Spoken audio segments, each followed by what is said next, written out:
Chapter 237 At Sea. At Sea. Hi guys, sorry for not being able to post yesterday. Had to attend a family function, so I'll try to make it up this week by doing an extra bonus chapter. This will start as the first regular chapter of the new week. By the way, as Prince was editing this chapter, we came across an interesting dilemma when it came to coming up with a term for the Sea of Grief. So, we decided that we would be giving the readers more interactivity by allowing you guys to decide on what to call certain things when the differences are not so clear-cut, through straw poll. I will include a transcript of our discussion about the term, so for those of you who'd like to be more involved in the translation process, please read through it and vote for your term of choice in the straw poll link below. Link to discussion transcript. Link to the straw poll. The number of ships the group encountered grew as they got closer to High Gold Bay. "Milord, we should arrive at High Gold Bay in 3 days. We'll have to keep our guard up for the rest of the journey," Captain Wilson said. "What's wrong?" Lorist asked. "Milord, this part of the sea is called the Sea of Grief. It is well known as one of the areas where pirates are most active. It is better, even for fishing vessels, not to approach it. This part of the sea is not within the patrol area of the Ford Trade Union's invincible fleet, so acts of slaughter and robbery are as common as the clouds. It could take mere moments for someone that had just asked for help to turn into the coldest and most savage pirate that could kill without batting an eye. There have even been some captains and crews that would sink to carrying out robberies here to make up for fruitless ventures elsewhere. When I used to work as a captain for a transport vessel, it was here where I suffered a huge loss. I remember that I had once seen a half-sunken transport vessel with several women on board shouting for help. I didn't suspect for even a moment that they might actually be pirates. I thought I could profit some from salvaging the cargo, and headed over. It wasn't until I had brought the ship in close that I saw up to 100 pirates waiting to ambush me. Thankfully, I didn't resist. I surrendered quickly, and was spared by the pirates," Wilson described in detail. "Sea of Grief? Does that grief refer to the merchant's grief?" Lorist asked. "Precisely so. This sea can be considered to be one of the 3 main forks. To the west, this leads out to the Hanna-Barta Kingdom and Shiarsia Kingdom. Those 2 kingdoms are both island-based. The Shiarsia Kingdom is the top producer of spices, and the Hanna-Barta Kingdom thrives off the slave trade. Port Nupite has one of the largest slave markets in the world. To the south of this area is High Gold Bay. And to the east is Armatrin Harbor of the Lormo Duchy, which used to be where people smuggled goods into the Christian Empire. Currently, the Sea of Grief also connects to our family's sea route further north," Captain Wilson said after he had scoured his memory about the area. "If this area is such a crucial location, why didn't the Ford Trade Union's invincible fleet place it under their jurisdiction?" Lorist asked. "Milord, the invincible fleet isn't too suited to venturing too far. Given the poor wind-resisting capabilities of their ships, they will easily flip over and sink given the wind speeds over here. Actually, the Invincible Fleet's main objective is the protection of High Gold Bay from the pirates as well as the golden trade route that leads to the golden coast of the Roman Empire. The winds there aren't as strong as they are here, so they allow the Invincible Fleet to operate to their full potential," Captain Wilson said. "Then, are there any strong or influential pirate bands over here?" Lorist asked again. "No, milord. This is the truly laughable part of the Sea of Grief," Captain Wilson said as he chuckled. "Whilst the Sunny Seas has nearly 1,000 variably sized islands, the Sea of Grief has no such places for pirates to make their hideouts. There was once a band of pirates, known as the Sea Dragon Pirates, that attempted to take control of the area and divide it up into various territories. It didn't take long for them to get chased off by the Ford Trade Union, the Hanna-Barta Kingdom, and the Shiarsia Kingdom's fleets. They would definitely not allow anyone to establish dominion over the waters here. That's why they ignore the smaller-scale activities of the pirates here. The ones sustaining losses are those smaller merchant guilds or owners of smuggling ships. The moment the large merchant guild's convoy's safety is threatened, the authorities will intervene and wipe out the pirates. As for the captains that venture into the Sea of Grief, apart from being wary of pirates, there are some that would take up piracy themselves when they see a fitting target. The Sea of Grief is a place where countless crimes and sinful deeds can be committed, with the evidence of such deeds easily buried within the depths of the ocean." "Whoa." After listening to Captain Wilson's description, Dulles gasped, before letting out a long sigh. "Wilson, you're not joking with me, right? The seas here look really calm.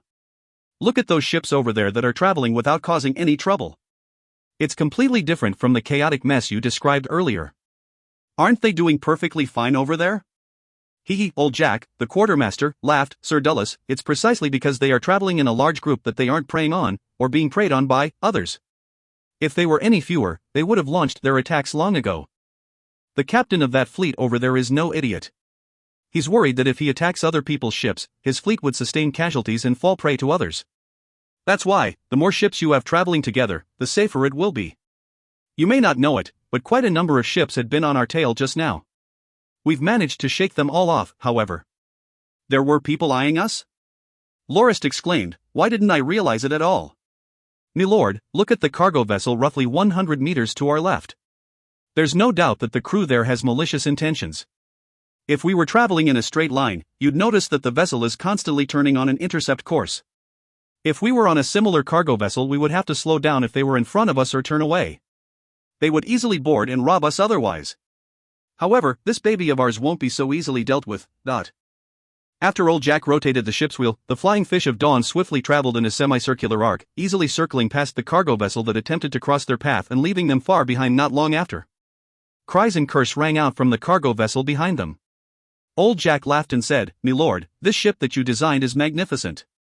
It's able to travel so fast despite its size, giving it a speed easily double that of any normal cargo vessel.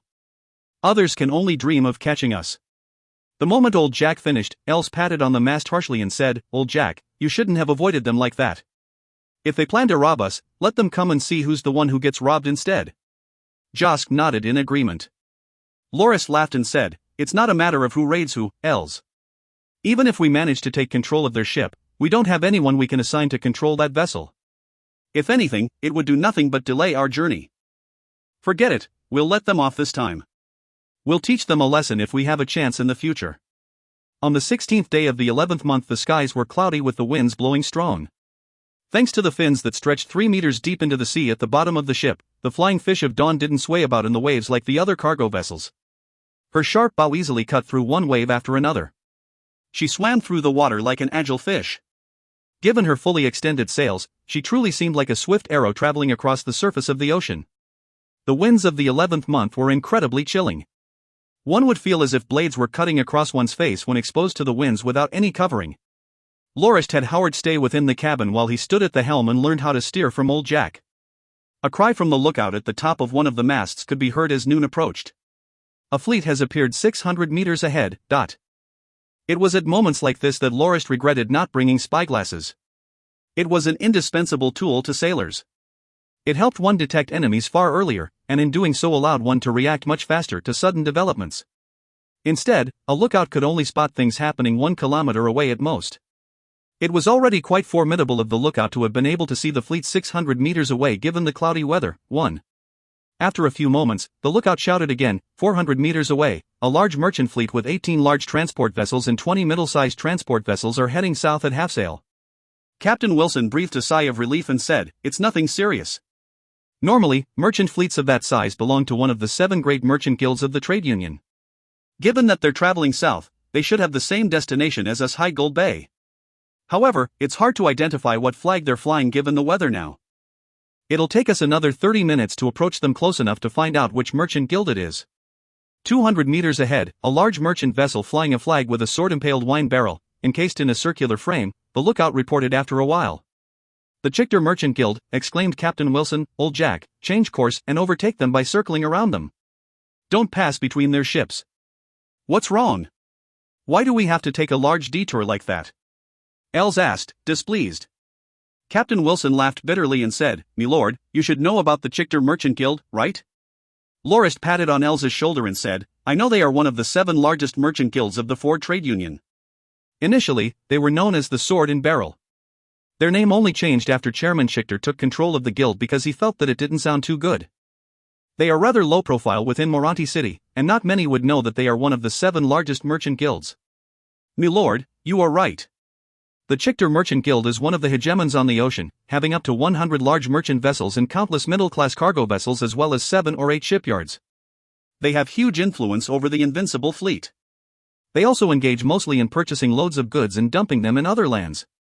They mostly deal in wholesale distribution, so not many are aware of them. At sea, they control the routes that head to the Shiarsia Kingdom and Hanayabarta Kingdom. The Chichter Merchant Guild purchases most of the spice produced by the Shiarsia Kingdom annually. The Hanayabarta Kingdom, on the other hand, use their immense profits from the slave trade to purchase luxury goods and daily necessities from the guild. The guilds form 4 large merchant fleets that rotate every 3 months. They trade along the coast between High Gold Bay and the Golden Coast. Captain Wilson wet his lips with his tongue before continuing. Even though the Chichter Merchant Guild doesn't grab much attention on land, they are incredibly domineering at sea. There have been instances where they cause trouble for smaller merchant guilds or individual ship owners. If it were the fleet of any other merchant guild, they might let us sail through their fleet. But this guild's fleets will only let you in to attack you once you're inside. They'll always leave the crew of the ships they attack right there, floating in the middle of the ocean. That's the reason why you had old Jack sail around them? Lorist laughed and said, "All right, I trust in your judgment. Since our ship travels fast, we can easily lose them after circling around." Within a lavishly decorated cabin of the largest merchant vessel in the fleet, Chichter Morabak sat down in troubled thought. The fleet had encountered a stroke of misfortune just before they could arrive at their home. They had gotten caught in a storm. While he wasn't worried that any accidents would happen, he was incredibly annoyed that the storm had delayed his return. As the third in line for the position of the successor of the Chichter Merchant Guild, he frequently found himself pondering on ways he could undermine his two brothers and gain his father's favor. For that, he even laboriously brought the fleet to the Shiarcia kingdom to purchase spice. The old king had passed away in the first half of the year, and his successor wasn't too keen to let the guild continue holding a monopoly on the spice trade. The guild had no choice but to send someone with plenipotentiary powers to settle the matter. Chichter Morabak easily solved that problem. The newly ascended king suddenly fell sick and died, leaving his little 8-year-old brother to take the throne. The uncle of the king, who had profitable ties with the guild, was made regent, and the spice trade continued as usual. Morabak believed that he had done pretty well and would definitely be praised by his father when he returned. However, he didn't expect that the days spent at sea would be so unbearable. The trip took 3 whole months. Each day at sea felt like a year to him. He couldn't eat or sleep well for a single day. Had it not been for the 4 trained slave girls he purchased at the Hanayabarta kingdom, Morabak really wouldn't know what to do with all the time he had on board. As if the delay caused by the storm wasn't bad enough, the fleet's ships were far shakier than ever. Just when Morabak wanted to relieve himself with the slave girls he purchased, he found that all 4 of them had become seasick and puked to no end. Morabak could do nothing but curse at the slave trader for lying to him. Even though he claimed that they were trained, they still got seasick? Ridiculous. "Young master, please be patient. We will arrive at High Gold Bay tomorrow night. Just wait for 1 more day," the old servant advised.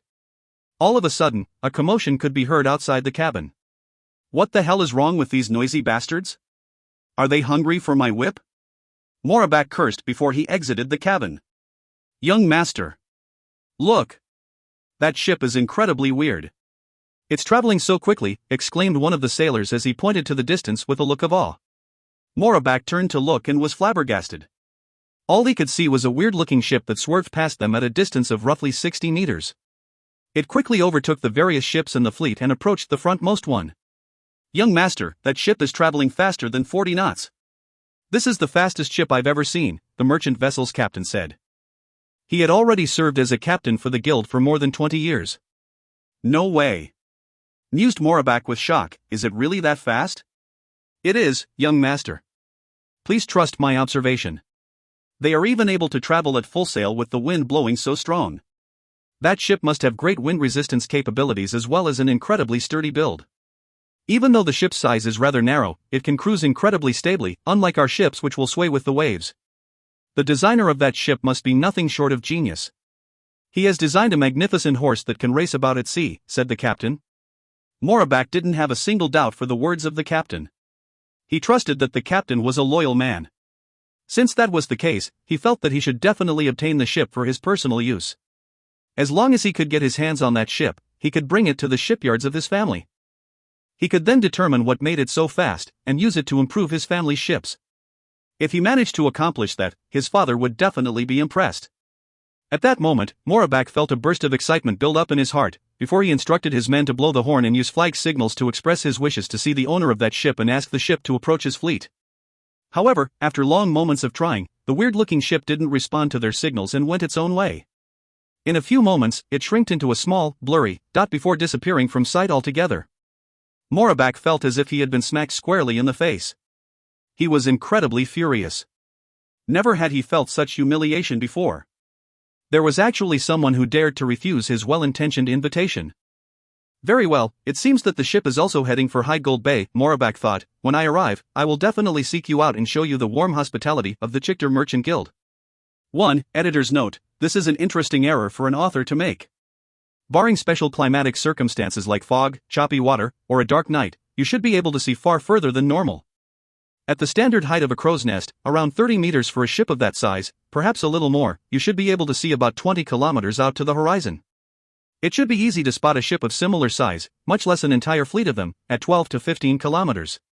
Even if we take into account the increased motion of the crow's nest, due to its distance from the ship's center of mass, it should still be easy to spot a ship at 5 to 8 kilometers, not the 600 meters the author suggests.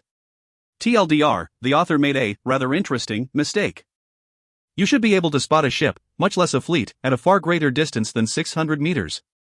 If you find any errors, ads pop-up, ads redirect, broken links, non-standard content, etc., please let us know. Report chapter so we can fix it as soon as possible. Chapter 238 Matters Back at Home. Matters Back at Home. Here's your second regular chapter of the week. Enjoy the read. On the 17th day of the 11th month, the Flying Fish of Dawn arrived at High Gold Bay. The weather was still rather bad. High Gold Bay was usually a very busy port, but on this day it was relatively empty. Apart from a few transport ships leaving the port hurriedly, only the fishermen dared sail in such weather. They didn't have much of a choice if they wanted to make ends meet. Masts of varying heights lined the coast of the bay. Ships of all sizes were anchored against the coast. Many of the port's guides cursed the weather, attempting to relieve their frustrations, but when they received a large tip from Howard, the glum and frustrated expression vanished from their faces, replaced by beaming smiles. They quickly guided the ship to a spot where they could anchor. A problem arose, however, when they tried to anchor. The Flying Fish of Dawn, at about 30 meters, was considered a middle-class ship, despite its narrow design. The spot given to her was about 5 to 6 meters deep. This was a fine depth for normal ships of her size, but she had a 3-meter-long keel beneath the main body of the ship. She couldn't anchor at the spot she was given. When the tide recedes, she would embed her keel into ground and be stranded.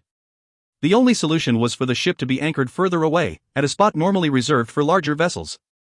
Lorist stroked his chin in thought. It was true that the keel could help stabilize the ship, which meant that she would sail in far windier conditions than others, but Lorist had completely forgotten what a pain it would be to dock the ship. Perhaps I can shorten the keel by about 2 meters. It doesn't need to be that long, anyway. It might even increase the maximum sailing speed of the ship. Howard tugged on Lorist's shirt, shaking his mind back into reality. What's up? Milord, look over there, Howard advised. A few large-class ships could be seen docking in the deeper, emptier part of the port in the distance.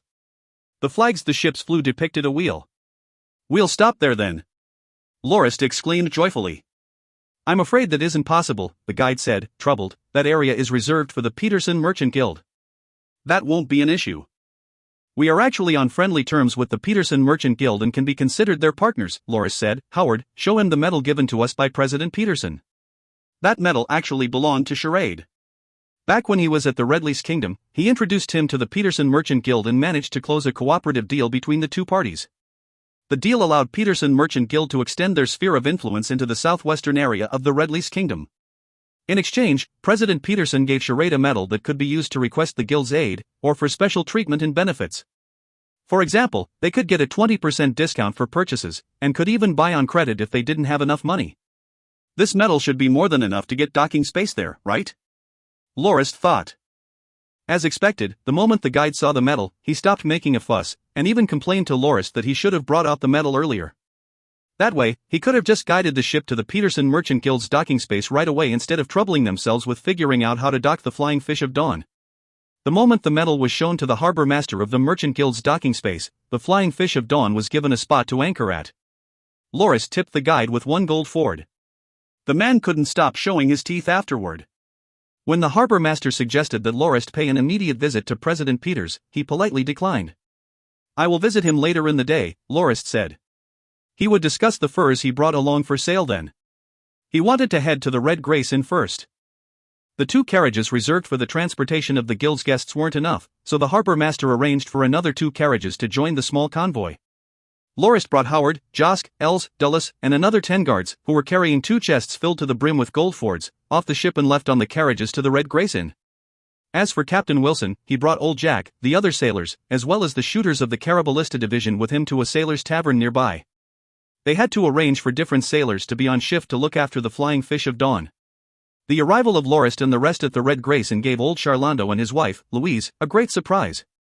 Charlando knocked Elsa's head with the large spoon he used to scoop alcohol with, and said, "So you've learned to run away from home, eh? You left nothing but a note and abandoned all your brothers and sisters here. Are you really their boss? And to think that you didn't send so much as a single word during your 7 years of absence. Do you know how worried all of us were about you? We didn't know whether you had died on a battlefield or at a dark alley somewhere." Els used his arms to fend off most of the hits. Eventually Louise interceded and stopped Charlando. Lorist noticed that Louise had become far more plump over the 7 years he hadn't seen her. She had given birth to 2 sons already. He quickly congratulated them, much to the old man's delight. It seemed that his body was still in prime condition. Lorist presented the couple with 3 gifts, 3 magic wolf pelts, 4 magic goat and magic deer pelts, and 1 red-colored bloodfox pelt. Those were the staple products of the Northlands, especially the bloodfox pelt, which was obtained by Els himself from a hunt. Back then, he already said that he wanted to make it into a scarf for old Charlando. Louise was incredibly impressed with the gifts, and, while Charlando said that he didn't really need a bloodfox scarf, he held onto the pelt without any intention of letting it go. The most obvious change to the inn in the past 7 years was the maidservants there. Louise explained that the last maidservant of the previous generation to leave was Molly, who had left 3 years prior, after marrying. The stingy old Hope, who was a cobbler and a regular customer of the inn, had passed away. 2 years ago, when he got drunk on a winter's night, he decided to walk home to save the carriage fare. In the end, he collapsed unconscious in the middle of the snow-covered road. Old Hope was only found the next morning, after having froze to death. There was also the red-nosed old Mike who often sang in the inn. He had woken up one day 3 years ago from an alcohol-induced slumber, and said that he missed his hometown. Everyone thought he was just joking, and poured him 2 more cups. But no one could find him the next day. It was believed that he left for his hometown early that morning. Nobody knew where his hometown was, however, and no word had been heard from him since. The most depressing story was of Old Tom, the retired postman. He had drowned himself in the ocean. Old Tom had always intended to spend his retirement living relaxedly on the money he had saved up over the years, but his 3 sons and daughter never gave him any peace. His eldest son suffered a huge loss in his business, and kidnapped his business partner in a fit of desperation in hopes of being able to obtain a ransom. After receiving payment, he killed his hostage. As a result, that eldest son was eventually captured and hanged, with his wife and child punished with slavery. Old Tom spent a huge sum buying the 2 back, only to have his second son disappear. The latter had incurred a huge debt with some loan sharks thanks to his excessive gambling. As if that wasn't bad enough, his youngest daughter, the most beloved of his children, was caught committing adultery. The angry, cuckolded husband brought the matter before a court, was granted a divorce, and banished her from the household. He didn't return even a single copper coin of the near 1,000 gold for dowry.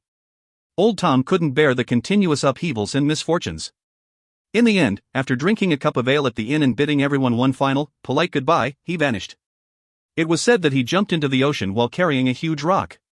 By the time someone noticed and hauled him on ashore, he had already passed on. As for the 3 Black Bear brothers, they had obtained a rusty old piece of metal during one of their missions. That piece of metal was later appraised to be a relic of the magic civilization, possibly a piece of a cauldron used during those times. They sold it for over 1,000 gold fords, bought a plot of farmland, got married, and left the mercenary business altogether. Lorist wolfed down the meal MacDuffin had cooked for him and listened to the stories of his old acquaintances. Breathing a long sigh, he lamented the unpredictable nature of the human condition. Despite his lamentations, he felt very relaxed. It was as if he had returned to the days, 7 years prior, when he was still just an instructor at the Dawn Academy, the days when he didn't have to worry about the matters of the family. Lorist booked 8 rooms on the 3rd floor of the inn. He finished his meal, washed up, and got a new change of clothes, after which he brought Howard with him to meet President Peterson. Josk and 4 other guards would be in charge of guarding the 2 chests filled with gold fords in the inn. As for Els, he had gone out to check on his brothers and sisters within the syndicate. First, Lorist headed to the port and brought a few of the rolled-up furs with him as well as a package filled with preserved magic beast jerky and whale meat, before calling a carriage and heading to the Peterson Merchant Guild's office. As one of the 7 largest merchant guilds in the Ford Trade Union, the guild's headquarters was located in the intersection of Moranti City, and occupied a large area that encompassed almost one whole street. President Peterson was also really courteous. He had long been waiting to receive Lorist personally. After a round of pleasantries, President Peterson invited Lorist into the guest hall for further conversation. After tea was served, Lorist started talking about the aims of his visit. He said that he intended to strike up a deal with the Merchant Guild and mentioned that he had lots of magic beast furs obtained from the hunting activities in his dominion, and wondered if he could get a good price for them. Additionally, he said that he wanted to order some large-class merchant vessels, as well as purchase a huge amount of food from the Merchant Guild. As the Peterson Merchant Guild had built itself up by dealing furs with long-distance carriages, they were easily able to get a few fur appraisers. All of them rated the furs Lorist brought with him highly, much to the delight of the president, who asked Lorist how much stock he had and said that he would buy all of them. Lorist then stretched out 5 fingers. President Peterson agreed immediately, saying, 5,000 pieces? No problem, we'll buy all of them. Lorist laughed bitterly and said, President, if I only had 5,000 pieces, I wouldn't come all the way here to trouble you. Actually, I have a total of 500,000 furs for sale, with most of them being magic bull pelts. Thunk! The silver cup in President Peterson's hand was dropped onto the table. You! What did you say? 5,000,000 magic beast furs? Lorist nodded and explained, my family dominion is incredibly close to the wildlands, and every winter magic beasts there would travel to my dominion to look for food. We've been hunting these beasts for the past couple of years. That's why we were able to stockpile so much furs. We only managed to complete a port on our coast this year, so we've come here to sell off the furs. We want to use the money to buy ships and food. Upon hearing Lorist's explanation, the president revealed a look of understanding and said, how about this? If the quality of your magic bull furs are as good as the ones you brought here, given the market price of 2 gold fords and 12 large silvers per piece, I'll pay 3 gold fords for each of your furs. You're free to go ask around. I'm sure there isn't anyone else who can offer a better price than I can. The main reason I decided to purchase those furs is because you've brought them in bulk. I can fashion them into leather for all sorts of equipment. Naturally, for the furs of other beasts, I'll purchase them at 1.2 times the market price. Is that all right with you? All right, you can call the shots, President. It's decided then, Lorist agreed straightforwardly. President Peterson laughed out heartily, obviously satisfied with Lorist's casual style.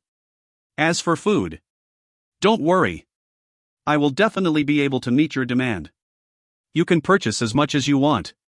As for ships, I can help you ask around if there are any large merchant vessels for sale. After all, we only have 6 ships ourselves, 2 large-class long-distance merchant vessels and 4 middle-class merchant vessels. We mainly use those to transport our own stock, but we don't control any trading route. Had it not been for Knight Charade and the deal he struck with Viscount Tebri, we wouldn't even have a proper sea trade route. The business isn't big right now, but it's far more convenient than transporting things by land. Lorist raised his cup and made a toast even though they were only having tea. Then I'll be counting on you, President. Since Viscount Tebri's dominion was mentioned, Lorist asked the president for Tim's address in Moranti City. He planned to drop by for a visit when he had the time. President Peterson couldn't stress enough how fortunate Tim was to meet Lorist. Ever since he managed to strike a deal with our guild, he used our reputation to gain proper certification documents for his title and ownership over the Viscounty from the first prince. He is now a proper landed noble. President Peterson described 2 embarrassing incidents that happened after Tim officially became a noble. But after a while, the president suddenly quieted down. Lorist asked him why he sighed, to which the president replied, It's all because that son of mine. He's always making me worry. I'm so disappointed in him. Did he get fat again? Lorist asked. President Peterson shook his head and said, No. It's the opposite of that. My beloved son is now a training freak and spends all his time doing nothing but that. He's already broken through to the 1-star silver rank. He's also incredibly lustful for women. During the past 7 years, he got himself 17 wives and already has 23 children. Despite his incredible shock, Lorist congratulated the president. Having many descendants was a good thing. It was very unlike the president, who only had one son to put his hopes on. As for his daughters-in-law, Lorist said that the Peterson clan could definitely afford to sustain them. Heck, his son could even afford to have 70 wives if he wanted to. President Peterson said that what worried him was not that, but the fact that his son had no intention at all to take up the family business. It worried the president greatly. He didn't know who he could entrust the business he built up to. After seeing how Tim, an illegitimate son of a noble, could become a full-fledged landed noble, he lamented his son's lack of ambition even more. Lorist smiled and consoled President Peterson and said that even if his son wasn't interested in business, he still had many grandchildren to pick from. Given that a gold-ranked swordsman could easily live past his hundreds, President Peterson had at least 50 years ahead of him. With that amount of time, he could easily raise another successor among his grandchildren, so Lorist said that there wasn't a need to focus only on his son. President Peterson livened up at the comment. It was true. If his son didn't have any interest in the business, he'll just pass him over and train one of his grandchildren. Drunk with joy, he invited Lorist to stay and have dinner with him. No matter how Lorist attempted to refuse the offer, the president still insisted that he stayed. After drinking 2 more cups of wine, Lorist saw a person scramble before the president. "Master, it's horrible.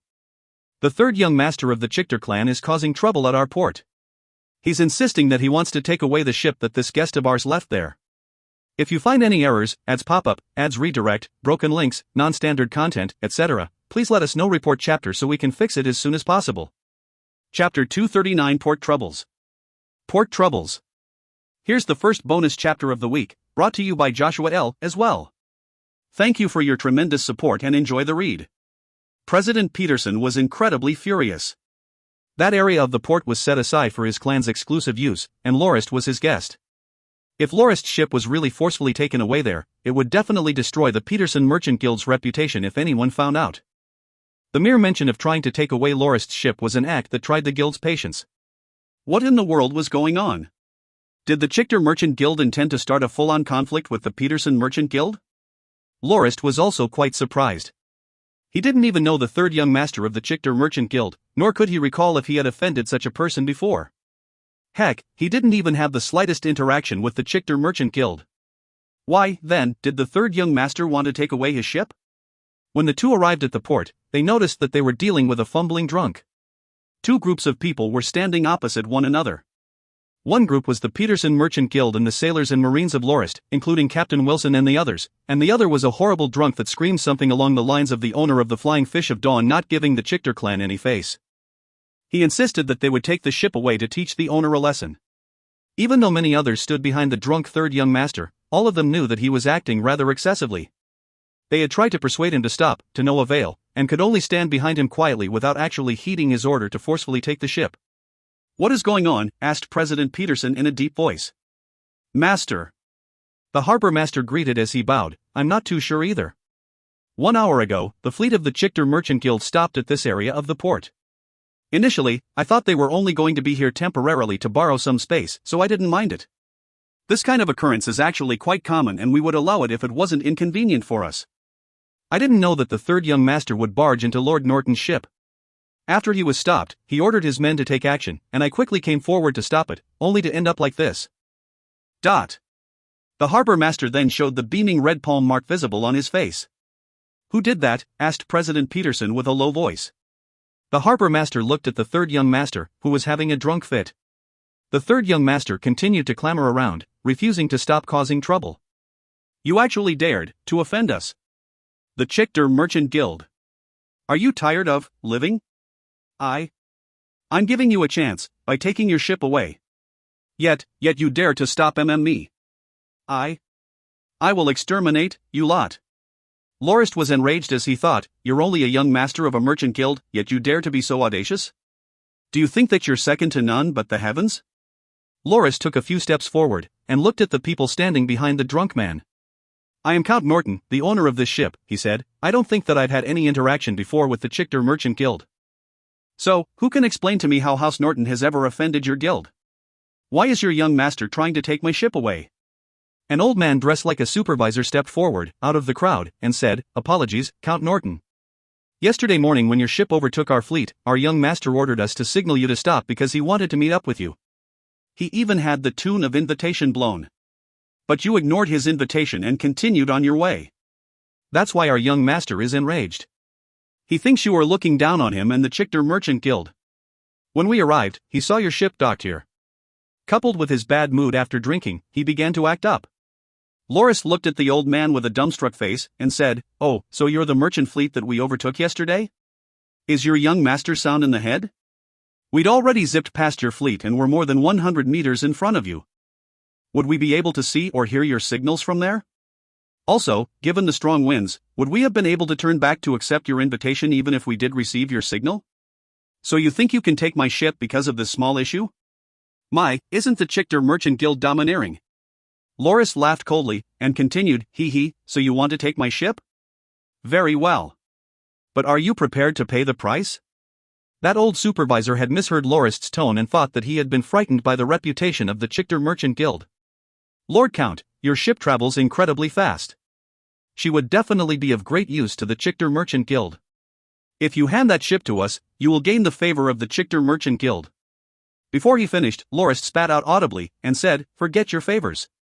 If you want my ship, it's easy. You just have to defeat House Norton. If you can walk over my dead body, I'll give you my ship." President Peterson stepped in front of Lorist to stop him. He already had a rough grasp of the situation. "Since your third young master is drunk, then as the owner of this part of the port, I will bring your young master back with me to sober him up. You can leave now. Don't forget to tell your president to come collect his son," said President Peterson. The president's statement implied that he intended to hold the drunk, troublemaking third young master back so that the president of the Chichter Merchant Guild could come collect him after making up for the trouble caused. That way, the parties would not be on bad terms with one another. However, if they insisted on bringing their third young master back with them, they would have to fight for it with the Peterson Merchant Guild. The consequence of that conflict would not be something any single person could bear. President Peterson waved his hand and called out 2 guards from his back to hoist the drunk third young master into the carriage behind them. Even though the people of the Chichter Merchant Guild broke into a commotion, none of them stood up to stop the 2 guards. The old supervisor bowed towards President Peterson and said, "Then, we'll have to trouble you, sir, to take care of our third young master. We are incredibly sorry for tonight's incident. I will definitely relay this situation to our president as well. We will excuse ourselves now." In a few short moments, the crowd at the port dispersed. Lorist was a little stunned at what had just happened and thought, "That's not right. If there's anything I learned from reading all those novels, it's that the people of the Chichter Merchant Guild would definitely stand their ground to support their third young master. They should be ignoring President Peterson and rushing over to take the young master back. That should have been where I get to show off my skills by beating them all down, right? After the scrubs are taken care of, the boss character would show up, causing the conflict to gain even more traction. This should have ended with me helping the Peterson Merchant Guild defeat their rival, and be the catalyst that reinforces the relationship between House Norton and the Peterson Merchant Guild. Why were the people of the Chichter Merchant Guild so rational? Why were they able to leave their young master here just like that to avoid causing a commotion? How ridiculous. They don't even act like one of the 7 largest merchant guilds at all. They should have at least left after spouting a few hatred-fueled lines to save themselves some face. "Locke, there's no more trouble. Let's head back for some more wine," said President Peterson. "We're still going to drink." Lorist really couldn't understand what President Peterson intended to achieve, so he could only cease his wild fantasies and instruct Captain Wilson and the rest to pay attention to the security of the ship, before leaving on the carriage with the president. Even though the Chichter Merchant Guild has the highest number of ships at sea, they will still have to rely on our long-distance carriages on land. Otherwise, they won't be able to gather so much resources and supplies that secretively.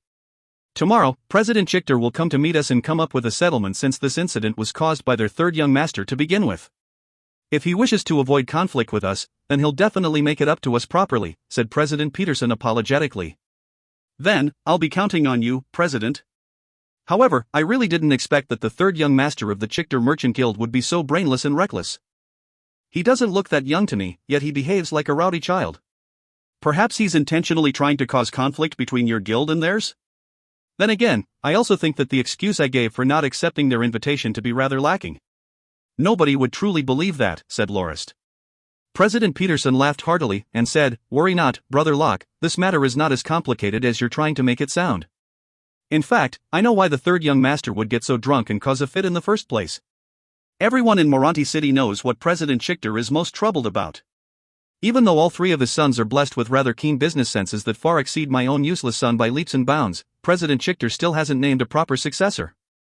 It has naturally resulted in the 3 young masters forming their own factions, each trying to get a lead over the others. But during the first half of this year, President Chichter finally came up with a way to resolve this, and gave each of his 3 sons a huge task. The one who completes the task first would be able to receive proper guidance and inherit the Merchant Guild.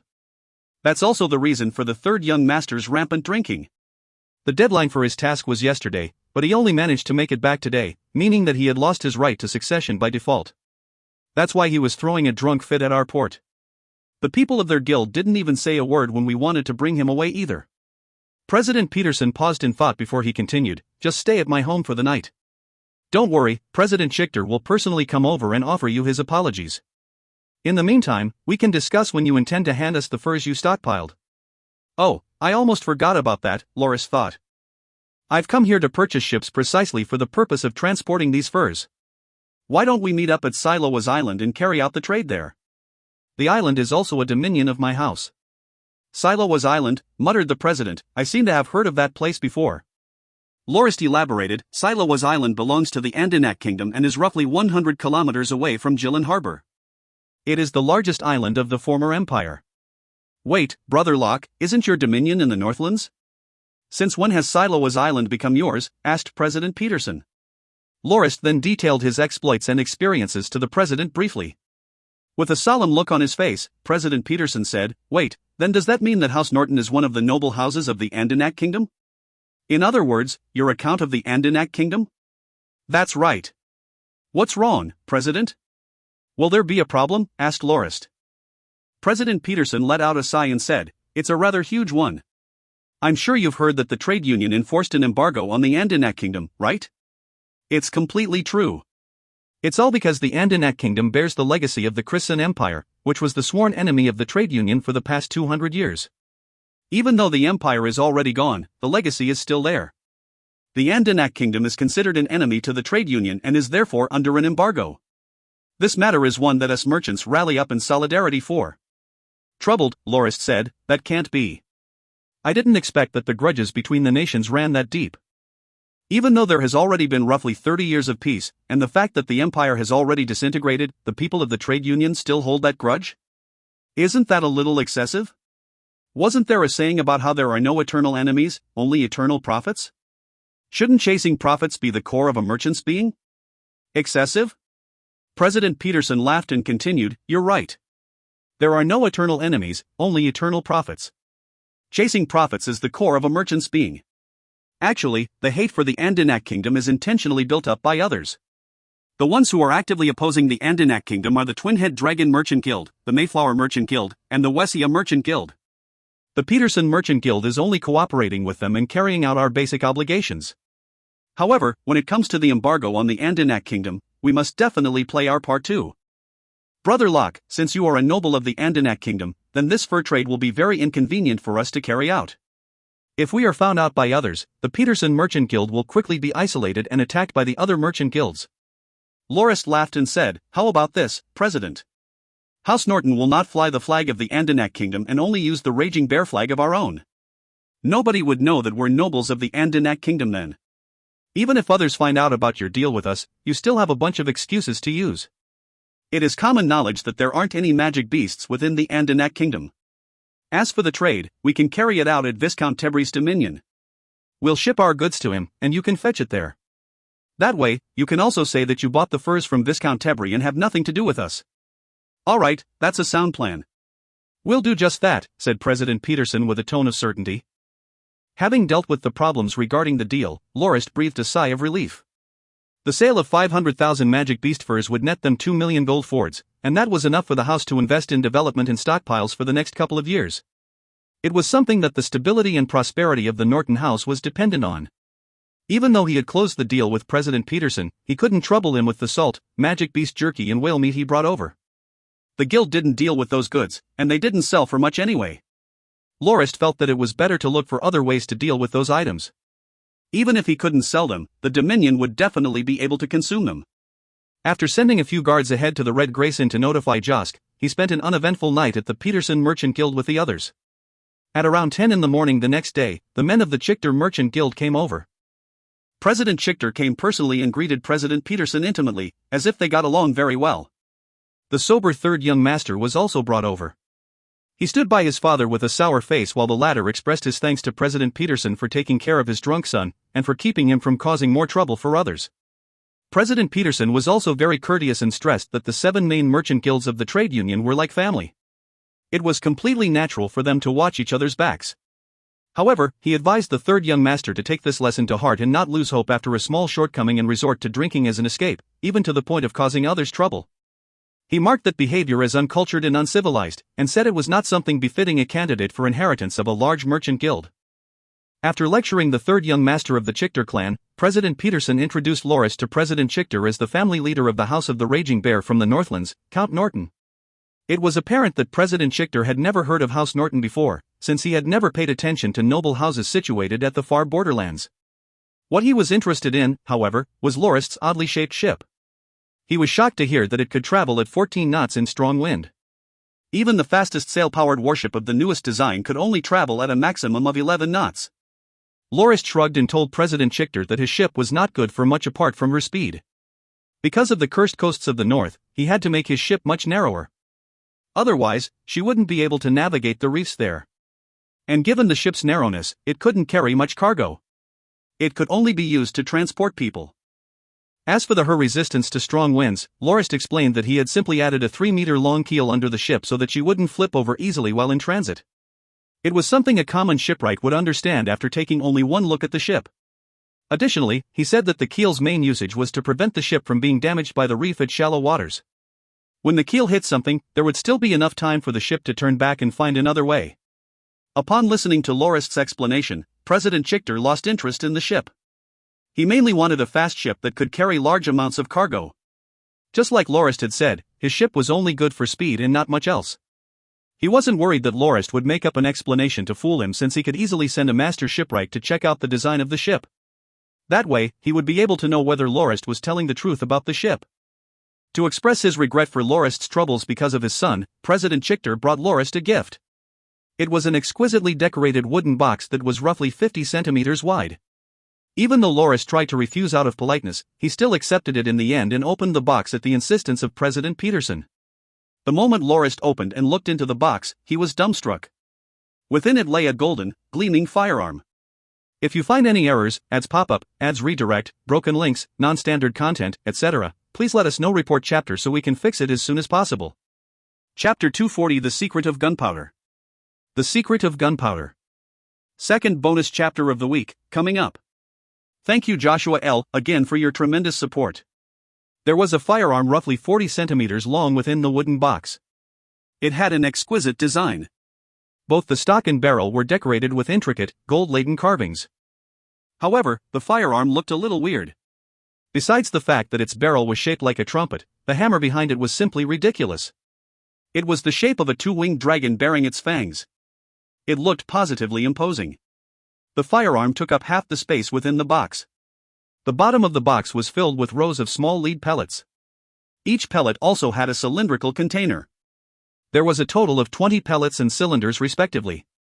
Lorist was incredibly moved, and thought, if the pellets are the projectiles, then the cylinders must contain gunpowder. This must be the gunpowder variant of Grindia. This is a gun made by the dwarves of the Tedanini Kingdom. Last year, when the trade union came to an agreement with the Dwarven Kingdom, they were invited to set up a management office and a shop for dwarven merchants at Rotary Street, here in Moranti City. I happened to be there, and purchased one of these guns. It seems that you like it a lot, Lord Count. President Chichter laughed heartily and looked at President Peterson, who merely nodded. President Chichter said to the guard beside him, "Demonstrate how that gun is used to Count Norton." That guard came forward, saluted, and received the box. Lord Count, the gun is the traditional weapon of the dwarves. There are variations with different barrel lengths. Short-barreled guns can fire up to a distance of 30 meters, and they are rather similar to our own ballistic ranged weaponry. The range of these guns is rather low and is not worth much mention. However, one thing is for sure, the shots are very powerful. One would require at least 100 bowmen to pose a threat to a blade master, but one gun by itself will be enough to threaten a blade master within its 30-meter range. A blade master can deflect arrows with his sword, but not these bullets. The guard then slipped the black cylinder into the barrel before using a fine metal rod to push it deeper in. He loaded the pellet into the barrel in a similar fashion. In the end, he said, this gun is one of the newest models within the Dwarven Kingdom. They don't need a fuse, lifting this dragon here is enough. After that, firing is as simple as pulling the trigger down here. However, due to the physical differences between humans and dwarves, we humans had to strain to pull trigger because the force required to do so is rather great. The guard then aimed the gun in his hand towards a wall around 20 meters away, and pulled hard on the trigger. Bam! Lorist was startled by the shot. He hadn't expected the gun to be that loud. Despite this, he was immediately pleased to notice a faint smell of burnt gunpowder. It was indeed the smell that a gunpowder propellant would produce. This only served to baffle Lorist. He didn't understand why his experiments before failed, even more so now that he had confirmed that gunpowder did indeed exist and work. Look, Lord Count. The force is rather good, isn't it? Asked the guard. He pointed at the hole on the wall not far away. A dented pellet could be seen embedded within it. Lorist snapped out of his thoughts and looked at the hole. He noticed that the hole made on the wall was almost 1 meter away from where the guard had aimed. With a margin of error like that, can it really be considered good? At that moment, Lorist's mind was occupied with nothing but gunpowder. He was incredibly impatient and couldn't wait to go back and restart his research. As for the short gun made by the dwarves, he was only impressed with the intricate carvings on it, everything else dissatisfied him. Look at that trumpet-shaped opening. If it's the slightest bit wider, the pellet would slip outward. And that beautifully carved wooden frame, it does nothing but increase the weight of the gun. Then there's that beak-shaped handle. Is that even nice to hold? And it doesn't even have sights. One can only aim this gun based on intuition. And the ridiculous dragon hammer that is far too forceful. Sigh, it's not good at all. Also, that trigger that requires so much force to pull. How can one aim steadily when pulling a trigger already swerves the gun around so much? Lorist was confident that as long as he discovered the secret of the dwarves' gunpowder, he could definitely design a much better gun. Even his prototype would be far better than the decorated gun made by the dwarves. But it was at that moment when he realized that his deep thinking had made the others present think that he was merely a count from the rural areas of Grindia who had never seen much of the world. A look of disdain flashed past the guard's eyes as he put the gun back into the box and handed it to Lorist. "Lord Count, this is your gun, so keep it well." Lorist received the box and hurriedly thanked President Chichter. President Chichter laughed and said, "Since the Lord Count likes this gift so much, it was definitely worth it. Only by doing this can I properly express my sincerity to make up for my son's blunder. Also, forgive me for asking, since your dominion is in the distant Northlands, how did you come to know President Peterson? I also wonder if there's anything the Chichter Merchant Guild can help you out with during this trip of yours to Moranti City?" Lorist also laughed and replied, "President Chichter, I studied here in Moranti City for a decade in my formative years. I got to know President Peterson, and received a lot of help from him, during that time. I had to return to the Northlands to inherit my title and the house's dominion. 6 or 7 years have flown by since then. I have come on this trip to pay a visit to President Peterson." President Peterson smiled and nodded in agreement. He was quite pleased with Lorist for not revealing any important information. "Oh, so that's the case.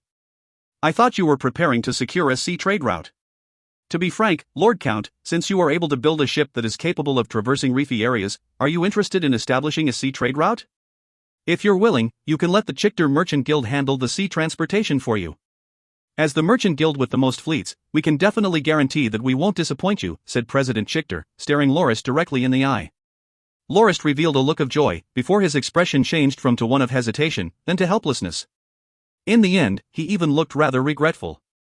After seemingly contemplating something deeply for a long while, he replied, "President Chichter, while I'm incredibly interested in your proposal, my family dominion is situated in the far north and doesn't produce much unique local goods.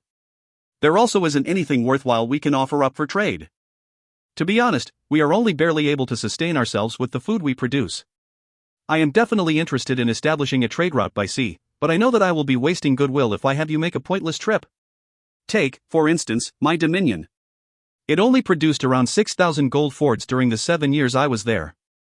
Additionally, the only reason I'm able to come here to Moranti City to have a good time is purely the graciousness of President Peterson." President Chichter didn't mind Lorist's rejection at all. He smiled and said to President Peterson, "I didn't expect that your friend, the Lord Count here, would be so honest. He's very unlike the other shallow nobles.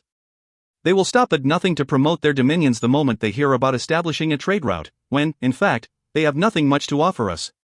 This is definitely a good characteristic of his." President Peterson agreed and said, "The reason I stuck with my friend, Locke, here is because of his honest demeanor. He doesn't bear the usual shortcomings of other nobles, and speaks only the truth. No more, no less. His dominion is indeed rather rural, however. Even I can't help with that, despite my best intentions." The two chatted for a few more moments before President Chichter took his leave, bringing the guard and his third son with him. Lorist didn't notice the venomous glance the third young master gave him before turning to follow his father. Lorist was still preoccupied with thinking about gunpowder. After discussing with President Peterson a little longer, deciding on the date when the furs would be delivered to the dominion of Viscount Tebri, and asking the Peterson Merchant Guild to purchase some large-class cargo vessels on his behalf, he left and returned to his lodging. The moment he arrived at the Red Grace Inn, Lorist instructed Dulles and Howard to bring some magic beast jerky and whale meat to Louise, and ask her whether the food fit the taste of the citizens of Moranti City. Other than that, he gave MacDuffin some salt for him to try it out. He wanted to find out what difference it had with the rock salt usually used in Marathi City. Following that, Lorist cooped himself up in his room and began to inspect the remaining 19 cylinders of gunpowder included with the gun he received. He stayed within his room for 3 whole days without leaving. Joskin Howard secretly opened the door of his room to check out what he was up to on the 3rd day. The table was filled with various glass test tubes and experimental apparatuses used by herbalists. Lorist was thankful that he decided to take up herbalism during his days at the academy. The set of skills he had learned from those studies now allowed him to separate most of the compounds present in liquid. Doing this would allow him to easily determine the mixture used by the dwarves to make the gunpowder. The mixture contained within each cylinder made by the dwarves was composed of 7 different substances including sulfur, saltpeter, and powdered charcoal. They were the most common ingredients used to make gunpowder. The other 4 substances were rosin powder, purerin starch, egg white, and a kind of mysterious white-colored powder. After more experimentation, Lorist came to understand that the only active components within the dwarven gunpowder were the familiar sulfur, saltpeter, and powdered charcoal, along with the mysterious white powder and rosin powder. Purerin starch wasn't of much use, and the egg white was mainly used to solidify the powder into a cylindrical shape. The thing that caught Lorist's attention was the mysterious white powder he had no information about. Without it, the gunpowder would be completely ineffective. Just as Lorist intended to ask someone else what the powder was by showing them a sample, he realized that he had used up all 19 of the gunpowder cylinders he had. After giving it some thought, he called Howard upstairs. He had him instruct the maidservants of the inn to prepare him a warm bath, before ordering a huge meal. Following his bath and hearty meal, he took the box with the gun inside, and left with Howard for Rotary Street on a rented carriage. Lorist had taken note when President Chichter mentioned that the dwarves established a shop office at Rotary Street. The carriage quickly sent Lorist and Howard to their destination. Upon getting off the carriage, Lorist could see a large, weird building that was stacked up with huge stone slabs. It looked like a small hill. While it was weird for a mountain to be in the middle of Marathi City's busiest street, it wasn't that out of place. The ones who built it were dwarves, after all. The dwarves of the Tetanini Mountains were accustomed to living within caverns, and they would feel insecure if they were not living within one. After passing through the entrance, which was shaped like the entrance to a cavern, a dark stairwell could be seen. It was then that Lorist realized that the building constructed by the dwarves wasn't that big. In fact, the main office and shop was situated in a large space beneath the ground. Many customers were visible inside, despite the bad lighting. Lorist walked up to a barrel-shaped counter and put the box on it. A red-bearded dwarf looked at Lorist and asked in a weird tone, "Good sir, is there anything I can help you with?" Lorist looked curiously at the dwarf before him. It was a humanoid creature with an almost square-like build. Despite their similar appearance, the dwarves in Grindia had a different reputation from their fictional counterparts in Lorist's previous life. The two had similar behaviors. They both had great strength, dug caves, forged metal, fashioned equipment, and drank incessantly. However, the dwarves of Grindia were rumored to be shrewd businessmen. The merchants said that one should always be attentive and on one's guard when dealing with a dwarf. Otherwise, one would easily get tricked. That trait of theirs stood in stark contrast to their reputation for being honest and loyal in the fictional works of Lorist's world. "Good day. I would like to know if I can purchase the powder used to fire this gun," said Lorist as he opened the box and brought out the gun and a few of the small lead pellets. "Well, my son treated this gun like a toy and accidentally dumped the gunpowder into water. That's why when I realized it had already become like this," said Lorist while feigning a troubled look. The red-bearded dwarf made a mocking expression and said, "Sir, we've heard others use the same excuse almost 100 times during the month. In actuality, we don't really care if you discover the secrets of gunpowder. If you want to buy them, we have them for sale here. However, each cylinder costs 1 gold ford." "What? It's that expensive?" Lorist pointed to a similar box and said, "Apologies, did I mishear? A box like that with a short-barreled gun costs 35 gold fords. Why would the gunpowder itself cost so much?" "That's because only dwarves can make gunpowder. You humans aren't able to make it. If there's no gunpowder, the gun would be nothing but an expensive toy for children, just like you said. Buy it, or not, it's your choice." "We dwarves couldn't care less," said the dwarf, with his beard slightly swaying. It was then when Lorist knew that there was no way the dwarves would tell him about what the mysterious white powder was. Having no other choice, he took out 20 gold fords and purchased 20 units of gunpowder. The dwarf even gave him an extra lead pellet to replace the one that was fired during the demonstration. After leaving the shop of the dwarves, Howard said with a troubled tone, "My lord, you've been so occupied studying gunpowder for the past 3 days that you've forgotten about the original reason we came to Marathi City." Lorist understood Howard's intention with this kind reminder and patted his head. You don't understand, Howard. The dwarves' gunpowder is a great discovery. As long as we can crack its secrets, the house will no longer have anything to worry about in the future and never be defeated," said he. "Isn't the gunpowder only used for these guns?" "I don't think that the gun is any good," Howard complained, before his eyes flashed. "Milord, look. That shop over there has a gun hanging and it's even bigger than the dwarven one." Lorist turned his head to look and saw Howard pointing at a weapons shop. A huge gun could be seen hanging within. It looked a little like a mounted jingle, one. "Come, let's go check it out," said Lorist. "Welcome, sir," greeted the sharp-eyed shopkeeper. He realized Lorist's status as a noble almost instantly. "Sir, we here at Starlight Weapons pride ourselves in the quality and elegance of our products. Whether you're buying a weapon as a gift or for your own use, we can satisfy your needs," started the shopkeeper. Lorist stopped in his tracks before the huge gun and asked, "Is this for sale?" The shopkeeper looked stunned, before he noticed the box Howard carried in his hand and realized what it was about. "Sir, this gun is a well-known weapon. 700 years ago, the renowned noble hero, Jeanrock, used this very gun to strike down the demonic twin-headed dragon, Chimera. However, despite surviving for all these years, the weapon no longer has any value." Lorist pursed his lips and thought, "Who do you think you're trying to fool? If it really were a 700-100-year-old relic, the barrel would have rusted long ago. Not to mention the rotting of the wooden frame. It was obvious that the gun was a forgery used to attract customers to the shop." Howard, on the other hand, asked curiously, "Why would you say that a divine weapon like that is worthless?" "Because there's no gunpowder," the shopkeeper exclaimed. "It was because the Dominion Lord hero had a dwarven friend that crafted this gun for him and provided him with 3 units of gunpowder that he was able to use this gun all those years ago. Without any gunpowder, the gun is useless. It can't even compare to a flaming stick. That dwarf is far too stingy. Why can't he continue to provide gunpowder? Is he afraid that we would find out how to make them as well?" Howard questioned angrily. The shopkeeper laughed and said, "In actuality, we already know what the gunpowder is made of. It's a mixture of sulfur, charcoal powder, starch, rosin, fire crystal powder and egg white. The dwarves are still as stubborn today as they were hundreds of years ago, so the formula hasn't changed one bit. It's a shame that the information isn't useful to us at all. There are no saltpeter mines in the human realm.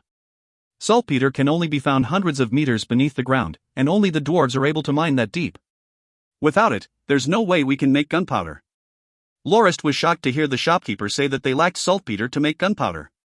He recalled that during his failed experiments, he collected naturally efflorescing saltpeter off the corners of his walls. Lorist suddenly recalled that the Northlanders had a habit of collecting saltpeter off of walls, but they mainly purified it in water before using it to treat leather. Nobody knew that the solution could be dried and used to make gunpowder.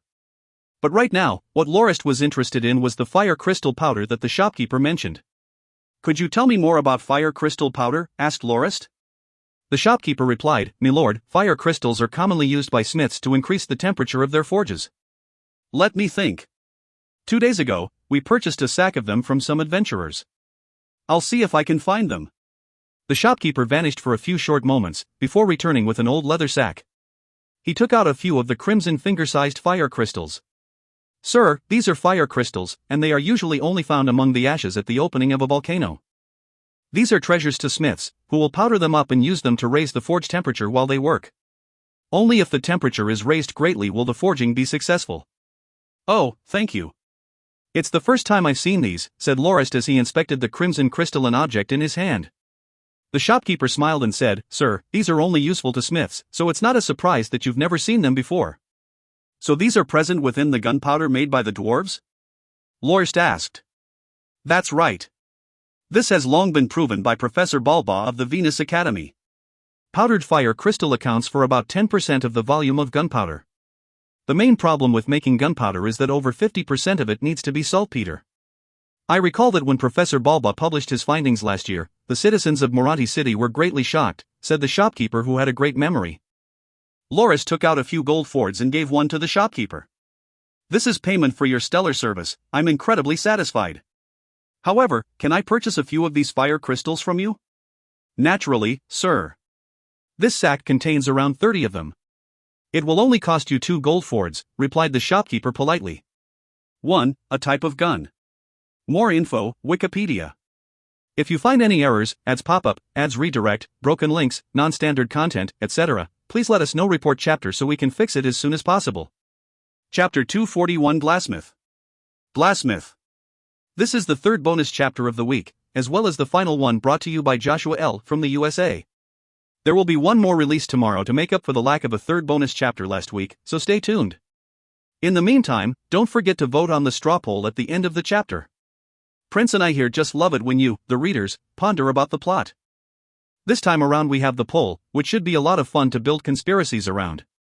And we also have a question with which you guys should have a lot of fun. Don't forget to tell us your choice, and why you chose it.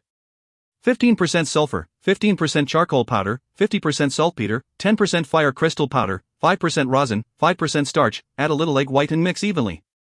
After that, the mixture should be placed in a mold and dried to form the gunpowder cylinder to be used with the dwarven firearms. Lorist brought Howard to the public library in Marathi City and spent only one large silver to get the librarian to help him search for the article published last year in the Marathi Daily, one of the city's newspapers, by Professor Balba of the Venus Academy. What was interesting about the article was that Professor Balba actually said that there was much room for improvement in the dwarves' formula. Unfortunately, he couldn't continue his research, there just wasn't enough saltpeter available for him to use. The journalists of the Marathi Daily even interviewed the dwarves, who, back then, had set up their shop for less than a month, about the room for improvement that Professor Balba claimed there was. The dwarves said the formula was a result of the sacred, toiling effort of their ancestors. It was perfect and didn't require any modifications. The dwarves even thought that Professor Balba made such a claim as a ploy to procure more saltpeter from the dwarves, and their response was none other than scram. Lorist felt a little embarrassed. He had initially thought that he could keep gunpowder a secret. It seemed he was one lagging behind instead. The many academies and experienced professors had long decoded the secrets of gunpowder.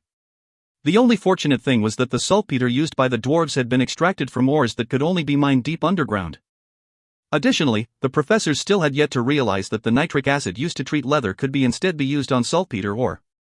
In ancient China, gunpowder was discovered only after centuries of experimentation. But the scholars of Grindia didn't know that the white crystals that appeared on wall corners were actually one of the core components of gunpowder. All they knew was that it could be used to make nitric acid for leather processing. Lorist considered that to be his fortune. He would one day be able to make far more effective gunpowder than those made by dwarves. Howard, bring 2 guards that can read to the library tomorrow and have them read through the newspapers and academic publications released during the past few years. If you think that anything is noteworthy, mark it down and hand the list to me. The family will be prioritizing development into our dominion and seafaring, so please take note on anything in those fields, Lorist instructed his disciple. All right, master. I will be looking out for them, Howard said happily. He had always been the type who loved to read. After dealing with the matter of gunpowder, Lorist returned to the Red Grace in gleefully to carry out some more pressing matters. Josk and 4 other guards had been spending the whole time at the inn to look after the 100,000 gold fords Lorist brought along with him. On the other hand, Els had been fuddled drunk by his mates of the syndicate he used to be a part of. Dulles on the other hand went looking for his friends and classmates at the Dawn Academy and also returned dead drunk each day. Lorist thought that it was about time he visited some of his old friends as well. The following days saw Lorist being really busy, with him leaving early in the morning with 2 guards and only returning late at night. Mainly, he went to meet with the professors and instructors of the Dawn Academy, including Academy head Levens and Blademaster Claude and his wife.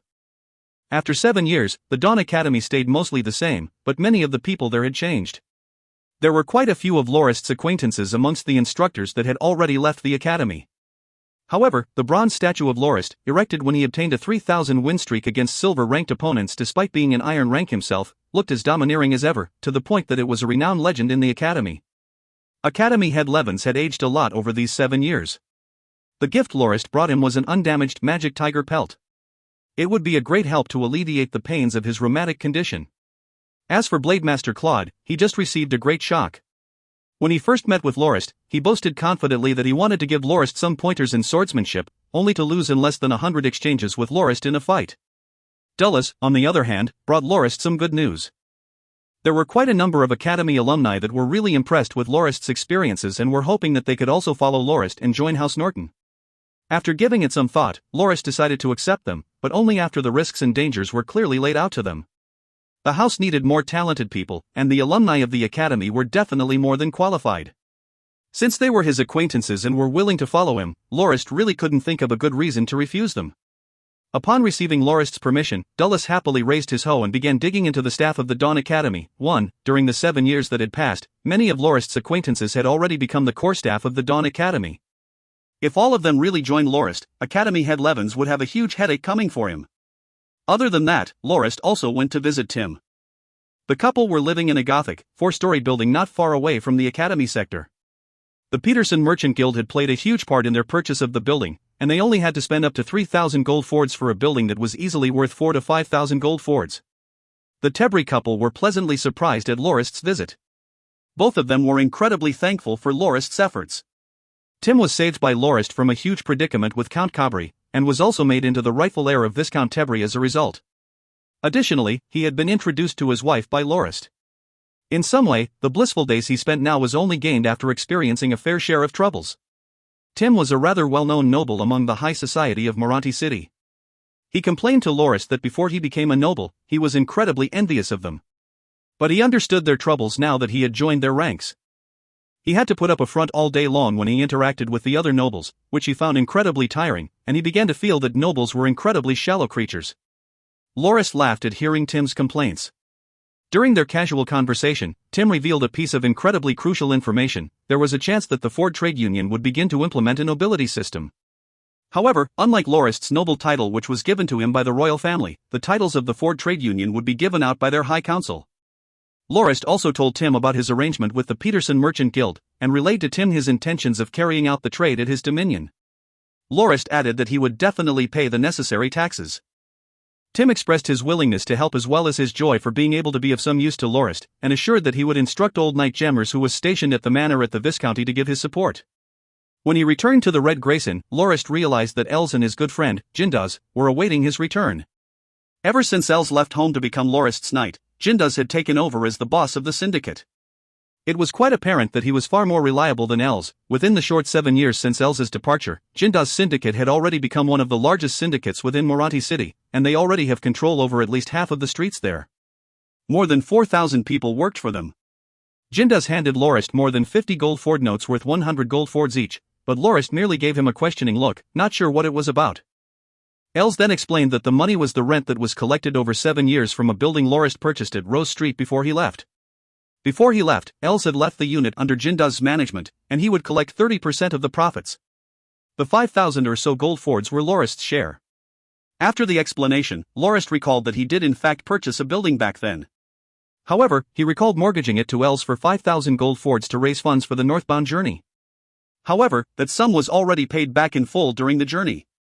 He didn't expect that his investment of 5,400 gold fords back then would break even within a short 7 years. Jinduz laughed and said that it was only possible because the price of property within Moronti City had been rising in recent years, causing rent to increase multiple times over. Otherwise, the profits wouldn't be that high. However, he said that he didn't come to meet Lorist just because he wanted to give him the collected rent. He said that he would like to acquire the magic beast jerky, whale meat, and salt for sale. Jinduz laughed bitterly.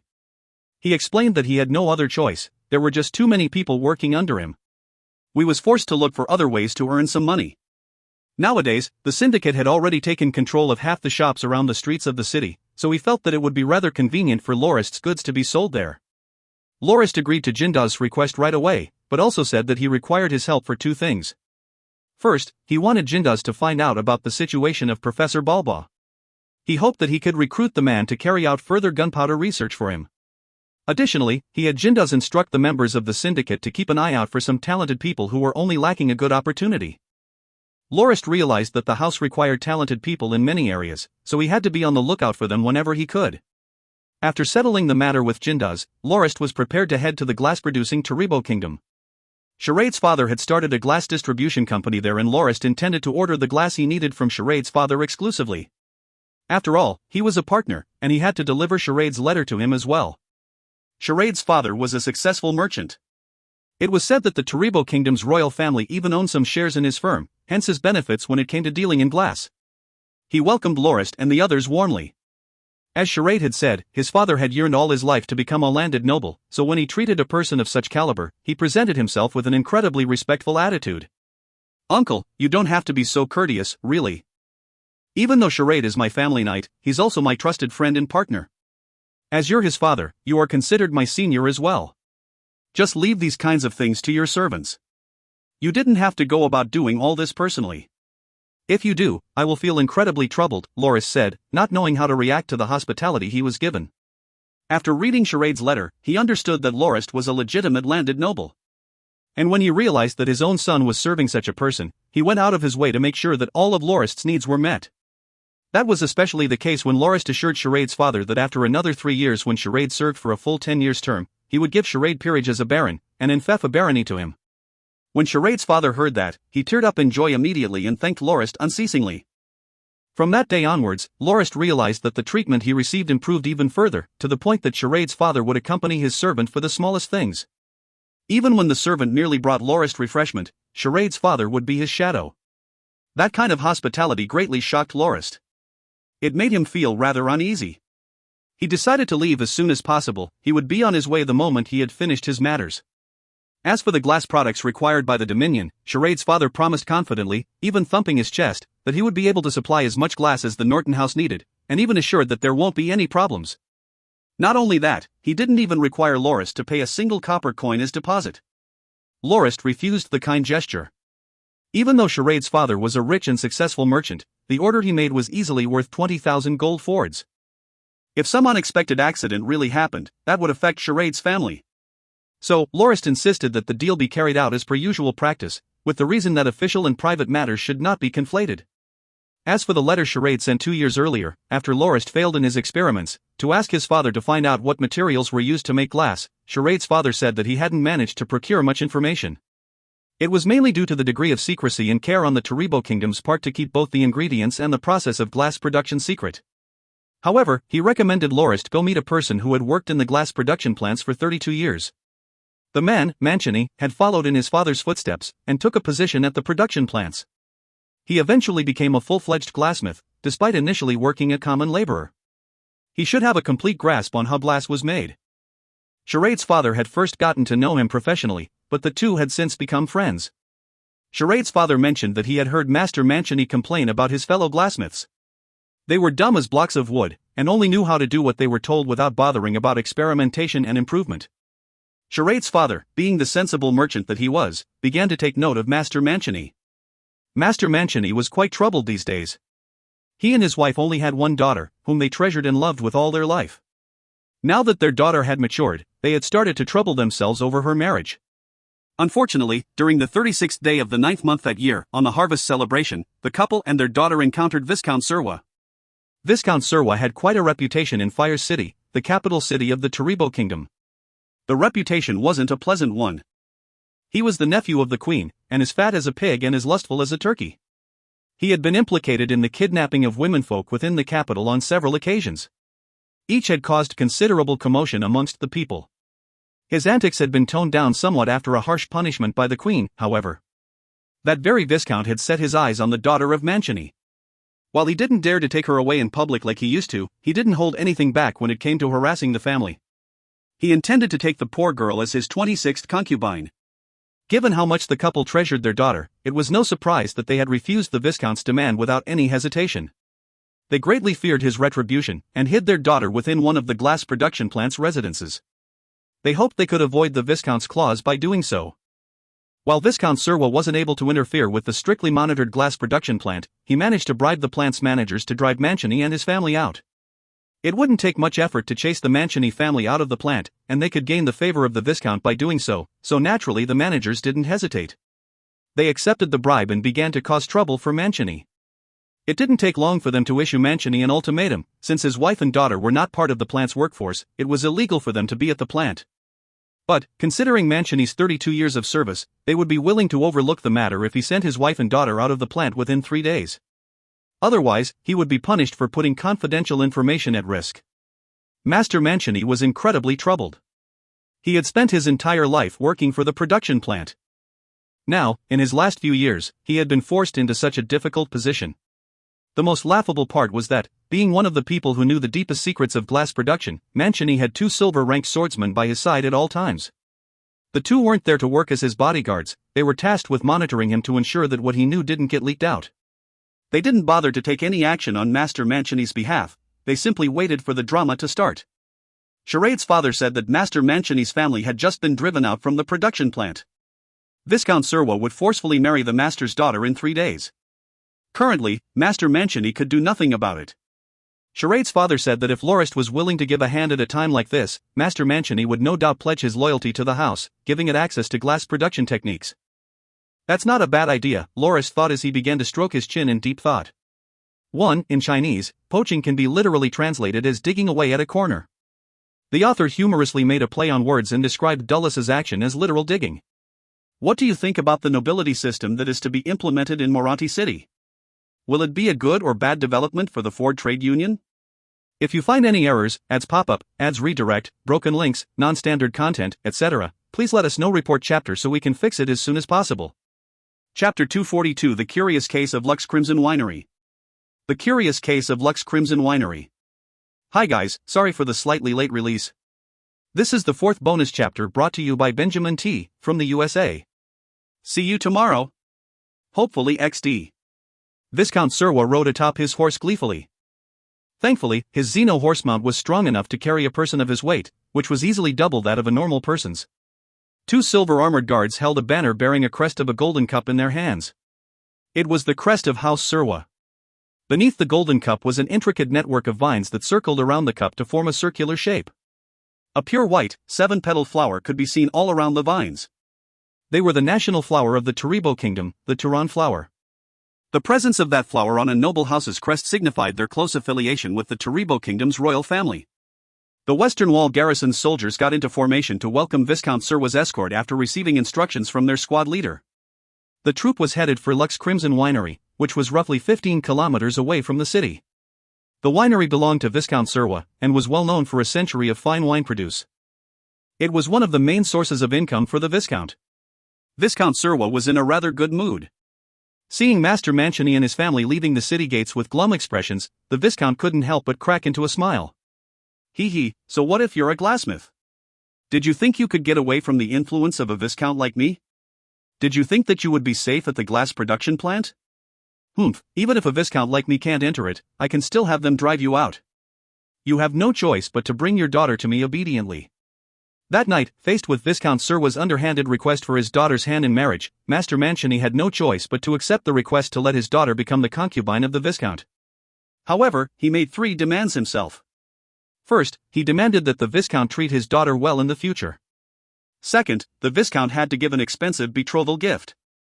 Lastly, their marriage ceremony should be carried out outside the city to attract as little attention as possible. Master Mancini felt that having his daughter marry Viscount Serwa was an incredibly embarrassing affair, so he wanted as few people to know about it as possible. If the Viscount were to go fetch his bride with a whole parade, that would cause the glassmith and his wife to lose all ability to stand proudly amongst their neighbors. That last demand was actually quite a reasonable one. Even though Viscount Serwa was slightly displeased by it, he was no idiot and knew that his reputation was not a good one. There was little difference between a high and low profile marriage ceremony to him. Either way, he would only be able to invite a few of his friends that were just as bad as him. He decided to hold the ceremony at Lux Crimson Winery. It was one of his favorite spots outside the capital. It was relatively rural and quiet. Viscount Serwa and his 10 or so guards spent more than 2 hours completing the 15-kilometer journey. Lux Crimson Winery's gates were wide open, but Viscount Serwa didn't really mind and dismounted when he arrived at the courtyard. Usually, there would be a lot of servants coming up to him to serve him, tend to the horses, and bring some water or towels, or perhaps even tea. They would completely surround Viscount Serwa. But for some reason, not a single soul showed up this time. Angered, Viscount Serwa yelled, "Where are they? Have they all died somewhere I don't know of? Why isn't there a single person here? You two, go check where those lazy bums have gone." The 2 guards obeyed. They headed to the main hall, opened its doors, and entered, only to be flabbergasted. After a few moments, they snapped out of their stupor and returned. "Me lord, look! They're all here, Then why aren't you calling them to get their asses here to me?" roared Viscount Serwa as he headed towards the hall. The moment he arrived at the entrance, a gust of wind carrying a concentrated alcoholic smell wafted over the Viscount. He fell to the ground dizzily. When he entered the hall to take a look, he was stunned as well. Within it, many people could be seen sprawling across the floor. It was possible that everyone working at the winery was there, completely unconscious. They were so drunk they weren't even aware of what was happening. Empty barrels of wine could be seen all over the floor and tables. Some of the barrels still had crimson wine dripping from their openings. Ha ha ha. The hodgepodge group of friends that had accompanied Viscount Serwa to his wedding laughed so hard after looking at the scene that they had trouble stopping. Serwa, that's too funny. So your servants actually party and drink when you're not around. Had it not been for the fact that you just decided to hold your marriage here yesterday and didn't send anyone to notify them of your arrival, you would never have found out about how they've been deceiving you the whole time. It seems that I have to carry out some random checks for my family's own winery as well. I wonder if those lowly servants dare to deceive me, said an oily-haired noble youth as he laughed. Ridiculous. Viscount Serwa was so mad that it seemed like smoke was billowing out of his orifices. It was obvious that he would become a laughingstock among the noble circle thanks to the disobedience of his servants. They dared to party when he wasn't around. I will definitely hang all of these pathetic dogs. As the Viscount began to throw his fit, he waved the horsewhip in his hand and began striking his servants. It was a shame that all of them were dead drunk. Not a single one of them reacted to the whip as it crashed on their bodies. After lashing out a dozen times, the Viscount was already out of energy and breath. His stocky body wasn't suited to strenuous activities. The Viscount raised his head and saw the manager of the winery sitting on his golden-laced chair in the innermost corner of the hall, the chair reserved for his personal use, holding onto a large wine barrel. Viscount Serwa burst into rage again. Haul that pathetic wreck over here. How dare he sit on my chair? Two of the guards walked towards the manager domineeringly. All the guards and the Viscount's friends had already entered the hall. Even the two silver-ranked swordsmen watching over Master Mancini went to check out the commotion. All of a sudden, the two doors to the hall shut. The inside of the hall was plunged into utter, all-consuming darkness. Who closed the doors? Open it, quick, roared the Viscount. The two nearest the doors stretched out their hands to open them, but after trying incredibly hard to do so, they stopped helplessly and said, "Someone has locked us in." "Who is it? Who would play such a prank on me?" shouted the Viscount as everyone else within the hall began to fall into disarray. "Let's light a torch first." "Did anyone bring a piece of flint?" someone asked. Fwing! The sounds of swords being unsheathed could be heard. 5 silver blade glows lit up in the darkness of the hall. The swords belonged to the 3 silver-ranked guards of the Viscount as well as the 2 silver-ranked swordsmen that came with Master Mancini. Even though blade glows were not ideal for illumination, it still allowed one to see, barely, the others at the front. Fwum! A flame could be seen at the innermost part of the hall, before more sounds of fires starting could be heard. High up in the air, 2 intersecting lines of hanging lamps were lit in succession. The upright candle holders by the sides of the hall followed suit. Soon the hall was lit completely. The ones in the hall stared at the scene in stupor. The sight before them was too surreal, almost like a magical phenomenon that they had heard about in the legends. "Revered Lord Viscount Serwa, and all the other respected noble guests, I express my warmest welcome to you all," resounded a coarse voice throughout the hall. In that instant some realized that another person was seated in the prized seat of Viscount Serwa. The manager of the winery, who was there before, had been pushed to the floor. A man dressed in a black shirt, black pants, and black leather boots replaced him. He wore a black cloth around his hair and a black mask on his eyes. Only the lower portion of his face, below his nose, was uncovered. When he smiled, his shiny white teeth gleamed under the illumination of the candlelight. The man in black was sitting lazily in the chair and regarding the Viscount and the rest with an unconvincing smile. "You? Who are you?" asked Viscount Serwa in a panicked voice. "Me? Well, you can call me Zalo, I guess," the man said without a single care in the world. "I have long heard about the generous and just Lord Viscount Serwa of the Taribo Kingdom, and about the magnanimous deeds you did without batting even an eye. So, I decided to pop in and pay you a visit, and perhaps help you, Lord Viscount, to spend some of your riches on a good cause. I suppose you wouldn't mind that, would you, Lord Viscount?" Viscount Serwa, upon hearing about his impressive reputation, gleefully said, No. I won't mind it at all." At the same moment the last words left his mouth, he received a powerful kick. One of his noble friends glared at him angrily and said, "Idiot, don't you understand sarcasm? He's here to rob us. He's a bandit, . The Viscount finally realized his predicament. In a fit of rage, he waved his arm and ordered, "Capture him. I want him hanged." The 2 guards, who had only moments earlier been instructed to carry the old manager away, were the closest to the seat, so they drew their swords and rushed forward. The man in the seat only twirled about twice, before the guards collapsed. They lay on the ground, unmoving. "All of you, go," roared the Viscount. All 3 of his silver-ranked guards rushed forward, along with a dozen of others of iron and bronze rank.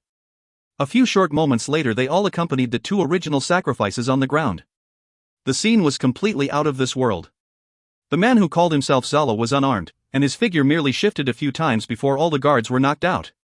A couple of nobles recalled the fires being lit by no one whatsoever, and their faces paled right away. He's a magus. The sound of trickling water could be heard as a few of the spineless noble youths wet their pants. The magi were described as cold-blooded killers in the legends. It was said that they would carry out experiments with human subjects regularly, often stripping them of their skin or muscles, and even taking their bones out to perform revival experiments. The notion was only further supported by the prevalence of novels that depicted brave knights saving princesses from the grasps of evil magi or dragons. Viscount Serwa's pants were also completely drenched. He knew that he was no brave knight, nor was he a pretty princess. The logical conclusion that popped into his mind was that he would be one of the experimental subjects for the magus before him to vent his frustration. The man in black, Zalo, began to cackle insidiously before he said, "Oh, naughty naughty. I see that I will have to brand your bodies after all, but..." As Zalo continued to make his way closer, more than half of the remaining 20 or so people collapsed on the ground, shivering in fear.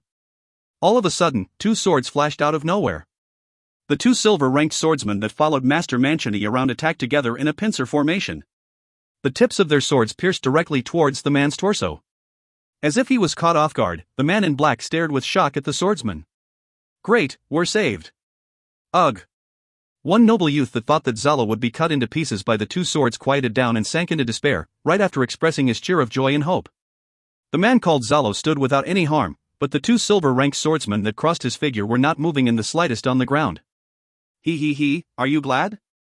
Zalo asked before he cackled once more, "Strip them naked." The noble youths suddenly found themselves surrounded by 6 huge men, also clad in black, and wearing skull masks.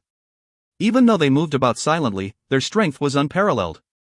After one noble was caught, his clothes were ripped off him directly, before he was brought in front of Zalo. Zalo revealed an evil smile as he stretched out a finger. His fingertip glowed as he traced it across the naked noble's body. After that, a large bloody Z appeared on his chest. The branded noble youth fainted from the pain right away. Another day passed before the drunk workers of the winery awoke. Even though they suffered a bad hangover, it was nothing serious. They would be fine after drinking some more fluids. The manager of the winery shook his groggy head. He felt as if he had dreamed up that encounter with the bandits. In his dream the bandits breached their winery, but didn't want money or women. All they demanded was for the workers of the winery to drink, and those who resisted would be force-fed wine until all of them were dead drunk. Even after the manager was made drunk, he was still forced to drink for a whole lot longer. Since the wine produced by the Lux Crimson Winery was of rather high quality, the manager couldn't avoid getting drunk despite his above-average tolerance to alcohol. Are there really bandits like that in this world? Wondered the manager, before an errand boy of the winery came over and dragged him outside. The manager noticed the carriages and mounts left in the courtyard by the Viscount. "Where's the Lord Viscount?" wondered he. After searching through the whole winery, they still didn't locate the Viscount or his guards. Impossible, the Viscount must be somewhere in the area. There's no way he would be able to make it out of the winery with that flabby figure of his. And he couldn't possibly travel on foot and leave all his mounts here. We must keep looking. The manager began to feel enraged. He suspected that the bandits had been planning something against the Viscount. In the end, they finally found Viscount Serwa and the rest at the deepest corner of the wine cellars. The workers hauled the naked men hugging each other to conserve heat and stave of the freezing cold out of the cellar. In actuality, the Viscount and the rest had already regained consciousness for a good while. When they realized that they were trapped in a wine cellar, they cried out for help to no avail. They had been dumped in the deepest corner of the cellar deep underground, and there were lots of things piled up at the entrance. Not a peep could escape the cellar. Even if their cries of help escaped the cellar, the rest of the workers of the winery remained dead drunk throughout the day in the hall. By the time midnight came along, every one of them had sore throats. Hungry and cold, they could only huddle up to conserve some heat. The weather of the 11th month and the fact that they were underground caused them to feel extreme cold. Had it not been for the workers that found it weird for there to be so much junk piled up at the cellar, Viscount Serwa and the rest of his guards and his other companions might have died from the cold without anyone noticing. It didn't take long for the police force of the capital to rush to Lux Crimson Winery. Word of Viscount Serwa's encounter quickly spread throughout the royal capital, and soon rumors of the Magus Zalo who could summon skeleton soldiers that left a mysterious Z mark on the bodies of the ones involved, greatly befuddled all who heard about the incident. The testimonies of the manager of the winery and the rest of the workers about how the 6 or 7 bandits that only forced them to drink didn't help at all. After 2 confused days, the silver-ranked swordsmen who had their jaws broken finally remembered something that was on their mind. Master Mancini's family of 3 had disappeared without a trace. Things were definitely getting out of hand, given that a master glassmith like him vanished all of a sudden. How could this Master Mancini leave the royal capital with his whole family, questioned the king of the Taribo kingdom, Taribo 7, as he stood before the security officials of the capital. As a glassmith, while they could enjoy preferential treatment and riches, they would lose their personal freedoms. Apart from the glass production plant in the royal capital, they didn't have any right to go anywhere else. If it were any other way, the secret of glass production wouldn't have stayed within the Taribo kingdom for hundreds of years. So, when the facts were brought before the king, hang that Viscount Serwa at the plaza in front of the palace right away. Have the guards at the western city gates hanged as well. Their greatest crime is not inspecting the ones who left the city. As for the 2 silver-ranked swordsmen tasked to watch the master, eradicate their families. To think they would neglect their most important duty. They must protect the glassmith they're assigned, or kill him if that need arises. Whatever they do, they must ensure that the secret of glass production stays within the kingdom. Their task is far more than just keeping an eye out for the glassmith. Also, for the ones at the production plant that have accepted the bribe of Viscount Serra, have them all beheaded. If they were daring enough to chase a glassmith that knows the ins and outs of glass production out of the plant, if they were offered an even higher price, who knows when they'll smuggle a glassmith out to another nation? All that crap about the Magus and skeleton soldiers. That's just all a ruse to distract us from noticing the disappearance of Mancini's family. Don't let the nobles who were involved in that incident off. And make sure to get to the bottom of this case and have those who played a part in it pay. Have someone investigate who it was that planned this whole thing. Be it some noble house or a whole nation. As long as we have a lead, I don't mind mobilizing all the blade masters of the kingdom to ensure that the secret of glass production is kept. As Taribo 7 raged on, a storm of blood and chaos began to brew in the Taribo kingdom. 1. You don't need me to tell you which fictional character dressed in all black, Lorist, is referring to here, right? I changed the name slightly to avoid any potential infringement issues. If you find any errors, ads pop up, ads redirect, broken links, non-standard content, etc., please let us know. Report chapter so we can fix it as soon as possible. Chapter 243 Unforeseen Changes. Unforeseen Changes. Here's the first regular chapter of the week. Enjoy. Come on, Zalo's a sword-wielding hero. When did he become a magus? Thought Lorist with dissatisfaction. He had forgotten that he didn't use his sword even once while he was dressed as Zalo. The mysterious self-lighting flames and his arcane unarmed combat techniques naturally led others to assume that he was a magus instead. Lorist was having breakfast. The Moranti Daily, just delivered to the Red Grace Inn, was in his hands. The main headline read, "The Mysterious Case of the Magus of Lux Crimson Winery," but 6 days had already passed since the incident. Word had been passed to the journalists of the Moranti Daily from the Taribo kingdom, whom promptly exaggerated almost every detail about the story. Not Zalo, the magus, not the mysterious lights, not the weird techniques used to incapacitate the guards, nor the Z left on their chests escaped the treatment. The article even included an interview near the end with one noble youth who had been there in person when the incident happened. According to the interview, the Z mark on his chest would hurt slightly every time midnight arrived. He said that he felt as if there was a mysterious power calling out to his soul, and that he would expend lots of mental energy combating the urge to head the power's call so that his soul wouldn't be dragged into the hellish abyss of the magus. This journalist could probably start writing a long-running fantasy novel series. Perhaps he used to work as one? Lorist guessed the truth unwittingly. That particular journalist of the Moranti Daily had never actually met Viscount Serwa. The Count was rotting on the gallows in front of the palace by the time the journalist finally made his way there. He had even wondered who the unlucky fool was. Obviously he had angered or displeased the king. As for news about the missing glassmith, the Taribo kingdom had restricted the spread of the information. It was only after visiting multiple inns that the journalist managed to approach one of the noble youths involved in the case. Upon hearing his testimony, the journalist felt a spark of inspiration and began fashioning his own fantasized version of the account. Thus was born the tale eventually published in the Moranti Daily. Lorist put newspaper down and began to read the Frolic Weekly. In that paper, the report on the Lux Crimson Winery case was far more reliable. as opposed to the fantasized account written by the journalist from the Marathi Daily. The journalist of the Falik Weekly, who wrote the report, gave clearer sources. They ranged from the winery's workers he interviewed to the investigators of the case, and even included the security official of the Taribo kingdom that was put in charge of the case. The headline of the Falik Weekly read, "Zalo, Magus or Magician?" After some thorough investigation, the journalist realized that Zalo was not really a magus but merely a daring bandit who knew a couple of magic tricks and theatrics. For instance, the investigator of the case noticed that the mysterious ignition of the candles within the hall was merely a magic trick. In actuality, it was rather simple. An oil-soaked rope was lined across the wicks of multiple candles, so when one end of the rope was lit, the other candles would follow suit. As for the unconscious guards, the journalist believed that the bandit called Zalo was actually a gold-ranked unarmed fighter.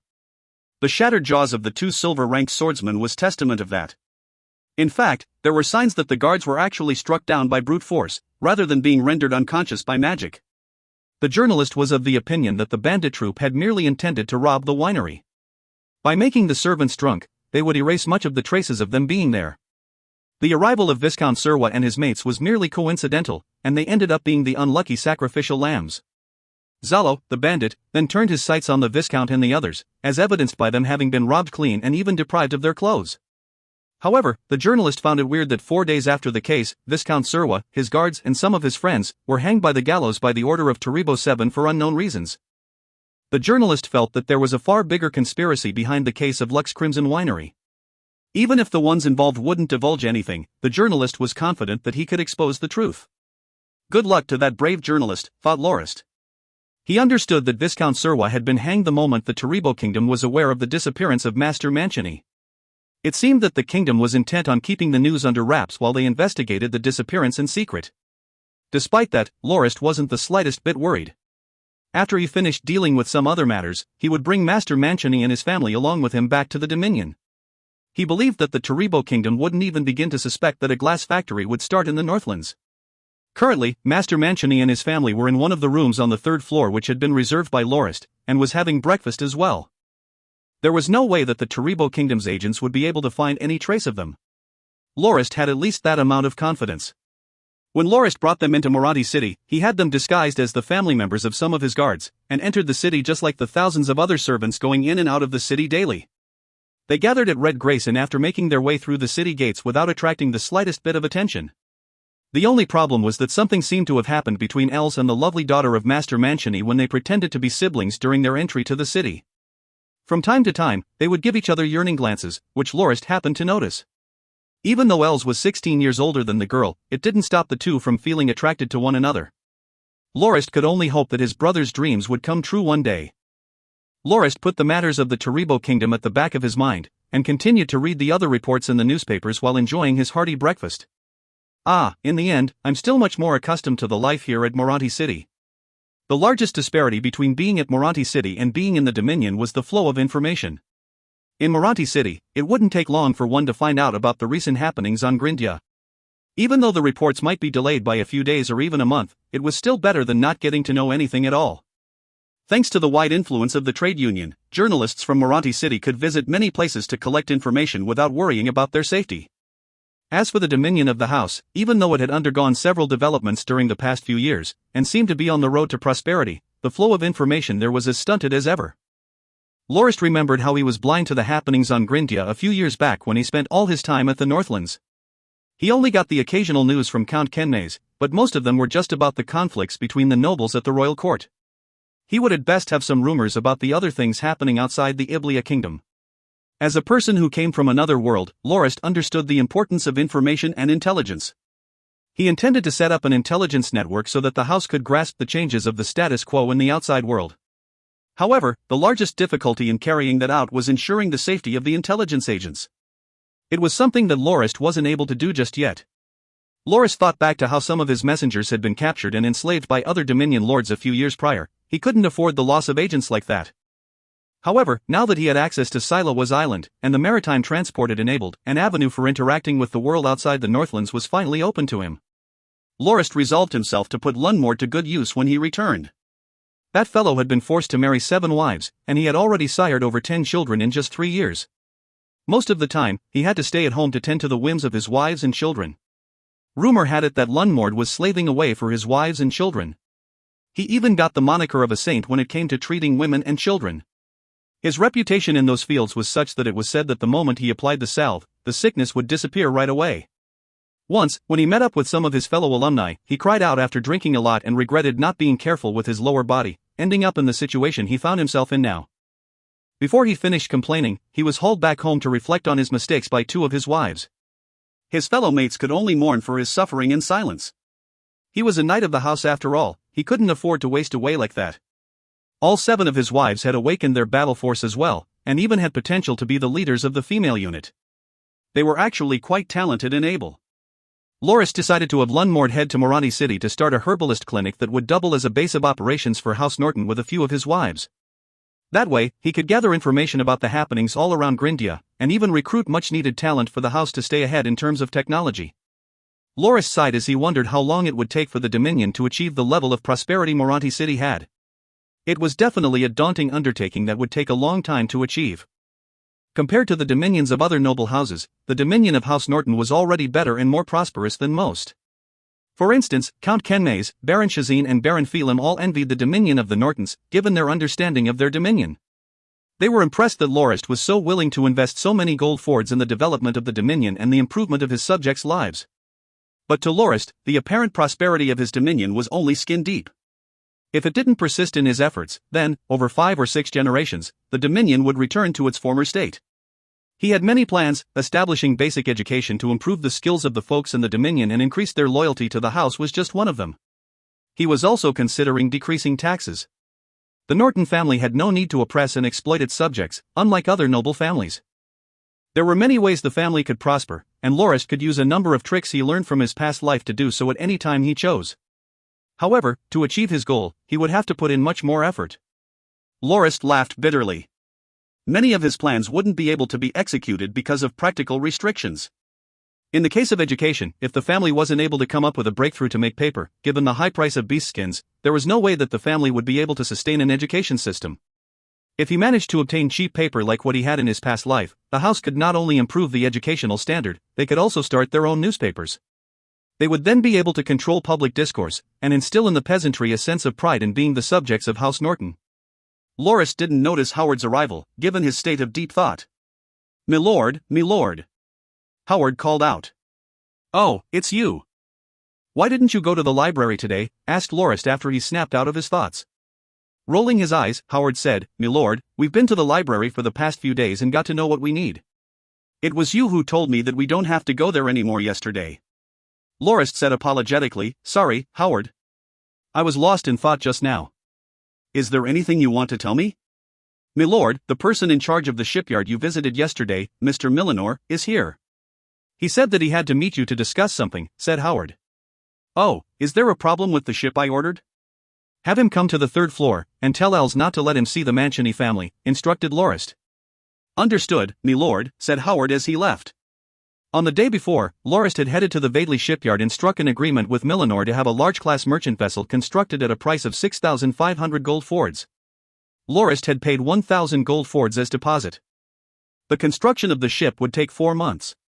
He also had to pay another 3,000 gold fords after the main keel was laid down. The rest of the fees would be paid on the ship's completion. In a few quick moments, Millinor arrived before Lorist. "Welcome, Mr. Millinor. I wonder what is so urgent that you have to see me in person so soon," asked Lorist. "My deepest apologies, sir. Due to some factors out of our control, the Wellity shipyard is unable to complete your order. This is your deposit and the payment for the voided agreement. I hope you forgive us, we have no choice but to cancel the agreement," said Millinor in a rushed manner, before he left without negotiating the possible reinstatement of the agreement at all. 10 gold ford notes each worth 100 gold fords were laid on the table. That was the deposit Lorist had paid. There was another sack filled with coins, 100 gold fords in total, 10% of the deposit, paid as the compensation for the voided agreement. According to the order contract, if the shipyard was unable to carry out the agreement within 10 days, the deposit would have to be returned with 10% interest. Within only 3 days, Lorist had gained an extra 100 gold fords. If Lorist was still the same instructor working at Dawn Academy, he would have been so glad that he would lose sleep over it. However, he no longer regarded 100 gold fords with the weight a normal person would. He had come to Moranti City to spend money, not to earn it. With 1,000,000 gold fords, Lorist had planned to purchase or order 12 large-class merchant vessels to form a trading fleet. However, he didn't expect that the first shipyard he contracted would default on the agreement. Just as Lorist was pondering the uncontrollable factors Millinor had mentioned, Howard knocked on the door to his room again and reported, "Milord, 3 of the people in charge of other shipyards are here." After a few moments, the 8 private shipyards with which Lorist placed his orders during the past 6 days after returning from the Taribo Kingdom all rejected it, with the same nonsensical reason. All of them paid the deposit back with an interest of 100 gold fords. After Lorist's intense questioning, one of the shipyards revealed a slight hint: "Your people have got on the bad side of a person we can't afford to offend." Lorist wore a solemn expression as he thought, who is behind all this? Who's this person that even the skilled shipwrights and laborers of the shipyards along High Gold Bay didn't dare to offend? Lorist really couldn't recall anyone of note that he could have crossed. "Els, go see Jindes and ask him to look into this and find out who is acting against us. We need some kind of lead. As for the rest, don't leave the inn without a good reason. We have to keep our guard up right now," instructed Lorist. A day later, Jindes arrived at the Red Grace Inn. According to his investigation, it was the Chichter Merchant Guild that forced the shipyards to return Lorist's deposit to revoke the order. The person in charge of one of the shipyards was right. The Chichter Merchant Guild was indeed someone they couldn't afford to offend. The Chichter Merchant Guild? Why would they want to interfere with my purchase of large-class merchant vessels? Didn't their president come to apologize to me already? Why would they act against me now, given that I'm backed by the Peterson Merchant Guild? Lorist continued to think with his brow furrowed. He must have missed out on some key variable. At that moment, Howard came over and reported, "Milord, President Peterson sent someone over to inform you to meet him at the guild headquarters. He has something urgent he needs to discuss with you. If you find any errors, ads pop up, ads redirect, broken links, non-standard content, etc., please let us know. Report chapter so we can fix it as soon as possible." Chapter 244: Shocking Developments. Shocking Developments. Here's the second regular chapter of the week. Here's the topic of the day. How do you think Lorist will deal with this threat? Both the expansionism of the Union in general, and with the issues with the Chichter Merchant Guild specifically? Discuss. 2 days ago, the 7 largest merchant guilds of the trade union had a discussion about implementing the nobility system. In principle, the guilds shouldn't be against it, as presidents of the 7 largest guilds like me will be entitled as dukes. The only problem was the enfeoffment of land. The original plan concerned the Phallic Plains, which had 8 cities in total. Apart from Moranti City, each of the 7 other cities on the plains will be enfeoffed to one of the 7 dukes. However, that territory was a little too small, and the Ford Merchant Guild, which thrives on agriculture, objected vehemently to that and even threatened to leave the trade union. That's why we had to abandon that plan. Even though the trade union had a wide sphere of influence, the only other place under its rule apart from the Phallic Plains are the Callisto Mountains. In the end, it was decided that the Phallic Plains and Moranti City would be left untouched, as they were the core of the trade union which the citizens depended on for emotional stability. Callisto Mountains would then be divided into 50 different dominions and enfeoffed to those of the rank of Viscount and below. As for ranks above the Count, they can only expand their land through their own efforts. When Lorist arrived at the headquarters of the Peterson Merchant Guild, President Peterson didn't tell him anything about the matter regarding the cancelled ship orders. Instead, he began to talk about the seemingly unrelated nobility system that was pending implementation by the trade union. However, Lorist believed that President Peterson told him that for a good reason, so he resigned himself to pay attention. For example, Duke Lormo, of the Lormo Duchy, has been interested in joining the trade union ever since the dissolution of the Christian Empire. I believe that the trade union will give him a chance this time around, on the condition that he revokes his dominion's independence, and his own sovereignty, and put the 2 provinces, the Uwas and Poljas provinces, under the trade union's jurisdiction. Only after that will Duke Lormo be made a duke of the trade union, with Uwas province as his enfeoffed land. As for the Poljas province, which borders the Phallic Plains, it would become the dominion of Duke Ford. Mainly because the founder of the Ford Merchant Guild, Duke Ford Moranti, and the 6 other heads of the largest merchant guilds, are credited with the formation of the Merchant Guild, it stands to reason that his descendants be given some benefits. As for the 6 other largest merchant guilds, with the exception of the Walled Merchant Guild, who have their sites on the weak Mobia Duchy, which is near the Callisto Mountains, the Twin-Head Dragon Merchant Guild, the Mayflower Merchant Guild, the Wessia Merchant Guild, the Chichter Merchant Guild, and us, the Peterson Merchant Guild, will be targeting the lands of the former Christian Empire. The Peterson Merchant Guild is prepared to take over the northwestern area of the Redleast Kingdom and set up our dominion there. Yesterday, I have invited Mr. Tim over for a discussion. He said that he would be willing to aid the guild by convincing the nobles of the northwestern area of the kingdom to take me as their senior noble after the formation of the Dominion. After that, the nobles there, including House Tebri, will become part of the nobility of the trade union. Holy crap, the trade union is actually going to change the policies they have abided by for more than 100 years. Now that they're powerful enough, they've spread their wings and bared their fangs towards the territories formerly belonging to the empire, and are prepared to swallow as much as their appetite allows. Even Tim, who had been made a noble through Lorist's efforts, had changed sides and joined the trade union without so much as a notification. It was apparent that he was already completely committed to his new cause, neglecting all the favors he had owed in a naked act of betrayal. At that moment, Lorist's mind was in turmoil. He felt as if there were 10,000 horses stampeding right in front of him.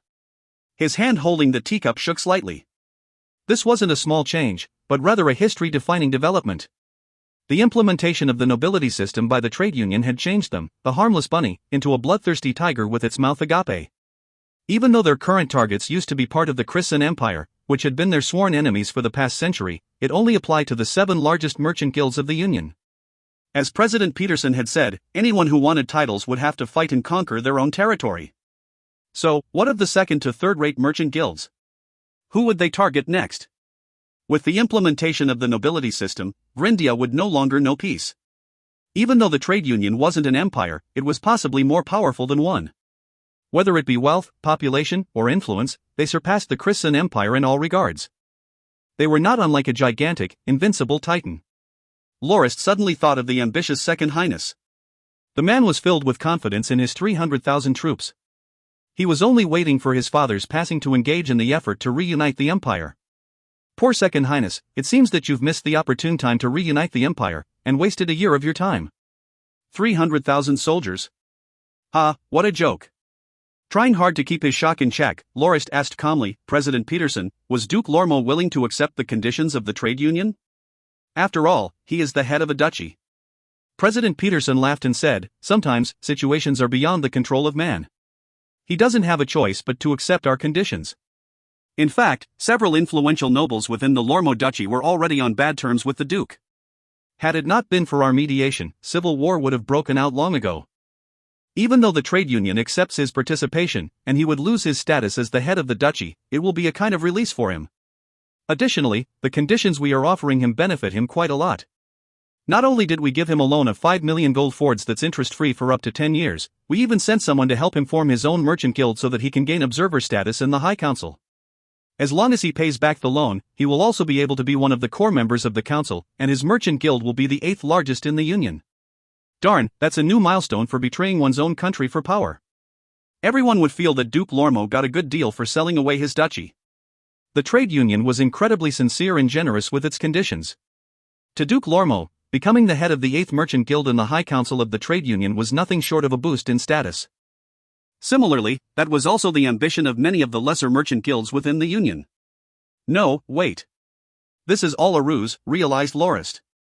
Duke Lormo is a goner. The loan of 5 million gold fords is truly an alluring trap. If he doesn't pay it back within 10 years, Duke Lormo would have to liquidate his assets to pay back the loan according to the regulations of the trade union. In other words, he would be declared bankrupt and his dreams of becoming the 8th member of the High Council would be dashed. There was no way that the 7 largest merchant guilds would be willing to further divide their benefits to be given to someone else.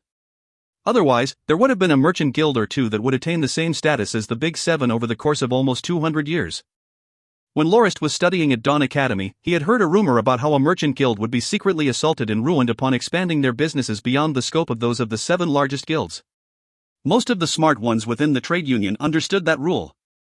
Thankfully, my dominion is within the Northlands and on Silowas Island. I won't have to worry about interacting with these sly hegemons anytime soon, cheered Lorist secretly. But what President Peterson said next almost caused him to jump in shock. Apart from us, the Peterson Merchant Guild, the others including the Twin-Head Dragon Merchant Guild, the Mayflower Merchant Guild, and the Wessia Merchant Guild will be aiming to conquer the Redleys Kingdom for territory. That's because the Union understands that the Redleys Kingdom is near its point of collapse after the incessant attacks of the Andanak Kingdom's Second Highness.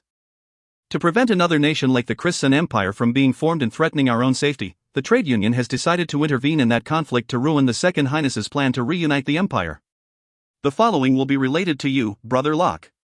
The Chichter Merchant Guild is intent on taking your dominion at Silowas Island, and their plan is supported by the rest within the Union. As long as they have Silowas Island, the Chichter Merchant Guild will be able to control the sea trading routes all the way from High Gold Bay to the northern coasts. They will become the true rulers of the sea. Even though I knew that the island was your dominion, I wasn't able to object to it. The circumstances didn't permit my objection. The Chichter Merchant Guild is already aware of your true identity, and they have even suggested to make you give them the island by force. I have vehemently objected to their methods. Even if we can't be considered friends, you are still my guest. Additionally, the trade union's reputation would be sullied if such a thing was carried out. The other merchant guilds agreed with me, and advised the Chichter Merchant Guild against starting a conflict with you in Moranti City. So far, your safety within the city is guaranteed. However, the moment you depart, I suspect the Chichter Merchant Guild will attack you at sea. Brother Locke, I suggest that you abandon your ship and travel on land. It's safer that way. The strength of the Chichter Merchant Guild is most pronounced at sea, but they're rather weak on land.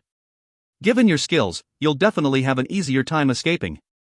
Please understand that I am unable to help you, Brother Locke. This is the decision of the Union. Other than that, the Chichter Merchant Guild will be giving control of the trade route from High Gold Bay to the dominion of Viscount Tebri to the Peterson Merchant Guild, and promised that they wouldn't interfere with that.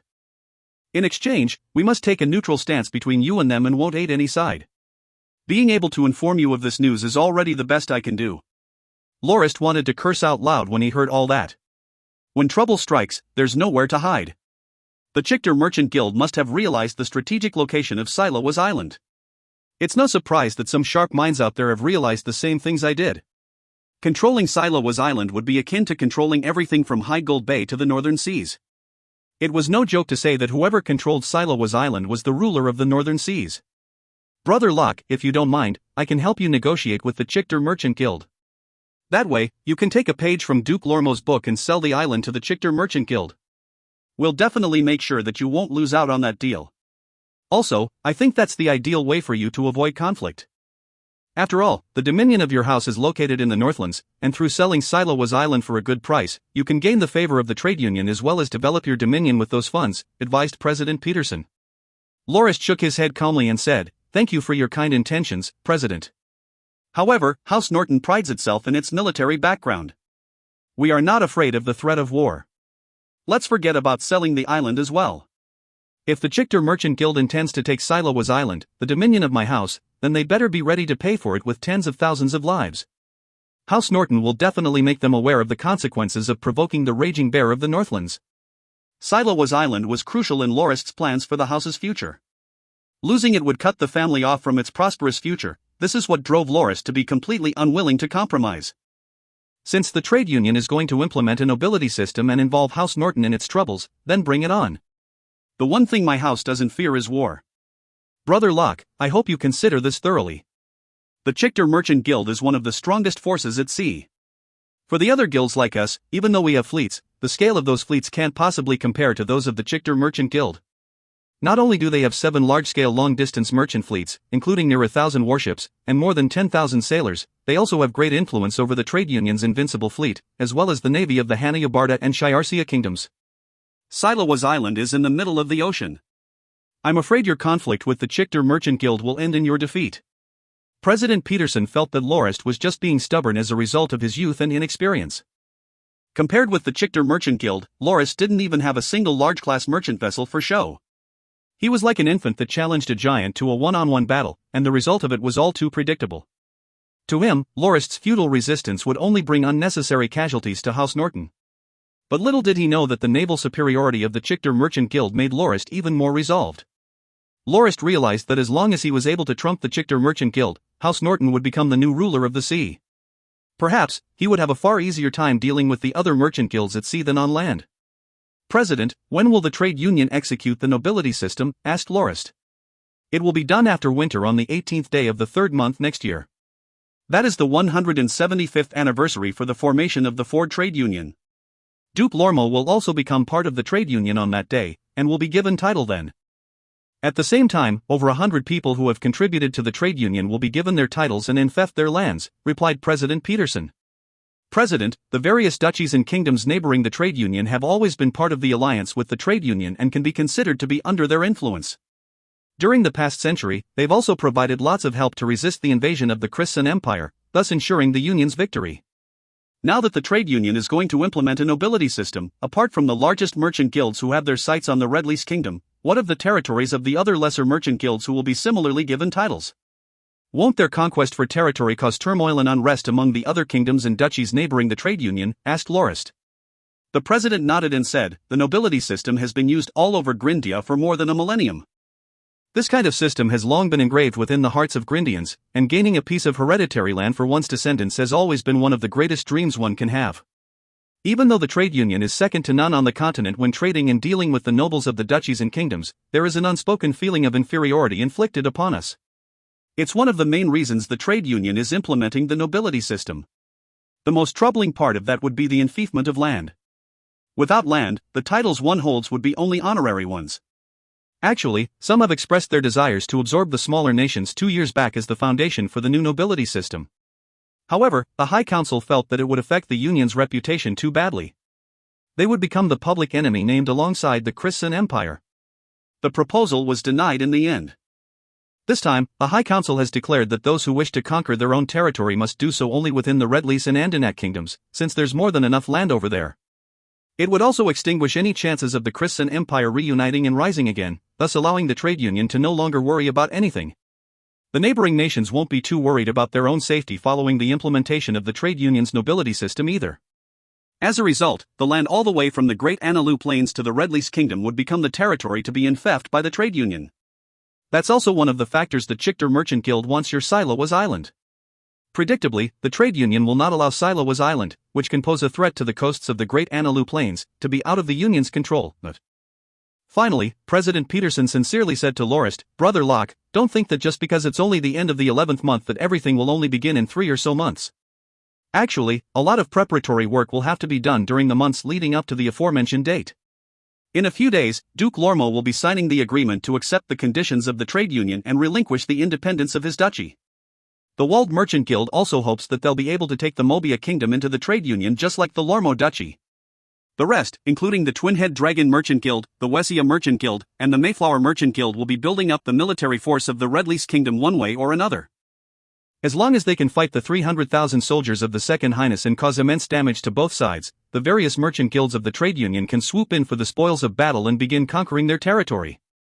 I think that when one's might can't compare to one's foe, one must endure and compromise, lest one make the irrational choice that will devastate one's own house.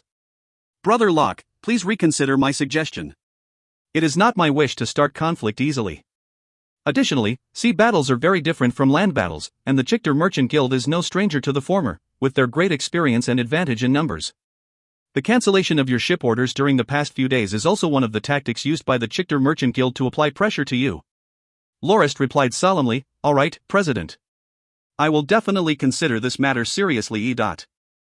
If you find any errors, ads pop-up, ads redirect, broken links, non-standard content, etc., please let us know. Report chapter so we can fix it as soon as possible. Chapter 245 2 Letters. 2 Letters. Hey guys, here's the first sponsored chapter of the week brought to you by Benjamin R. from France. Enjoy. And for the question of the day. How do you think this will play out for the 8 academies? Will they all be annihilated? When he returned from the Peterson Merchant Guild, Lorist locked himself in the room and burned the midnight oil. When Howard opened the door the next morning, he saw Lorist with his eyes slightly red, wearing a pale look of fatigue. "My lord," mumbled Howard worriedly. Howard and Els had accompanied Lorist to the Peterson Merchant Guild the day before. Even though they stood guard outside, they were roughly able to hear about how the Chichester Merchant Guild had goals towards getting Silowas Island, which belonged to House Norton. When they paid attention, they also heard President Peterson advising Lorist not to start an all-out conflict with the guild for the sake of honor, and said that the best option was to sell the island to them. When they returned, all of the guards, including Josk, got to hear the news. They were all emotionally charged. It was as though they had been insulted themselves. A merchant guild will never be allowed to strong-arm House Norton. They all expressed that they'd rather die than let the dominion of the house be sold out. Lorist, on the other hand, wore a dark expression. He asked for the maps of Moranti City, the Ford Trade Union, as well as those of the neighboring nations. He locked himself in his room after receiving them, and only emerged the next day. "Don't worry, Howard. Since I'm taller than you, if the sky falls, I'll be the first one to bear the burden. This is no big deal. Get me a basin of water to wash my face with," said Lorist, smiling as he stroked Howard's hair. As the ice-cold linen cloth was wrapped around his face, Lorist shivered and felt the fatigue that had built up during the night drain away in an instant. The implementation of the nobility system has nothing to do with me. But they shouldn't have set their sights on me. I only want to continue farming and developing the dominion without offending anyone, but those fools just keep knocking at my door one after another.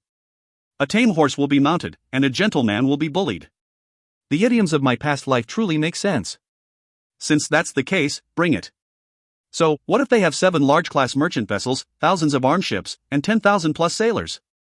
To me, all of them are merely small fry.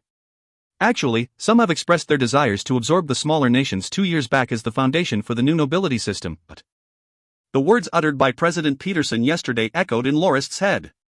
He revealed an insulting smile. So, the trade union intends to turn the sights of those they entitle to the lands of the Redlease and Andenac kingdoms. Do they really think it will be that simple? Merchants are still merchants at the end of the day. And it is in their nature to avoid losses to gain profit. There's no way that they'll ignore the delicious cake right next to them and go all the way to an unfamiliar land to bite on bones. Do they think that everyone within the union are as farsighted as the 7 big guilds? I guess I'll give you guys a small push and let you know what a situation beyond man's control is like. I refuse to believe that you won't take a bite when I bring that delicacy straight to your mouth. Howard, have Master Mancini come to my room, instructed Lorist.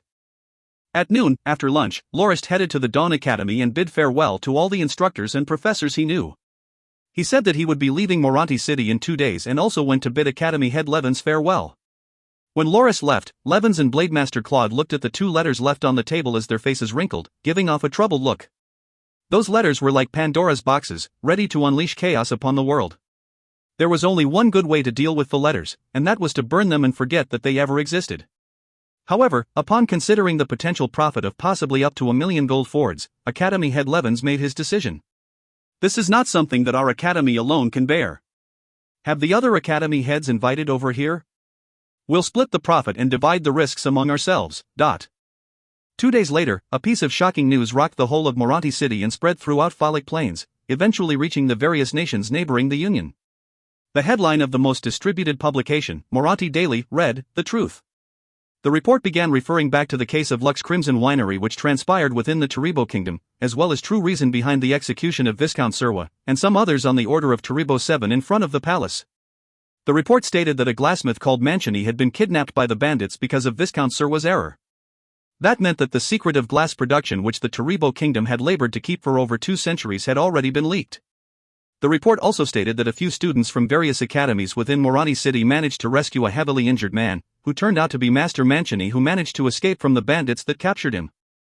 Due to his injuries, Mancini had perished despite the emergency medical treatment he had been given. However, Master Mancini loathed the Taribo Kingdom greatly. He said that he had worked hard for 32 years in glassworking for the kingdom, yet he wasn't able to receive its protection, causing his family to fall into ruin. It was through his testimony that the rest got to know about how the glassmith was forced to marry off his daughter to the Viscount, which led to his eventual kidnapping in the first place. Given that his daughter was in the hands of the bandits, Master Mancini no longer felt any will to live. Before his death, he penned 2 letters, one of which contained the ingredients and procedures for green glass production, and another for oil glass. He hoped that the letters would cause the secret of glass production to be spread throughout Grindia. This would complete his revenge against Viscount Serwa for forcing his hand, and the Taribo Kingdom for its cruel indifference to his plight. Naturally, Master Mancini wasn't aware of the hanging of Viscount Serwa by Taribo 7. The letters he wrote troubled the students greatly. They eventually decided to bring the letters back to their academies to let them handle the matter. After some deliberation, the heads of the academies of Moranti City had come to the decision to auction off the letters. They would use the profits gained from the auction to reward the adventurous students, and make a fund in Master Mancini's name for studious students who lacked the opportunity to further their studies because of their poor family background. This would allow the academies to honor the tragedy that befell the Mancini family. The report also stated that the Mayflower Merchant Guild would be hosting the auction for the 2 letters on the 5th day of the 12th month. The starting bid for each letter would be 1 million gold fords.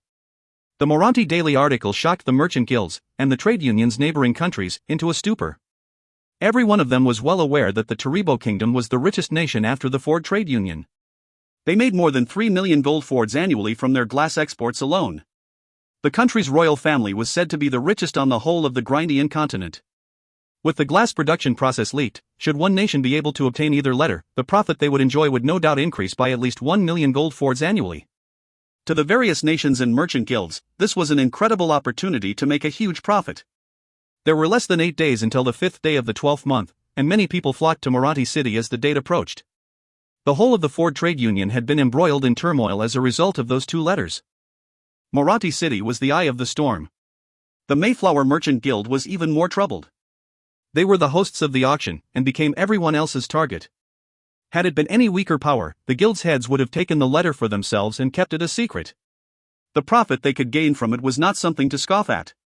But the people that had come to them with this proposal were the heads of 8 of the 10 greatest academies on the whole of the continent. No matter how brave the heads of the Mayflower Merchant Guild were, they wouldn't dare to take the letters for themselves.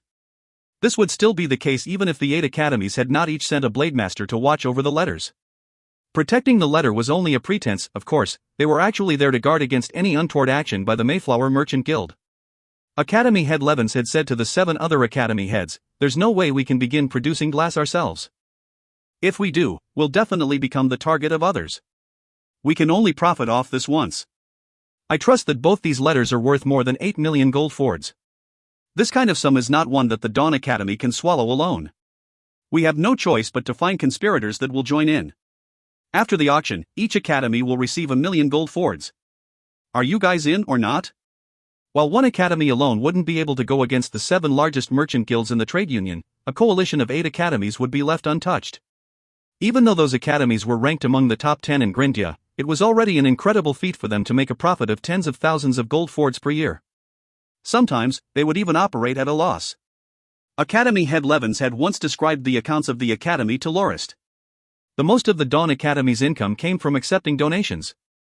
That was why the academy head wanted Lorist to help with the battle force awakening of the son of President Peterson no matter what, even though that seemed an almost impossible task at first. This auction, however, gave them the opportunity to gain 1 million gold fords in one go. The other 7 academy heads were unanimous in their decision. For them to be able to make it to their current positions, they had to be at least as sly as academy head Levins.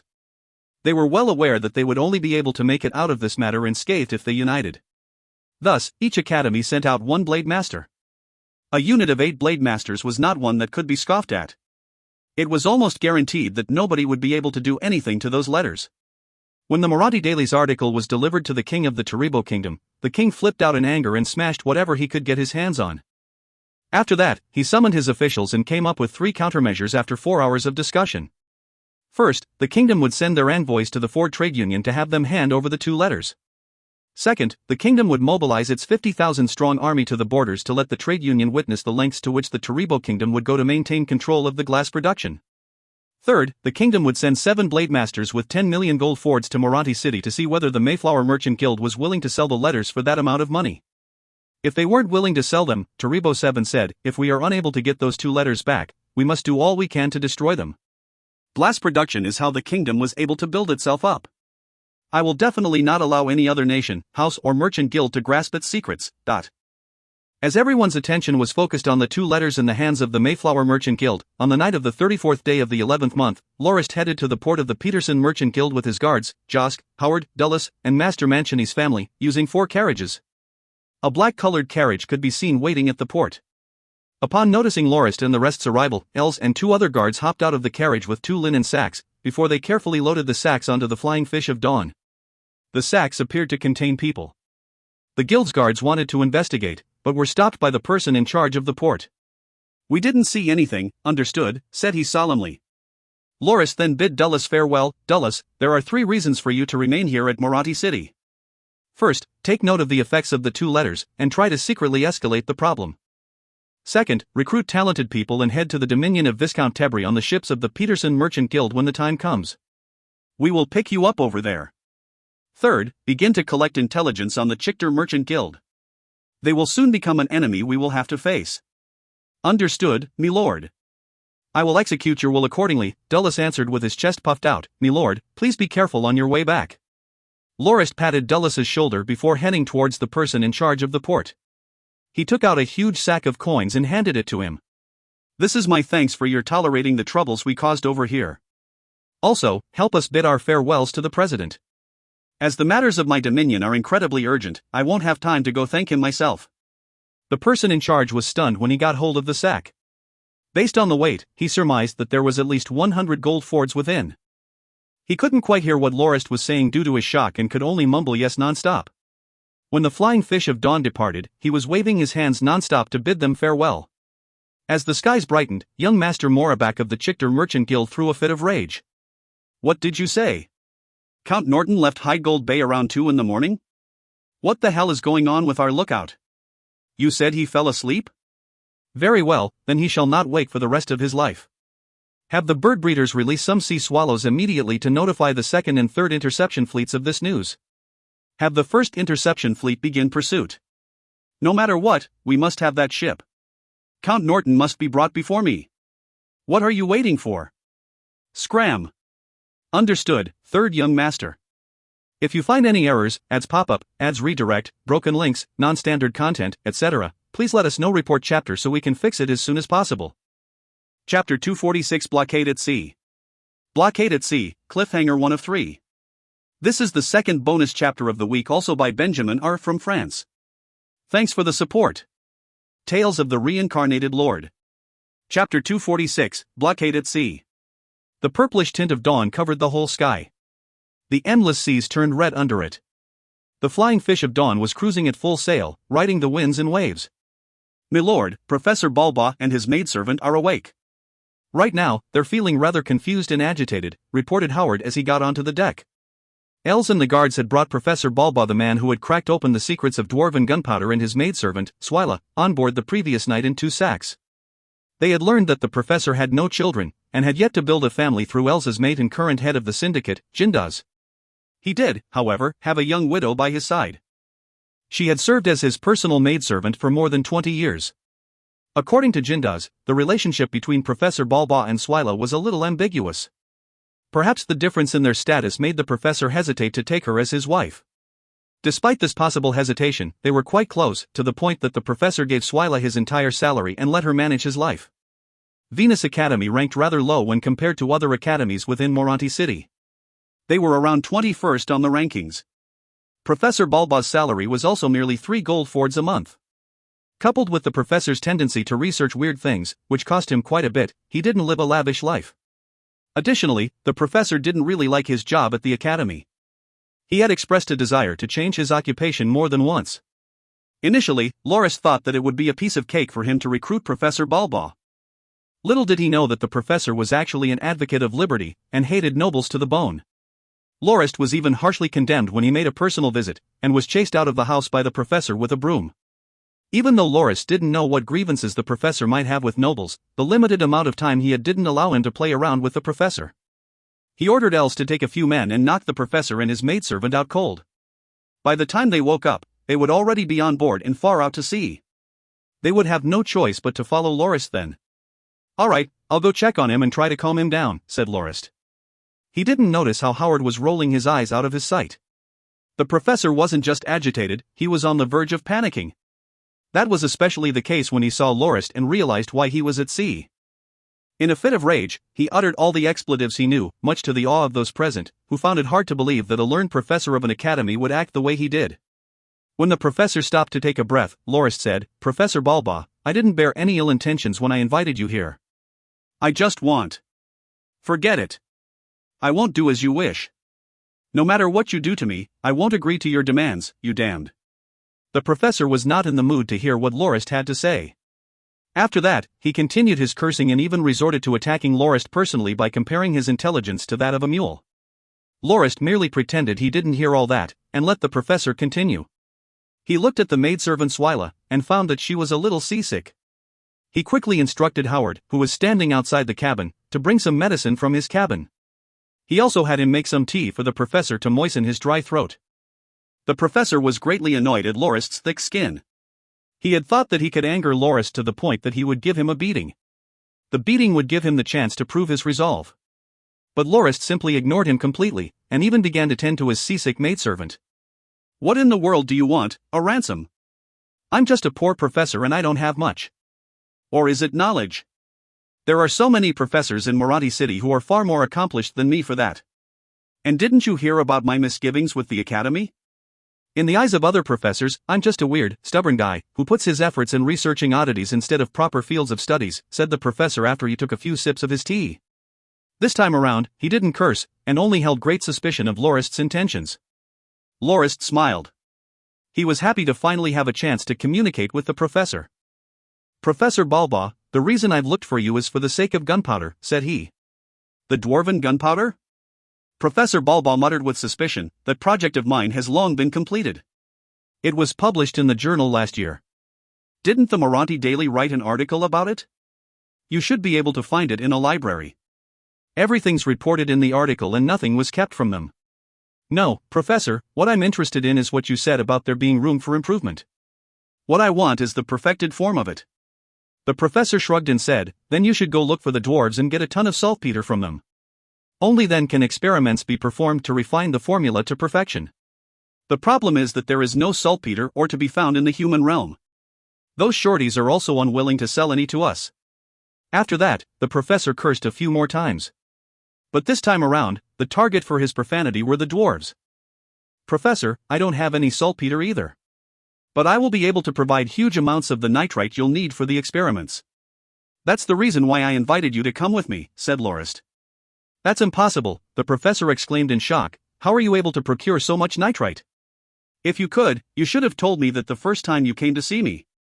Lorist smiled and shook his head before he said, Professor, you must understand that gunpowder is an incredibly destructive substance and even has the potential to overturn the battle-force-driven world of Grindia.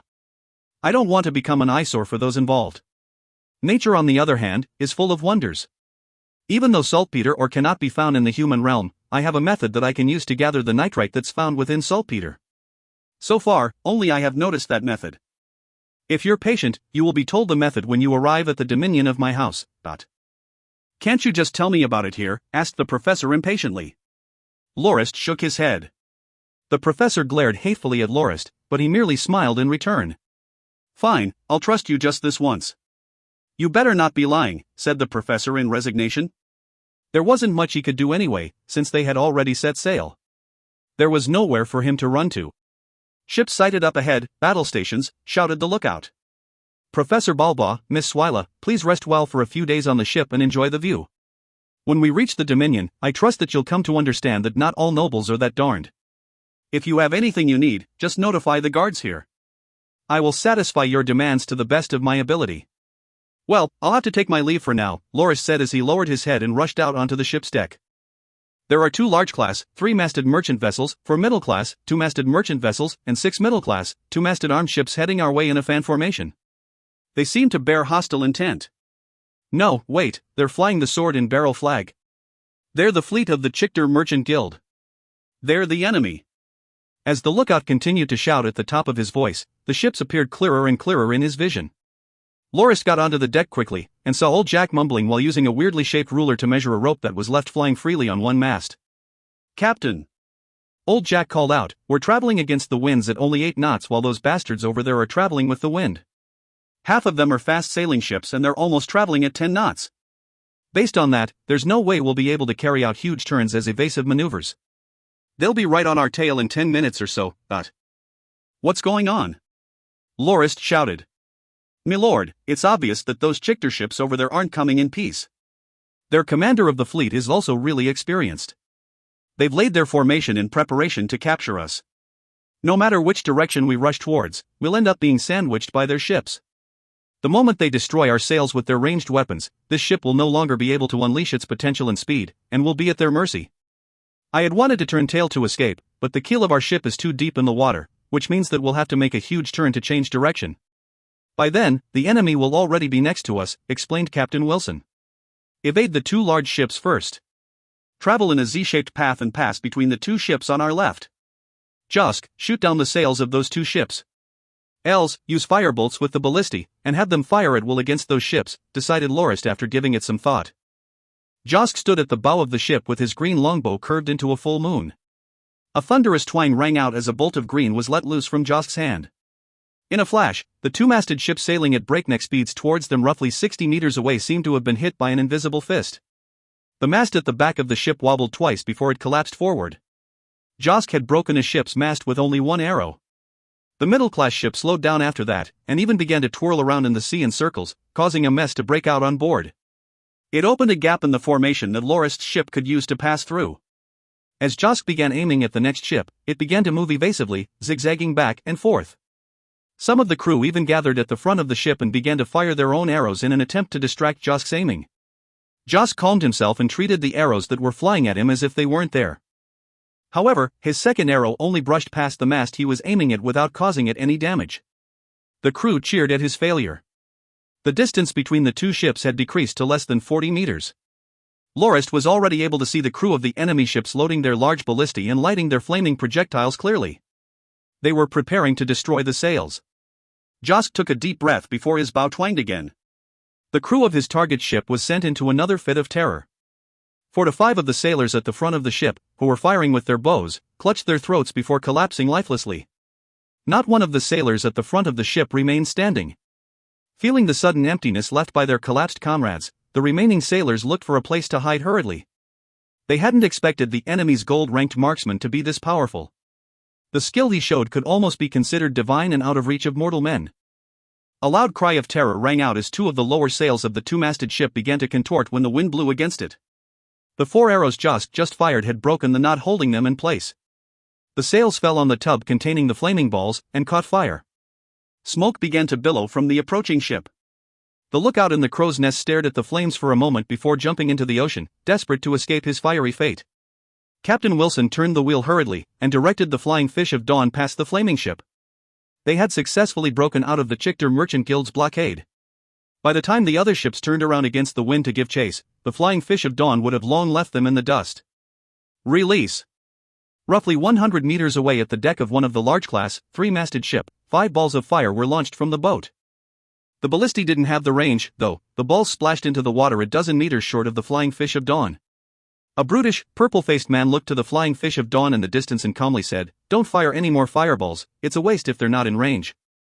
Send out the sea swallows to inform the 3rd young master of our failure. Also, inform the 3rd interception fleet and have them be careful of the impressive gold-ranked marksman. It was due to that marksman alone that they were able to break through our blockade and cause us to lose a ship. Leave 1 ship behind to save the survivors. As for the rest, turn around and tail them. I hope the 3rd interception fleet will not disappoint us." "Understood, Admiral," said a shipmate before he hurried to relay the orders.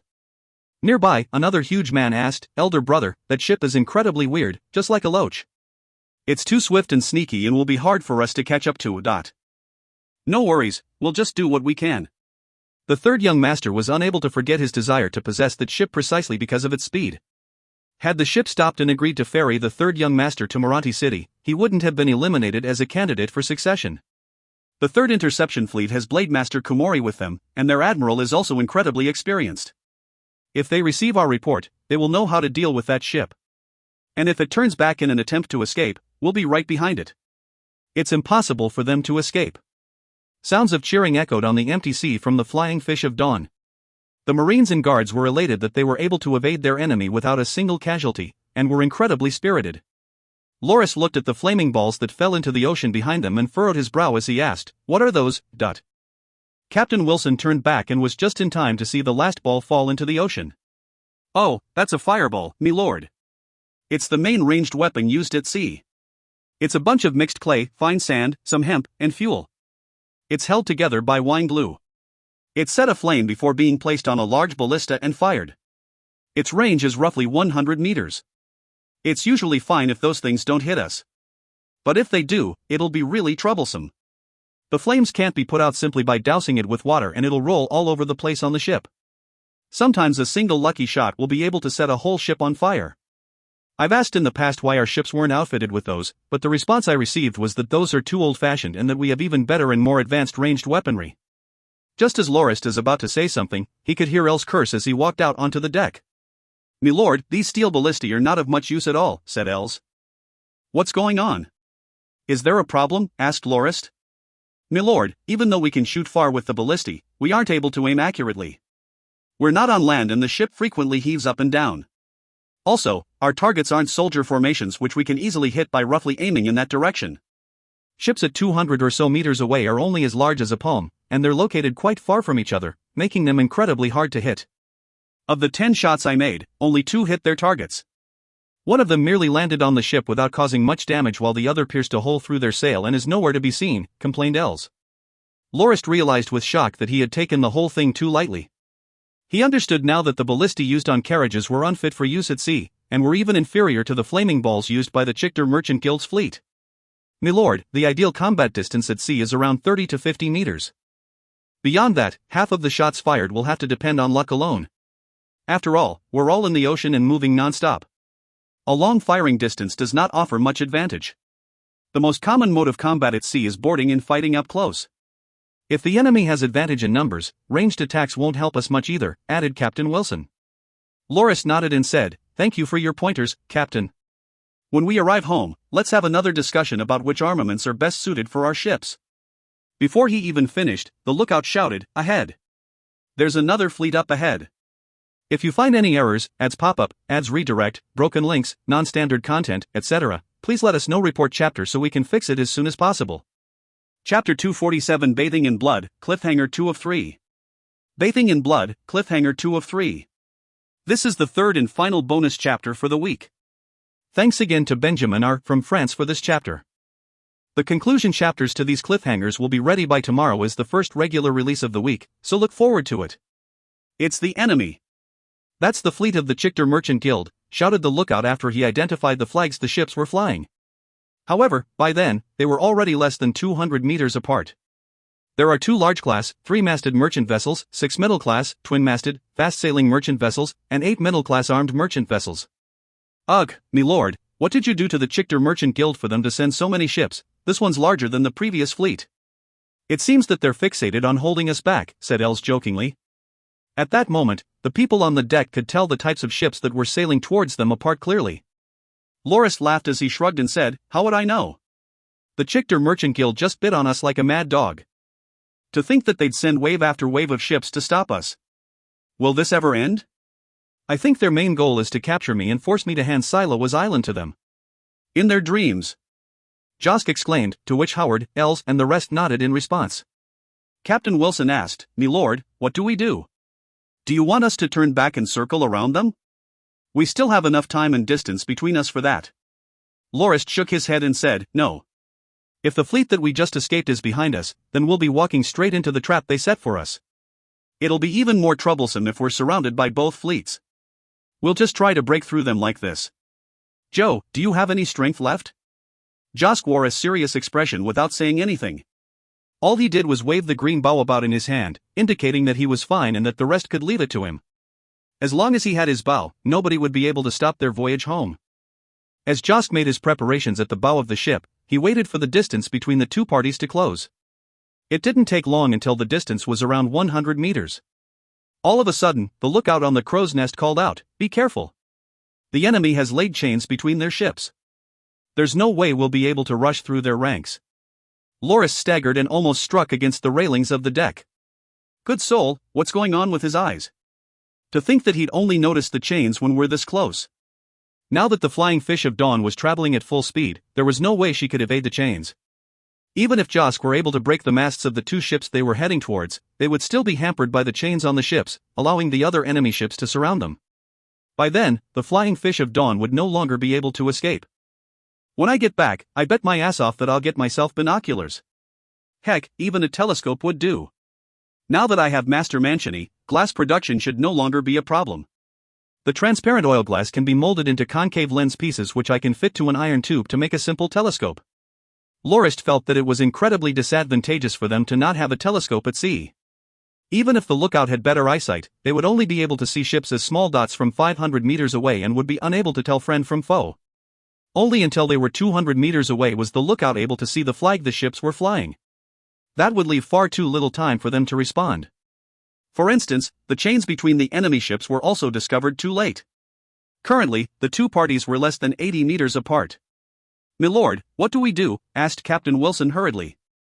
That scenario was not one that any of them had envisioned. Revealing a gaze of savagery filled with seething killing intent, Lorist shouted, "Head towards that ship at the right. Since they have a death wish, I will grant it. I will head to the bow of the ship. Els, order the ballista shooters to fire when we are close enough against people, not the ships. Provide suppressive fire against the enemy.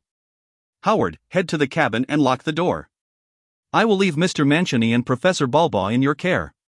Wilson, instruct the Marines to prepare for battle. Since we're unable to rush past them, we'll fight our way out of this. The ship and the fleet were already less than 50 meters apart, but given that the enemy wanted to capture the Flying Fish of Dawn, they didn't use their fireballs to attack and only employed anti-personnel ranged weaponry such as bows and crossbows. Even so, most of the projectiles didn't hit their targets, and the ones that did find their way towards Lorist and the rest were easily deflected. Lorist finally understood what Els said about the unreliability of ballistae at sea. He had stood beside one of the steel ballistae and saw 6 successive shots. Apart from a lucky shot that managed to skewer 2 unlucky bastards on the enemy ship, the rest grossly missed their targets. Some flew too high and didn't hit anything, while others landed on the deck of the enemy ships. Lorist couldn't help but sigh at the miss rate despite being only 60 meters away from the enemy. After all, not everyone had the talent for archery like Josk. Given the undulation of the ship, even if one aimed properly, one could still miss at the very next moment. Unless there were enough ballistae to fire in huge waves to suppress the enemy, they wouldn't be a threat to the enemy at all in small numbers. It was apparent that the enemy Marines also had the same thought. They were not the least dispirited despite the loss of 2 of their comrades. They howled as they waved the weapons in their hands around, prepared to jump and board the Flying Fish of Dawn once she was close enough. Joe, I'll leave the left ship to you. I will take care of the right one, said Lorist, who turned back and made a hand signal to Captain Wilson at the helm. Josk merely nodded. It was then when the Flying Fish of Dawn swerved to the right suddenly, changing their trajectory to point towards the right middle-class, fast-sailing merchant vessel. Originally, the Flying Fish of Dawn would have collided straight against the chains, but with that sudden turn, it would crash against the ship at the right instead. To the captain of the right ship, having the Flying Fish of Dawn's razor-sharp bow ramming against his own vessel was definitely undesirable. The collision might even incapacitate his ship. He definitely did not wish for his own ship to be the victim of the Flying Fish of Dawn's suicide attack. It would be a huge blow to his career and his future with the Merchant Guild. A flurry of orders from the ship at the right to lower the sails and change direction could be heard. The sailors aboard that ship began to work busily and gave up on shooting at the Flying Fish of Dawn. The ship to the right speed quickly decreased and its bow began to align with the Flying Fish of Dawn's, causing them to only brush past without fully colliding against each other. Turn the sails forward, ordered Captain Wilson. A few of the Marines pulled on the ropes and angled the sails to face the front of the ship. The Flying Fish of Dawn had originally been traveling against the direction of the wind. The front-facing sails now caused the ship to decrease in speed greatly, as if she had turned from a strong, athletic runner into an old, trotting lady. That sudden change was greatly out of the expectations of the crews of the 2 enemy ships, with the left ship wasting a huge wave of arrows and bolts that landed in the ocean directly in front of the Flying Fish of Dawn. Thunderous twangs rang out again from Josk's bow, causing cries of terror to resound from the enemy ship at the left. As the ship to the left was kept occupied, Lorist turned his attention to the other ship to the right. The distance between them decreased incredibly slowly. It was taking too long. The middle-class, twin-masted, fast-sailing merchant vessel was 35 meters in length, with its front being narrow and its back being broad. The bow of the ship was 1 meter long and was equipped with a long ram. The middle part of the ship to its back had a rough width of 7 meters and the 2 masts supported 4 rectangular sails in total, with another 4 triangular sails by the sides. The fastest the ship could travel windward was 10 knots, with her being able to transport a maximum of 88 people and a minimum of 34. 2.7 meters of the ship was submerged with the other 3.5 meters of it above the surface of the ocean. She had double-layered cabins which could transport loads weighing up to 24,000 kilograms and was hailed to be one of the most amazing middle-class ships on the whole of Grindia, being the ideal choice for long-distance voyages. Even though the Flying Fish of Dawn traveled slowly against the wind with full sail, given the momentum built up from its previous charge and the relative velocity of the approaching ship, the 2 ships were not but 4 meters away by the time Lorist finished recalling the information about the ship he had read before. With a loud cry, Lorist leaped straight towards the opposite ship. Before he even landed, the enemy sailors had already managed to react and flung their javelins and throwing axes towards Lorist in response.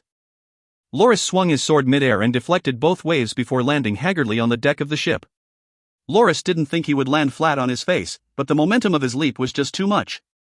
The sailors made use of the opportunity to rush straight at him. Swords flashed, and blood splattered through the air with severed limbs flying all over the place. 20-plus sailors had their bodies cut into discrete pieces without being given the slightest chance to cry out.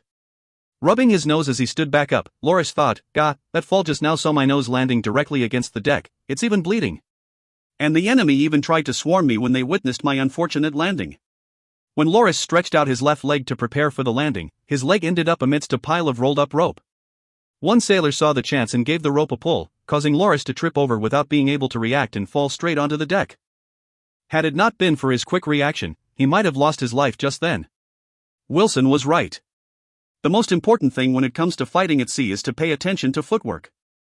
This is not land. I must be more careful with how my foot lands and find a perfect balance between heavy and light steps, all the while paying attention to the messy deck. With the fighting space so constrained, when there is a large number of enemies, even an iron rank will be able to give a critical strike to take down a silver or gold ranked fighter. Bam! The flying fish of dawn that was rubbing against the enemy ship Lorist boarded collided into the chains, causing both ships to rub against each other even more tightly. Those who weren't paying attention collapsed after losing their balance. Lorist took a horse stance to stabilize himself on the deck and pointed at the helm of the ship with his sword, saying, "Discard your weapons and surrender. Those who enter the cabin will have their lives spared." In Grindian naval warfare, the most important thing was to conquer the deck. As long as the deck of a ship was conquered, the enemy would be finished. That was because the most important things such as the helm, the rudder, and the mast were all there. The entry into the lower cabin of an enemy in an act of surrender was akin to leaving their lives in the hands of the winning side, since if the cabin entries from the deck was locked up, the fate of the people within would be out of their own hands. A single torch was all that was needed to roast the people in the cabin below alive. One heavily bearded man held onto the railings as he stood up and drew his sword, infusing it with his silver blade glow. "You think too highly of your abilities. Everyone, attack him all at once." This time around, throwing axes, javelins and all sorts of other thrown weapons flew in Lorist's direction. Some of the sailors even tried to lasso Lorist with ropes. "Since you all have death wishes, I'll gladly grant them." Lorist slaughtered his way from the bow of the ship all the way to its end.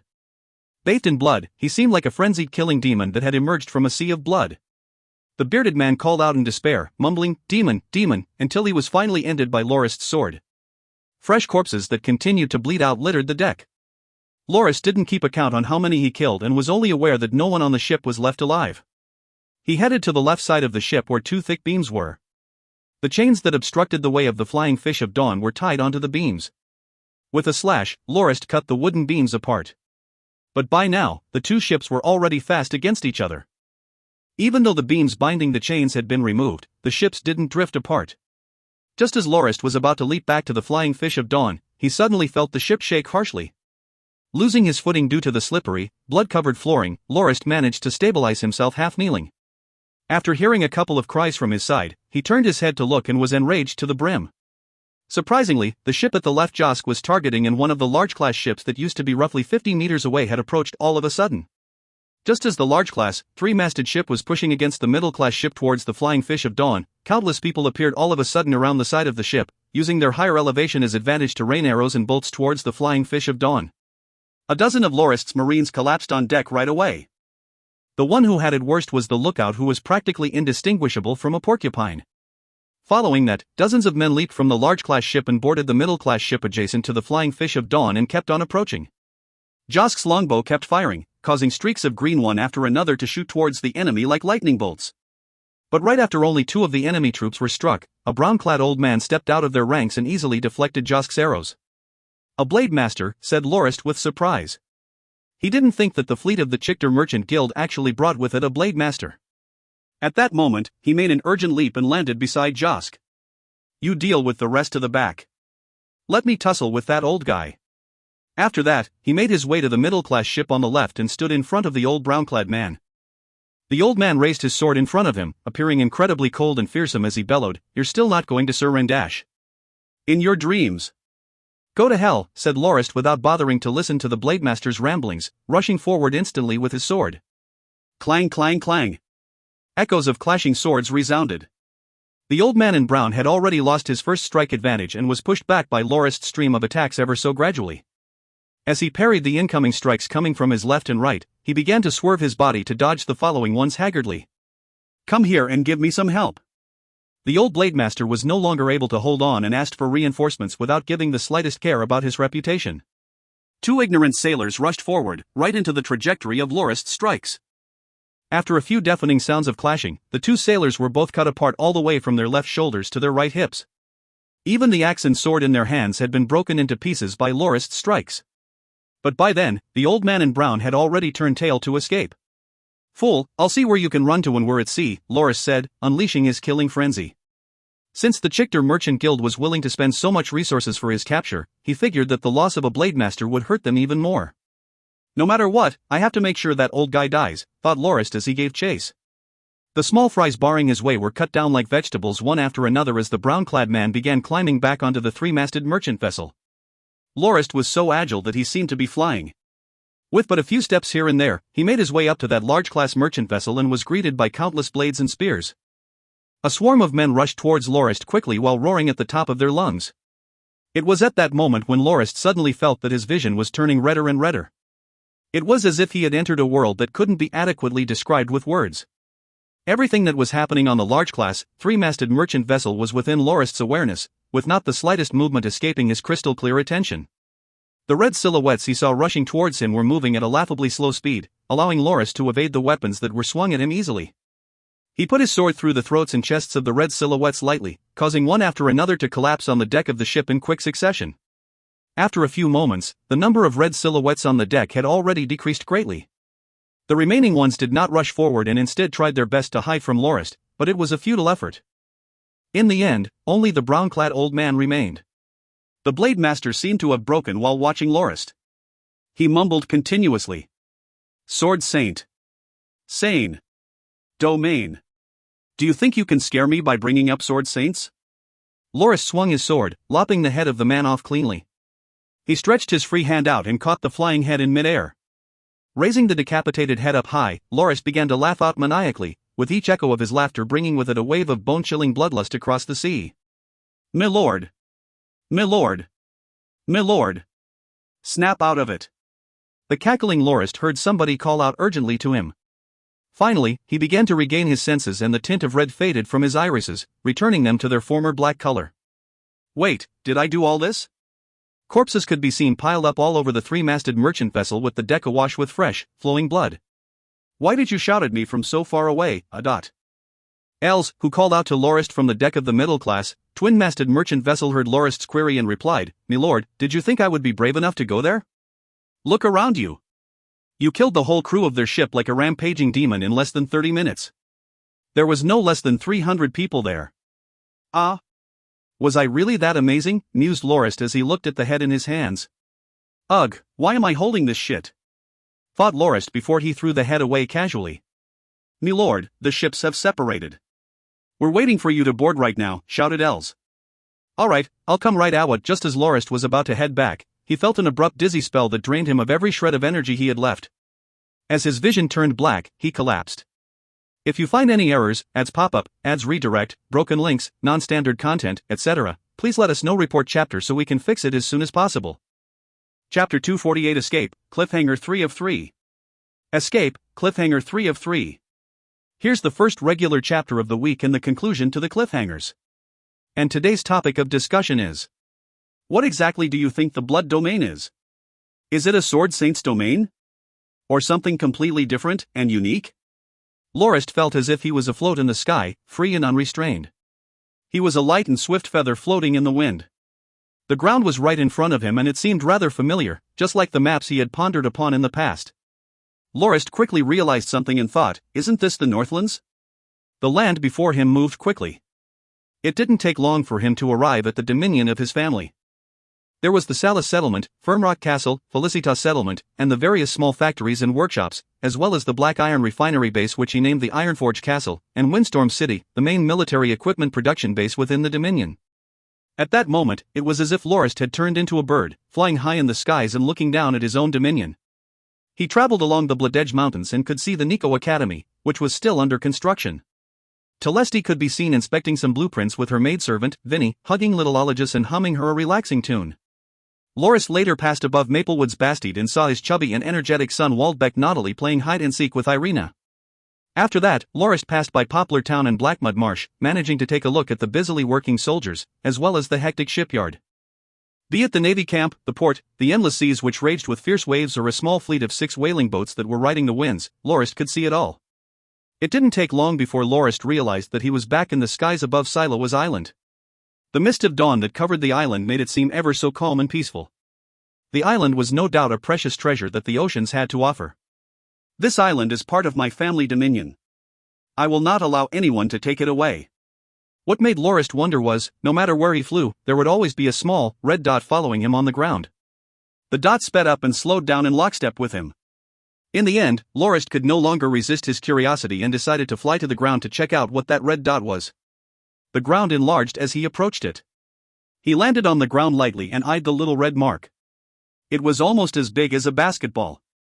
It wasn't the least bit eye-catching, and seemed like nothing but a small bloodstain. Lorist stretched his leg and put it into the red mark. All of a sudden, nothing but red flashed before his eyes until the whole world around him seemed tinted with the familiar blood-red color. The blood-red color expanded around him at breakneck speed. Anything the color touched became part of the blood-red world he was in. Within that blood-colored world, Lorist felt like a fish in water. He was free to swim around as he pleased. Not a single being in that blood-colored world, be it the hibernating snakes, the burrowing rats, the hard-working ants that were moving food, or any plant, down to the smallest stalk of grass, not a single one of them nor their movements could escape Lorist's awareness. A sickly sweet stench permeated the air around him. Lorist breathed in deeply, and could tell that the scent was one that he would detect when he was slaughtering away. The cries and curses of the slaughtered enemies crescendoed into a symphony of war. The hum of the song that rang out eternally within the blood-colored world made one's blood boil. In this blood-colored world, I am sovereign, thought Lorist excitedly. At the same time, he felt incredibly fatigued. After a while, the blood-colored world began to fade. The blood-colored tint receded around him gradually, until it gathered up into a basketball-sized blob around Lorist's feet. Eventually it fused with Lorist himself. Lorist opened his eyes. He found himself in his cabin on the Flying Fish of Dawn. He turned to look at the right side of the cabin and saw that Howard wasn't on his bed. The light of dawn that shone through the round window of the cabin indicated that the sky was already brightening. After he ascertained that nothing was out of place, Lorist closed his eyes and began circulating his internal energy to inspect his internal condition. When he finished a minor cycle, he found that his body's condition was in normal. He felt incredibly invigorated. In fact, he felt far more energetic than usual. Lorist put both his hands behind his head and laid down to feel the light swaying of the ship caused by the waves as he began to recount what had happened to him. It was as if he had entered a frenzied, demonic state when he boarded the 3 large-class 3-masted merchant vessels and killed everyone there. Even the old blade master dressed in brown was no exception. In the end, he was awakened by Elsa's shouting. But when he attempted to return, he lost consciousness. Given that he was on the Flying Fish of Dawn, it was apparent that Els, or someone else, had hauled him back on board. Lorist could hear the familiar sounds of the Marines, guards and Captain Wilson above the cabin. He could tell that the Flying Fish of Dawn had already escaped from the encirclement of the other ships and was heading for Silowa's Island. However, he didn't know how long he had passed out for. What intrigued Lorist was how he entered that berserk state in the first place when he got onto the 3-masted merchant vessel. It was as if the whole world around him had turned blood red. In that world, he couldn't see the faces of others clearly. All he saw was fumbling red humanoid figures that moved around in a laughably obvious and slow manner, just like puppets that were suspended on strings. Due to Lorist's dynamic vision ability, he had always been able to see each move of his enemy clearly. When Lorist was in the blood-colored world, the enemy had moved just as slow.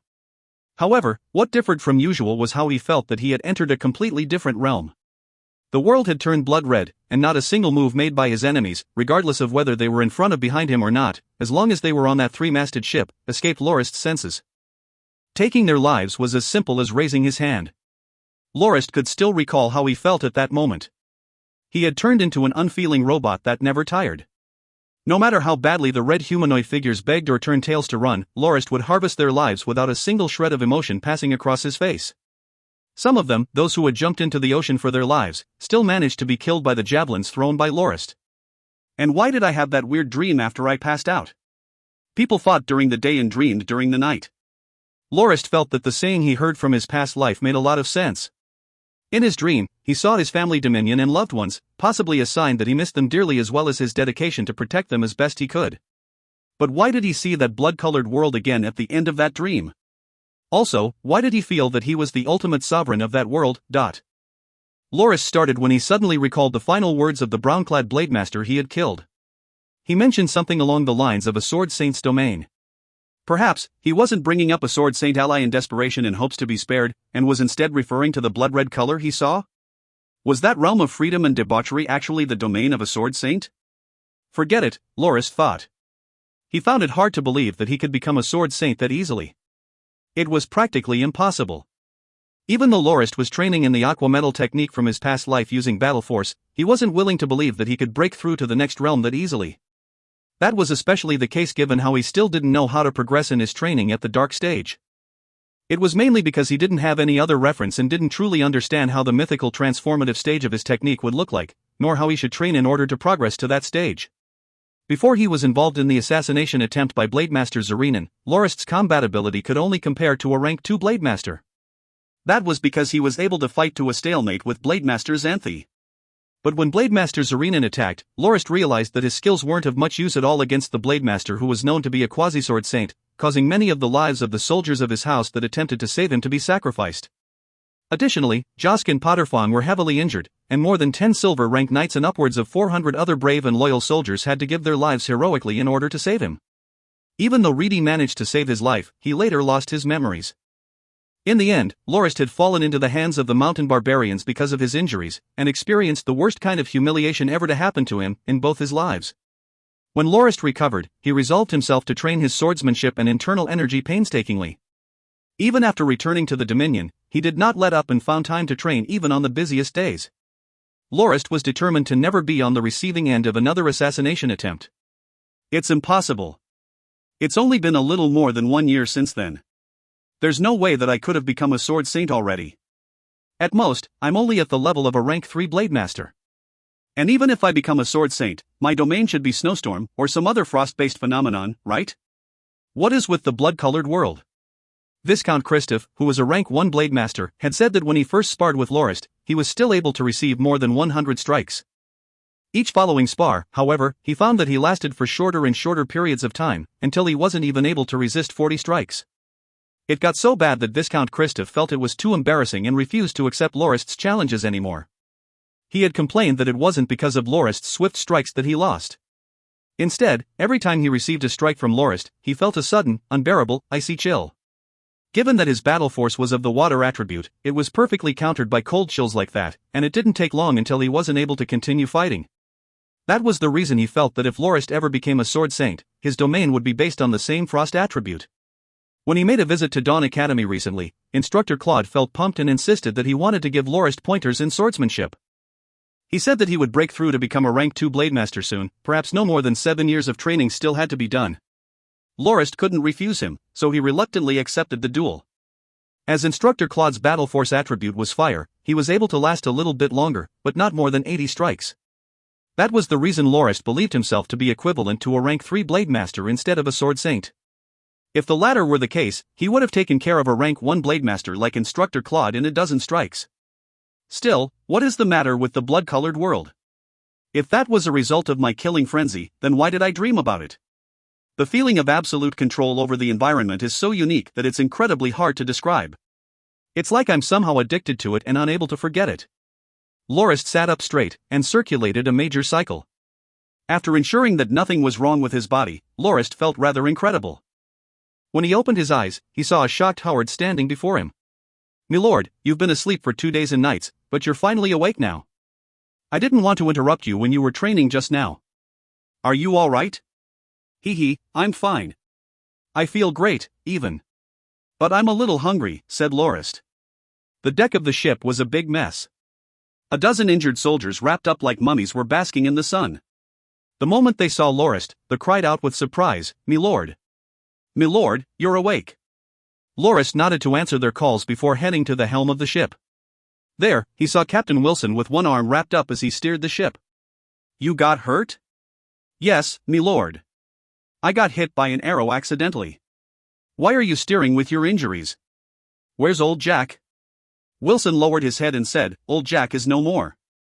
When we were retreating, he got hit by a crossbow bolt and died on the spot." Lorist stayed silent in solemnity as he took the wheel for himself. "Let me do it. Tell me how you guys managed to break out of encirclement when I was unconscious." "Milord, back when you boarded the 3-masted ship, the enemies just kept rushing at you, causing us to worry so much. However, we didn't think you'd be able to unleash the beast and kill off all our cursed enemies without even leaving their armor intact. Milord, you seemed like you were having an easy time killing them." Both the we, who were witnessing the scene, and the enemy were completely stunned. Only Sir Josk was still alert and reminded us to use the opportunity to push away the two middle-class ships sticking to us and remove the chains, allowing us to escape. By then, you had already killed off all the enemies on the ship, and were laughing maniacally with an old man's head in your hand. That laughter of yours was so cold that it gives me goosebumps even though I'm only talking about it. At that time, the whole sea was devoid of noise. The enemy was completely frightened. Sir Josk said that at that moment, your eyes were red, and that you had entered a demonic state and was unable to differentiate friend from foe. Sir Els could only shout at you from afar. It was fortunate that you were conscious back then and turned back after hearing Els shout. That was when we stopped worrying. But right at that moment, you collapsed unmoving on the deck.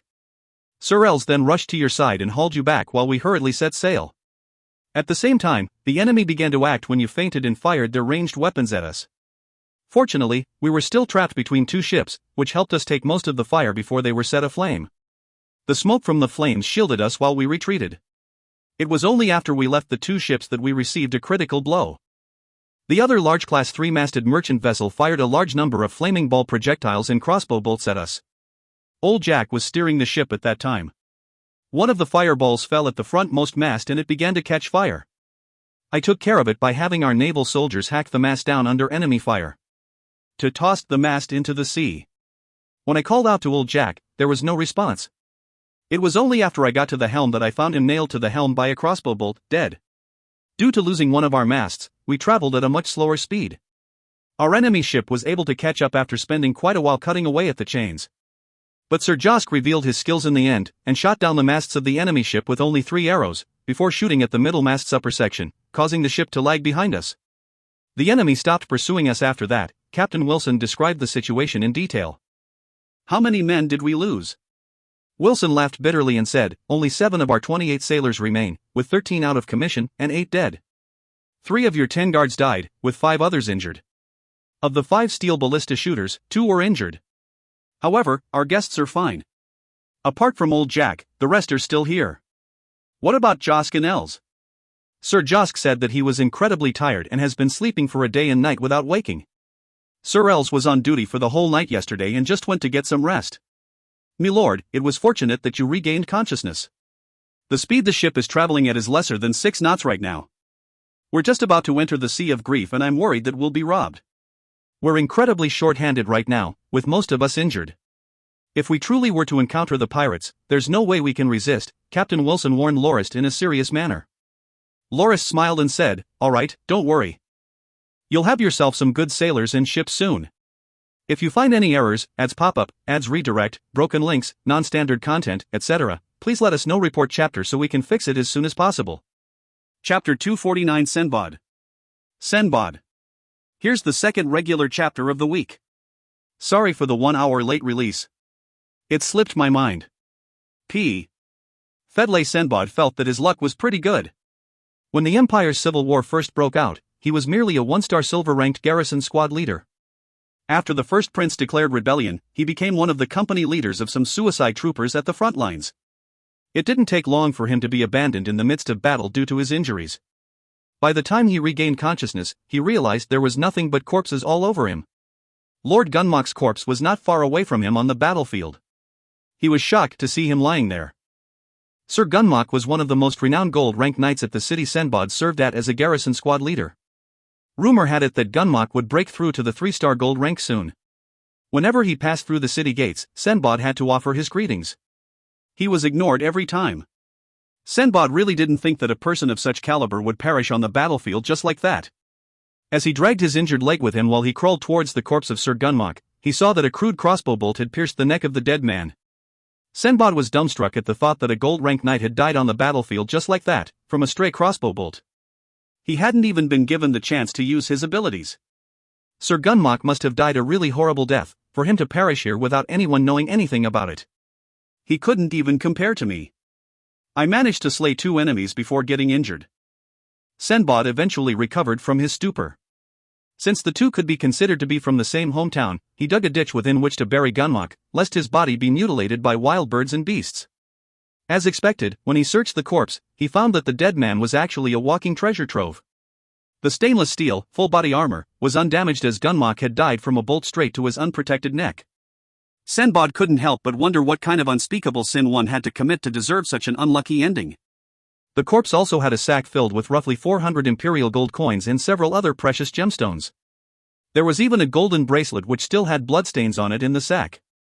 It seemed that during the past 2 days occupying the small town nearby, Sir Gunmock had profited quite a bit. However, Sinbad didn't understand why Sir Gunmock carried so much of his valuables with him in person. Aren't they really unwieldy on the battlefield? Well, whatever. At least I get to take advantage of it. The thing that he was the happiest about was his discovery of a high-ranked battle force manual within the sack Sir Gunmock carried with him. The battle force attribute of the manual was the same metal type as his own. Flipping open the manual titled Metal Temper Battle Force, Sinbad discovered that one of Sir Gunmock's ancestors was a blade master who had unfortunately perished in battle during one of the Empire's invasion attempts on the trade union. The blade master had recorded his insights and realizations in the Metal Temper Battle Force manual.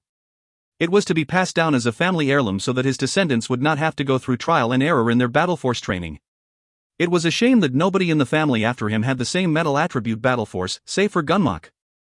Even so, it was still a shame. He had only trained to 2-star gold rank at the age of 50. He was simply too lustful and greedy. Now that Sinbad had stumbled upon such treasure, he decided to become a deserter. He found himself 2 strolling horses whose owners had died, stripped Gunmock naked as a newborn baby, and loaded the goods on one of the horses before taking his leave. As the company leader of some of the suicide troops, he was privy to information on a portion of the battle plans, intelligence, and contingencies. He was a rather intelligent man. He didn't head straight home. It wouldn't take long for him to be forcefully re-enlisted and placed on the battlefield once more. He traveled to the coast with his 2 horses instead and built himself a small grass hut in the wilds not far away from the Sea of Grief. He would hunt for a living and occasionally travel to a small town not too far away to buy some food. The rest of his time he would spend training in the Metal Temper Battle Force.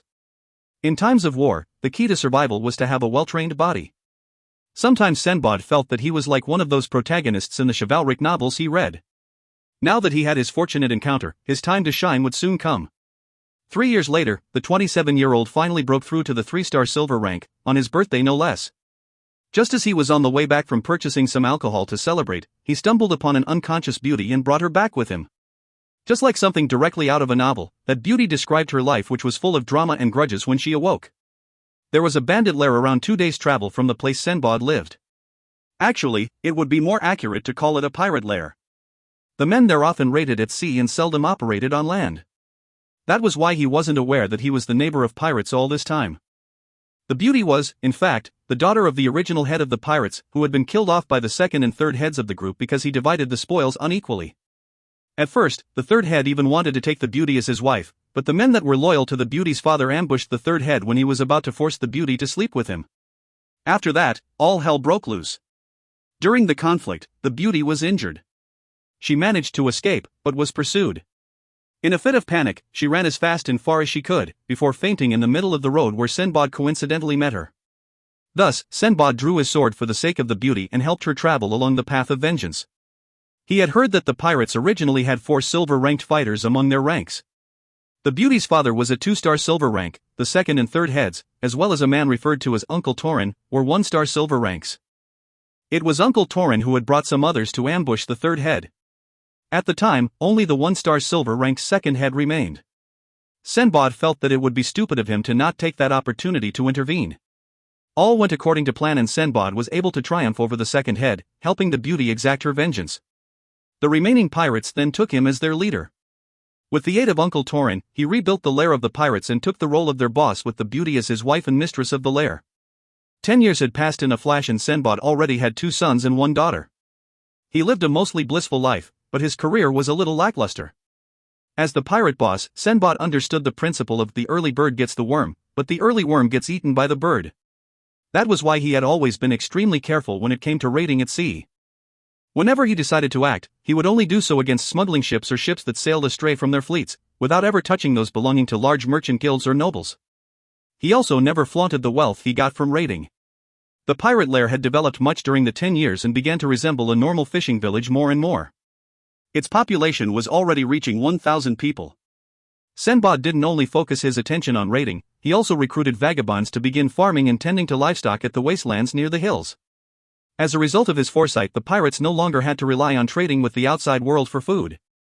He also had the elderly, women, and children gather firewood, boil seawater for salt, and even formed a small trading convoy to trade their surplus salt and raided goods for some other resources the fishing village needed. When there was an opportunity, he would set sail to take it. At other times, he would live an honest life fishing and tending to his home. His life was one filled with relaxation and freedom. But he was aware that even if he managed to disguise the pirate lair as a fishing village, they were not completely safe. There wouldn't be a problem during times of war when others were out killing on the battlefield. But when the situation stabilized, Dominion lords or standing armies would be well within their rights to act against the lair. By then, the scene of peace before him would instantly turn to one of blood, fire, and ash. Additionally, the location of the pirate lair wasn't that well hidden. There were many outsiders who knew of the place, and the terrain wasn't particularly dangerous. It was situated at the coast at a rural and hilly area. The local Dominion lord didn't care much about the lair since the pirates didn't raid his dominion in the first place. These hills were considered a part of Count Saleya's dominion. Count Saleya used to be a division leader of the former empire's army, but he followed Duke Lormo during the civil war of the empire and helped him establish the Lormo Duchy. Thus, he was promoted from a baron to a count and given the piece of land he currently occupied. There were 3 villages and 1 town in Count Saleya's dominion, but most of them were congregated within its southern area. The northern area of his dominion was mostly wastelands, forests, and tidelands.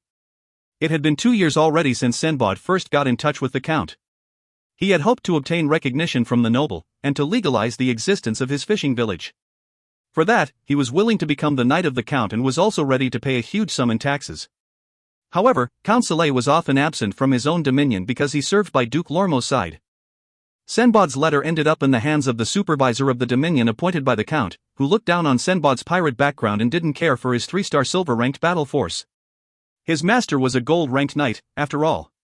What the supervisor was concerned about was how he could increase the income of his lord.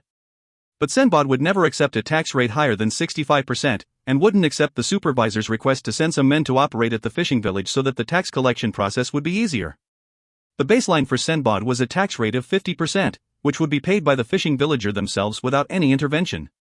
But the supervisor was not willing to accept those conditions. He even threatened to have the count send troops to deal with them. As a result, Senbad barked back and said that should the forces of the count ever come, he would drop all pleasantries. He would fight the count's forces in a nearby hilly area. He wondered how high a price the count was willing to pay to wipe them out. Senbad also said that, as long as they existed, they would raid the villages and towns. It was entirely within their ability to render the count's dominion useless. And so, the 2 parties arrived at a stalemate. They could do naught but pay attention to one another warily. The supervisor could only shut one eye when it came to the trading convoy of the fishing village and allow the convenience of trading within the town and villages. Senbad on the other hand would send the supervisor and Count Saleya tribute during festive seasons. So far, the 2 sides managed to get along peacefully. Things had begun to change 2 months ago, however. Senbad had broken through to the 1-star gold rank. Count Saleya, who was far away, at the capital of the Lormo Duchy, heard about it and wrote a personal letter to Senbad. He expressed his willingness to take Senbad in as a knight of his house, and said that he would let the fishing village become the manor of a gold-rank knight like Senbad. Naturally, Senbad would have to construct the castle or the manor himself, as the count was short on funds.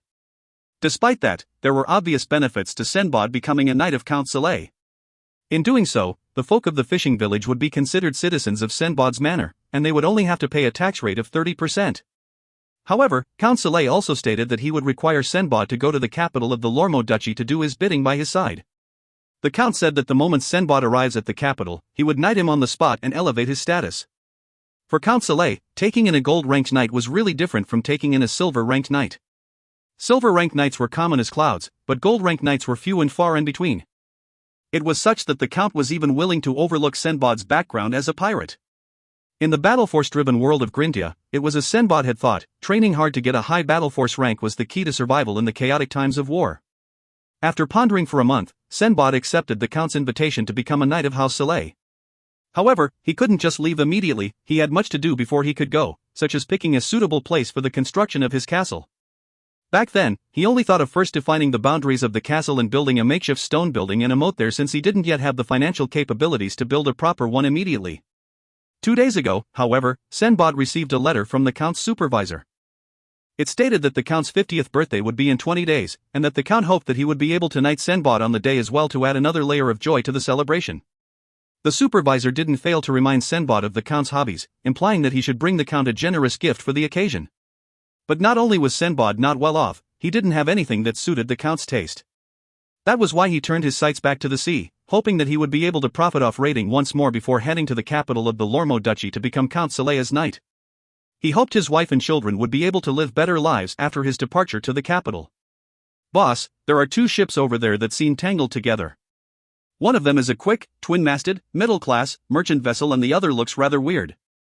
It seems like a middle-class vessel, but it doesn't appear to be in good condition. One of the masts seem burnt. The 2 ships are traveling incredibly slow next to each other. Should we tail them and make a killing?" The one who had spoken was Talk, a huge, burly man with 2-star silver-ranked battle force.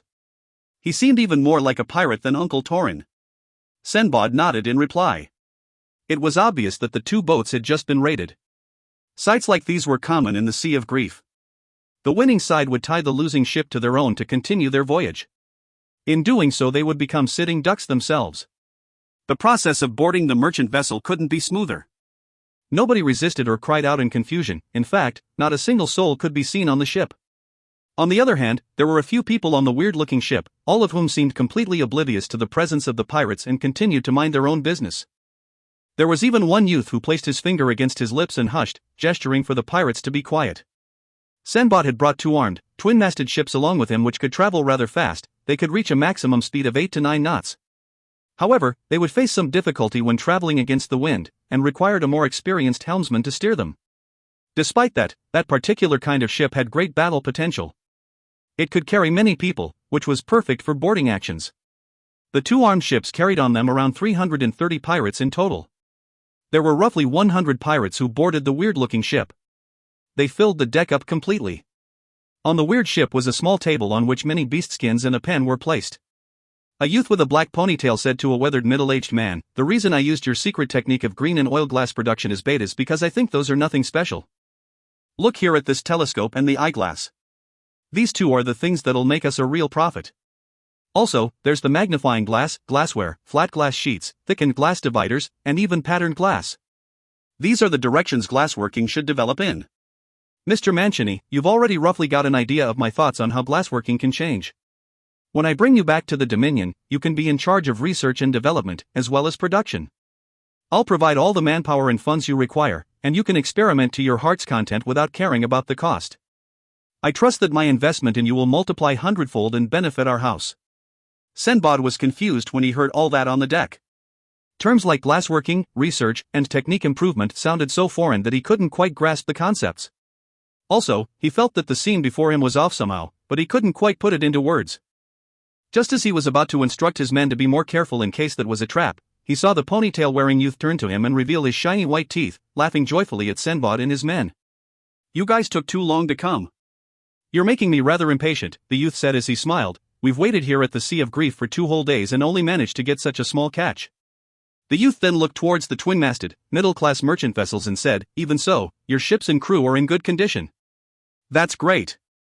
The black-haired youth then stood up and said, "I am Count Norton, Dominion Lord of the Northlands and Siloas Island. I hereby declare that your ship and crew have been expropriated for my use." After that, he pointed directly to Sinbad and said, "You seem pretty good. From now on, you'll be the squad leader of my Marine Assault Vanguard, but if you find any errors, ads pop up, ads redirect, broken links, non-standard content, etc., please let us know. Report chapter so we can fix it as soon as possible." Chapter 250 Threat and Expropriation. Threat and Expropriation. Here's the first bonus chapter of the week courtesy of Alan W. from the USA. Enjoy the read. All of the pirates began chattering. Is that black-haired youth insane? Is he even aware of the situation he's in? Does he really think that he's superior and can push people around just because he's a noble? We are pirates, and this is the free and wide sea. Killing anyone and dumping their corpse tied to a huge rock into the ocean won't leave any traces. Kill him. Skin that baby-faced youth. Squad leader of the Marine Assault Vanguard? What the hell is that? Thought Sinbad, just as he felt a strong feeling of humiliation. During the Civil War of the Empire, he was already a company leader. Even though he was merely used as cannon fodder, had it not been for his desertion and fortune, he would have become a regiment leader already. With the passing of 13 years, he'd already broken through to the gold rank and was just about to become the Knight of Count Saleh. To think that there would be someone who would dare to call him a mere squad leader. He must think that I'm just another person he can use as cannon fodder. Ridiculous. The more he thought about it, the angrier he got. Sinbad slowly drew his sword and promised himself that he'd teach that long-haired youth a lesson he'd never forget. I will make sure this count never goes to sea again. Sinbad waved his hand, indicating for the other pirates to quiet down, before manifesting his golden blade glow. He felt a sudden desire to look at the youth's expression and wondered whether the youth would freak out upon discovering his gold-rank battle force. Much to Sinbad's surprise, however, the youth revealed a look of pleasant surprise rather than regret upon seeing his golden blade glow. Ooh-hoo! The young-looking count uttered happily, I really didn't think that there would be a gold-rank fighter amongst you pirates. It seems that I have quite a good eye. That's it, you'll definitely be the one to take up the position of the Marine Assault Vanguard Squad leader. Sinbad only felt a rush of anger cloud his mind as his face puffed red and purple. He gripped his sword so hard that it shook as he said, I will cut you into pieces and feed you to the fish. After that, Sinbad leaped towards the young count like a ferocious panther. The Chronicles in the future stated that the Raging Bear King, Lorist, had 16 generals which were often discussed by others. Those 16 gold-ranked knights had already been with him by the time he stepped on the path of uniting the Christian Empire. The common trait among those knights were that none of them were of noble birth, the only exception was divine marksman Josk. Even he was originally an orphan who was adopted into a noble family. The 16 gold-ranked knights would later become the paragons of future generations. Some of them would be made dukes, and some of them would eventually become blade masters. Among them, one who was both a blade master and a duke, was the controversial and legendary Sinbad. When he first went under Lorist's wing, he was made a Marine Assault Vanguard Squad leader right away. After every naval expedition he participated in, his position would slowly rise until, eventually, he became the admiral of House Norton's naval forces. When Lorist formed his own nation, Sinbad was made a duke. He came to be known to others as the Windstorm Duke. During the 80th birthday celebration of the Windstorm Duke, per his grandson's suggestion, Sinbad began to dictate his experiences for his grandson to organize into a million-word autobiography titled From Pirate to Duke. The book mainly described his exploits following his recruitment into the Raging Bear King, Lorist's, ranks. After the book was published, it only took half a year for it to become one of the best-selling books on the whole of Grindia with more than 1 million copies sold. Many newer editions were published over the following decades. Countless military historians and strategists relied on it for their careers.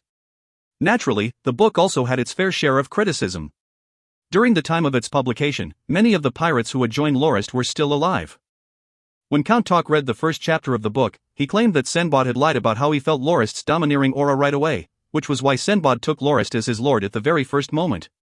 The white-haired Count Talk said to the reporters, back then, Sinbad felt so humiliated that he wanted to kill himself. A gold-ranked knight like him was actually toyed with by a young-looking count like a ragdoll for half an hour. He had been unable to put up the slightest resistance. What were you doing back then? Asked one of the reporters. Count Talk laughed bitterly and said, the moment Sinbad was knocked off his feet and fell onto the deck, we rushed to his aid right away. It was then when His Highness spent less than 10 minutes beating us all down on his own. He had said that from that moment on, our lives no longer belonged to ourselves, they belonged to him. The reason he disarmed us was so that we wouldn't kill ourselves in the heat of the moment. So it was then when all of you joined His Highness, joined his struggles, and managed to rake in lots of achievements yourselves. What a drastic change in your futures that was, exclaimed the reporter in realization with a look of admiration. The gold-ranked knight, Count Talk, no longer spoke and closed his eyes, bright futures and great achievements. The reporters made it sound so light-hearted. I wonder if they know how bloody and dangerous that path was. It was filled with killings and mountains of bones. Out of the 300 or so pirates who joined, only around 30 survived. Had it not been for His Highness's underhanded methods back then, who would have been willing to join him on that so-called path to glory? Sinbad, who was knocked flat onto the deck, kept crawling up to fight again. He wasn't willing to become a mere squad leader for the Marine Vanguard. Even Talk, who was clutching his waist and had forgotten his pain, could see the pathetic puffy-faced look of the beaten Sinbad. He could feel Sinbad's yearning for death. He had been played like a puppet by an unarmed count despite being a gold-ranked knight. The pure humiliation made it so that he would rather die in battle than live with it for the rest of his life. In the end, Lorist kicked Sinbad unconscious in annoyance. By the time Sinbad was awake, he found himself tied onto a mast. The rest of the pirate leaders, including Talk, shared his fate. They could see that all 4 ships were sailing towards the fishing village. Not all of the pirates were as stubborn as Sinbad.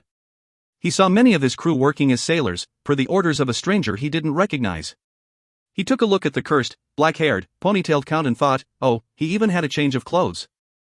The Count was standing in front of Sinbad with a cup of tea in his hands, smiling at him with his white teeth. I admire your bravery and strong will. Naturally, I've noted your gold rank battle force as well, the youthful Count said, but those are not important. What is that I have found out about your situation and you only have two options to choose from. First, serve me and I will treat your family well, just like I treat the family members of my soldiers. Their livelihoods will all be taken care of by the house. Second, you may refuse my suggestion and I will kill you without the slightest hesitation. As for your family, your beautiful wife and 3 children. The Count then licked his lips with his tongue. No, you can't do that, muttered Sinbad, panicked. The Count had prodded at the only soft spot in his heart. You're a noble, you can't do something so underhanded, Underhanded, the youthful Count snorted, you don't even know what that word truly means. And don't forget that you're a pirate. Even if you've broken through to the gold rank, a pirate is still a pirate. Your hands are no doubt stained with the blood of countless innocents. The people you've killed at sea all had their own families. They all had parents, wives, and children. How many blissful families have you ruined? Now that it's your turn, you're telling me that it's underhanded? At that moment, the young Count stopped smiling and revealed a sinister expression that looked absolutely terrifying to Sinbad. Think about it. After your death, your beautiful wife will no doubt fetch a great price with a slave trader. After that, she'll spend countless days passed around from man to man, crying out in pain. As for your sons, they'll have to spend their lives with no clothes and food, and will be forced to fight for food from wild dogs.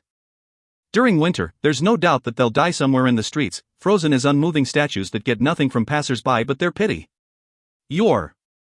Stop talking. Sinbad cried out in tears, I will serve you. Spare my family, and you can do as you wish with my life. Ugh. Lorist didn't expect that Sinbad would cave in so quickly, I still haven't gotten to your daughter's fate. Lorist turned to the snickering Talk who was similarly tied up at the mast, what are you laughing at? It'll be the same for you. Think about your family. I'll serve you as well, me lord. Oh, please spare my family, replied Talk casually. Gah! Lorist was completely speechless. After he recovered, he figured that he couldn't just rely on threats and had to offer them some incentive as well. Very well. Serve me well, and I will make you the knights of my family. In the future, I might even make you landed nobles. This is not an empty promise. I vow this to you on the Norton family name. Just like that, Sinbad became Lorist's lackey. For the sake of becoming the knight of Count Soleil, he had gone back to sea to rob for the Count. No, a better way to put it was to find a gift for the Count. Instead, he ended up in Lorist's hand. He became a proud squad leader of the Marine Vanguard troops. Having his path as a knight for a Count extinguished, he became the cannon fodder of yet another Count. But his eventual achievements would come to define his future, and would go on to impress and awe many. With Sinbad and Talk's cooperation, Lorist managed to take over the pirate lair, or fishing village, as some would prefer to call it, without trouble. Much to Lorist's delight, the fishing village had a properly outfitted shipyard, meaning that the Flying Fish of Dawn could receive adequate repairs, and didn't have to crawl her way back to Siloa's island. I didn't think that this pirate lair of yours would be so well managed. I really couldn't see that talent in you, Lorist praised Sinbad. Currently, Sinbad, his wife, and his 3 children were brought before Lorist. Employing the stick and carrot method, Lorist stroked the head of Sinbad's 8-year-old son and said, this kid looks rather intelligent. Not bad. Alright, when he's 16, I will take him as my disciple and he'll serve as my personal attendant. Howard, take care of this junior apprentice brother of yours. Give him the training routines you used to use so he can work on it as well. Yes, me lord, Howard said. He was happy to no longer the most junior disciple under Lorist. Thank you, me lord, Sinbad expressed his gratitude in a troubled fashion. To him, this wasn't a fortunate encounter. He thought that his son was being taken hostage to ensure his obedience. All right, they'll be leaving tomorrow. Rest up and have a good time with your family during the night. Don't worry, when they arrive at the Northlands, they will write you a letter. When you read it you'll realize how fortunate it is for them to be able to live there, said Lorist. The first thing Lorist did when he arrived at the fishing village was to gather up the family members of Sinbad, Talk, and the other pirate leaders and send them to the Northlands. Sinbad knew that he would no longer be able to serve as Count Soleil's knight. Instead he would have to be the so-called squad leader of the Marine Vanguard Corps. It was no more than a suicide unit in his mind. He was worried that his inability to serve as a knight of Count Soleil might invoke his rage. He feared that the Count would send soldiers to the fishing village. Sinbad wasn't sure whether that would come to pass or not, so he had no choice but to agree to Lorist's arrangements. He only hoped that the desolate Northlands he had heard so much about was as nice a place to live as the Count had said. It wasn't that nobody tried to escape at all. Some planned to secretly bring their family members to the nearby hills and camp there for a fortnight. They believed the accursed Count wouldn't stay at the fishing village very long. Additionally, no matter how good at fighting the Count was, he was only a single person. There was no way he could monitor every corner of the fishing village at all times. As for his men, they were busy defending the 4 ships. More than a couple pirates were ready to escape. It was then when Josk appeared at the plaza of the fishing village with his green bow. He shot an arrow towards a tree thick enough for a person to barely loop his arms around roughly 100 meters away. It was felled completely and even sent flying. A few hundred men witnessed, with their own eyes, a huge tree sent flying for 3 or so meters. The stump of the tree splintered as if it was knocked down by a huge force. Josk's reason for shooting the tree was that the sparrows nesting in it were too noisy. Everyone knew it was actually a show of strength. Nobody dared to take the risk to escape after that. After all, they were faced with a gold-ranked divine marksman. He could hear the noises made by sparrows 100 meters away. The sounds the pirates would make should they attempted escape would be like a shining beacon for the marksman to fire at. Many of them hoped that someone else would attempt escape first. It would afford them an opportunity to test the marksman's capabilities before making their decision to leave or stay. In the end, none of them tried. Dawn was upon them before anything was achieved. The time to board the ships had come. The pirates experienced something akin to separation for life as they watched their family members being brought on board the ships with teary eyes. Lorist had the Flying Fish of Dawn sent into the shipyard for repairs before forming a small fleet with the 3 middle-class merchant vessels. Josk and Els were the fleet's main escort. He had all the Marines injured or otherwise Master Mansioning and his family, and Professor Balba and his maidservant, Swyla, sent to Silawas Island before they would be transferred to the new port city of the Northlands.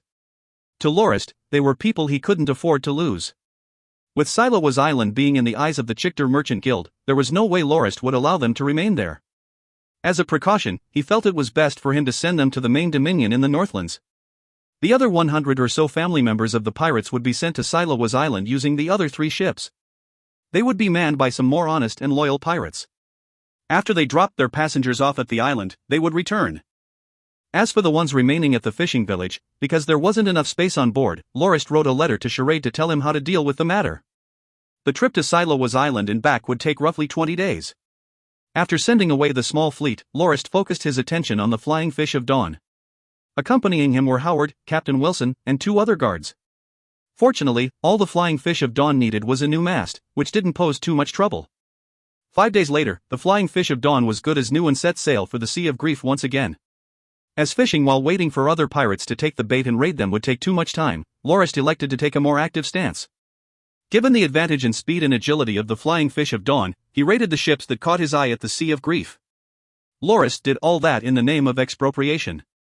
He made it clear that if the shipowners cooperated, and didn't resist, House Norton would repay their losses in full. As for those who didn't believe his promises, they were given a taste of Lorist's fists. Sinbad finally saw for himself the savagery and shamelessness nobles were capable of. The robbery, or as Lorist put it, expropriation, opened his eyes to a whole new world. Compared to Lorist expropriation, Sinbad's previous raids felt like nothing more than child's play.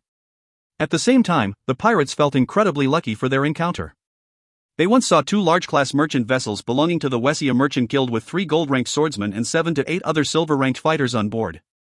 Lorist boarded their ship alone and didn't take more than 15 minutes to kill off those high-ranked fighters, before 100 other normal fighters, who didn't believe what they were seeing, rushed into a suicidal attack and perished.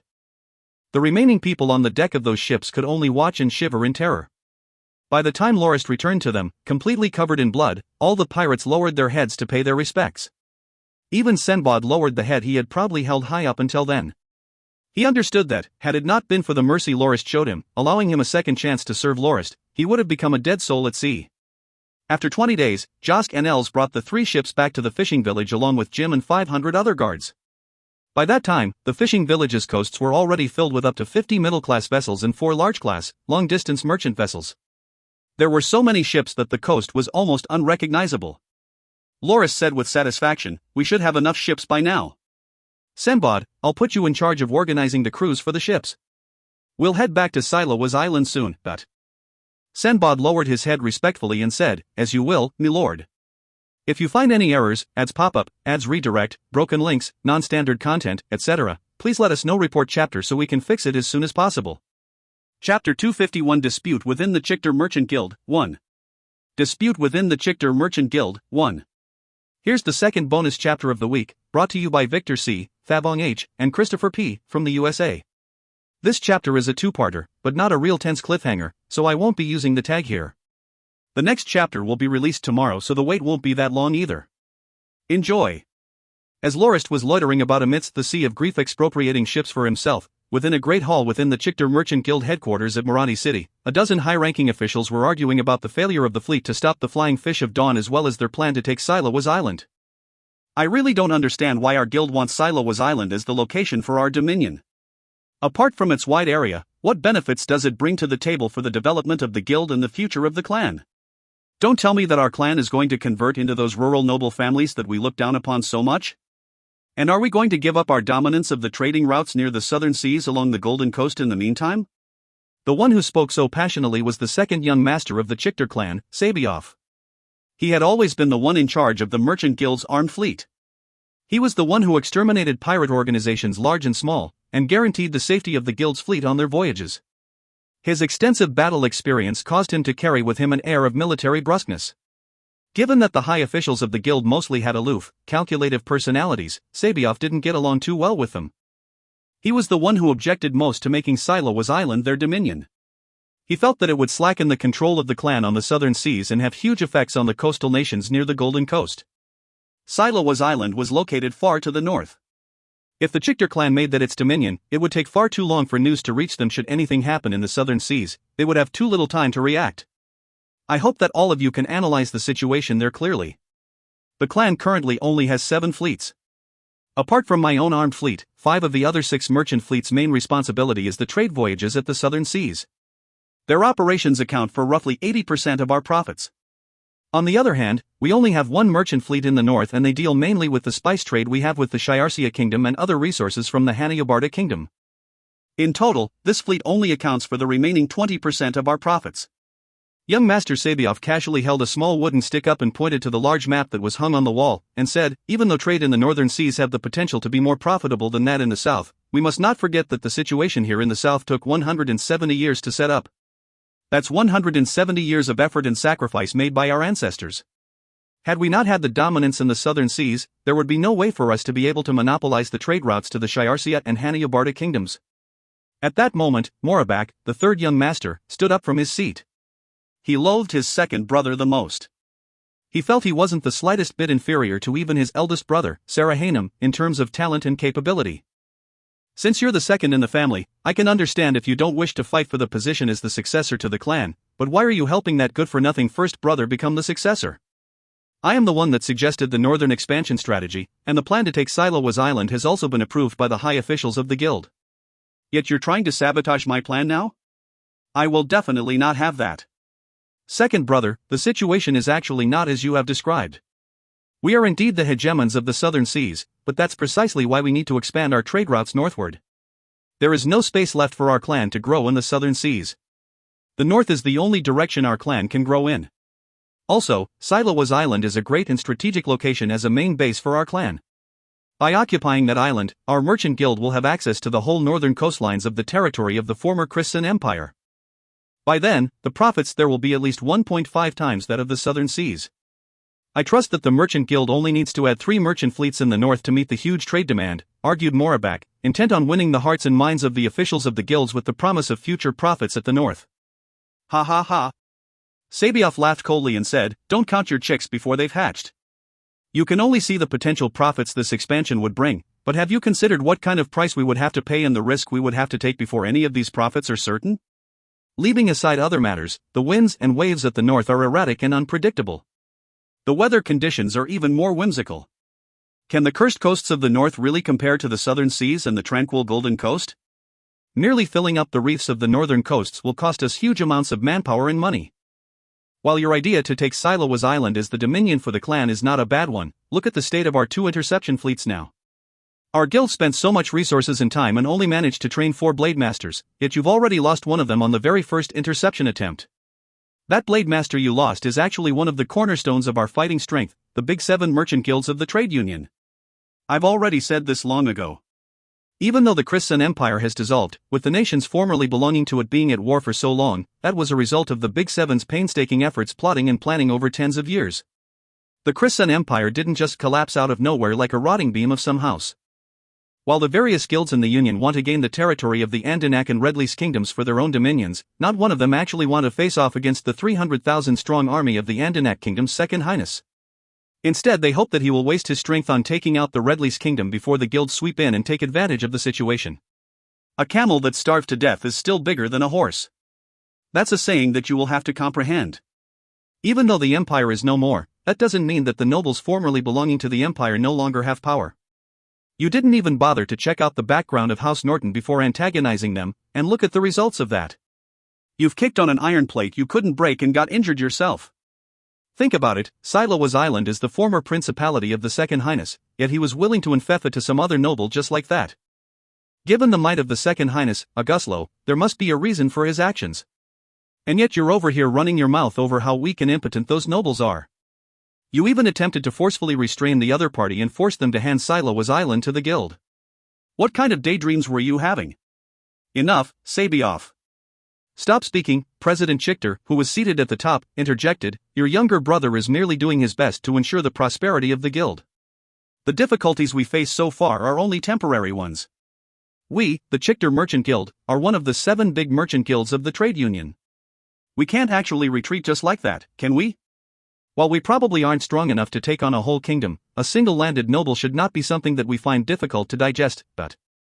Father, haven't the failure of the interception fleets and the loss of the Blade Master made you understand what we're up against? Sabioff said with dissatisfaction, putting aside the development of the clan and the guild, purely from a military perspective, I can tell that you've antagonized a very troublesome person. The Peterson Merchant Guild already promised to do their best to mediate between us and said that they would help us buy Silowas Island from the hands of the Count. We only have to offer him a price that he can't refuse. If that Count is anything like the usual greedy nobles we've dealt with, then he would have agreed to negotiate the price with us. But this Count didn't bother to even consider having talks and left on his ship without so much as a message for Peterson Merchant Guild. In other words, the Count is intent on not letting Silowas Island go. We will have to be prepared to pay the price in blood and fire if we want to take that island. I must admit that Third Brother's preparations are rather thorough.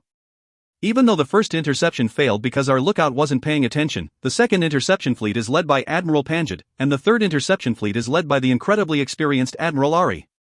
I've investigated the battle and found that he did not make any mistakes whatsoever during the conflict. Additionally, the third interception also had Blademaster Kumori guarding it. That was also why we were so confident with the latter 2 fleets. We thought that Count Norton would definitely be unable to escape us. He's taught us an unforgettable lesson with his methods. When faced with Admiral Panjid's second interception fleet, that Count decided to use his ship's advantage in speed as well as the gold-ranked divine marksman that performed way beyond our expectations and burst through the blockade, causing us to lose one middle-class merchant vessel and her crew. Admiral Panjid then used the Sea Swallows to send a detailed account to Admiral Ari of the third interception fleet. Even though that was out of our expectations, old Ari still made the perfect preparations to deal with the situation. He ordered his crews to lay chains between their ships. Other than that, he and Blademaster Kumori each stood guard at different ships as a precaution against the gold-ranked marksman.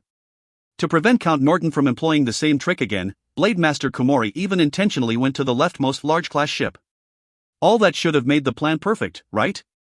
But it turned out that Count Norton was actually hiding a trump card. Which one of you would have expected him to be a rank 3 Blademaster? In the end, that mishap cost us more than 500 sailors, 3 experienced captains, 11 silver-ranked swordsmen, 2 gold-ranked swordsmen, and a Blademaster. Even I didn't suffer that huge a loss during the 3 years I combated pirates at the Solar Seas. Second young Master Sabioff then criticized angrily, the results we have today showed that Morabak didn't bother to research the background of Count Norton at all before acting against him, and his mishap has caused us to treat a rank 3 Blademaster as we would a powerless noble, causing the guild much loss and damage. He must be held responsible for this outcome. What is your basis for calling that Count a rank 3 Blademaster? Asked Morabak with his face flushed red from anger. Well, if killing all 347 people on a large-class merchant vessel in less than 30 minutes doesn't count, I don't know what does, roared Sabioff with an even louder voice. Pointing at an old man with a solemn expression, he said, just ask Uncle Udi, a rank 2 Blademaster, whether he can do the same. That actually happened before the eyes of almost 1,000 people. There's no way it can be faked, not. The old blade master merely laughed bitterly and shook his head. You've got an enemy for the guild that we can't afford to offend, said the second young master while looking at his younger brother insultingly. Father definitely did not give you free rein on settling this matter. Tell me, did you actually bother to research Count Norton's background? Of course I did. What's so different about Count Norton from other nobles? He's only somewhat better at swordsmanship than the rest, mumbled third young master Morabak as his gaze started to brighten. Imbecile. Is this how you operate? You acted upon your own assumptions and ruined it all. You didn't even bother to pay off someone from the Peterson Merchant Guild to get information on the background of Count Norton at all, yelled Sabioff as he headed to a corner and took out a sack which contained many beastskin documents. He held those documents and said, after we failed to intercept him, I sent my men to do some research on that count. I bet none of you would have expected him to be a legendary figure in Moranti City. Do you all remember the competition 7 years ago held among the various academies? An iron-ranked instructor from the Dawn Academy actually defeated all the silver-ranked experts in the whole city. He defeated 3,000 opponents without suffering a single defeat. He even got the moniker of Iron Lock, Silver Undefeated. It was at that moment that a commotion broke out among the seated men. The competition held 7 years back was incredibly famous. Even the Chichter Merchant Guild had sent a number of silver-ranked swordsmen to compete. However, not one of them won, and those who returned even said that they had been bested by that iron-ranked instructor in terms of swordsmanship completely. They even admitted that there was no way whatsoever that they could win. That iron-ranked instructor is actually Count Norton. Sabioff was glad to see the looks of surprise on the faces of those present. At that time, there was even a rumor about how 2 gold-ranked swordsmen wanted to show that iron-ranked instructor his place by assaulting him so that their junior apprentice brother would be able to defeat him in a match on the next day. In the end, those 2 gold ranks intercepted him, only to end up as 2 nameless corpses that were found 2 days later by the city patrol. If he could not compete with gold ranks, there is no way that Sly Fox at the Dawn Academy would allow him to challenge all the silver-ranked fighters in the city. The competition was very obviously a huge ploy. 7 years have passed since. Obviously the Count's swordsmanship hasn't been stagnant all the time, it has definitely improved even more since then. What happened to the interception fleets only serves to prove it. However, when that Count left Moranti City to return to his dominion to inherit it as well as his title, I heard from the Peterson Merchant Guild that his family only controlled a barony back then. He formed a convoy to head to the Northlands with a few of his buddies at the academy and defeated the United Noble Army in the Redlease Kingdom, and even helped the Peterson Merchant Guild dominate the oceanic trade routes over there. The following reports only contain fragmented bits of information as our guild didn't plant any informants in the Andanak Kingdom, but there are bits and pieces that suggest the second highness of that kingdom only came to power with the help of the Count, which was how he was promoted from a baron to his current status in the first place. Silawas Island was also given to him as a hereditary dominion as a result of that promotion. According to the information we got from the Wessia Merchant Guild, that Count is known as the passive raging bear in the Northlands as he wouldn't cause trouble unless he is disrupted. The Duke of the Northlands was defeated by the forces of the Count, which resulted in him losing his dominion. It is said that Count Norton had his forces raid the Duke's dominion for 1 whole week and committed countless atrocities there. Following that, the king of the Iblia Kingdom, also known as the second prince of the former empire, led a force of 100,000 men to admonish the Count, only to have his whole army beaten to smithereens, causing the second prince to have to escape the royal capital in a haggard fashion. And here comes the good part, Sabioff said before he paused. He held up a document, and said, after the second prince was defeated, he was filled with rage and ordered his rank 3 blademaster, Zarinin, to attempt an assassination against the Count. I'm sure all of you are informed of the reputation of Blademaster Zarinin, who was said to be a quasi-sword saint that would break through if he managed to improve the slightest bit more. It ended up with his corpse being crucified and put on display half a year later when the forces of House Norton attacked the royal capital of the Iblia Kingdom to capture the second prince as payback for using such an underhanded method to get back at others for his own losses. Wait a second, you said that these reports are all obtained from the Wessia Merchant Guild, asked President Chichter. That's right. The Wessia Merchant Guild bought 2 iron mines within the Iblia Kingdom, and they are very observant of the political situation there. Right now, the Iblia Kingdom is ruled by their queen and not one of the people there bother finding out where the second prince was brought. They treat him as if he doesn't exist. Count Norton managed to unite the 3 noble houses of the Northland. Their alliance has full control over the Northlands. It's very hard for anyone to enter their dominion to find out the true strength of House Norton. It is rumored that the Count is busy developing his dominion, and, in hindsight, that rumor seems to be true. At the very least, he's managed to find a sea route from the Northlands to Silawas Island.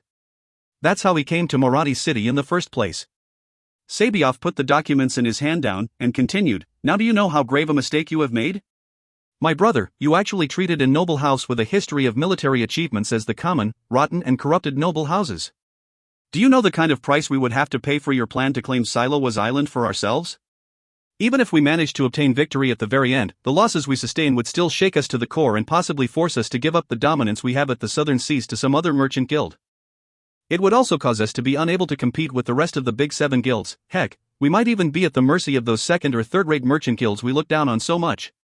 Is that how low you would have us fall before you're satisfied, brother? If you find any errors, ads pop up, ads redirect, broken links, non-standard content, etc., please let us know. Report chapter so we can fix it as soon as possible." Chapter 252 Dispute within the Chichter Merchant Guild, 2. Dispute within the Chichter Merchant Guild, 2. Here's the final bonus chapter of the week by Christopher P. from the USA. Enjoy and see you guys next week. Alright, brother. Don't criticize Morabak like that. He only did what he did for the future of the guild's prosperity. Since the incident has already happened, let's think of how we can fix it instead of complaining all day long, said the Sarahanum. He was already rather satisfied that he was appointed the successor of the merchant guild by his father after his competition with his third brother. Normally, he was a serious, straight-laced person who maintained a calm and peaceful personality. However, he felt it was appropriate to display his brotherly love and compassion once in a while. "Father, uncles, actually, I think that my brother Sabioff made quite a bit of sense there. Should we really fight with Count Norton all the way to the bitter end? We will definitely sustain huge losses that might even come to shake our position as the hegemons of the southern seas. After all, even though Silowas Island is large, it is in the northern seas. The merchant guild can't afford to lose the southern seas, so we can't afford to overlook this." Even though the first young master appeared to be speaking up on behalf of Sabioff, it added little to the conversation. Sabioff had already clearly illustrated the consequences of continuing to plot to gain the island. Even though chasing profits was the innate instinct of a merchant, should the cost exceed the gains, then he would definitely have to give it good consideration. President Chichter began to hesitate as he said, "The reason we set Silowas Island as our target was because our guild thrives on maritime superiority. Given that, having an island as our dominion would be ideal. There are no such suitable islands at the southern seas, neither is there any coastal territory large enough for us to locate our dominion at. Since the trade union was going to implement a nobility system, with each of the big 7 merchant guilds given the title of duke, they would have to attain a piece of land appropriate to their title. The 6 other guilds had already determined their targets. Only the Chichter Merchant Guild's plan to take Silowas Island as their dominion had run into some trouble. Even though getting themselves a duchy was important, losing most of the guild for it was an incredibly bad transaction. Sarahanum cleared his throat, indicating that he was going to speak once more. He was of the same opinion as Sabioff and didn't think that the northern strategy to make Silowas Island the guild's domain was a good one. He found that Silowas Island was way too far from Marathi City. It took at least 20 days to sail from one to the other. There was no way he would resign himself to stay and rot at a rural island far away. Rural life would make anyone who has experienced the prosperity of Marathi City feel dull and uninteresting. Secondly, that strategy was actually planned by his youngest brother Morabak. Father is really too biased. Since he has appointed me his successor, why is he still counting on Morabak so much? Not only did he allow him to take charge of the plans for the northern trade routes, he even let him have a hand at the overall strategy of the plan that would determine the future of the whole guild. Just look at what happened. With such a massive fiasco, how can I just sit still without attempting to correct the mistakes of my overly ambitious brother? In terms martial of talent, Sarahanum couldn't compare with his brother, Sabioff, not by a long shot. The latter was already a 1-star gold rank. Even the rank 2 Blademaster of the guild, Uncle Udi, was full of praise for Sabioff. He maintained that there was an incredibly good chance for him to become a rank 1 Blademaster before he turned 50, which would further increase the core strength of the guild. Likewise, Sarahanum wasn't as capable as Morabak in terms of calculation and planning. Morabak had demonstrated jaw-dropping talent when he settled the spice trade problem on his previous trip to the Shiarsia kingdom by putting a premature end to the young king who attempted to resist the Chichter Merchant Guild's monopoly on their spice. Even though this was the first time the Chichter Merchant Guild had meddled in royal affairs, the matter was still settled perfectly. Compared to his 2 brothers, Sarahanum appeared rather common. He had been nurtured within the guild from a young age. He could only claim to be a run-of-the-mill merchant who bought low and sold high. In terms of grasping business opportunities, he was better than his 2 brothers, and that aspect of his was what the merchant guild treasured most. Nothing was more important for the advancement of the guild than profits, and that sole characteristic of Morabak was all he needed to be appointed successor. However, after Sarahanum heard about the nobility system and his father's eventual ascension to duke status, he began to have his own plans. After all, the title and dominion of his father would eventually be handed down to him, so he felt that he should stick his hand into deciding where the dominion would be. The territory Sarahanum had in mind was the Yoruba Duchy. The duchy was located to the south of the Ford Trade Union and could be considered to be the starting point for the Golden Coast at the southern seas. At the south of the Phallic Plains, where Moranti City was located, were the Callisto Hills. The Tetanini Mountains, where the Dwarven Kingdom was located, was further south. At the very southern end of the Tetanini Mountains was the Yoruba Duchy. While the terrain of the duchy was mountainous and near the coast, it was incredibly crude and rural. Its main export was pirates and mercenaries. Half of the pirates that operated at the Solar Seas were the so-called fishing folk of the Yoruba Duchy. They were a hodgepodge bunch who didn't care whether a fleet they spotted belonged to a large merchant guild or not. As long as there was an opportunity for profit, they would attack and make off with the precious cargo. Should the merchant guild be the least bit careless, they would suffer huge losses to the raids. Sarahanum had made his decision purely based on his mercantile perspective. Half of the Yoruba Duchy was desolate mountains. The other half was coastal beaches. As such, there wasn't much space for farmland. The thing the duchy was known for was its subterranean caverns, which were known to all of Grindia as one of the 7 most dangerous places on the continent. Legend says that within the caves lie a mysterious underground world, which saw 9 out of 10 explorers to the caverns failing to return alive. However, it didn't deter Sarahanum at all. He was a merchant, not an explorer nor a mercenary. Perhaps, he could even use the mystery surrounding the caverns to profit off some foolish adventurers. As for their safety, they were none of his concern. The Yoruba Duchy was a relatively poor nation. The merchants, however, believed that the reason for its poor economy was poor management, and that it could be improved if the right person was in charge. Sarahanum felt he was the perfect fit to do just that. Other factors aside, he already had his eyes on the ancient forests in the duchy, which would be ideal for timber production. The current duke wasn't keen on investing in roads, and didn't take advantage of the natural resources the duchy possessed. Given that the duchy was near the Tetanini Mountains, trade with the dwarves would net quite a bit of profit too. At the same time, he could have people looking for veins, yet another avenue in which to invest. The first young master was quite adept at coming up with ideas to make a profit. The greatest benefit of making the Yoruba Duchy the dominion of the clan was how the guild could use the pirates for their own benefit. Not only would that be able to cut out the costs of wiping out the pirates, they could even be added to the naval forces of the guild. By spending the least resources, the guild would be able to convert the poor fishing folk into sailors for its fleets, and decrease the cost of hiring and training rookies. Additionally, traveling from the duchy to Moranti City would only take 3 to 4 days by ship. The ease of transport would also allow the guild to set up their trade headquarters at the beginning of the Golden Coast, allowing the guild even more ease of control of the trade routes at the southern seas. However, there were also huge obstacles associated with taking the duchy. Firstly, Duke Yoruba was known to be a hugely stubborn person who was also a rank 3 blade master. Even though he didn't have any hope of breaking through to become a sword saint, he was still fit as a fiddle in his 70s and wouldn't be easy to deal with. Other than that, he had 2 elite armies, each numbering up to 24,000 soldiers. Not only were they the main reason the duke was able to form his duchy, they were also his means of making money. As the Yoruba Duchy was rather poor, it was rather curious how it was able to maintain 2 huge armies that would cost a lot of money to maintain. In actuality, the 2 armies are often rented out to others. Whenever one army's rent term is over, it would return and the other army would be rented out. They would rotate their shifts like so to earn the funds to bring in wealth traded with blood for the duchy. However, Sarahanum felt that if the guild was able to conquer the duchy and make it the guild's dominion, the 2 armies of the duchy would be able to make up for the guild's weak influence on land. He would definitely not rent the 2 armies out and believed that the soldiers would quickly become loyal to the guild with his new policy. Also, Duke Yoruba was also a relative of the president of the Twin-Head Dragon Merchant Guild. This was the most troubling obstacle for Sarahanum. Not only would taking the Yoruba Duchy cause them to be on the bad side of the president of the Twin-Head Dragon Merchant Guild, the conflict between the 2 big 7 guilds would most definitely greatly affect the situation of the trade union. That was also why the high officials of the Chictor Merchant Guild had never even considered taking the territory belonging to the Yoruba Duchy as their dominion.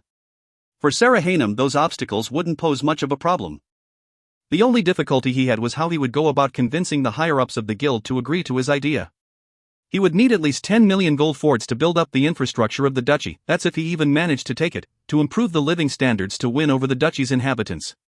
Even though it would stabilize the guild's control over their dominion and gradually bring in profits, it's a little too slow for merchants like them who felt that transactions that took too much time wasn't good business. Sarahanum, who understood the merchants well, knew that this was the best chance he had to bring up his idea when the higher-ups were troubled by the matters concerning the interception fleets and felt confident that his plan had a good chance of being approved.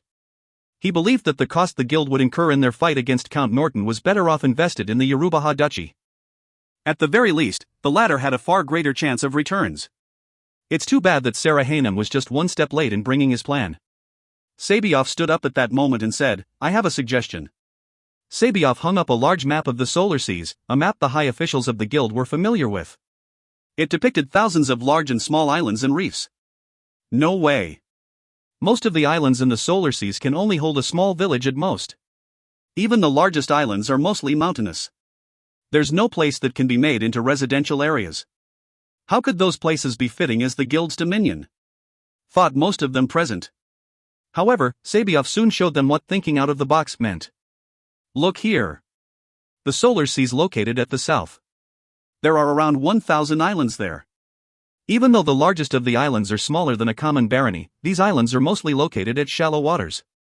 Even the deeper parts are only around 20 meters at most, and the shallower parts are roughly 3 meters. The waters between the islands are so shallow that one can even walk to the next one and only get one's feet wet. When the tides recede, you'll discover that some of these islands are actually connected. If we connect these 27 islands with this red line here, if we fill up the shallower parts connecting the islands, we will get a composite island that is even larger than Silawa's island. On top of that, nobody will be able to dispute the legitimacy of our claim to the place.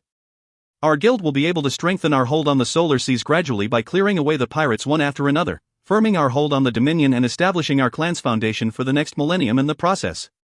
The more Sabioff went on with his plan, the more Sarahanum shook his head in annoyance. What a useless fellow. He actually dared to suggest ocean reclamation without considering the costs it would involve, as well as the time it would take. Not only that, the military resources we would have to expend to wipe out the pirates hiding among the 1,000 islands would be enormous. Would Father actually approve it? We are merchants. What we should focus on is speedy, efficient, and profitable transactions. It's over. Even if I bring up making the Yorubaha duchy our target, no one would bother with my suggestion anymore. With Sabioff's ingenious plan laid before them, it will be even harder for me to convince them of my own plan, sighed Sarahanum secretly. It seemed that he would have to look for another chance to put his plan into motion. He didn't understand what his brother was thinking. Even though he had told Sabioff that his plan definitely wouldn't work, Sabioff's stubbornness made him bring up the plan anyway. As expected, Morabak's laughter resounded in the room, interrupting Sabioff's presentation halfway through. Sabioff scoffed angrily, "What are you laughing at?" Morabak finally got the chance to pay his brother back for the humiliation he received. There was no intimidating him into stopping now. As he stepped forward gradually, Morabak said, "My beloved elder brother. Your plan is too optimistic. Naturally, it's definitely quite impressive if we are truly able to control the solar seas. However, how much manpower and money do you think reclaiming the shallow seas by making those landfills will take? Also, how long do you think we would need to be able to finish setting up the dominion for our guild?" Ugh. Sabioff was rendered speechless by those queries. "I haven't figured that out yet, but I'm sure the guild can have someone run the numbers.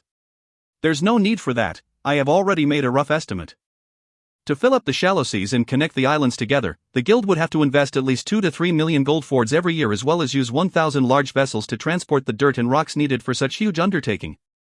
After spending 10 whole years, we will only be able to fill up a third of the area you specified."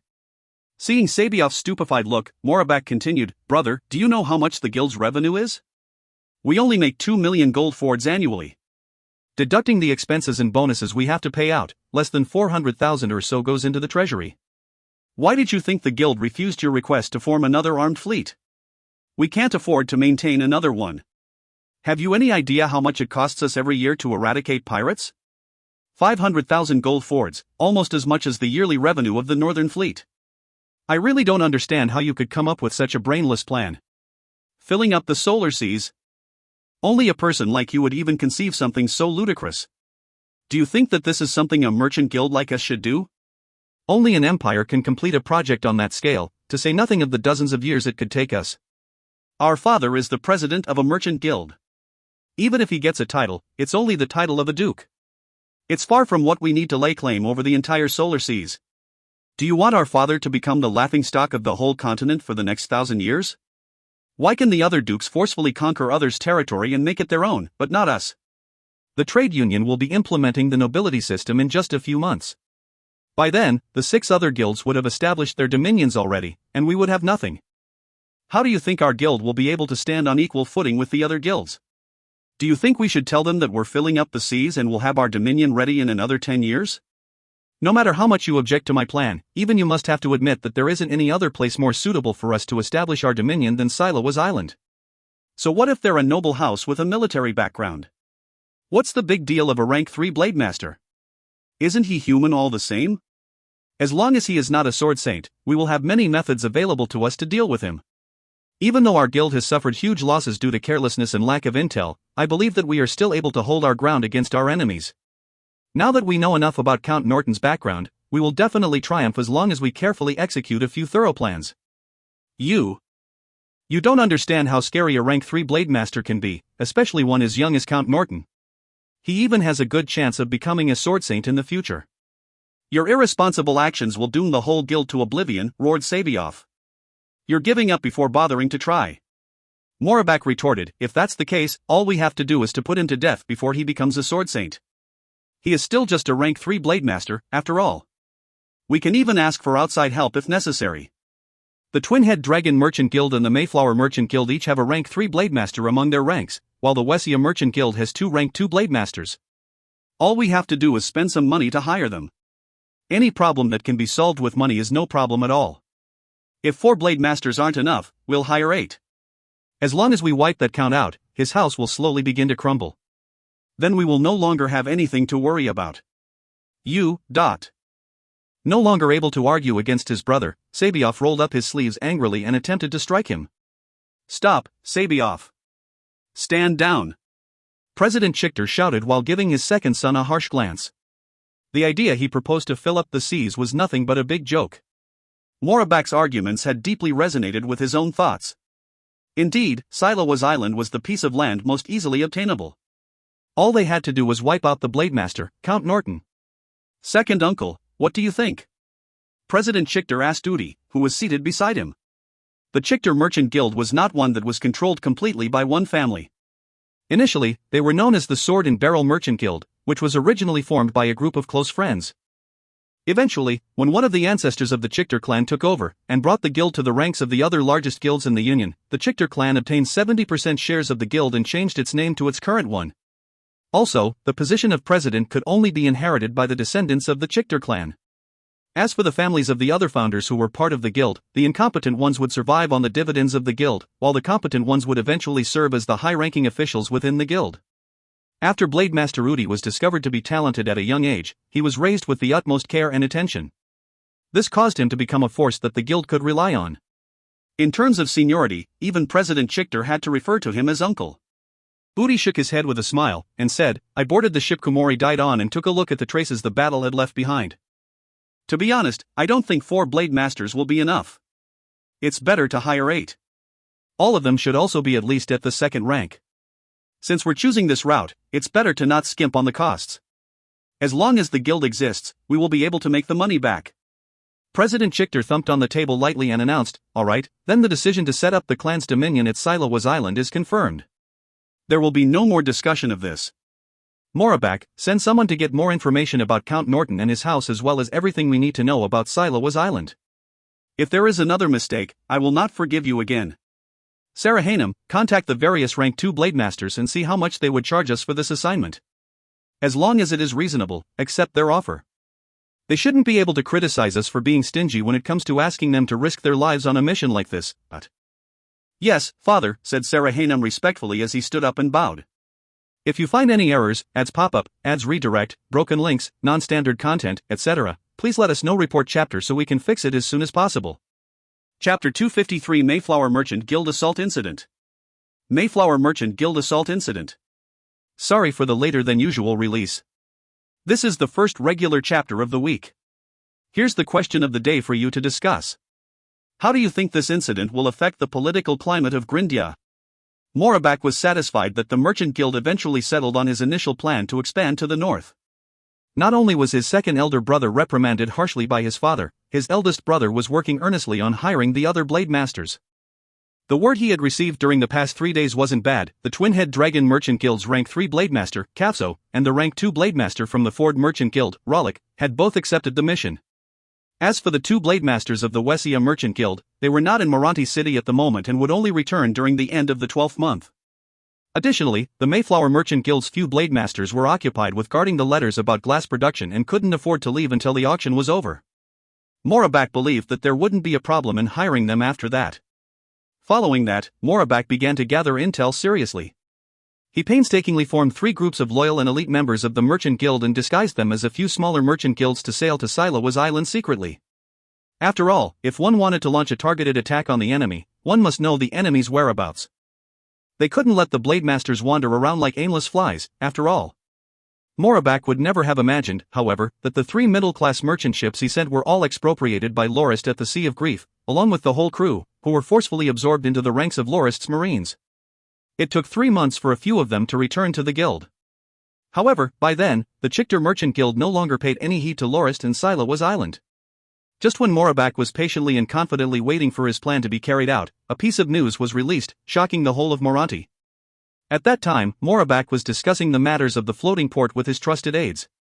The contraption was one of their trump cards and could be used at the reefs of the northern seas. The floating port was constructed by lining up and tying together huge, watertight wooden boxes and letting them float in the ocean so that goods could be transported to shore. During windy and stormy times, the wooden boxes could also be pulled onto the shore, to be redeployed after the bad weather passed. With such a flexible method in his hands, the reefs in the shallow waters of the northern coasts would no longer pose much of a problem. Thinking back to what Sabioff had said, Morabak felt like laughing out loud. Only an idiot like him can come up with something as ridiculous as land reclamation.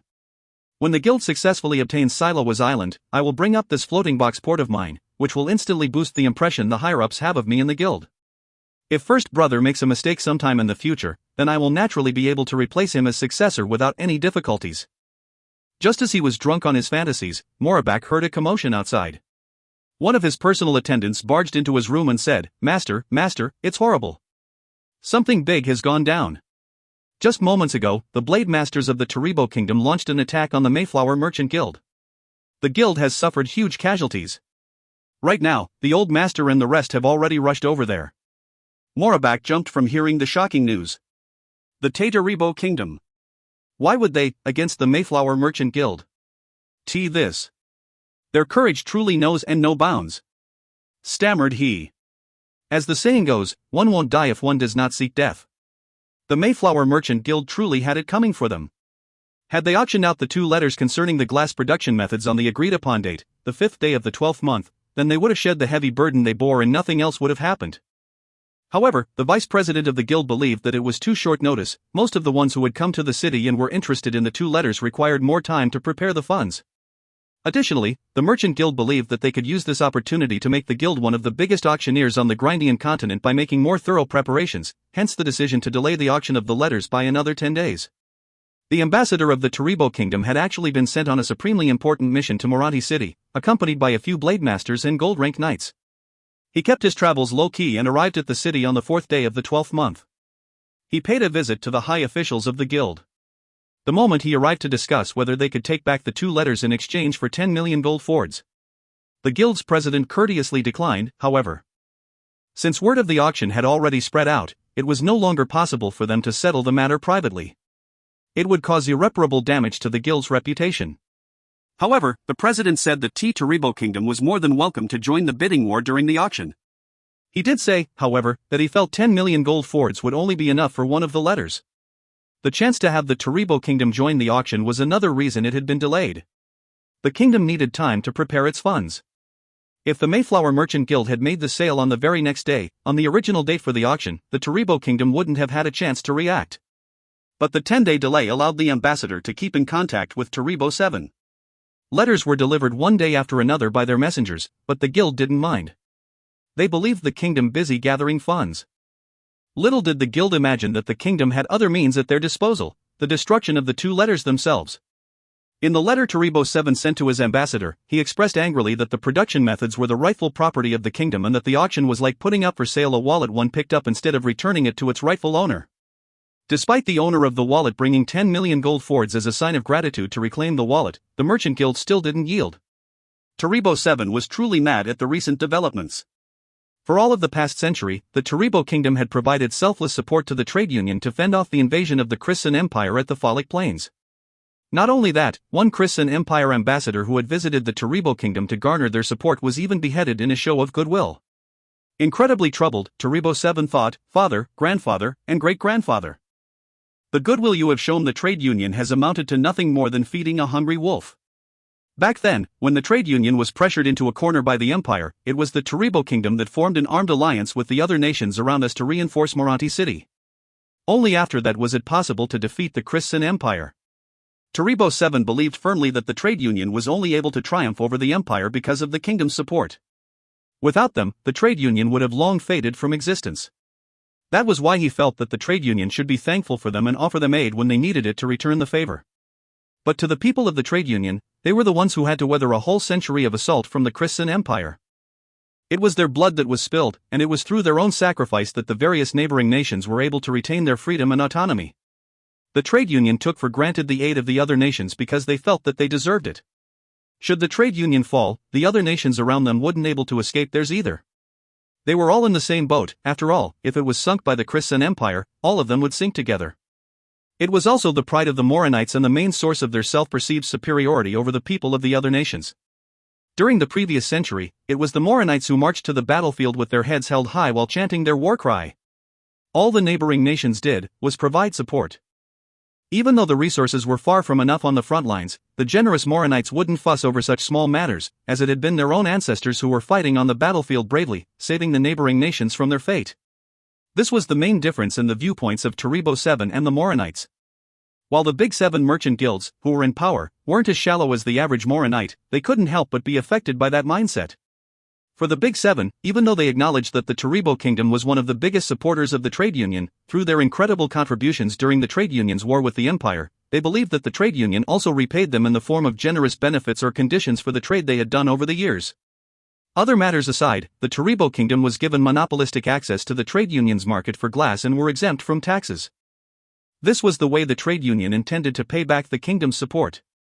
It is important to note that the Taribo kingdom was the sole producer of glass. Being the only producer of glass that was also allowed to use the trade routes from Moranti city to export their products throughout the rest of the continent, the Taribo kingdom profited greatly and eventually became one of the richest factions in the whole continent. Over the past 20 years of peace following the successful thwarting of the empire by the trade union, disagreements had begun to sprout in the High Council of the trade union concerning the benefits afforded to the Taribo kingdom. There were also a number of representatives that thought the kingdom had profited more than 10 times of what they had contributed in the first place. In the end, the trade union is comprised of merchants who were sensitive to the profits involved in the glass trade. These smaller merchant guilds also submitted a report they worked on together detailing the lucrative profits involved in the glass trade of the Taribo kingdom. Chasing profits were the instincts of merchants, and the smaller merchant guilds were all quite jealous of the monopoly the kingdom had in the glass trade. Even though the trade union was considered to be the official distributor of the glass, making the kingdom the official supplier of glass products to the union, the ones involved understood that the profit gained from distributing the glass products was only a drop in the ocean. The Big Seven guilds did not lack the foresight required to govern the union. Those who were able to make it to the top were not simple-minded. They were worried that the moment they changed the benefits they gave to the Taribo kingdom in the glass trade, the nations surrounding the trade union might begin to worry about the rising power of the trade union.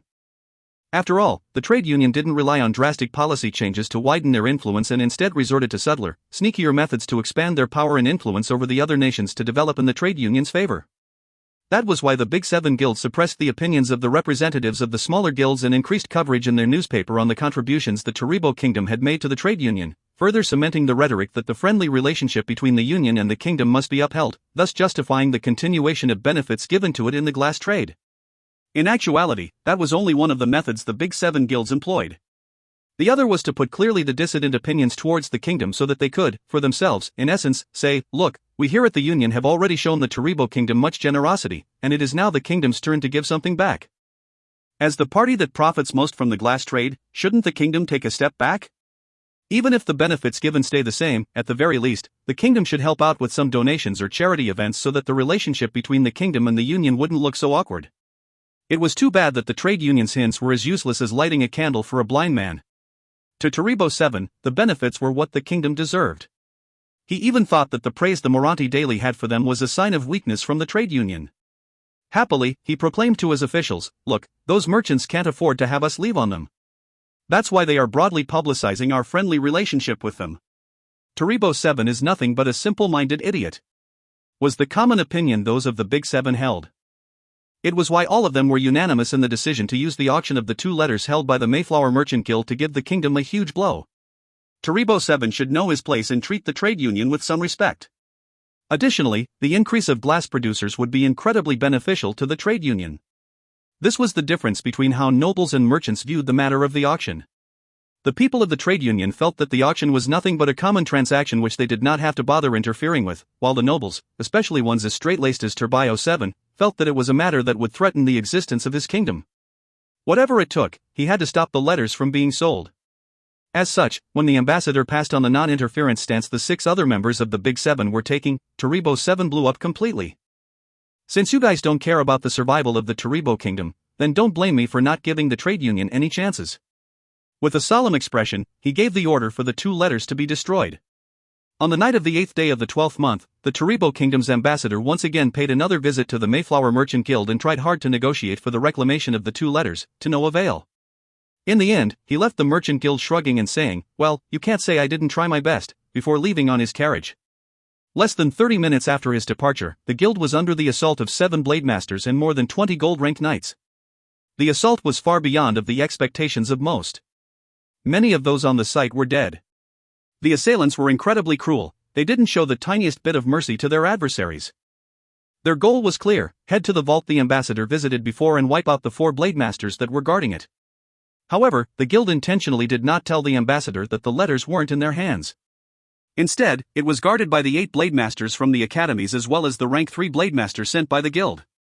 As for the letters the ambassador was shown, they were fakes forged by the guild and placed in the vault guarded by 4 blade masters as a decoy. After suffering such a sudden assault, the 4 inattentive blade masters suffered huge casualties. Apart from a rank 2 blade master that managed to escape despite being heavily injured, the other 3 rank 1 blade masters were all killed. The other guards were almost completely wiped out. The ground was littered with severed limbs and corpses. The Taribo kingdom had deployed a rank 3 blade master, 2 rank 2 blade masters, and 4 rank 1 blade masters, as well as 27 gold rank knights. Apart from 1 rank 1 blade master who was killed in a suicidal attack by his opponent, another rank 1 blade master was injured and 5 other gold rank knights dead. Their mission could have been said to be a huge success. The moment the rank 3 blade master tore the 2 letters into irrecoverable pieces, they all prepared to leave. However, they were unable to do so. The Mayflower Merchant Guild was one of the Big 7 guilds of the trade union. Their headquarters were naturally one of the most secure areas in the city. The moment cries of pain and slaughter rang out from the guild, the city's garrison force was put on high alert. By the time the rank 2 blade master that escaped sounded the alarm, the forces stationed nearby, and the other merchant guilds, would send their men to secure the perimeter. It didn't take long for the news of the garrison force's devastation to be spread out. The Big 7 guilds were all shocked and every one of them instantly mobilized their own blade masters. Even 4 of the blade masters of the academies were sent out along with the rank 3 blade master of the Mayflower Merchant Guild as reinforcements. There was no way the assailants could sneak away. After half a night of intense fighting, a third of the inner city area of Moranti was devastated, with countless innocent lives sacrificed in the process. The blade masters and gold rank knights who realized that they could no longer escape launched into a crazed frenzy of slaughter and destruction, causing their pursuers much trouble. In the end, 1 rank 3 blade master of the Taribo kingdom escaped despite his injuries, with another rank 2 blade master managing to evade capture by disguising himself. The rest were all wiped out, becoming lifeless corpses that lay on the cold, hard ground. When the president of the Mayflower Merchant Guild angrily rushed to see the ambassador with his men, the ambassador only shrugged and said, "I already tried my best." As soon as the last words left his mouth, black blood flowed from his mouth and he died. Such is the account of the infamous Mayflower Merchant Guild assault incident as documented in the history books of Grindia. However, the people back then didn't realize that this was only the opening act of the chaos that was to come. The chain of events would eventually lead to the rise to prominence of the House of the Raging Bear and the eventual formation of the mighty and prosperous Raging Bear dynasty. If you find any errors, ads pop up, ads redirect, broken links, non-standard content, etc., please let us know. Report chapter so we can fix it as soon as possible. Chapter 254 Setup Encounters. Setup Encounters. Here's the second regular release of the week. Gosh, these recent chapters are long. Crying face. Lorist arrived at Silowas Island with the ships he had expropriated on the 34th day of the 12th month. There were another 2 days left until the 36th day of the 12th month, which was one of the 3 great celebrations in a Grindian year. It celebrated the coming of the new year.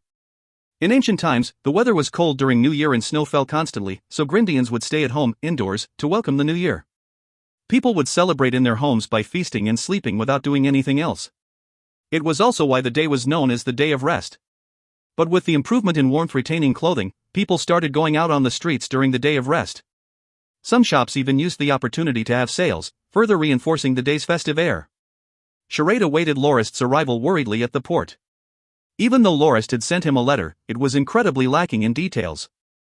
Additionally, Josk and Els only stayed briefly before heading back to the Sea of Grief. They only mentioned that something big had happened without being specific. It caused Charade so much worry he had bags under his eyes. However, when he finally met Lorist, he didn't bother asking about what happened and instead told him a piece of good news right away. There was word from the Northlands that Turman and Yuri had both broken through to the 1-star gold rank. That meant that Lorist had another 2 gold-ranked knights under him. The household now had a total of 8 gold-ranked knights. Lorist was overjoyed. He turned to Els, who simply shrugged. "I have a feeling that my turn will come next year," he replied. Lorist's gaze returned to Charade. He laughed bitterly. "I think I'll need 2 or 3 more years. I don't even have enough time to deal with the matters at hand, so how would I be able to sit still and train? I've already been here for more than a year," was his answer. Turman, Yuri, Els and Charade were the friends that Lorist had made during his 10 years at Dawn Academy, and they were also his most trusted subordinates. When they first joined Lorist's cause and became his knights, they were only at the 3-star silver rank. Even though Turman and Yuri didn't have much talent in training, through their hard work and military experience over the past 7 years, they finally managed to take the next step and become gold-ranked knights. Els, on the other hand, trained in the Dark Attribute Battle Force technique passed down in his family. Dark Attribute Battle Force was known to be slower to train. Even though Els only held the position of the leader of Lorist's guards and didn't seem that impressive, Lorist believed that the moment Els broke through to become a gold-ranked knight, he would definitely be able to impress many with his prowess. Charade, on the other hand, was easily the most talented among the 4. It was too bad that he was entrusted with so many important tasks. Charade's impressive management skills had actually held his battle force training back, and Lorist felt quite sorry for having no choice but to burden him. Lorist hugged Charade tightly and said, "I'm sorry, old friend. The burden I've entrusted to you with is indeed too heavy. Head back to the Northlands with me in due time and stay there for 2 years. Train hard and break through, you'll be given a manor of your own like Turman and the rest." Stunned, Charade asked, "What's wrong, Locke? Didn't we agree that I would be put in charge of the development of Silowas Island?" Lorist laughed bitterly and said, "I'm sorry, we've got involved in a huge, troublesome matter, and Silowas Island will soon become a battlefield. Our enemy this time is incredibly powerful and I can't have you stay here. It is too dangerous. You will have to go back to the Dominion. Let's talk more at the camp. This is not a good place to discuss this." Senbod walked over and reported to Lorist, "Milord, all the ships have already been anchored and checked. The crews for the ships have been assigned. Please give me further instructions." Charade looked at Senbod curiously. "This is," asked he. "Oh, come here. Senbod, let me introduce you to the chief knight of House Norton, Charade. He makes the decision in my absence." Lorist introduced the two. "This is Senbod, a gold-ranked pirate. Pretty rare, right? Now he's the squad leader of my Marine Assault Vanguard. He's proven to be rather capable in the little time he's been with us already. I've been considering making him Freyar's aide and vice commander." With a troubled look, Senbod said, "Milord, please don't bring up my pirate background.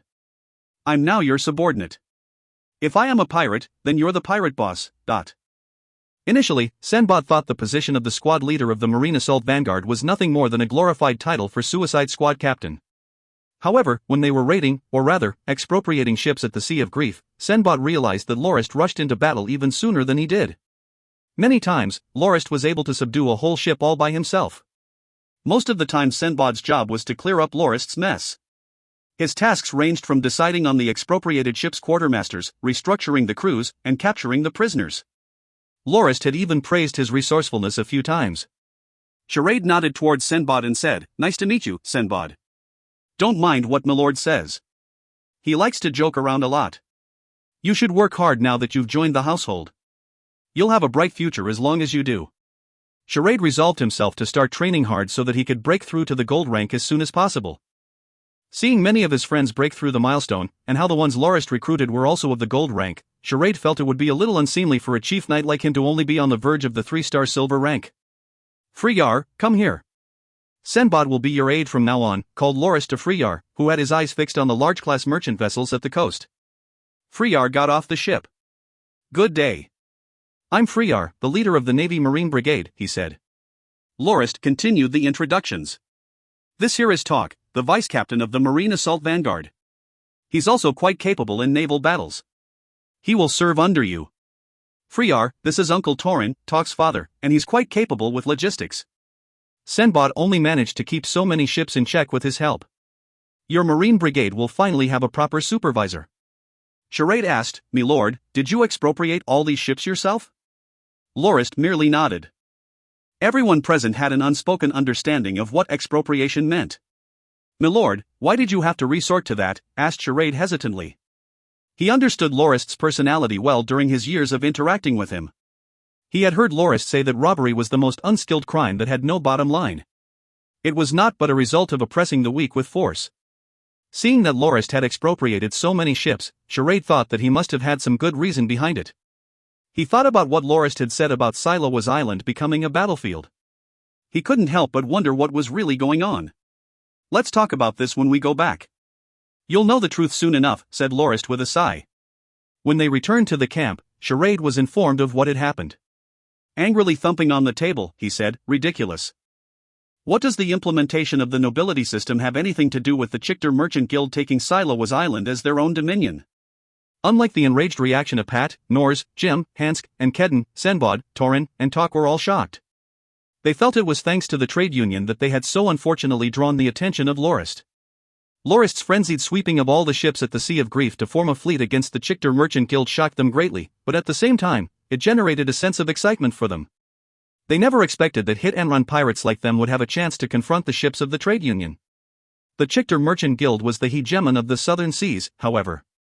Did they stand a chance of victory against such a formidable force? "Don't worry," Lorist said as he waved his hand, "I am prepared to deploy Potterfang's heavy armored division over here and form another steel Carabalista division. There shouldn't be any issues with 2 divisions defending the island. The Chichter Merchant Guild may be impressive at sea, but they are nothing but soft-shelled crabs on land. If they want to conquer the island, they'll have to make landfall. No matter how many they send, we will wipe them all out. Let's see how much manpower and resources they're prepared to deploy." "What should the Navy Marine Brigade be in charge of, in that case, my lord?" asked Freyar. "Your Marine Brigade will officially be known as the Oceanic Legion from now on. Freyar, you are the commander of the Oceanic Legion." Originally, Lorist wanted to call them the Navy, but after considering the fact that such a concept didn't exist on Grindia, and given the rather underdeveloped state of naval warfare, he chose a name that was simpler to comprehend. "The Marine Brigade we have at Bullhorn Bay will be your reserve troops. This time around, Senbad will help you arrange the ships I expropriated into 2 armed fleets. One of them will focus on speed and have patrol, reconnaissance and interception duties. The other will be relatively slow and focus on transporting manpower and resources, and fight in direct confrontations, understood?" "Yes, me lord, I understand," replied Freyar. "Let me remind you, this time around I've expropriated lots of ships, including most of their crew. Senbad already has an organized name list. Currently, the 2 armed fleets are manned mainly by our marines and the pirates that joined us along with Senbad. As for the men from the ships we expropriated, you should be cautious with their use.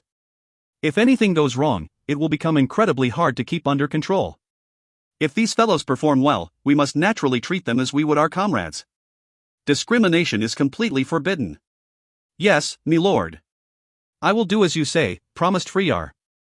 After Freyar left, Charade said, "My lord, while there wouldn't be any problem for Potterfang's heavy armored division to be deployed here, forming another Carabalista division on the island won't be possible." "What?" "Even though Silowa's Island is huge, 2/3 of its area is covered by mountains and dense forests. Only the terrain here in the eastern area of the island is suitable for agriculture and habitation. We wouldn't be able to feed a whole Carabalista division's worth of men and horses. Additionally, we just took in up to 60,000 refugees from the southwestern area of the Andanak Kingdom to prepare for large-scale development. Even the food we purchased from the Second Highness can only last us 4 months at most, and the Second Highness has refused further purchases. He said that the remaining food he had was not for sale as it was reserved for his troops," explained Charade. Oh, is that so? Lorist was troubled after hearing the explanation.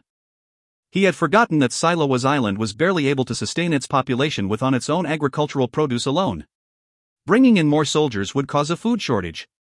Potterfang's heavily armored infantry division excelled in close combat. Even though their armor seemed like the standard issue armor of the house's forces, they wore another layer of mail armor, much like Turman's knights. While it increased the load on each soldier, it afforded them far greater defense. Despite that, they would only be able to show their best performance when acting in concert with the Carabalista division, defending as the latter attacked. The problem was that each Carabalista required 2 horses to move it around swiftly so they could be stationed around the battlefield with ease. Without war horses, the steel ballistae couldn't be moved around the battlefield and stationing them would be quite troublesome. The ballistae wouldn't be able to fire at short notice in that case.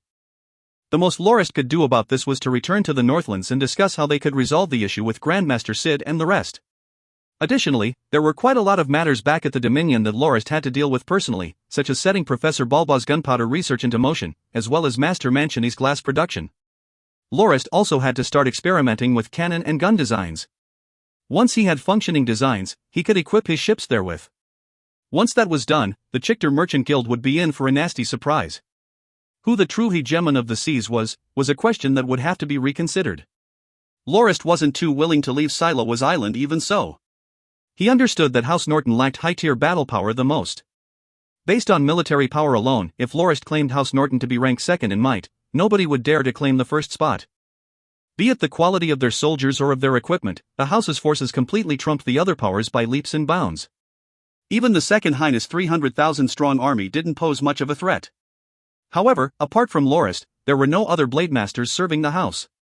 During his recent trip to Maradi City, Lorist realized that the Big 7 merchant guilds could easily bring out 4 or 5 Blademasters to be stationed elsewhere. However, House Norton only had Lorist. Even though human wave tactics could be used to swarm Blademasters, it would cost the lives of countless brave soldiers. The huge bleeding gash caused by the assault of Blademaster Zarinin on the House's forces had yet to heal completely. That was why Lorist wasn't intent on leaving Silowas Island in the near future. He had to stand by to receive the Chichter Merchant Guild's assault. Lorist believed that since the guild had already lost 1 Blademaster, he could definitely take on 3 or 4 more. If he could wipe out at least 2 of them, his forces could exterminate the invading enemy forces. The guild, after being taught such a harsh lesson, would definitely come to understand that taking Silowas Island was nothing but a pipe dream. Lorist would only be able to return to the North Ends without worry after they had been taught this lesson. How about this, Freyar? You will form the 2 other fleets as quickly as you can. Have the fast fleet patrol the island and maintain its security. When the other armed fleet is completely formed, have it focus all its efforts on transporting food from the Northlands to the island. We must have at least 1 year's worth of food stocked here, decided Lorist. What about the refugees we brought in, my lord? Are we going to stop the development plan? Asked Hansk as he stood up. He had been put in charge of the planning effort for the development of the Dominion.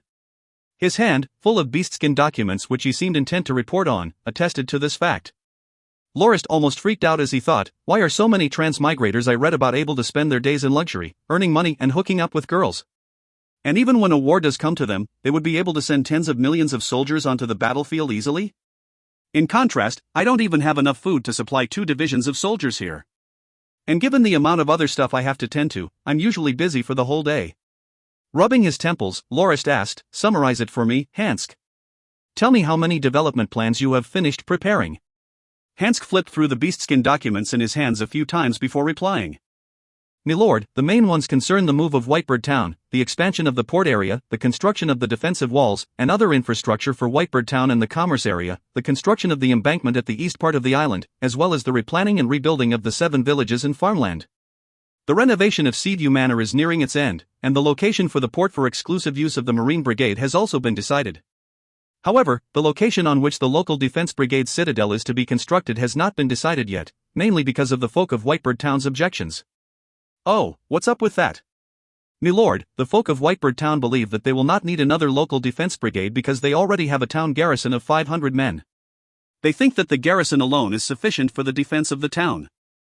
Our original plan was to build the citadel for the local defense brigade between Whitebird Town, the commerce area, and the port. The one who explained the situation was the leader of the 3rd Local Defense Brigade, Pat. Where will the port for the Marine Brigade and our Oceanic Legion be constructed? Asked Lorist. Over here, Hansk said as he opened a map of Silowa's Island, it's right here along the ridge between Whitebird Town and Seaview Manor. There is a small bay here that will prove to be convenient shielding from waves and strong winds. However, we will have to use a lot of manpower to level the terrain.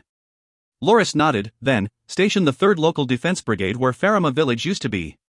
That way, the local defense brigade, the Oceanic Legion, and the 2 regiments of guards at Seaview Manor will form a triangular defense perimeter. Even before we mobilize our forces from the dominion of the house, the Chichter Merchant Guild will find it difficult to pierce our defensive line. As for Whitebird Town, leave it as it is and let the garrison there maintain order. However, notify them that a battle between House Norton and the Chichter Merchant Guild will soon take place on the island. For the ones who wish to leave, we will provide them transport to the Northlands.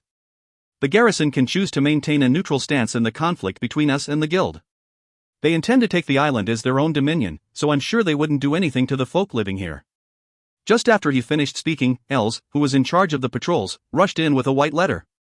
Milord, the Second Highness just sent an ambassador here to notify us that Andanak I, the king of the Andanak kingdom, passed away 5 days ago. The 3rd prince is dead?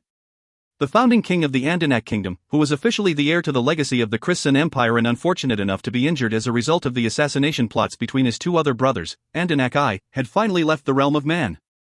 Second Highness Auguslo was finally free of the last chain that bound him. He could now finally mobilize his army and begin the war to unify the empire. Lorist received the letter from Els. The skies are changing. 1. The author woefully overstates the effectiveness of wearing mail under plate here. Don't get me wrong, mail is very good armor, but it is largely superfluous when worn beneath plate. Mail was worn historically mainly to cover the sections between plates and in joints that would periodically be exposed during movements. The sections where the mail is beneath the plate see very little, if any, benefit from the addition of mail. If you find any errors, ads pop up, ads redirect, broken links, non-standard content, etc., please let us know. Report chapter so we can fix it as soon as possible. Chapter 255 The Glass War. The Glass War.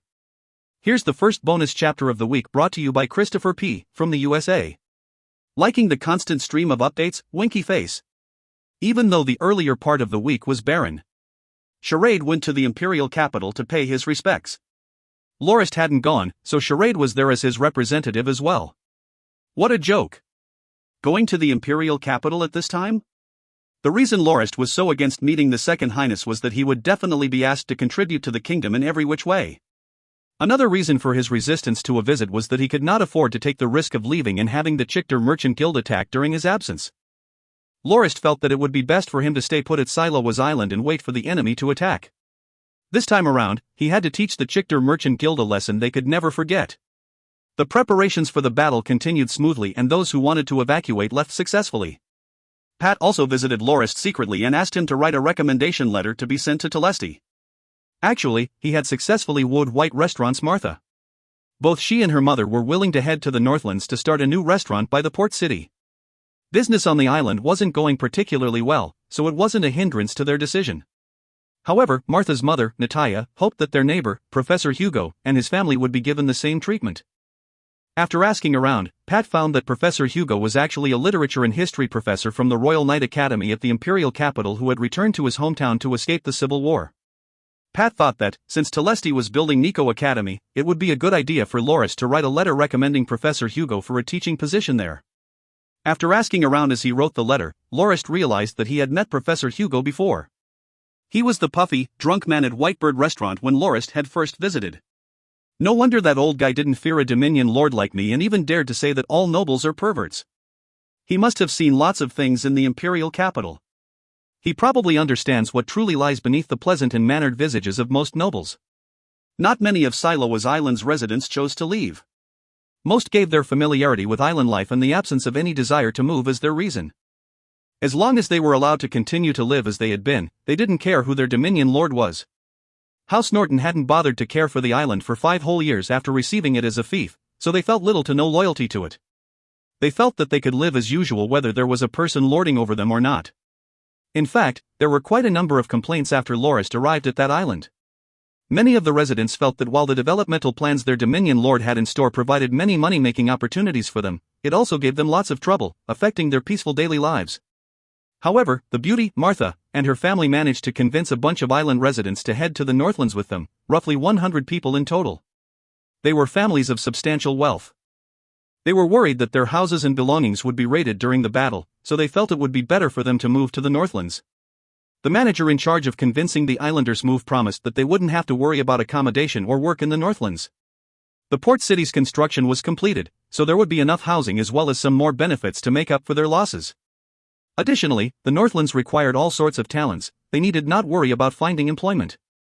Anyone with a skill would have no trouble finding employ. In his conversations with Pat, Lorist got to know that Victor, the limping captain of Whitebird Town's garrison, was also one of those who had been vying for Martha's affection. However, compared to the young, handsome, wholesome, and strong Pat, it should be noted that those were Pat's personal opinions of himself that do not in any way represent how Lorist perceives Pat, who also had 2 functioning legs, as opposed to Victor's limp. Martha's choice was obvious. It was part of the reason for the garrison of Whitebird Town's objection to the construction of the citadel between the town and the commerce area. Pat was the leader of the 3rd Local Defense Brigade and Victor was the captain of the local garrison. With both of them vying for Martha's favor, their units naturally experienced some friction between them as well. Pat, however, wore a face full of smiles the whole time. He radiated the aura of superiority belonging only to a Victor, no pun intended. Good soul. It was fortunate that Lorist didn't snap in anger. Those 2 bastards are actually treating the house's development plans as a game. To think that I thought the folk of Whitebird Town were actually against the plan. So it was because of these 2's personal grudge. Well, that limp isn't a member of the house. When the house stabilizes here at the island, there would be many chances to deal with him. As for Pat, a family knight, how could not realize the weight of the matter? Naturally, it wasn't that Lorist wanted Pat to have given up on the beauty. But that, at the very least, he should have informed Lorist of the true nature of the situation at the first opportunity. That way, he wouldn't have to move the 3rd Local Defense Brigade to the soon-to-be-abandoned Farama village. Relying on the limp Victor and his 500 untrained garrison soldiers to defend Whitebird Town was not the best idea. The days passed one after another, but the enemy had yet to arrive. Each day felt as long as a year for Lorist. He awaited the arrival of the Chichter Merchant Guild for so long that he thought that he was turning into a rock. During this period of time, Freyar had completed the formation of the 2 fleets. One was led by Senbod to the Northlands to both send the evacuees there and to bring food to the island. After 5 days in the Northlands, Senbod returned. He was far more respectful towards Lorist when he did so. "I didn't expect that Milord's family would be so mighty," said Senbod. He finally understood why Lorist had the confidence to fight against the Chichter Merchant Guild. He had his horizons truly expanded during his trip to the Northlands. However, he was still rather confused about Lorist's rank. Despite being peers in title, Count Lorist and Count Soleil were worlds apart. The latter was nothing more than a beggar compared to the former. Whether it be in terms of his dominion or his household forces, Count Soleil couldn't compare to Lorist in the slightest. In actuality, House Norton's forces had already exceeded that of a duchy. Senbod was working hard to eventually become a knight of House Norton now, but it wasn't going too smoothly for him. Even though a gold-ranked swordsman would be more than welcome to enter the ranks of the knights of most other noble houses, it wasn't the same for House Norton. It prized achievements and contributions the most, though hard work could also be an acceptable substitute for stellar performance. Without one of those, however, one would not be accepted as a knight of the house. However, after taking a quick stroll around the dominion of the Nortons, Senbod had resolved himself even more. He wouldn't join any other house, even if they came over to invite him, after what he had seen. Based on the 8 manors built for the house's gold-rank knights at Salis settlement alone, Senbod was already filled with desire. The facilities of the manors were complete and not lacking in the slightest. They even with servants and workers already in place. Each year, the manors would produce at least 500 to 800 gold fords in profit. It had to be noted that Senbod only earned around 100 gold fords annually from toiling away and risking his life as a pirate. But now, even before he was a gold-ranked knight, he was receiving a salary of 10 gold fords a month, which was more than enough for his wife and children to live comfortable, even luxurious lives. "I absolutely have to become a gold-ranked knight of the house and get a manor for my wife and children," thought Senbod resolutely. On the 22nd day of the first month, Charade returned from the imperial capital. Even by then, the Chichter Merchant Guild still hadn't shown up to attack. Even Charade was suspicious of the situation. Was the Chichter Merchant Guild intending to wait for winter to pass? Would they only attack in the 4th or 5th month? Charade took a breath of cold air as he spoke of the rumors he heard in the capital. "The Second Highness is truly cruel. He actually lopped off Second Prince Iblia's head and put it in a silver basin in front of the Third Prince's altar as a sacrifice.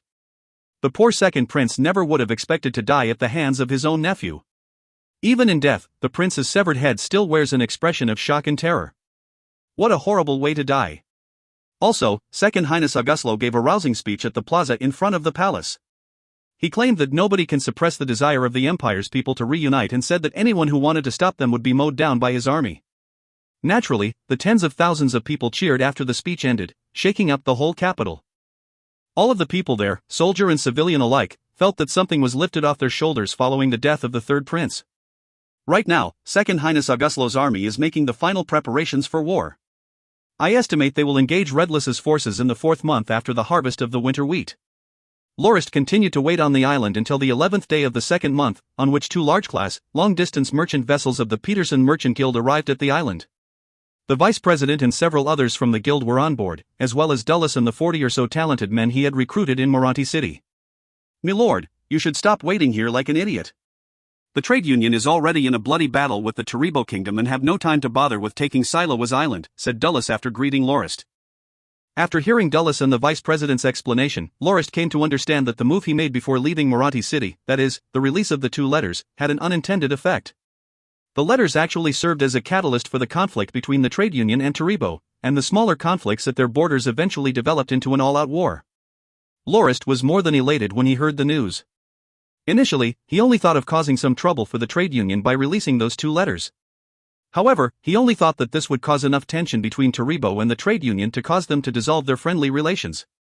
Never would he have thought that he would be able to cause a war between them. Then again, the letters were only able to play their part thanks to the cooperation of the straight-laced Taribo 7. After the assault incident on the Mayflower Merchant Guild, a third of the inner city of Moranti City was ruined. As a result, many of the high officials of various merchant guilds and their family members lost their lives. That did not only involve those from the Big 7 guilds, but also the smaller ones that were situated at the inner city as well. All the residents in the city were boiling with rage and the Big 7 guilds were completely unable to suppress the people. It was especially the case with the smaller merchant guild fanning the flames. One representative of the council after another gave their speeches in the public streets, all carrying the same rhetoric of punishing Taribo so that the innocents would be avenged. There were even some that chanted the slogan, "Attack Fire City," and "Catch Taribo 7 alive." However, the Big 7 guilds were more rational than that. Even the Mayflower Merchant Guild, which suffered the most losses, attempted to suppress the desire of the citizens for revenge. The Big 7 sent an ambassador to the capital of Taribo, Fire City, to get an audience with Taribo 7. The ambassador suggested the kingdom hand the rank 3 Blademaster and rank 2 Blademaster who had managed to escape to the trade union to be punished as murderers so that the citizens of Moranti City could be appeased. Additionally, the ambassador requested Taribo pay for the damages incurred by the trade union and was even ready to renegotiate the tax-free benefit the kingdom had with the union on the glass trade. The Big 7 guilds felt that their handling of the matter was already really generous, but they didn't expect Taribo 7 to so stubbornly refuse all of the suggestions of the trade union. He's stressing that the attack on the Mayflower Merchant Guild didn't occur on his orders and that he didn't bear any responsibility for the matter whatsoever. He even began to utter nonsense in front of the ambassador of the trade union, saying that he thought the Blademasters and Gold Rank Knights who attacked the Mayflower Merchant Guild must have been incredibly patriotic subjects of the kingdom who acted on their own behalf seeing their kingdom's plight. Taribo 7 said that those valiant warriors must have been unable to overlook the trade union's sly betrayal and decided to take action against the Mayflower Merchant Guild regardless of their own lives to destroy those letters so that the kingdom's secret could be kept. That was how Taribo 7 argued that the kingdom bore no responsibility whatsoever for the actions of those patriotic and heroic subjects.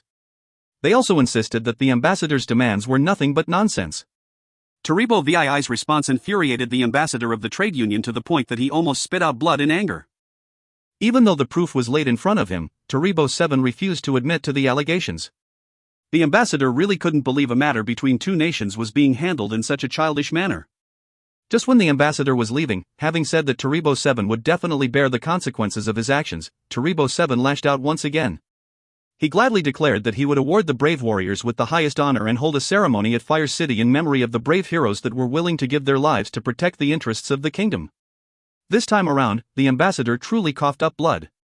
By the time the Big 7 guilds received Taribo VII's official reply from the insulted ambassador, they felt as if they had been slapped squarely in the face. So, they made a joint decision. During the 5th day of the 12th month when the auction was held, the Mayflower Merchant Guild made their own bid and purchased the oil and green glass production method letters with 23 million gold fords. In actuality, the academies didn't really receive such a huge amount of money for the letters. A day before the auction, an agreement was made with them. Each academy would receive 1.5 million gold fords apart from the Dawn Academy, which got 2 million gold fords. After that, Academy head Levens would announce that the letters were indeed sold for 23 million gold fords and donate 20 million to the restoration of the inner city. The remaining 3 million gold fords would be used to set up the Mansioni Fund to support poorer students in their studies. While that was the cover story, all parties involved made quite a huge profit off the deal. However, Dawn Academy managed to also greatly improve their reputation. Upon receiving the letters for the glass production methods, the trade union announced that they would produce and market their own glass products and refuse to import those produced by Taribo, thus completely severing any and all benefits afforded to the kingdom in the process.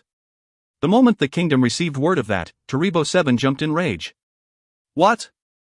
So the 2 letters that were destroyed at the cost of so many blade masters and gold-ranked knights were fakes? The trade union truly is sly. No wonder nobles always get the short end of the stick when dealing with merchants. It was all because of the paranoia of the merchants that caused us to fall for their ploy and suffer so many losses in the process. Taribo 7, who automatically victimized himself, began to boil in rage. There was no way he could form another group of blade masters and gold-ranked knights to steal the letters back. Thus, he decided to mobilize his army of 50,000 to the border of the trade union. He was prepared to use his military might to force the trade union to cease glass production immediately. However, Taribo 7 forgot one crucial fact.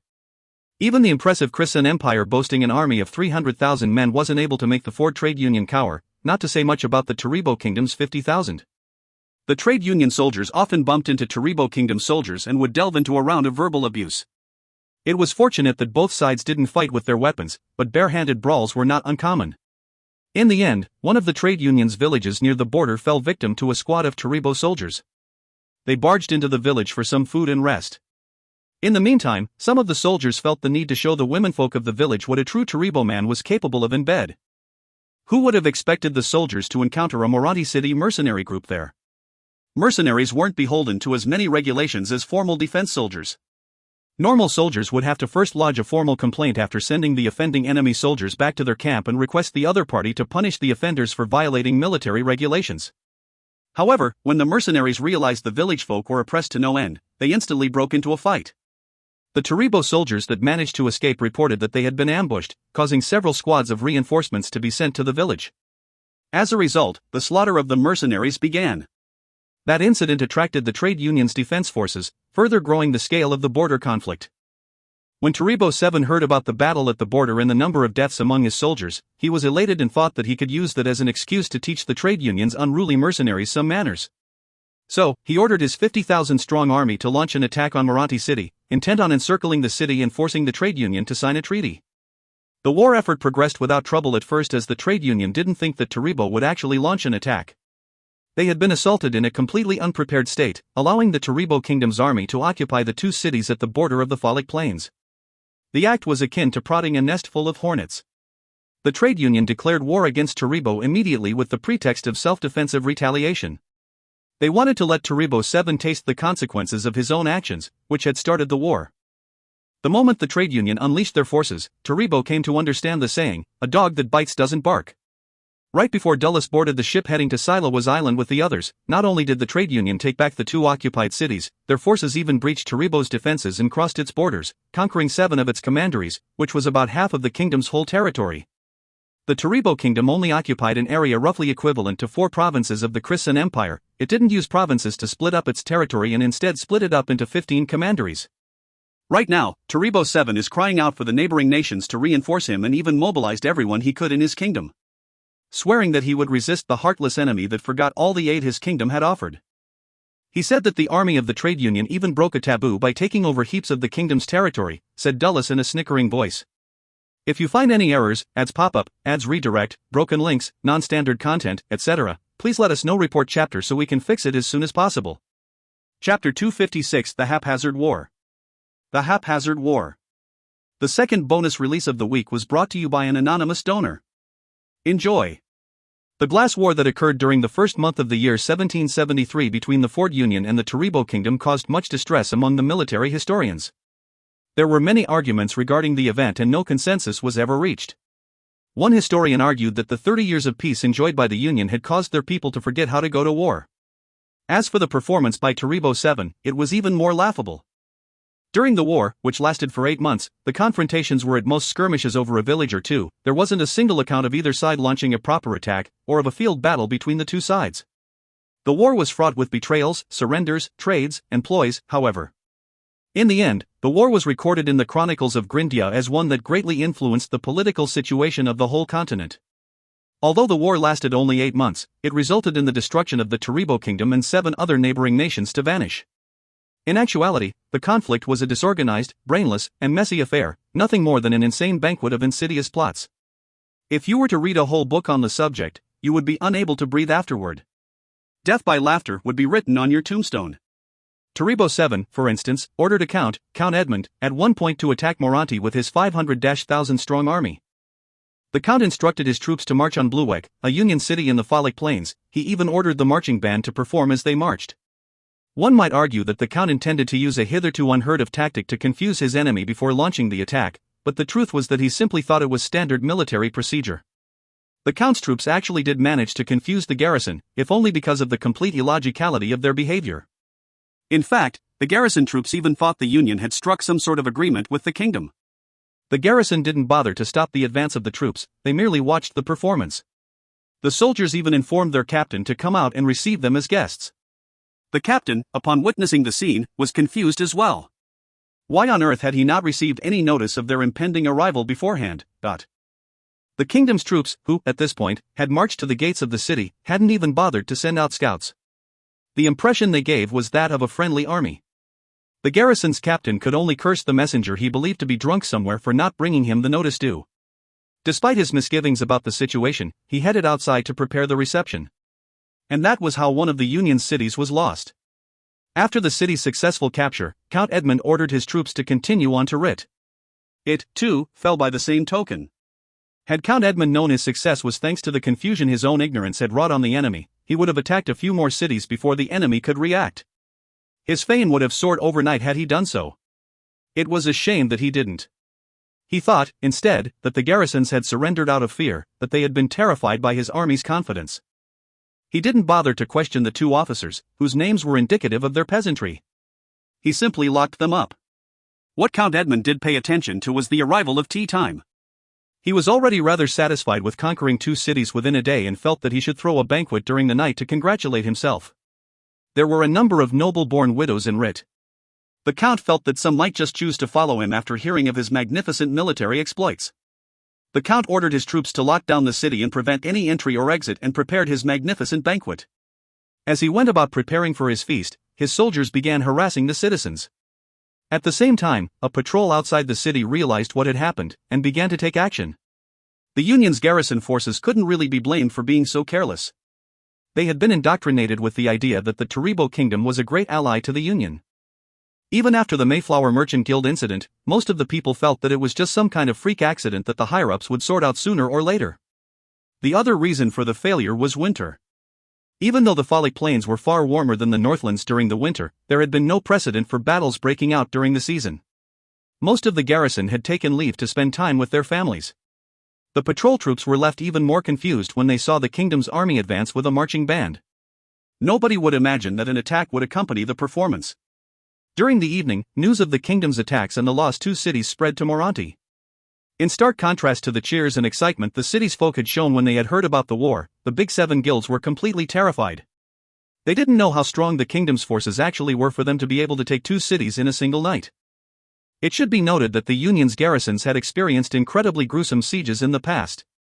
It's no wonder that Taribo VII dared to threaten to go to war with us, thought the heads of the Big 7 guilds, who were under the impression that losing 2 cities was a testament to the might of the Taribo kingdom's forces.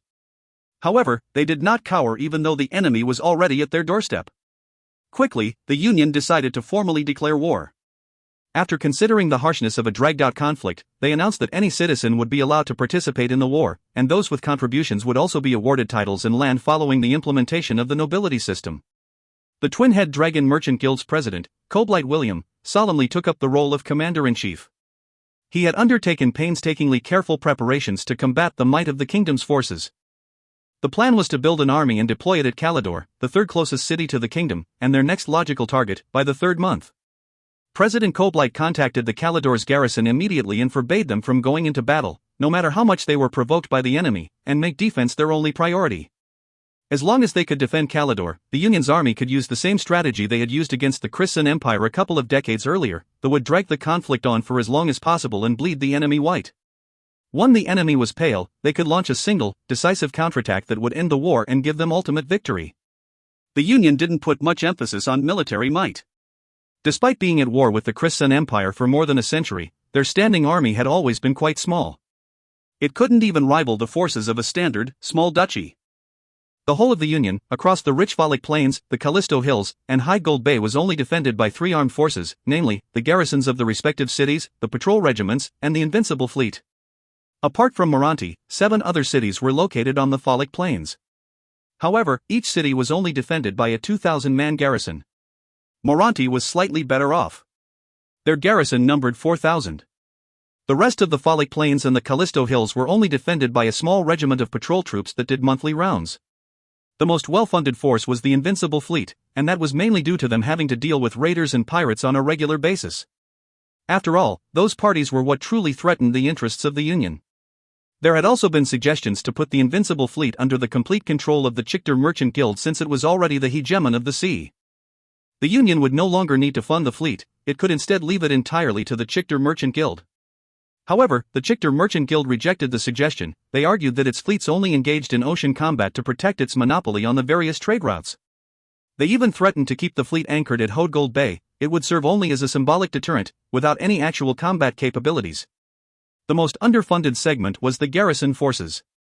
They enjoyed no sympathy from the council members, despite being as severely understaffed as they were. Some within the council felt that, since the Christian Empire was no more and their neighboring nations were all on friendly terms with them, it was time for the garrison forces under the direct command of the Union to be disbanded. The cities would have to rely on their own local militia garrisons to defend themselves. Of course, the reduction in expenditure was a great incentive for this opinion. It was a bad habit of merchants to skimp on any spending that wouldn't bring them profit.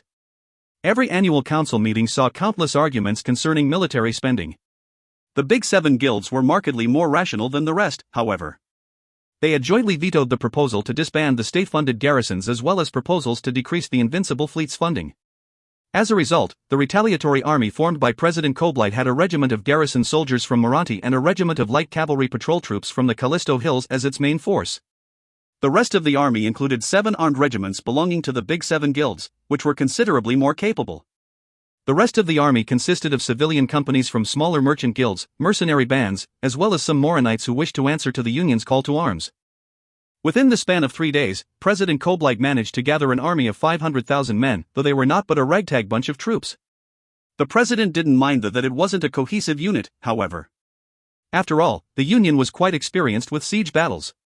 For the past century, it was with these ragtag forces that the Union had resisted the invading Christian Empire. The army would still be of much use in resisting the kingdom's forces. President Koblight found the most comfort and confidence in the fact that his army contained a high number of high-tier fighters despite being not formally trained. For instance, the leaders of the mercenary bands were usually of the gold rank. Other than that, the 7 groups of soldiers sent by the 7 largest merchant guilds had all had their battle force awakened, not to mention the blademaster that led them.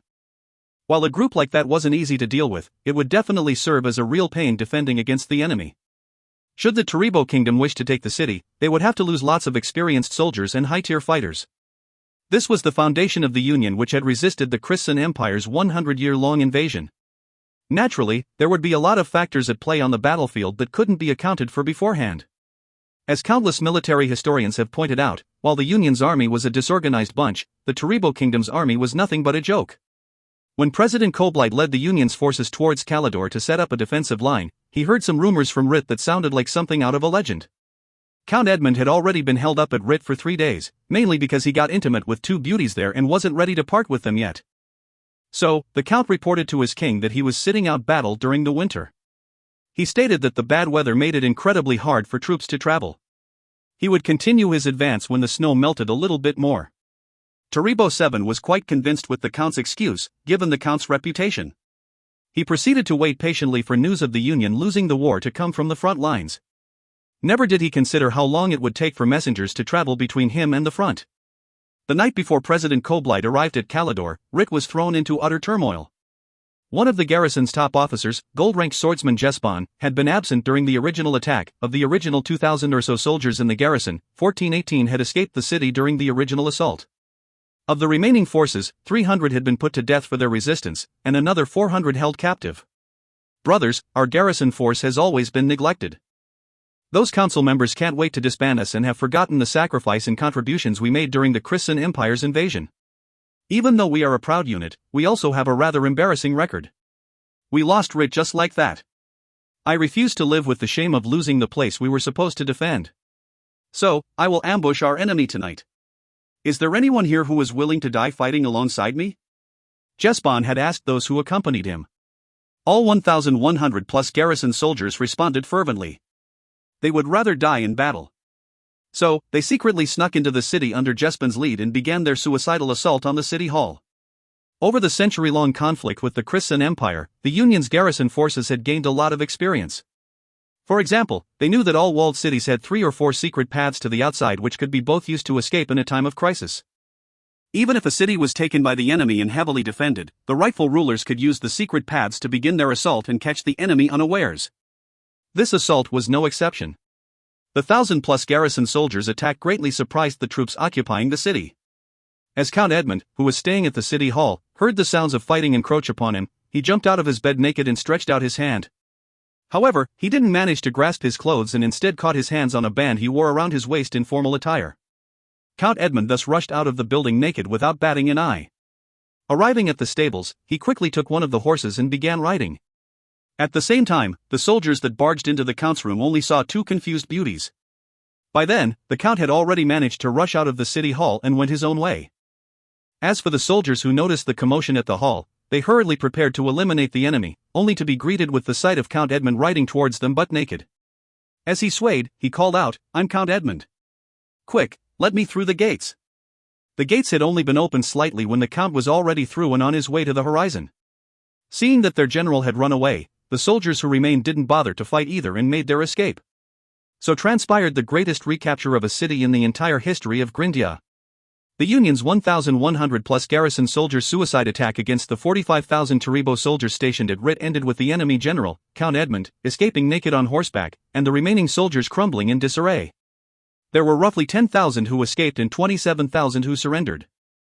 It was said that the troops that surrendered even obediently stacked their weapons in a corner and lined themselves up by the streets in an orderly fashion.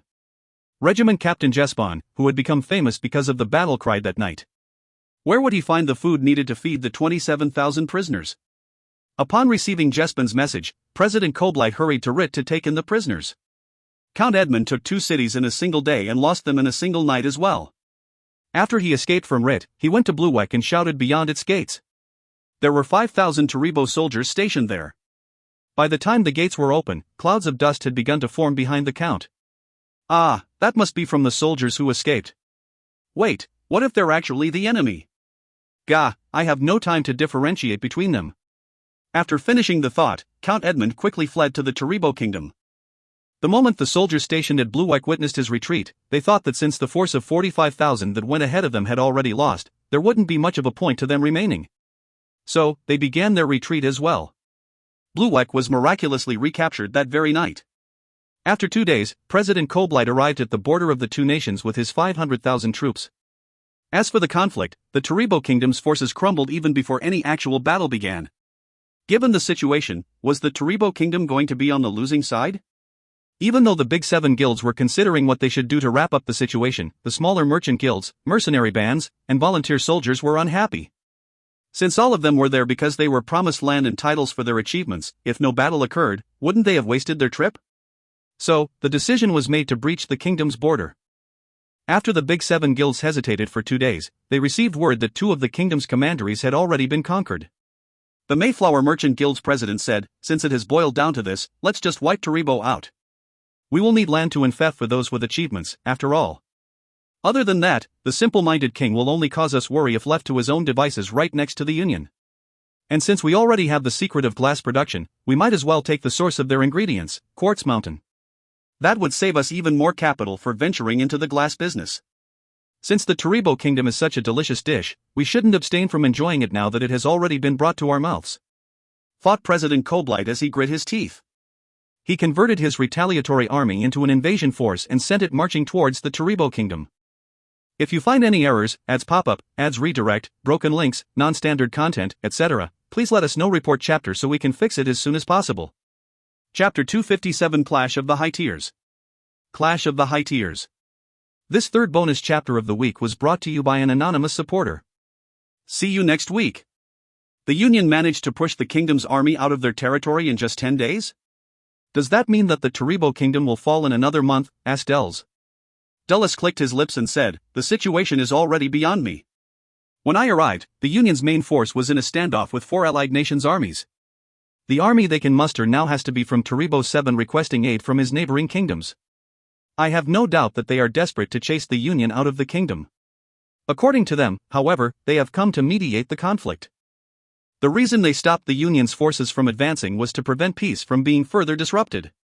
They all know full well that the Taribo kingdom's forces can't withstand the Union's. Had it not been for the huge price offered by Taribo 7, no nation would dare to offend the trade union." "Was there any conflict during the standoff?" asked Josk. He had quite a bit of experience in life, so the joke of a war fascinated him. "How could there not be? The Union's ragtag bunch are at least still not completely insane. They wouldn't launch an attack on well-fortified defenses unless there were worthwhile benefits involved. In fact, the reason they invaded the kingdom in the first place was so they could benefit. They want to rack up some contributions and raid the lands of the kingdom's rich nobles. None of them are idiots who would go on a suicidal mission for no gain. President Koblight is having an emergency discussion with the allied nations as we speak. He's hoping to convince them to retreat and refrain from interfering in the two countries' war. Milord, when I departed, the trade union had already taken over 7 of the kingdom's commanderies, almost half its territory. Despite this massive gain, they've never actually fought a proper battle. Most of the time the kingdom's soldier would surrender the moment they noticed the Union approaching. There was even one garrison captain from one of the commanderies who sent somebody to inform President Koblight that he would open the gates without resistance as long as he was given the Dominion Lord's daughter's hand in marriage. Naturally, the president accepted, said Dulles. He gulped down a cup of water to quench his thirst. His throat was not used to being used this much. Charade barged into the room all of a sudden. He had just returned from surveying the construction site. The moment he heard about the war between the Taribo kingdom and the trade union, he became anxious. Given that his father was a glass merchant, would the war affect the peace of his family? Without waiting for Charade to say anything, Dulles said, "Don't worry, brother. Your family is fine." Given your father's fox-like cunningness, he had long brought the whole family to hide at the Dawn Academy. He also bought a few warehouses worth of glass with the money he had remaining. After I asked him why he bought so much glass, he said that since glass products wouldn't expire as long as they weren't broken, he could keep them until the Peterson Merchant Guild starts the trade route to our dominion. He will ship all the glass to the Northlands and be satisfied if he can get his capital back 4 times over. Even though Charade felt relieved after hearing of his family's safety, he blushed when he heard about how his father planned to do business at the Dominion. His awkward expression caused all those present to laugh teasingly. Lorist patted on Charade's shoulder and said, "There's no issue. Uncle is quite a fast-adapting person. He is always welcome to come to the Dominion to do business. As long as he doesn't violate our regulations and doesn't oppress others with his power, he is free to earn all he wants. If his business runs well, we can even have him take charge of our house's exports." "Dulles, tell me more about the war." "Yes, my lord," Dulles said. He paused for a while to recall what he could before continuing. "Over 100,000 Union troops have moved in and occupied the kingdom's territory. They've noticed how weak the kingdom actually is. It's basically a piece of deboned meat. Naturally, everyone wants to take a bite. Almost all of Moranti's mercenaries are over there now. Even Charlando formed a mercenary band with Kindas and the rest. They're intent on making a profit in the kingdom. Louise said they were going to raid some of the rural nobles' manors. Now that Taribo 7 is facing the destruction of his kingdom, even he must be starting to realize that things have gotten out of hand. He's ordered Count Edmund to be hung and requested the aid of his neighboring nations. He's also ordered his ambassadors to spread word of the increasing threat the Union poses. Apparently, they are supposed to put emphasis on that the Union has turned its sights on the previously either uninvolved or allied nations now that the Christian Empire has been dissolved. Now that the kingdom has already become the Union's first victim, Taribo 7 wants to warn everyone that the neighboring nations will be next. I understand that he's encouraging the nations to unite against the Union. His propaganda has been quite effective. He's been king for 20 years now and is no doubt using every trick he has. I'm sure he can sleep soundly again now that he has 4 other nations helping him out. It seems he isn't satisfied with just sleeping soundly, however. I've heard he's contacted even more nations, asking them to join his campaign against the Union. He wants to fight all the way to Moranti and force the Union to surrender.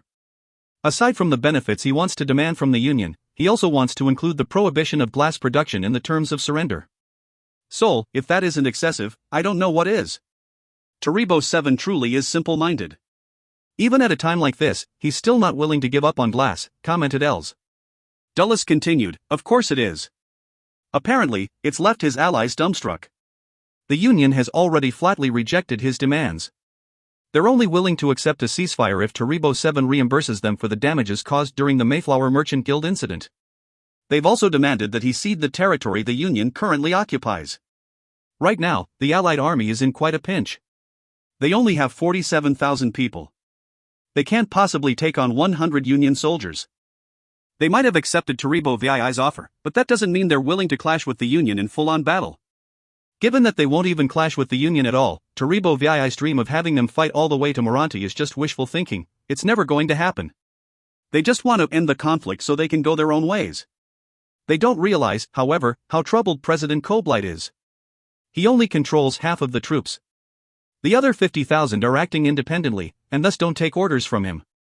They're merely messing around in the territory already conquered.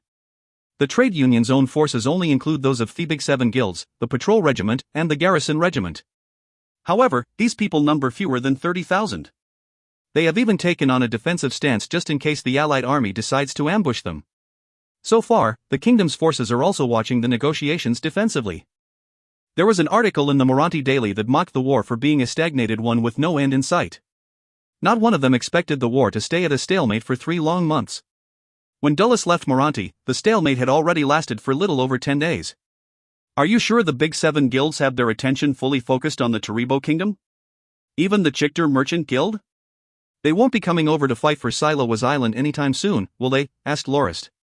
That is correct, milord, Dulles replied. Just before I boarded the ship to leave, I saw the Twin-Head Dragon Merchant Guild, Mayflower Merchant Guild, Peterson Merchant Guild, and Chictor Merchant Guild each send another regiment of reinforcements to the Taribo kingdom. The Ford Merchant Guild, on the other hand, is busy taking in the Lormo Duchy's Pulges province, and the Walled Merchant Guild is trying hard to convince the Mobia Duchy to join the trade union in the same manner. As for the Wessia Merchant Guild, they're hesitant about the whole thing. They've invested a lot in the Redlease kingdom and aren't willing to give it up just yet. Oh, and President Peterson told me something secretly before I left. He said that the Chictor Merchant Guild was originally going to hire 8 blade masters above rank 2 to assault you. They've been left cowering by your killing spree last time, concluded Dulles with such an important revelation. What did you say? Els, Josk and the others all jumped in surprise. You should have brought that up first. There's no need to worry about that anymore, Dulles said as he shrugged. The Chictor Merchant Guild's plan can no longer be implemented. All the high-tier fighters have gone to the kingdom, including even the Chictor Merchant Guild's own blade masters. Are you sure about that? Charade asked, furrowing his brow. What does the war there have anything to do with blade masters? Also, didn't President Koblight only bring a few high-tier fighters with him? Don't tell me the Chictor Merchant Guild is trying to mislead us. Milord, you should definitely pay attention to your safety in the future. While you can handle a single blade master with ease, being assaulted by a group of them would definitely be disastrous. I'm sure, Dulles said, nodding. Actually, this was the result of Taribo VII's antics. With the Allied army standing off against the Union's troops, Taribo 7 is preparing to reorganize the military layout of the kingdom. However, the kingdom's army has always been incredibly weak, especially for the last 200 years. What's even worse, the majority of the gold-ranked knights the kingdom had were wiped out during their assault on the Mayflower Merchant Guild. Without them, the nobles who wish to win some quick victories, as well as the normal soldiers, no longer have proper leaders. It seems that Taribo 7 is trying to pull the Union down to his level since he can't match them as they are now. I suspect that's why he's begun to recruit the high-tier fighters of his neighboring nations. I doubt it's so they can join his army. It's far more likely that he wants them to assassinate the Union's gold-ranked knights and their blade masters. He's offered astronomical bounties for the heads of gold-ranked knights and blade masters. A single gold-ranked knight is worth 10,000 gold fords, and a blade master is worth 200,000. The bounties tempted even Lorist. He had half a mind to return to the Union to earn himself a few million gold fords. Has the measure been effective? Asked Els. Yes. Dulles responded almost instantly. In the 8 days between his announcement of the bounties and my departure, 9 gold-ranked knights were already assassinated. They were mostly either mercenary leaders or captains of civilian militias. They were targeted when they were busy raiding manors. Not only were they wiped out, their troops were dragged into the mess as well. Only a lucky few managed to escape alive. Apart from them, one of the ribald merchant guild's blade masters was also assassinated. According to the kingdom's official statement, 2 blade masters from the Tyria Duchy were responsible for that, and the bounty has already been given out. President Koblight was no doubt furious. He sent his men to the Tyria Duchy to confront their leader. Unfortunately, he didn't know where the blade masters had gone. He's insisted that Taribo 7 be blamed, not him. The duchy apparently only pays its blade masters 6,000 gold fords annually. It's no wonder they were swayed by the bounty. Just one day before I left, the Moranti Daily reported that President Koblight himself had been targeted several times. Fortunately, he wasn't injured, and the 3 blade masters that came for him were killed. His bounty is far higher than that of an average blade master. Since he's the commander-in-chief of the Union's forces, his head is worth 1.5 million gold fords. The identities of the 3 blade masters have also been revealed. They belonged to the neighboring nations as well. I'm worried for that darned uncle of mine, said Els. Laughing, Dulles said, don't worry. Old Char's still pretty clear-headed and more cunning than most. The moment the bounty was released, he knew something was up and went back to Moranti with me. They managed to raid 2 manors and brought with them quite a huge amount of fine wine and made quite the profit. Right now, he's happily continuing his job as the boss of the inn. Then, did the Union take any measures against Taribo VII's bounties? Asked Charade. There's not much they can do, Dulles said, shaking his head. I thought about it quite a bit on my way here. I couldn't come up with any possible countermeasure. The Union can't retaliate in kind since they don't have any high-tier fighters left, apart from rank 2 and 3 blade masters. The Union is likely also unwilling to stoop to Taribo VII's level. It's laughable to even think that they can compete with the king's bounties. I have no doubt that they think Taribo VII's gone completely mad to be throwing away his money like dirty water. Nobody's willing to pay that kind of money. As for the ones who assassinated the Union's high-tier fighters, they were mostly from other nations. There's no way that the trade union can accuse them and put bounties on their heads without any hard evidence. It would only make them more enemies. Even if they did have the evidence, the nations could simply claim the blade masters acted independently and shift all the blame on them. This move has completely destabilized the Union's position, and apart from securing their high-tier fighters, there's not much they can do about it. There is word that one of the mediators from the neighboring nations criticized Taribo VII's move for creating more conflict. Right now, the Union has already sworn to wipe the kingdom out. But Taribo 7 has still declared that he doesn't mind spending 20 million gold fords to wipe out all of the Union's high-tier fighters. He even claimed that it wouldn't take long for the Union to start begging to negotiate peace. Good soul. He's smacking other people's faces with money. Els cried out, it's a shame I'm not a blade master. Otherwise, I would be there earning a quick buck right now. Future military historians criticized the war for being just a series of skirmishes over villages, but what they failed to mention was the absolute massacre of high-tier fighters that happened in the shadows between the skirmishes. About 76 high-tier fighters fell during the Glass War, 10 times the amount expected from a war of similar scope fought on the field of battle. Among the 76, 52 were gold-ranked swordsmen, mostly belonging to the trade union, and 24 were blade masters. However, only 7 of the 24 were members of the Union. The manner in which the war was fought was primarily decided by Taribo 7. The confrontations between the Union's high-tier fighters and those of the allied nations continued for almost half a year, but the Union stood as the victor in the end. Without their high-tier fighters, the 7 nations bordering the Taribo kingdom were pillars infested with termites. Though they appeared strong from the outside, their power was hollow. They were crushed by the Union's army easily. While there's nothing weird about you coming back with the talent you recruited, why did the Peterson Merchant Guild send their people here too? Are they up to something? Did you interact with them during the trip? After being briefed on the war, Lorist asked Dulles about the people of the Peterson Merchant Guild. I have no idea, Dulles said. I only know that the vice president cares the most about the local products and goods we have over here. He's even come along on the trip. They never asked about our military, so instead, we talked about the iron spine crocodiles we have at Blackmud Marsh. I suspect he wants to monopolize trade with our dominion. That's weird. Wasn't the Peterson Merchant Guild going to take the northwestern area of the Redlease Kingdom as their dominion? That's the main reason they weren't able to deal with our house directly. It seems that they've changed their mind about the embargo on products and trade with the Andinak Kingdom. Oh well, there's no use pondering over it. "I'll get to know what's going on after talking to the vice president during the banquet tonight," said Lorist as he shook his head as if it helped him to toss the matters he couldn't understand out of his head. "If you find any errors, ads pop up, ads redirect, broken links, non-standard content, etc., please let us know. Report chapter so we can fix it as soon as possible." Chapter 258 President Peterson's Conditions. President Peterson's Conditions. Here's the first regular chapter of the week. For those interested in some of the terminology and style changes we made in recent chapters, don't forget to read the write-up by Prince once it's posted. Everyone made merry during the extravagant banquet. After the festivities, Lorist invited the Peterson Merchant Guild's vice president to his study for some tea. Charade was the only other individual present. The vice president handed Lorist a personal letter, written by President Peterson. In the letter, he stated frankly that ever since word of the third prince's death had gotten out, voices of dissent had been surfacing among the Union's higher-ups. There was now constant arguments over whether they should continue their plan to take the northwestern area of the Red-Lease Kingdom. After all, nobody was willing to stand against the 300,000 troops of Second Highness Auguslo. Peterson believed that, with the third prince now dead, the Second Highness would launch his attack against the Red-Lease Kingdom by the 4th or 5th month of the year. The war would then quickly spread to the northwestern area. If the Peterson Merchant Guild persisted and took a part of that area as their dominion there, they might be wiped out by the Second Highness forces. All their efforts would be for naught. The Peterson Merchant Guild couldn't easily afford to shift their focus elsewhere, however. They couldn't shift to the Lormo Duchy. They had no intention to become its shield. They could, however, move instead to the Taribo Kingdom. Although the situation there was still tense from the war, and the Mayflower and Twin-Head Dragon merchant guilds had declared their intent to take parts of the kingdom as their dominions, it was still a more viable option than all the alternatives. They, thus, decided that it would be the Taribo Kingdom from which they would take a bite. Given that 3 of the Big 7 merchant guilds had changed their priorities, the Chictor Merchant Guild had no choice but to give up on their plan to conquer Silowas.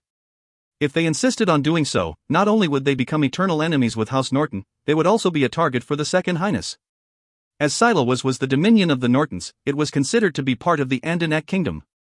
If the guild forcefully occupied it, they would be invading the kingdom. Second Highness Auguslo, who intended to rebuild the Christian Empire, would consider it a slap in the face. Even if the guild could afford to take on a noble house, they could most assuredly not fight against an entire kingdom, especially not one that controlled an incredibly strong military. Lorist almost laughed as he read through the letter. President Peterson had used a few beastskins for his long argument just to tell Lorist that the Union's focus had changed and that his dominion would no longer be a target, implying that he could do business with his guild without worries. However, the president also made 3 conditions. First, his guild would be the sole party allowed access to the maritime trade route from High Gold Bay to Silowas. After the sea blockade incident, there was no way the Chictor Merchant Guild could seek to benefit from the Nortons anymore. Since the trade route was up for the taking, the Peterson Merchant Guild wasn't going to hold back.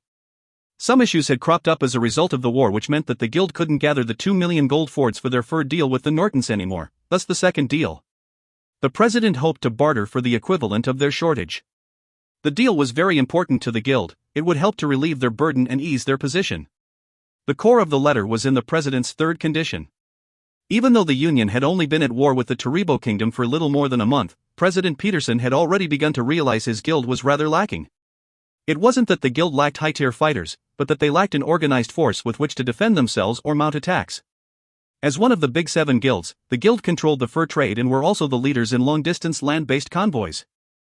They even had their hands in construction, overseas exports and imports, food, entertainment, and other miscellaneous activities. The guild didn't lack any manpower either. For instance, they could very easily move people around to form a force against the Taribo Kingdom and reinforce the front lines. Doing so, however, had negative side effects on the guild's operations. While the guild's forces would be more than sufficient for defensive actions, it would be incredibly troublesome to mobilize them to engage offensively. The leadership of the nations neighboring the Taribo Kingdom shared Peterson's opinion. The nobility system was going to be implemented soon, and with it, the heads of all the merchant guilds would become dukes with their own duchies. It was a logical step for them to possess appropriate standing armies as well. The Twin-Head Dragon Merchant Guild was the fastest to make the change, and they didn't hold anything back. They had completely absorbed the entire Union's garrison forces as their own. President Coblight had already decided to approve the proposal to disband the garrisons during the 10th month. As a result, the various cities would have to form their own garrisons, thus decreasing the military spending of the Union. On the other hand, he would take all the members of the garrisons to his own dominion and have them join his army. The Mayflower Merchant Guild wasn't about to sit there and watch either. The patrol regiment stationed at the Callisto Hills had already become their target. Since the Callisto Hills would be divided into more than 50 territories and in theft to others following the implementation of the nobility system, the patrol regiment's future was uncertain. The Ford Merchant Guild, on the other hand, was rather calm. When it took over the Lormo Duchy's Pulges province, they also absorbed the duchy's 10,000 troops into their army and were already in the process of reorganizing. The rival Merchant Guild wasn't in a hurry either. They were busy convincing the Mobia Duchy to join the Union and had taken an interest in the duchy's forces. Negotiations were already underway. As for the Chichter Merchant Guild, they were already incredibly influential at sea. Given that they were the hegemon of the seas, they were not the least bit interested in forming their own defense force. It might also have something to do with their currents or lack of a dominion or even just a prospective dominion. The Wessia Merchant Guild also lacked their own dominion at present, in spite of that they had already formed their own defense forces. These were used mainly to protect the mines they now possessed in the Redlease Kingdom. When they finally had a dominion of their own, they need only merge the new forces into a single, integrated army to be a force to be reckoned with. This left the Peterson Merchant Guild in an awkward position, which was why President Peterson was so worried. While dealing with bandits during their convoys' journeys or joining forces with other merchant guilds in the current conflict was no problem, forming their own standing army was an issue. It was not something that could be solved solely with manpower. Forming an army required proper training and strict military regulations. They had to have a reliable force by the time they took over their duchy. This was where Lorist came in. Peterson's third condition was that Lorist had to provide him with a robust plan for forming an army. He also wanted Lorist to let the vice president observe the training routine used by his house's forces so the guild could gain the basic military know-how. In a chaotic time like this, Peterson's request could be considered incredibly excessive. After all, for many military-based noble houses, their training methodology and techniques were top secret, a matter of confidence that could never be shared with, or even just showed to, outsiders. But, given the understanding Peterson had of Lorist's character, he made the request straightforwardly. The guild did not lack talented military officials, but they did lack officials well-versed in theoretical strategy. A force without a firm grounding in military theory was no more than a slightly organized rabble. They were an unreliable bunch at best.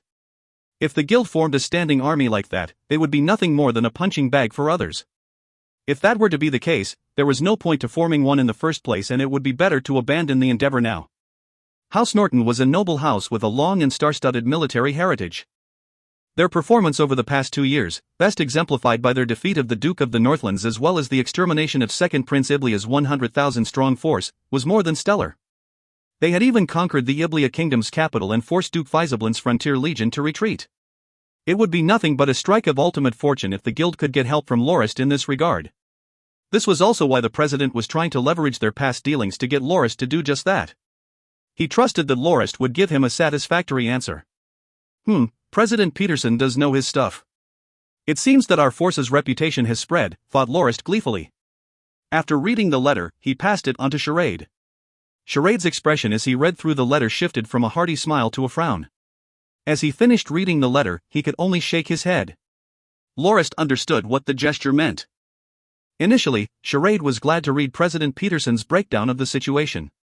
Since Silowas would no longer be under threat, its development could continue as scheduled. He no longer had to leave. His frown was naturally related to the requests the president had made. First was the matter of trade monopoly. Charade knew what the president was actually up to. The president was worried that Lorist would form his own fleet with which to do business. To prevent this from happening, he claimed that he didn't have enough money to do upfront purchases and asked to barter with resources instead. By trading in resources, and not handing over physical money, he could keep Lorist from having the money needed to purchase or commission the construction of ships. If he could indirectly make it too difficult for Lorist to get the ships he needed, he might give up on the idea altogether, in which case the Peterson Merchant Guild would control the trade route heading to the Northlands, and could dictate the flow of resources there. The third request was the bit that brought about the head shaking. Charade had always been convinced that House Norton's forces far exceeded those of other nations. They were much smaller than their competitors, but the quality of their arms and armament, their discipline, and their strategy and tactics were in a different league altogether. There was no way he would agree to reveal how they trained their troops. Besides, just because the guild was on good terms with House Norton, it didn't mean that they couldn't become hostile in the future. They didn't even have to take action against House Norton. House Norton was a vassal of the Andenac Kingdom, so if the guild became hostile with the kingdom, the house and its subjects would get dragged into the conflict as well. Helping the Peterson Merchant Guild to form an army was helping a possible future enemy. Lorist wasn't of the same mind, however. He agreed to all the conditions without hesitation. The decision was made so casually that even the vice president was shocked. Treating others with sincerity has always been one of the traditions of House Norton. Since the guild has come as friends, you will be treated to a grand welcome and fine wine, and we will also do our best to help you however we can, said Lorist. After agreeing to show the vice president the training routine for Whitebird Town's defense force the next day, Lorist sent the thankful man away. When he turned around, he saw Charade staring at him angrily. Worried that the vice president was still in earshot, Charade lowered his voice, "Are you crazy? Why did you agree to let them see the defense force's training? That routine is a house secret that must never be revealed." Lorist snickered and patted on Charade's shoulder. "Don't be so tense. There's no way that our training routine will be revealed so easily," said he. "Then are you planning to mess with them? It can't really be considered messing with them. Right now the local defense force is still just training, lining up and taking on different formations. This routine is hardly a secret to the other nations, now is it? This routine was developed by Potterfawn using the White Lion Legion's routine as its basis, so much of it should already be known by others. The routine is really just a hodgepodge of that and bits we added during the convoy days from various sources. Our house's own, unique training routine was only formulated after our engagements with the Magic Beast Wave, and these troops aren't training in that yet. House Norton's forces went through 3 stages during their training. The green recruits would be sent to the training camps where they would be taught military regulations and drilled until they obeyed orders almost as a reflex. Once they were satisfactorily reflexively obedient, they would move on to the 2nd stage. Here they would train to awaken their battle force. They couldn't officially join the military and march under the Raging Bear until they awakened their battle force. Once their battle force was awakened, they had to go through a 3-month course that taught them basic military skills. Only once they completed this final course would they be drafted into standing units and officially be soldiers of the house. The house treated its soldiers very well. They were all provided quality equipment, regardless of their rank, and never wanted for supplies. Lorist understood that good logistical support boosts the morale and loyalty of soldiers. The direct family of soldiers also benefited from having one of their own in military service. The house made sure to take good care of them and even gave them certain special benefits if the soldier died in battle. All of this meant that being a member of the house's forces was just a source of great pride and elevated the soldier and their family's social status, but made the soldiers anticipate battles and even encourage them to sacrifice themselves when the moment demanded it of them. In other words, Lorist continued, the guild would have to implement all of this exactly in order to create a force capable of competing with ours. This will also require several years' investment on their part. It'll take time to train and temper their forces to an acceptable level. If they do this diligently, they might have a decent force, but, if not, they'll simply be disguising a cat as a tiger. Their forces will be for show only. Actually, I find the battles the northbound convoy were involved in brought lots of benefits to our forces. It was through actual battle that our forces grew to become elites, not normal training. The grueling journey was a grindstone that slowly, if somewhat painfully, polished our forces. By the time it ended, we only needed to organize the fighters into proper units and structure them as a proper force to have a formidable army. They were only lacking equipment at the time, but now that they have it, their performance is unmatched. Lorist had poured each of them a cup of fruit wine as he explained, and the two now drank leisurely as he explained his plans. He planned to use this opportunity to aid the Peterson Merchant Guild and sell the equipment the house produced to the Union. The trade in arms and equipment had always produced staggering profits. The 3 allied houses in the Northlands had already armed their forces to the teeth, and Duke Faisablin had already signed the agreement to trade 2 years' livestock for equipment. There wasn't any other business in weaponry and equipment left to do in the area around the Norton's dominion. When Lorist had gone to the Andanak Kingdom's capital, he had originally planned to do 2 things. He wanted to pass on the hot potato known as Second Prince Iblia to Second Highness Auguslo, but he'd also wanted to strike a deal with the latter for the sale of arms and equipment.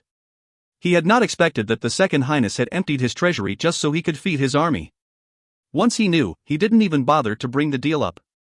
He knew the Second Highness would try to purchase the equipment with empty promises, and he had no interest in provoking trouble where none was necessary. The Union's arms and equipment need was technically supposed to be filled by the Wessia Merchant Guild, but it was patently obvious that they wouldn't be able to produce the volume the Union needed on short notice. It would be even worse with the implementation of the nobility system. The massive increase in landed nobles who needed to arm and supply their standing forces would create a massive demand for arms and equipment. Just like what had happened with the Kenmays family, the traditional nobles would no doubt view them as nothing but impostors, so they couldn't afford to lose in appearance, or, even worse, appear weak. It was impossible that the guild would be able to satisfy such a demand, and this created a golden opportunity for House Norton to enter the market, through the Peterson Merchant Guild, of course. As long as Lorist could corner a third of the market, he would no longer have to worry about the costs associated with the development of his dominion, nor about the increasing upkeep costs of the dominion's ever-expanding military. Charade's mood changed from anger to elation instantly. He was determined to be put in charge of negotiating the arm and equipment deal, which Lorist gladly gave to him. Lorist had absolute faith that Charade would be able to get the most benefits for the house out of the deal. At noon the next day, Lorist and Charade accompanied the Peterson Merchant Guild's men to check on Whitebird Town's forces as they trained. Despite Captain Victor, limp and all, and the rest of the force putting on their best performance, their lack of discipline and proper training was obvious. Even the men from the guild could pick up on it. They clicked their tongues in disappointment, some even mumbled that they were even worse than the troops the guild currently had. Lorist didn't pay any mind to the comments. He treated them to a meal and let them take a short rest before they headed off to Farama village to watch the 3rd Local Defense Brigade's training. The low sound of a horn could be heard as the empty wheat fields filled up with guards wearing grayish-white uniforms. The soldiers arranged themselves neatly into 3 rectangular formations following a staccato of horn blasts. The men stood neatly together, not one of them made a sound.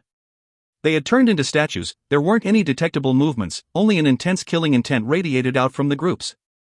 This time, the guildsmen were shocked. The manner in which the soldiers got into formation alone was enough to show they were an elite unit. The 3 rectangular formations were right in front of them. While a unit of 3,000 men wasn't considered large, they possessed an incredibly oppressive aura. It was as if the onlookers were standing in front of a huge mountain range. An intense feeling of despair crept into their hearts.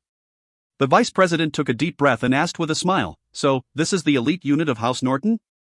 Well, I guess they can be considered as such. This is the 3rd Local Defense Brigade." "They were formed pretty recently," said Lorist as he nodded. He wasn't satisfied with their performance, however. "I should go teach Pat a lesson later. For his troops to take so long to get into formation. I wonder if he's focusing too much of his attention on Martha." Lorist had forgotten that Martha and her mother had already moved to the Northlands. The training proceeded normally after that. The guildsmen were incredibly impressed. They felt their horizons had been broadened greatly. Now, they knew how an elite unit trained. It was time for Charade's debut. He made a list of what an elite unit like the house's own needed, what they had to do to make the troops loyal, raise their morale, and ensure their obedience. Had he not stressed the importance of excellent equipment at every one of his points, he would have sounded even more convincing. 10 days passed in a flash. The men from the Peterson Merchant Guild had observed enough of the training of the 3rd Local Defense Brigade and were ready to head back. As Lorist was making his final preparations to return to the Northlands, a shocking piece of information arrived. Second Highness Auguslo had mobilized his troops 7 days earlier and attacked the Redlease Kingdom's capital. If you find any errors, ads pop up, ads redirect, broken links, non-standard content, etc., please let us know. Report chapter so we can fix it as soon as possible. Chapter 259, The Second Highness's Assault. The Second Highness's Assault. Second regular chapter of the week, coming right up. Enjoy. Lorist looked at the dark skies. Small fine snowflakes that floated to the ground ever so gently. The second month's end had already arrived and it was rather cold, roughly around -70 to -80 degrees centigrade. The 3rd Local Defense Brigade continued to train twice a day despite the cold, which awed of the Peterson Merchant Guild's men. The group sighed. Though the Taribo Kingdom and the Union claimed their 2 armies were standing off against one another, they were actually waiting for winter to pass. Apart from the Union citizens, who had joined in the hope of earning some riches through raiding, not many were willing to leave their camps to work. Even the ones assigned patrol duties were cursing their luck. Only the bounty hunters didn't curse. They had been drawn into the conflict as a result of Taribo VII's astronomical rewards, as well as those who fought back against them. But it was a conflict among high tiers which did not concern the rest of the soldiers. With the coming of the 3rd month, winter was over. What came next was a month-long rainy season. As a result, wars rarely occurred between the 12th and 3rd month. It was only by the 4th to 5th month that the armies would have enough food, taken from the harvests of winter wheat, and enough free time to begin arming themselves against any potential foe. The war between the Union and the Taribo Kingdom was already considered an exception to the rule, mainly because of Taribo VII's simple-minded actions, which had greatly angered the Union. Had it not been for that, nobody would want to fight during the winter season. Wait, the Second Highness picked a season like this to attack the Redlease Kingdom's capital? Is he insane or did I hear wrong? Wondered Lorist. Charade, on the other hand, looked incredibly agitated. He grabbed the messenger, the same one Charade had brought to the southwestern provinces to recruit vagabonds as labor for the development on Siloas, by the collar. He had been left there to pay attention to the situation between the two kingdoms that were about to go to war. That's impossible. How was the Second Highness able to breach the defensive line at Canbona province? The first prince has already fortified it so heavily. How did Auguslo make his way to the kingdom's capital? Roared Charade, spitting lots of saliva in the process. Charade almost choked the poor messenger to death. After struggling to reply for a while, he managed to mutter, "The Second Highness didn't go through Canbona. He took a huge detour through Great Snow Mountain at the Cloudsnap Mountain Range and arrived at the Baudulger province before attacking the Frederica, the royal capital. He managed to occupy the city B by taking advantage of its lacking defenses, but the first prince managed to escape." The messenger hesitated before he continued, I heard that the Second Highness left with them more than 30,000 men, but only had around 8,000 remaining when he arrived at the city. Good soul! How ruthless! Lorist felt a sudden chill run down his spine. It seemed the Second Highness had picked an incredibly dangerous route for the sake of attacking the city. Go fetch me a map in the house, instructed Lorist.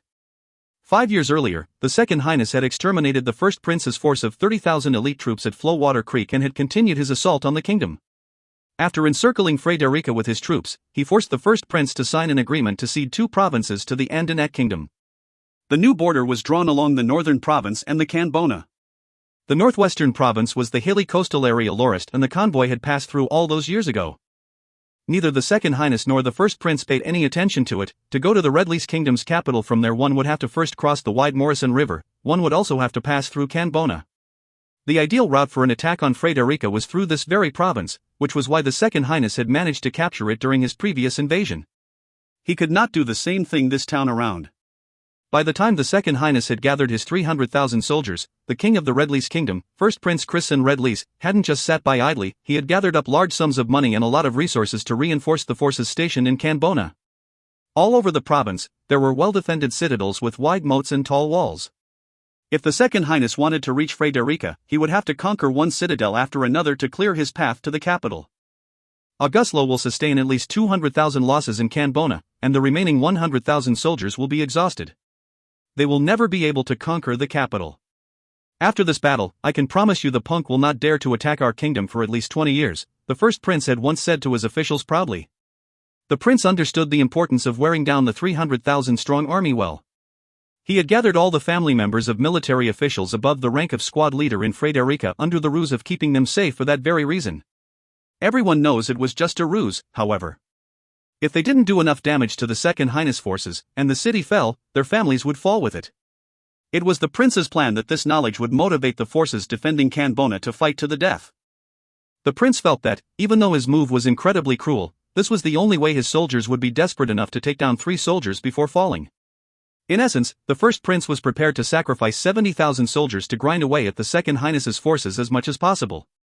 Nobody had expected that the Second Highness would be even more savage than the first prince, savage to himself and his own forces no less. He actually personally led his soldiers through Great Snow Mountain in such horrible weather. Despite losing 3/4 of his troops, he managed to take Frederica in one fell swoop, forcing the first prince to flee the capital. Lorist looked at the map in awe. It was worth noting that the Second Highness had delivered an impassioned speech just a month earlier at the capital of his own kingdom, pledging to restore the Chrisson Empire to its former state. It was also said that he would be busy with the funeral of the third prince, patrolling the front lines and making preparations for war. It caused others to think that he would only attack the Redleys kingdom during the 4th or 5th month, as was military convention. Nobody had dared to imagine that the Second Highness would conquer Frederick just 1 month later. Such speed shocked and awed many. Charade pointed at the map and exclaimed, "Good heavens! The Second Highness actually made his way across the Cloudsnap Mountain range and scaled Great Snow Mountain. It is completely suicidal. It's far too risky." There was a natural barrier in the Baudulger province, between the capital and the northwestern area of Canbona. The barrier was known as the Cloudsnap Mountain Range. It was a densely packed collection of tall mountains and dense forests. Additionally, Great Snow Mountain, situated in the middle of the mountain range, was easily taller than 10 normal mountains combined. Snow piled up on the mountain and didn't melt easily. The terrain was also incredibly hard to scale. It was difficult, if not outright impossible, to cross over. Despite that, the Second Highness cut through like a dagger flung at a snake. Lorist laughed, pointing at the map. The Second Highness actually did something smart for once. He only managed to cross the Cloud Snap mountain range thanks to his timing. What do you mean? Charade asked as everyone wondered. Look here. The cloud mist swamp stretches for around 50 kilometers along the bottom of the range. It is said that the swamp is formed from the melted snow that gathers up in the area. If the Second Highness attempted to cross during summer or fall, it would take him at least 2 or 3 months. But during winter, most of Cloud Mist Swamp is frozen, allowing the troops to travel into the deeper parts of the mountain range without restraint. After that, they only have to make their way over Great Snow Mountain to arrive at Badalger, explained Lorist. Ah, is that so? No wonder he's hailed as one of the greatest military strategists of the new generation.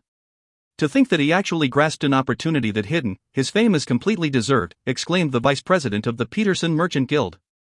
Lorist sighed and said, it's a shame that his losses are not small. Only 8,000 of the 30,000 troops survived the journey. It seems that he didn't make sufficient preparations. Lorist could already infer that the Second Highness had only mobilized his so-called elite troops, but didn't have enough knowledge of the troubles of winter. Had he been better prepared, he wouldn't have had to attack the city with so few soldiers? Lorist's guess was actually correct. Only around 4,000 soldiers died from the hike across the mountain range. But more than 20,000 of them perished due to the extreme cold. Less than 8,000, able to resist the cold with battle force, survived. It was still more than enough to defeat the unprepared troops defending the city. Even so, it's still better than attacking Canbona's citadels one after another. Had he done so, he would have lost more than 100,000 troops easily.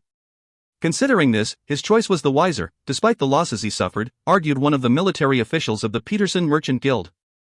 Lorist lightly shook his head. If war was merely mathematics, it would be much simpler. He didn't bother to argue, however. How do you think the war will progress now that the Second Highness has the Redlease Kingdom's capital, Lord Count?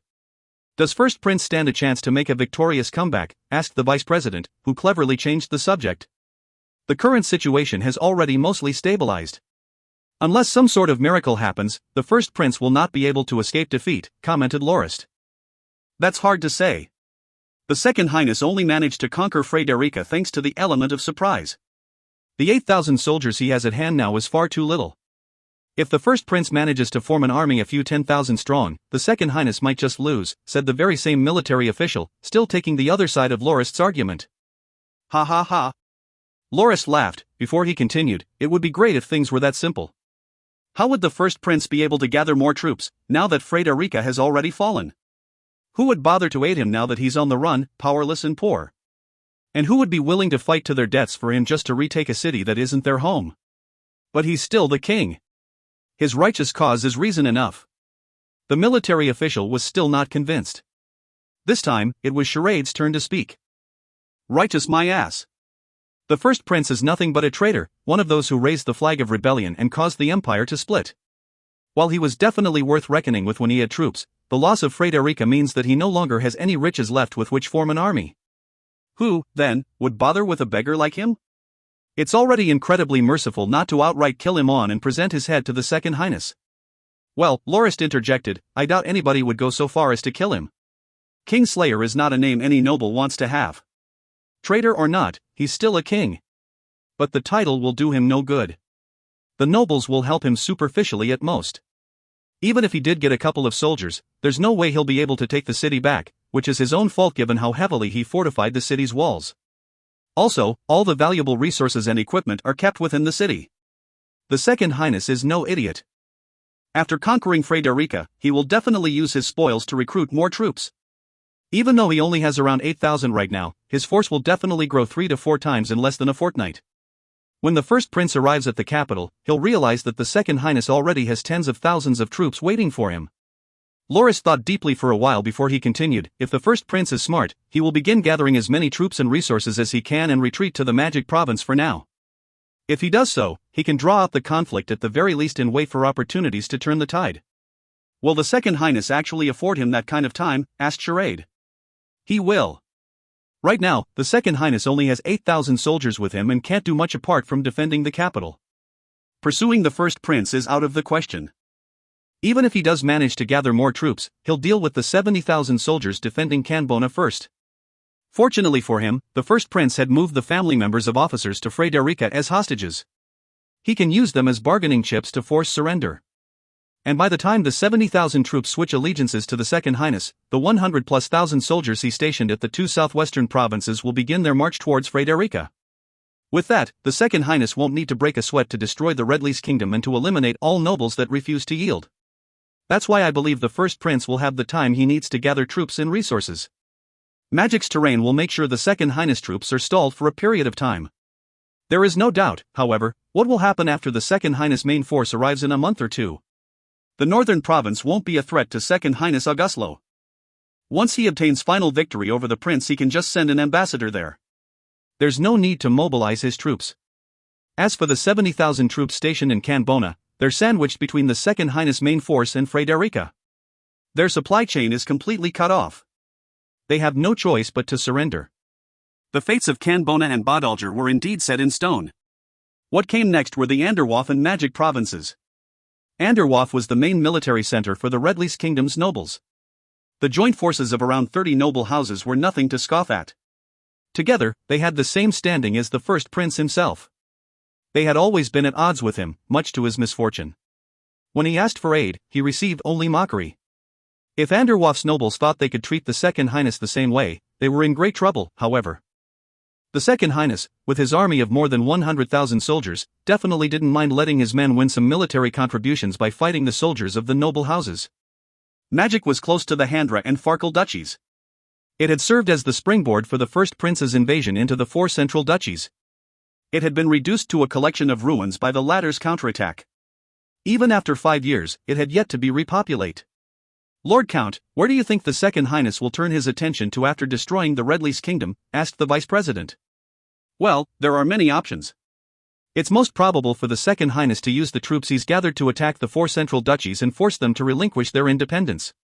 After that, he will likely bring his troops through the four duchies and gather them the Melian Duchy before starting an invasion of the Iblia Kingdom. After defeating Duke Faizablind's frontier legion, he could launch a pincer attack on the Madras Duchy, which would end Duke Madras.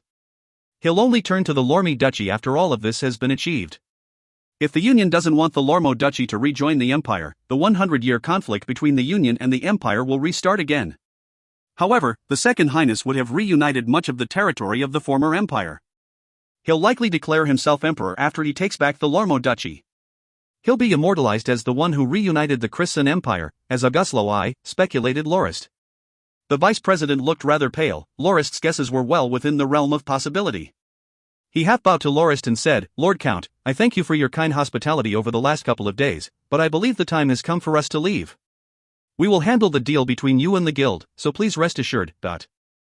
Lorist stood up and said, You're welcome to visit anytime you like. As our friends, you will receive the warmest welcome House Norton can give.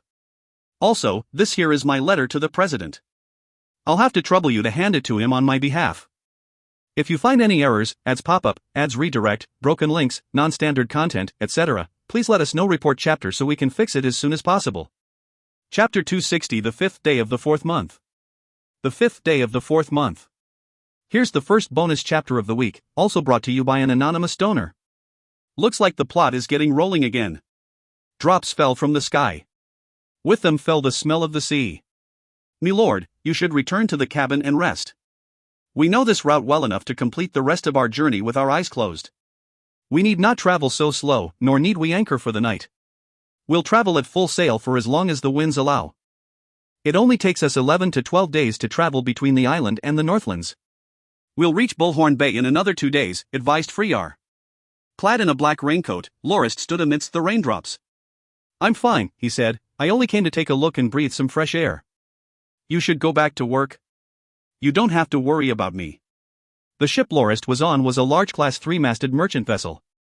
It was the commander of the Oceanic Legion's personal vessel, Freyar's vessel. Freyar had brought 28 merchant vessels and armed middle-class ships with him to the Northlands this time. They would take the stockpiled magic beast furs to Soliwas to trade with the Peterson Merchant Guild as per their agreement. Lorist was accompanied by Els and Dulles. Josk and Jim had been left with Charade. Lorist felt it prudent, since Freyar and Senbod were both constantly absent from the island with their fleets, to leave a gold-ranked knight on the island. After Freyar had been sent away, Lorist stood on the frontmost part of the deck. He watched the waves splash against the ship and the rain fall gently. It was pleasant and relaxing. The news of the War of Glass and the Second Highness ambush on Frederica finally let Lorist be at peace. There was no one left unoccupied to lust after Silowa's island. Its development could finally proceed as planned. Lorist hoped the two wars would drag on for as long as possible. Ideally, the Union and the Second Highness would exterminate the Taribo and Redlease kingdoms respectively. Once done with that, they would hopefully turn on one another and fight over the Lormo Duchy.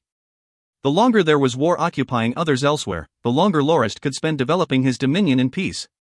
When I finish my research on cannons, I'll make sure to install them on my warships. Once my warships are fitted properly, even if a force like the Chichter Merchant Guild once again turns its sights to Silowas, they will pose me no threat. My ships will turn theirs into floating debris. No two logs will still be lashed to one another once I'm done with them. No one will doubt who was the true ruler of the seas ever again. As he finished the thought, a realization dawned on him. He would be incredibly busy once he reached the Northlands. There would be many things requiring his attention. It soured his mood to think of this. Clad in a similar raincoat, Else emerged on the deck and leaned against a mast to Lorist's side. "Locke, I've been feeling rather troubled these past few days. Do you remember sending me to deliver 1,000 gold fords and a bunch of other gifts to Baron Dina's dominion? I just find it a little weird. When did you get to know the sisters from that barony? Not to mention their beautiful aunt. They also seem to be on rather familiar terms with you. The elder sister, Dina, even cursed you for being ruthless. I really can't fathom how that happened. As the leader of your guards, I am by your side almost all the time, yet I can't recall a single moment you were free enough to become intimate with the sisters, and it seems their aunt also has some relationship with you. She seemed quite concerned and interested when we were talking about you. Once they heard of your identity, however, they became quite wistful and sent us away after just the usual pleasantries. What's going on?" Lorist knew by now that when Els addressed him as Locke, he had the intention to converse as friends, not as lord and retainer. He seemed quite curious about the matter they were discussing. Lorist smiled slightly when he heard about their change in behavior. Had he been a mere knight of the house, he would have been in the same social class as the two sisters, and they could marry him without issue, but Lorist was the patriarch of the family and the head of the house. On top of that, he was no longer a minor noble, but a count. The two sisters could not become his wives without being nobility themselves, and they were nothing more than the siblings of a minor noble, a baron. "It's nothing important. Didn't I go out with Dulles and Karatok when we were last in the capital? We attended a party and I met the two sisters and their aunt there. The girl thought me a knight and hoped I would ask her hand in marriage. TSK, my lord, you have quite a bit of fortune with females. In a single night, you managed to get the elder sister and her aunt to fall head over heels for you," said Els, once more addressing Lorist as his superior. "Forget it. Let's not talk about me. What about you? You're not exactly young anymore. Weren't you getting along well with Master Manchini's daughter? Should I bring up marriage on your behalf and have him wed his daughter to you?" Ugh. Els had not expected to become the topic of discussion. He was stunned for a few moments. "Well, Locke, I think it's better to wait for another year or two. I'll propose to her after I've broken through to the gold rank. Her marriage can be more glorious that way, and I'll have my own manor. I can only be certain that she'll live well should misfortune befall me if things are that way." Lorist patted on Elsa's shoulder. He said angrily, "Don't be ridiculous. What misfortune are you talking about? With me by your side, you're guaranteed to live to your hundreds and experience the joys of family life." Els looked annoyed and troubled. "If you put it that way, my lord, I really can't decide who is actually guarding who." On the 11th day of the 3rd month, Lorist arrived at the Northlands. Friar had been correct, only 11 days had passed since their departure from Silowas. Howard could be seen with red, swollen eyes, patiently awaiting Lorist's arrival. Lorist had sent Howard to the Northlands forcefully back then. It would have been too dangerous for Howard to be at Lorist's side if the Chichter Merchant Guild attacked. Lorist would be on the front lines, he might even have to face Blade Masters. He felt it would be best for Howard to return to the Northlands. Once on the pier, Lorist ruffled Howard's head. "What's this? You're crying even though you're this old already? Sheesh, let's go to see the port city first. Have the carriage take a trip there." The foundations for the city had already been completed in the highlands near Blackmud March. There were already 2 completed sectors, already populated. The people living there were mostly from Senbod's fishing village and those who had moved over from Silowas. They were the lucky few who had the privilege of settling down in the city early. The one responsible for the city building project was none other than Grandmaster Siroba. He had designed the city as grandiosely as he could. After making a few rounds in the area, Lorist realized there were around 10 sectors still under construction. By the time the whole project was completed, the city would be able to sustain up to 60,000 people and still have enough land for further expansion. A massive residence for the Dominion Lord and a large garden square was to be built in the center of the city, as was the convention for most cities on the continent. It would take a few years at least to finish it. Most of the work was still being done on the foundations. Grandmaster Siroba did a pretty good job. I must remember to give him and the other people in charge a reward. Lorist turned to Howard. "It the city named yet?" asked he. "No, me lord." "It's been decided to leave it up to you," said Howard. "In that case, tell Grandmaster Siroba he will have the honor of naming the city as a reward for his magnificent work. When the work is done, I'll have someone erect bronze statues of all those involved in the project. Also, remind him that he already has an embankment named after him. I don't want the city named as such as well." "Have him think of a better name," instructed Lorist. At the end of the previous year, the 50-kilometer-long embankment, which stretches from Tortoise Hill to the mouth of the Azure River, was finally completed. It had taken 3 long years and 200,000 laborers to build. The embankment would not only prevent the river's flooding from interfering with the harvests from the new farmland at Blackmud Marsh but also served as a protective barrier between the land and the iron spine crocodiles that lurked on the far bank of the river. The house spent over 500,000 gold fords on the 50-kilometer-long embankment. The main labor force had been the 50,000 indentured servants that would finally complete their term of service at the end of the year. The house had also recruited an additional 70,000 vagabonds to supplement the indentured servants. They brought their families with them and settled near the embankment. Blackmud Marsh had thus been turned into yet another center of food production. Besides these two, the house's soldiers and garrison forces had to offer up 3 months of labor annually. The residents of Salis and Felicitas also joined the workforce for some extra money. Together, they managed to complete the embankment in just 3 years. Grandmaster Siroba had asked Lorist in his final report what the embankment should be named, and even offered to name it himself. At the time, Lorist couldn't be bothered to come up with a name, so he passed the privilege on to the Grandmaster, who didn't hesitate to name it after himself. He even commissioned a large stone table to be placed on the embankment with its name. Many wished to object to the name, but when the Grandmaster paraded Lorist's letter round, no one could oppose him. Lorist had learned his lesson and forbade the man from naming things after himself. He couldn't afford to set a precedent and have every other narcissist name everything after themselves. As a form of compensation and motivation, Lorist was willing, however, to have a statue of the man erected in commemoration of his efforts. During the remaining 20-odd days of the 3rd month, Lorist checked on the various military camps and the people within his dominion. He spent a day each at the Maplewoods Bastide and Telestes Nico Academy office before rushing to Fernrock Castle to attend the annual general meeting of the house. On the 5th day of the 4th month, Lorist arrived at Fernrock Castle and the annual general meeting commenced. The flow of the meeting was not unlike the previous years. The only change was the absence of those who had remained on the island, most notable among whom was Charade, and a proposal to commend and entitle those with contributions. After a briefing on the year's outcomes came the discussion of promotions and entitlement. Lorist announced that Potter Fawn, Fierce Tiger Lowe's, Josk, Freyar, Belnik, Malek, Turman, and Yuri would each receive their own hereditary manor. The manor and its surrounding lands were to remain in the family even if their descendants didn't become household knights.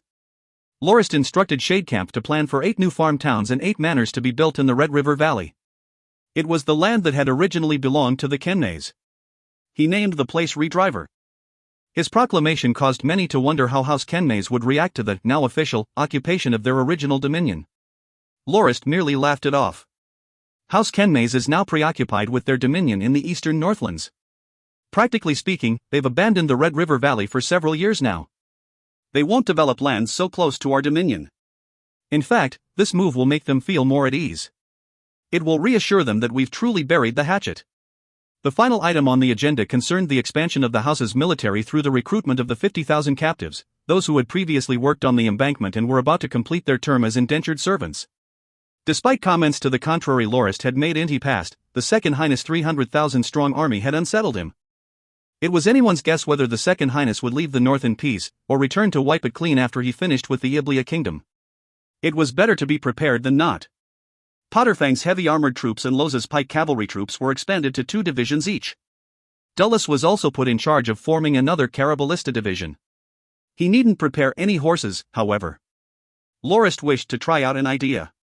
If succeeded, Dulles's unit would be able to travel on foot. After the meeting, Lorist had Grandmaster Sid, the person in charge of the refinery at Ironforge Castle, and Supervisor Kimura, who mainly dealt with the production of military equipment, arms, and armor at Windstorm City, stay back for 2 additional assignments.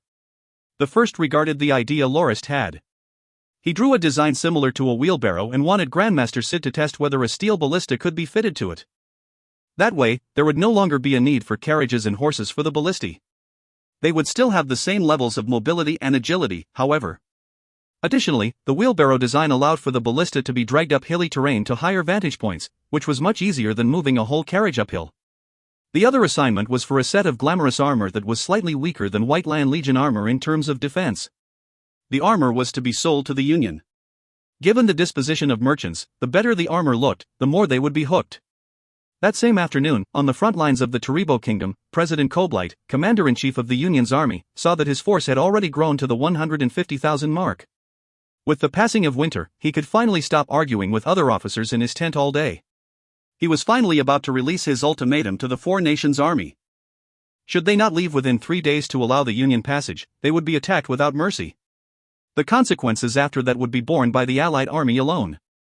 Given that the Allied army had been able to stop the Union's forces in their tracks for 3 whole months, they could already be considered to have answered Taribo VII's expectations.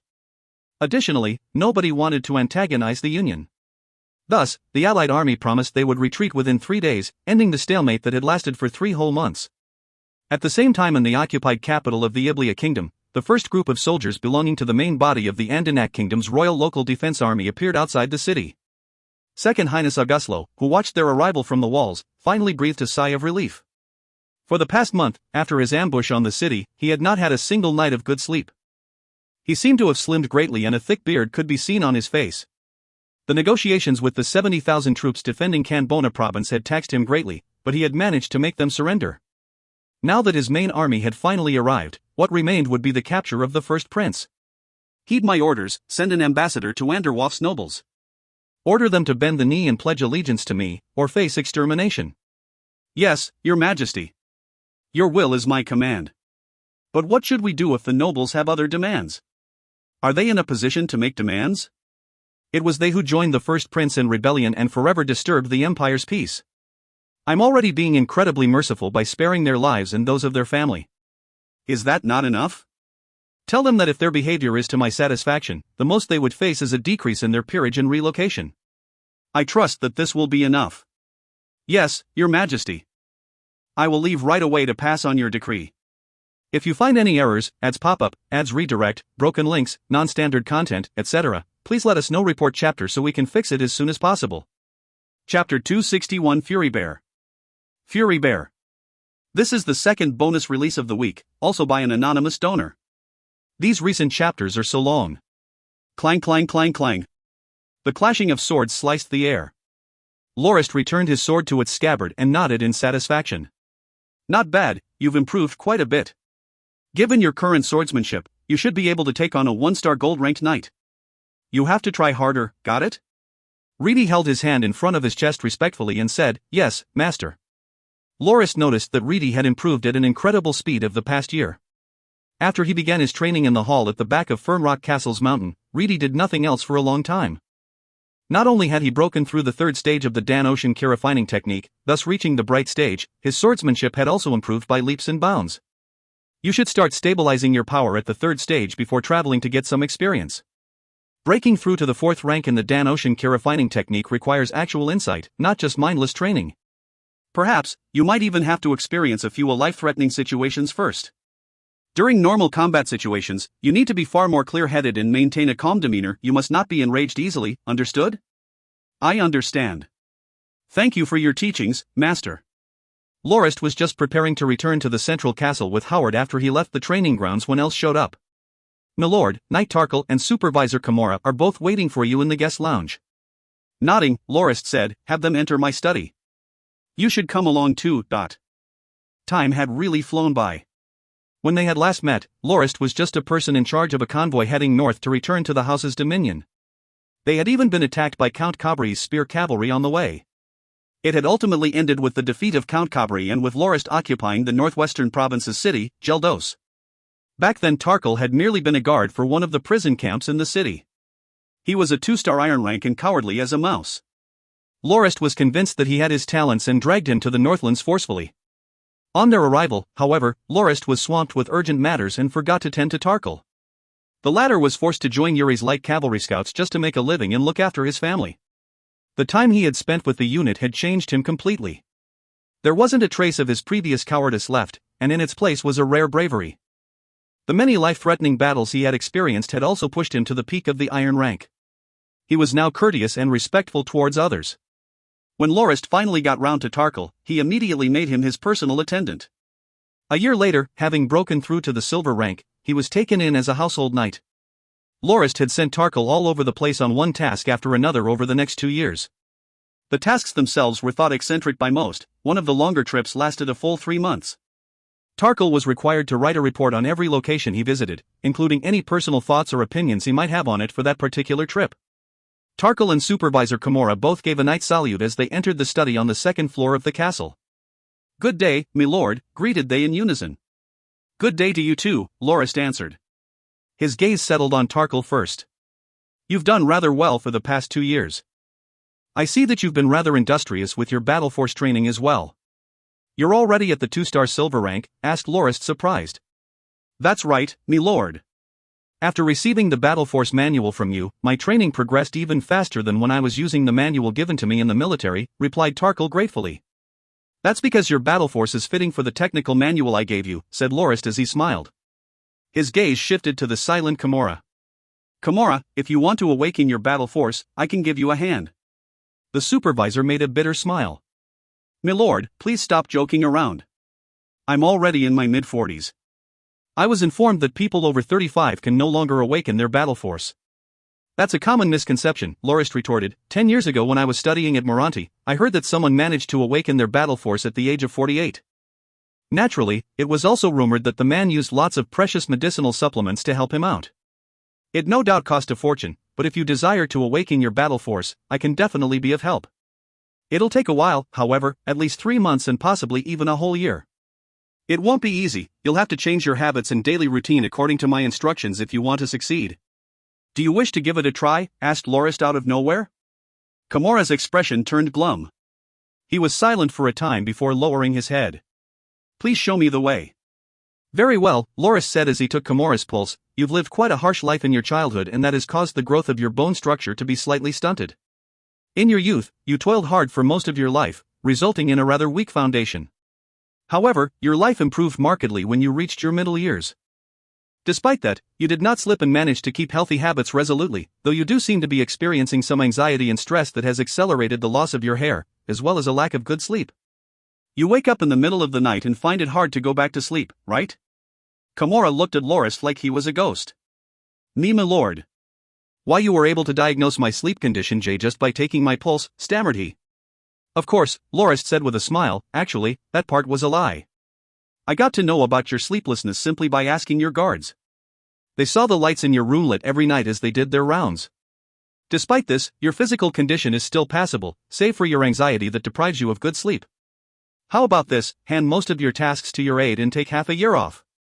During that time, attend the training camp with the new recruits so you can receive some military training. Make sure you only do half of each of the exercises, though. I'll also give you a set of prescriptions. Work and rest as the routine of the camp dictates. If you can do that, I am confident that you will have an 80% chance of awakening your battle force. Now, go." Kimura spent a while in deep thought before replying. "All right, me lord. I will do as you say." Clapping his hands, Lorist said, "All right. I've called you guys here today because I have something I need your help with. Els, don't just stand in the corner, come over here. Our house is growing more prosperous by the day, but we still have a major shortcoming, our intelligence network. When we stay in the Northlands, we won't be informed about what happens in the outside world. But now that we have the route to Siloas, we have a window to the outside world. We can gather a lot of information now. Just recently we learned of the War of Glass and the Second Highness attack on Frederica. Our news is still too out of date, however. The slow speed at which news travels to us puts the house at a serious disadvantage. I intend to remedy this situation. I'm going to set up a department with the sole purpose of gathering intelligence. I want to speed up the rate at which we receive news about the happening on the continent enough so that we will always have enough time to prepare and react to anything that concerns us. Do you understand what I'm saying?" The three of them stayed quiet. Kimura finally broke the silence after a while. Milord, are you saying you want to send spies to various regions to gather intelligence? Lorist nodded. Tarkle smiled bitterly. Milord, that is difficult to do. Putting other things aside, just hiring and training the spies will cost us an incredible amount of money. The old empire had 29 provinces, each had a unit of spies infiltrated into the province's higher tiers of society. It requires a lot of money to do something like this. Els gave it some thought. Milord, if it's just the house's dominion, I can promise you that nothing will escape our ears, just like how it was at Moranti, but it's a whole different story outside the dominion. The chaos outside the dominion makes it hard for us to ensure the safety of our spies. It won't be worth it for them to lose their lives just for some reports. Lorist shook his head and stood up. You are mistaken. The kind of spies I want is not the kind you're imagining. Currently, almost all spies on Grindia have to infiltrate high society as nobles and attend their parties and functions, hoping that they'll chance upon some valuable intelligence. Or, they would simply be free travelers who spend most of their time in taverns to gather information and report the presence of suspicious persons. That is not what I want. Tarkle, do you know why I was so interested in your skills when I met you that year in Geldos? Asked Lorist. Shaking his head, Tarkle said, Unfortunately not, milord. That year, I didn't even think that I would ever break through to the silver rank. I was merely working for food and spending my life doing nothing but lazing around. I thought that the rest of my life would be the same. I didn't think that you would fancy me talented. Naturally, I am now very thankful for what you did back then. If you didn't force me to come along, I wouldn't be the knight I am today. Lorist chuckled and said, Did you know that it was your gossip that convinced me of your resourcefulness? I totally didn't expect that a normal guard like you would know Geldos like the back of your hand and answer any question I had for you. You told me everything. From who had a grudge against whom to what resources had arrived in the past 2 days and where they were stored, you knew it all. You were just a normal guard for a prison camp, not Count Cabri's chief supervisor. It was then that I realized that you're naturally talented as a spy. It was because of that realization that I forced you to follow me to the Dominion. Surely you won't deny that you're naturally more curious than most, right? Tarkle, during the past 2 years, I have assigned you to work on more than 10 different occasions. You had to do something different every time, yet you still adapted flawlessly and integrated into your new working environment without fail. You even build up quite the list of new friends and contacts. You would be swimming like a fish in water in your new environment in less than a month, not to mention your friendly relations with your colleagues. If I didn't know otherwise, I might have thought that you had been working each job for several years. This is the talent of which I speak. You are a natural spy, and you don't have a loose mouth either. Every time you move to a new workplace you start as a blank slate. Not a word of your previous job escapes your mouth. This is a quality I greatly admire. The department I am thinking of forming isn't one that will spy, but one that will simply gather intelligence. You can even call it the investigations department if you want. They will require some form of spies, yes, but they will be designated as intelligence operatives. I believe there will be people at every place that know their base very well, just like you when you were working at Geldos. Tarkle, your mission is to scout them out and hire them. Make them into our intelligence operatives that will send us important information about the area. As for information from the noble circles, we don't have to get a person to mix with them. We can just bribe their servants and attendants. The information we get from them is sure to be more reliable and detailed. It's just like how Kimura paid off one of Count Kenmaze's personal attendant that one time. I believe someone who qualifies to be an intelligence operative should have some sort of influence in their area. Look at tailors, inn owners, fishmongers, or even the commanders of garrisons. No one will suspect them of being informants, so they won't take note when they see them contacting our people. They'll be interacting as friends or acquaintances would. If nobody meets those criteria, we can train some ourselves. There are many of our house's soldiers who have retired because of some injury or other. If they are still willing to serve the family, we can train them to gather intelligence. Have them master a trade and move them back to their hometown where they can set up some kind of shop. Just like that, we'll have another source of information. Lorist paused as he opened his drawer and took out a thick stack of beastskin documents. These are some thoughts I have concerning the Intelligence and Investigation Department. Read this when you get back and tell me your opinions the next time we meet. My wish is for the three of you to be in joint command of this new department. Tarkle, you'll be responsible for the management and placement of our informants. Kimura, you will work on sorting and analyzing the reports, and Els, you'll be heading the operations department. You'll do field work and cooperate with Tarkle and do anything he requires. Operations department? Els questioned, what's that? Lorist made a cutthroat gesture and said, during the selection process for informants, Tarkle might run into some deep trouble. Some local crime syndicates might try to interfere, some local hooligans might get in the way, or people our informants bear grudges against. Tarkle will compile a list of those that are obstacles to our operations and you will eliminate them. You can pick people to fill the positions from your guard brigade. For now, keep it small and have at most 3 squads of men.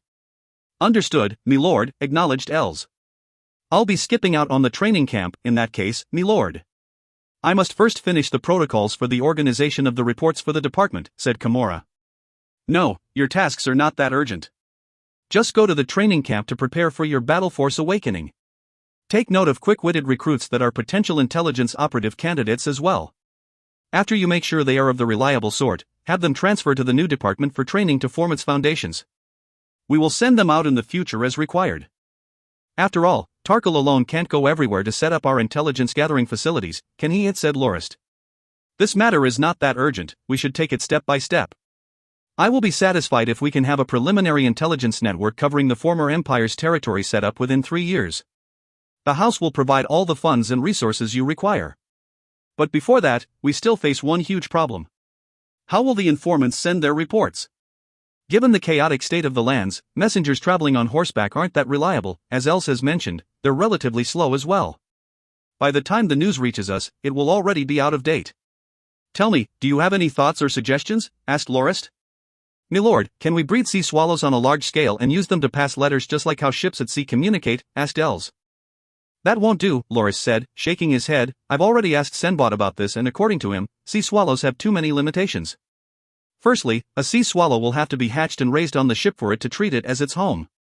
If we want it to travel to another ship, we must bring it there in a cage and release it so it can fly back to the ship it was hatched on. Also, the distance can't be too great. They'll be useless for trips greater than 35 kilometers. Milord, I've read in the books that the Magi used owls and crows of some sort to transport letters. Perhaps we could experiment with them, suggested Tarkle. Rolling his eyes, Lorist said, it's not like you're a magus. Do you know how to train them? Perhaps, there's some relic that contains information about it? Tarkle didn't say anything else. Milord, perhaps, we can use hen harriers to deliver letters, said Kimura. Hen harriers? Yes, milord. I know an old hunter who happens to know how to train hen harriers.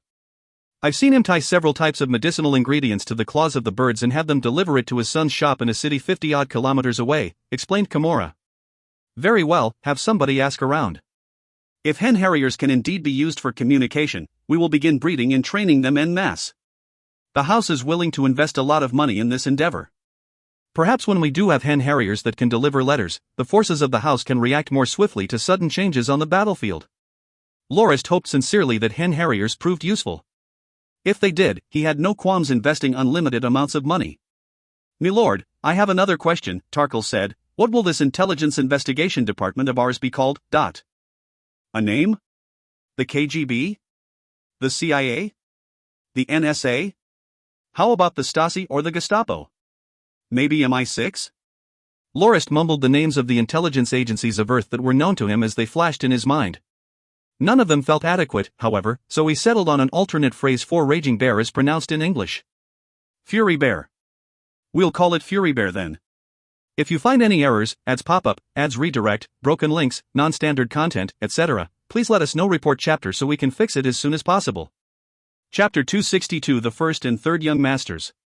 The First and Third Young Masters. Hey guys, here's the third bonus chapter of the week, finishing up all the releases for this week. But wait, don't start reading just yet.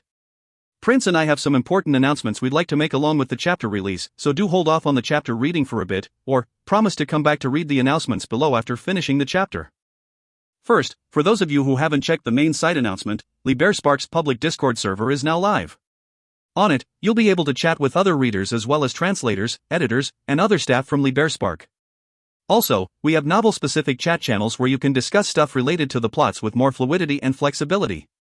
Just click on this link here to join our server, Discord invite link. Additionally, I would like to make it known that we are going to raise the sponsored chapter amount by $10, making it $30 each. Please read the main announcement here as the author's note section is too full for any more. Main announcement link. On the third day of the 5th month at the Union camp located at the front line of the Taribo Kingdom, President Koblight freaked out and went on a rampage. Without caring about the onlookers, he began cursing loudly in his tent. He wasn't cursing at the people in the tent, however, nor the troops that wouldn't listen to his orders, not even the enemy who defended the citadel opposite his camp. Taribo VII was not the target of any of his insults. He was actually cursing at his distant uncle, the famed and stubborn rank 3 Blade Master, Duke Yarubaha IV. He's basically slapping me squarely in the face. All I wanted was the use of his forces to conquer the Taribo kingdom.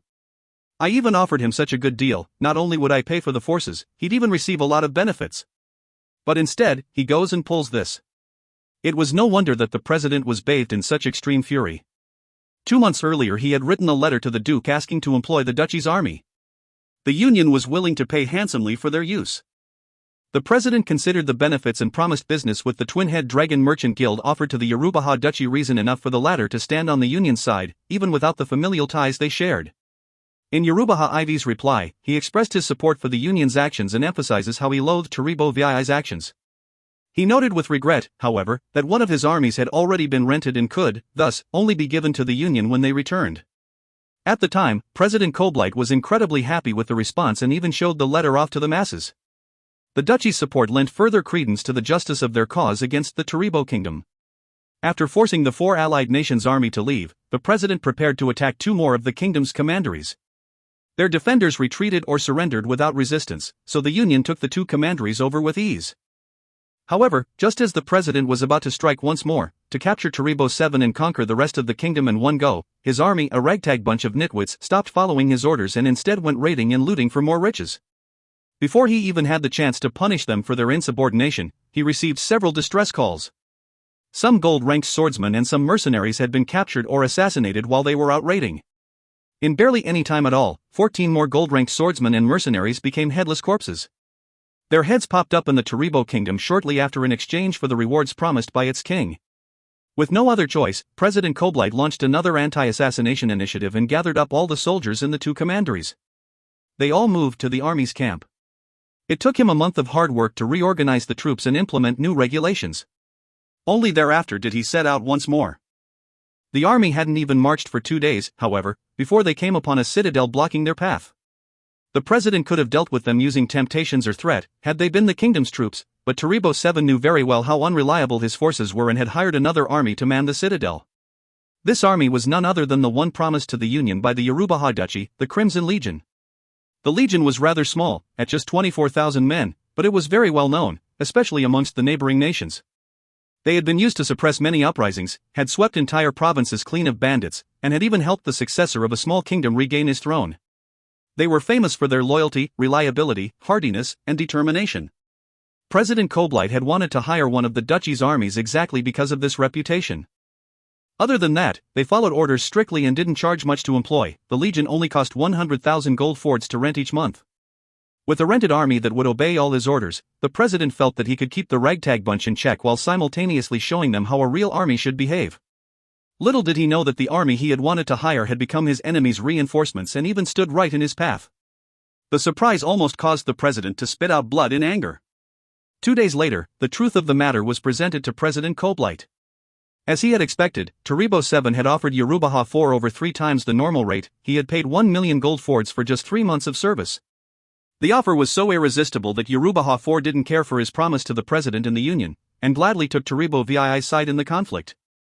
The Crimson Legion had been ordered to defend the citadel to their last breath. Should the citadel fall, their men would perish too. In fact, the Duke even hoped that this would be exactly what happens.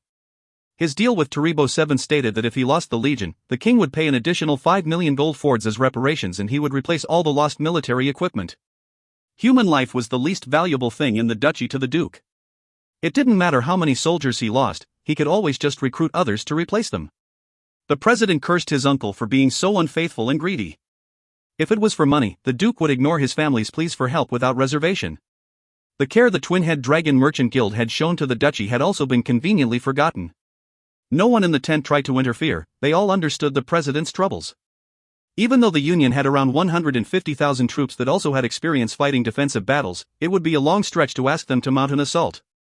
Asking them to conquer the citadel was akin to asking them to jump off a cliff.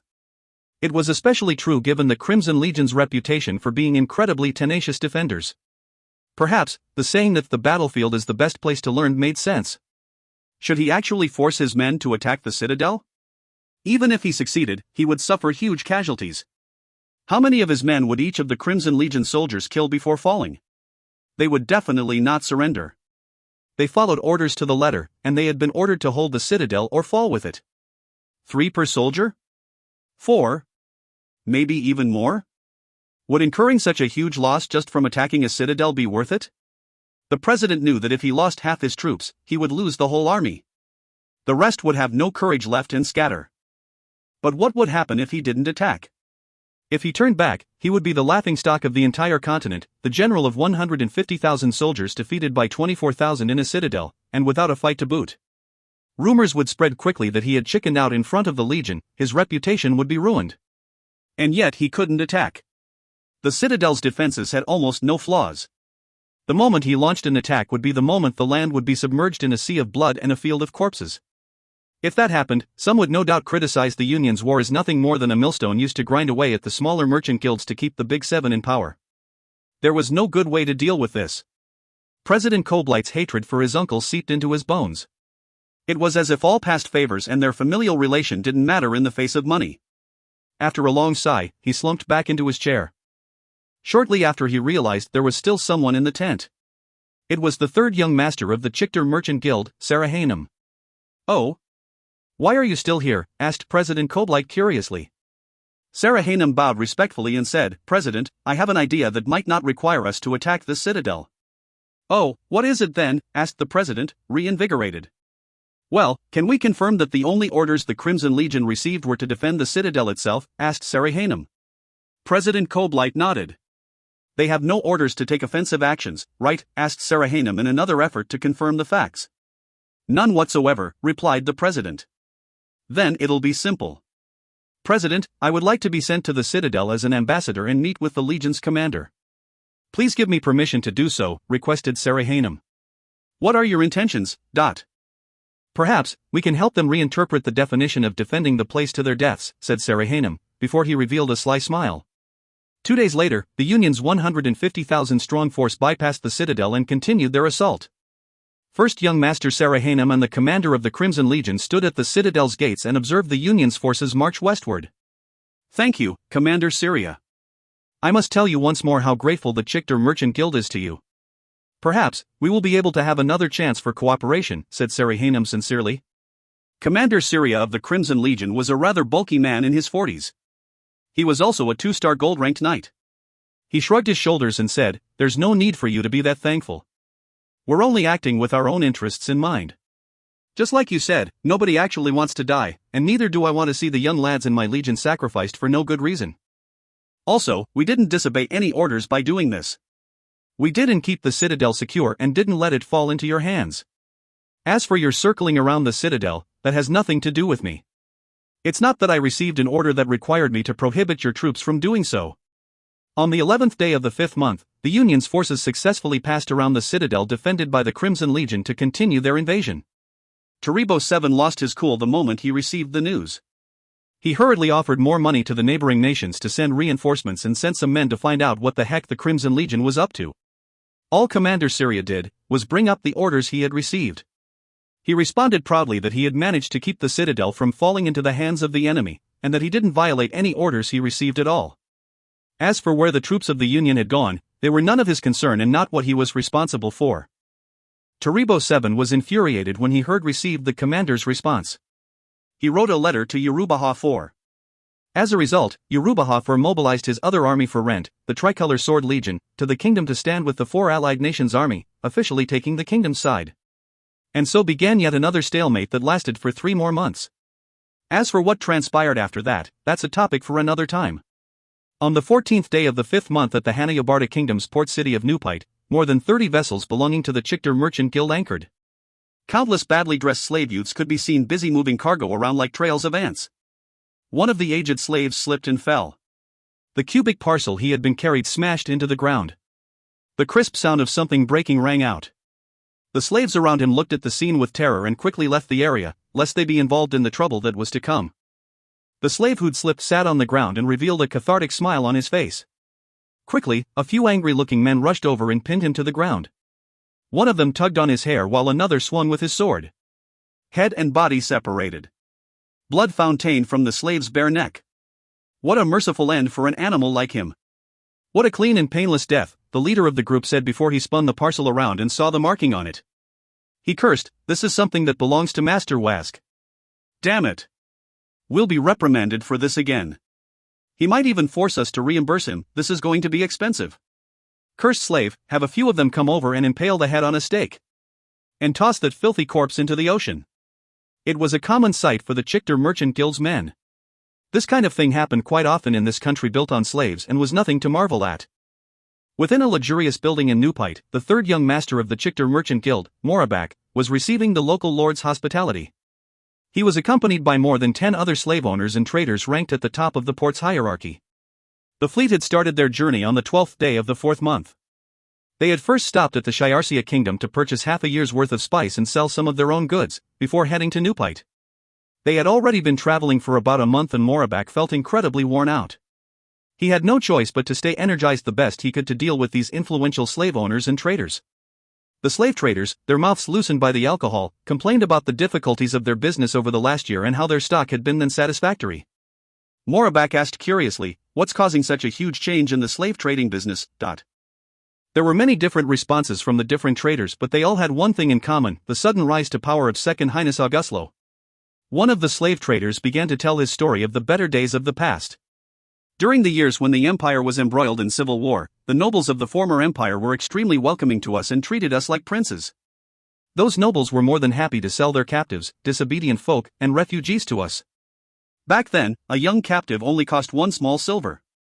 If we put ourselves through a little trouble, we could even hire mercenaries to capture the refugees to be traded for 1 gold coin after another. That's right. It's a shame that the war ended too soon. It only lasted 7 years. Sigh, another trader complained, but even so, business was still good back then. There were many nobles who wanted to deal with us. We easily transported the goods from the Redleys Kingdom to the Lormo Duchy and each trip would net us a few thousand gold fords.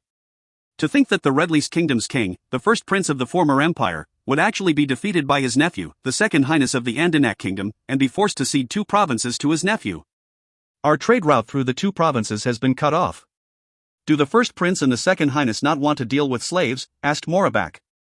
Third young master, you don't understand. The 3 princes have different attitudes towards the slave trade. The second prince, the king of the Iblia kingdom, for example, doesn't support slavery on the surface but allows it to continue in secret. He's the one that was the easiest with whom to strike a deal. Naturally, we didn't forget to give him some benefits for his cooperation. Back then, we could sell slaves in broad daylight within the borders of his kingdom. The first prince, on the other hand, is different. He would simply play dumb. Occasionally though, he would send his soldiers to demand a generous donation from us. Every time we pass through his territory, it's as if our skins are being scraped clean. Even though we did profit, the margin was very low. The worst one is the second highness. Back then, he was still rather amiable after the third prince became bedridden. There was once an occasion where we docked at Gillan Harbor of the Andanak Kingdom with the slaves we got from the Iblia Kingdom. We were only fined a small amount of money after we were discovered. But after the second highness came to power, we were in deep trouble the moment we were captured by the kingdom's troops. Offenders would be beheaded without question. The second highness even claimed that his people weren't goods to be traded. I think that there's something wrong with his head. His people are starving and barely surviving. At least they would be able to continue living as slaves. People don't want to deal with second highness Auguslo only because of his 300,000 soldiers. He'd rather have the 300,000 to 400,000 refugees at the 2 provinces near the southwest starve to death than allow them to sell themselves into slavery. If we had gotten our hands on those slaves, we'd have profited greatly. Wasn't Durek going to head to the southwestern provinces and trick the refugees there to come with us? He pretended to be a merchant from Moranti and managed to gather around 1,000 people, only to be exposed as a slave trader and hanged along with his attendants.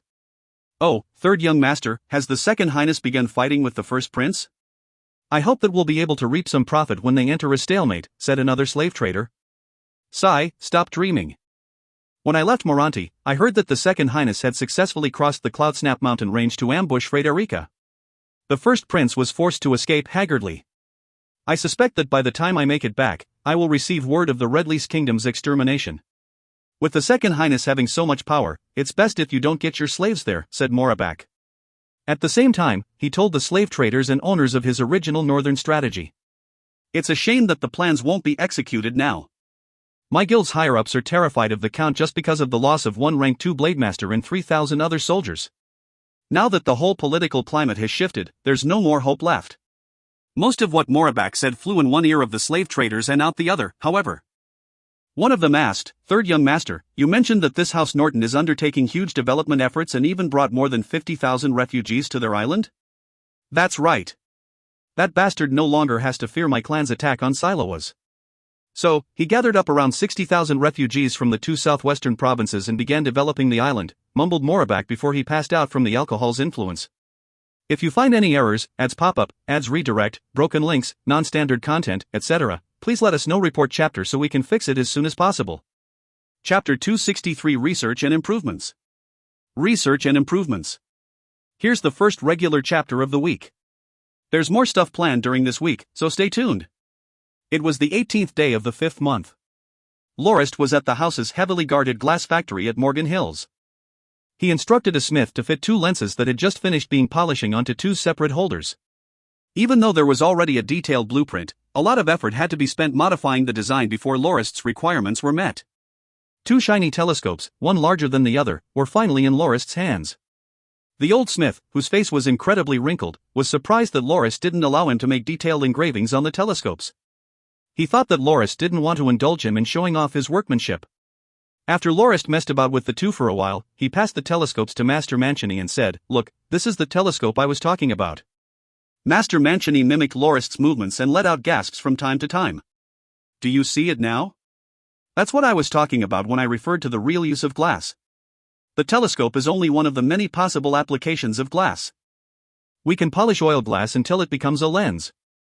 You'll have to hire some people to be put in charge of the polishing and find ways to standardize the process. Even the smallest variations in the production process can result in massive changes to the final product. The magnifying glass I drew on that blueprint there, for example, can help others see small objects. And this one, what I call glasses, can help old people, like this fine smith here, who have trouble seeing clearly. With these glasses, they'll be able to see just as good as they could during their prime even with their weakening eyes." Mancini bowed respectfully to Lorist and said, "My lord, I am really proud that I can be of service to you.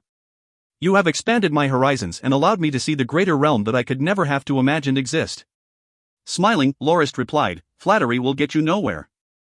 You just need to do your job well. Your next assignment will be rather important. The production of oil and green glass right now is enough and there's no need to increase it since we're not going to use it for trade. We only need enough to meet our demand. The important things you have to focus on are the telescope, glasses, and magnifying glass. These products will allow our house to profit infinitely from their trade. For now, your most important focus is research into and experimentation with clear glass. You've already seen the glasses I fashioned with clear crystals. Once we finish our research into clear glass, the gold coins will flow to us incessantly. While the transparency of oil glass isn't bad, it's frictionless. It's a bad choice of material for mirrors. That's why I want you to continue experimenting with other combinations of ingredients to come up with the clear glass I mentioned. Also, I want you to try and increase the surface area of each glass sheet you make. If it can be achieved, we can use green glass to make greenhouses so that we can eat fresh vegetables during winter. Other than that, play around with making daily cutlery and other products with glass, teapots and cups as well as bowls and plates. All of those will bring profit to the house. The main reason I'm leaving the glass factory in your care is so that you have somewhere to put your ideas and creativity on full display. Try your best to reveal the mysteries of this magnificent material. Be it funds or manpower, we'll do our best to meet your demands. Don't worry about whether embarking on a path of research is worth it or not. Even if it fails, we'll learn from the mistakes and change our approach. In that sense, a failure is also beneficial to us, understand?" Master Mancini bowed thankfully to Lorist again and said, "My lord, please be assured that I will carry out your will. The experiments will be initiated as soon as possible. I will definitely not disappoint you." Nodding, Lorist said, "For the next few days, do make me a few of these telescopes. Make sure to number them properly. I'll be distributing them to the forces of the house, especially the Oceanic Legion. In another 2 days, I'll be going to Ironforge Castle, and I'll have to take a few with me. Do send me those when you're finished making them." "Yes, me lord." Howard came over with a reported just as Lorist exited the room. "Milord, Old Man Balk has come to meet you." It seemed incredibly urgent. While Balk did look impatient, his face was filled with joy. "Milord, the paper you wanted has finally been made. Take a look and see if this is what you specified." Balk took out a waterproof canister made of beast skin and copper from his back and took out a piece of paper which he promptly unrolled. The paper in Lorist's hands greatly resembled the craft paper in his previous life. It wasn't white, but instead, light brown in color. It also had a smooth surface that felt a little bit oily. After feeling the paper for a bit, he had Howard bring over some ink and a feather pen. He scribbled rows of words on the paper and drew a few lines. "This is rather good. The ink dries fast on it too. The only problem is that this paper isn't white enough." "Old Man Balk, tell me how you suddenly managed to come up with this," Lorist said, satisfied. "It was by accident." "It was purely due to an accident," Balk said with a grin. "Milord, as we weren't making any progress whatsoever during our experiments, most of the paper produced was used as toilet wipes. The demand for toilet wipes is quite high, so it was the ideal way to make back some of the money we spent on our research." At noon a few days ago, one of the workers bought a huge piece of butter. He left it by the stove we used to make the paper to deal with something urgent. The butter melted from the heat and flowed into the stove without anyone noticing. When we used the mixture to make toilet paper, as usual, we realized that the product was not the soft toilet paper we were used to seeing, but rather, this smooth paper with a harder texture. After some investigation, we found that it was caused by the addition of butter. So, we ran several other tests with other types of oils and this is the result. It's also the cheapest of all our products thus far. We estimate 15 pieces of paper like this will cost around only 1 copper, less than 3 coppers if you include manpower costs." Lorist was jubilant at his streak of luck. They had not only successfully completed the production of the telescope but had also made a magnificent breakthrough in paper making. Despite the breakthrough, he made yet another request of Balk. "Howard, write this down for me. As a reward for developing this new type of paper, Old Man Balk will get 100 gold fords, everyone else with contributions will be awarded 10 gold fords each. Balk, I want you to run several more tests with bleaches, whiteners, and even medicinal herbs to try to whiten the paper. Also, try to make the sheets a little thinner. Only then can it be a staple export. Also, ensure that the method and ingredients used to make paper remain a secret. Howard, help me pass this order to Potterfong. Have all the soldiers of our dominion who retired due to old age form a new police unit that will be put in charge of the defense of the glass factory and the paper factory. Make sure our secret is kept at all costs." "Understood, milord." "I will have the guards pass the order on immediately," replied Howard. On the 21st day of the 5th month, Lorist traveled to the Bladej Mountains, to a heavily guarded valley where the gunpowder facility was located. Professor Balbaugh, whom Lorist had kidnapped, was doing his research there. "Lord Count, I don't really understand why you regard gunpowder so highly. Perhaps, there are some applications for it in the military, but other than that, I really can't see how it can be useful. Even though the dwarves have already had gunpowder for more than 1,000 years, they haven't found any other application for it apart from its use in guns," questioned the professor the moment they met. He handed the recipe he considered the most effective gunpowder mix to date to Lorist. Lorist laughed but didn't respond to the professor's queries. After taking a look at the recipe, he crossed the egg white off of the list. "Without egg white, gunpowder won't be able to harden. It'll be less effective that way," the professor objected. "There's no need for egg white, nor is there a need for hardening. Gunpowder is most effective if it can be made into pellets," said Lorist. He proceeded to pinch the gunpowder into pellet form in front of the suspicious professor before leaving them out to dry. After 2 days, Lorist brought with him 2 small metal cylinders and packed them with gunpowder pellets. He installed fuses on the cylinders before placing them in a hole drilled into the wall of a nearby cavern. Finally, he lit the fuses. A few moments later, a loud bang blasted into the air as the surrounding rocky structures shook. One boulder after another was shaken loose and fell off the cliff. When the dust in the distance settled, the facade of the cliff further away had completely changed. Half of it appeared completely shaven off, with much debris to be seen stacked up at its foot like a small hill. "Look, Professor, this is the true feat gunpowder is capable of. We can greatly increase our mining efficacy with gunpowder. The building of roads, bridges, and even houses also improve greatly. They will all require far less manpower and time. As for the military application, you'll get to see that for yourself in another 2 days. A brand new powerful long-range weapon will finally appear on the face of Grindia," said Lorist gleefully. "What will it be?" mused the professor curiously. Lorist merely smiled and left. A citadel was built at the entrance to the valley where the house's refinery was located. It was meant to secure the area and keep the existence of the refinery a secret and to provide a comfortable environment for Grandmaster Sid and his skilled subordinates. Lorist casually named the place Ironforge Castle after its completion. On the 23rd day of the 5th month, Lorist paid it a visit. "Milord, the 17 sets of highly decorated armor have been shipped to Siloas. I have also drawn a few more designs of various armaments, as per your request. All of them are slightly weaker in defense compared to the White Lion Legion's equipment, but look incredibly grand. The price ranges from around 80 to 120 gold fords," reported Sid the moment he saw Lorist. "I never have to worry about the things you're working on, Grandmaster. Since you're the most informed person in this field, I trust that all your decisions are made with the benefits of the house in mind," said Lorist as he nodded to show his praise. Grandmaster Sid also seemed to be in a good mood as he walked with a slight skip in his step. "Milord, I have already come up with some preliminary designs for your wheelbarrow ballista. There are 24 prototypes made so far on the other side of this wall." The 24 different prototypes of wheelbarrow ballistae were arranged neatly in 2 rows. The steel parts of the ballistae shone brightly under the sun's gaze. Lorist got closer to take a look and found that the wheelbarrows were made from steel and wood. The sturdiest part seemed to be their axles. He lifted one up by the handles and pushed it around and found that it not only did not take much energy to move around but that it was also easy to control. Sid began his introduction. "Milord, your wheelbarrow design is truly revolutionary. Never has there been a vehicle that could be moved by a single person. Not only can it carry a lot of weight, it's also convenient and easy to use. In the future, we can even use these for treks over mountains. Milord, should we produce these wheelbarrows by themselves for sale in the future?" Smiling, Lorist said, "Of course. But you must remember that the wheelbarrows will only sell if they are cheap and can endure extensive use. Are the capabilities of the ballistae affected when installed on the wheelbarrows?" Shaking his head, Sid replied, "No, there's no effect whatsoever, milord. Some time ago, Sir Dulles brought a regiment of 500 men to try out the wheelbarrows. They said that firing from the wheelbarrow felt more stable than firing from a carriage, and their movement wasn't restricted by the carriage sides either.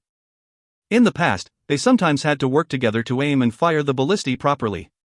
But that restriction is no more." "Then, does Dulles feel that each wheelbarrow ballista requires 5 people to operate?" asked Lorist. "He does. 1 will push from the back and 2 others will pull from the front. The other 2 will be in charge of guarding the unit.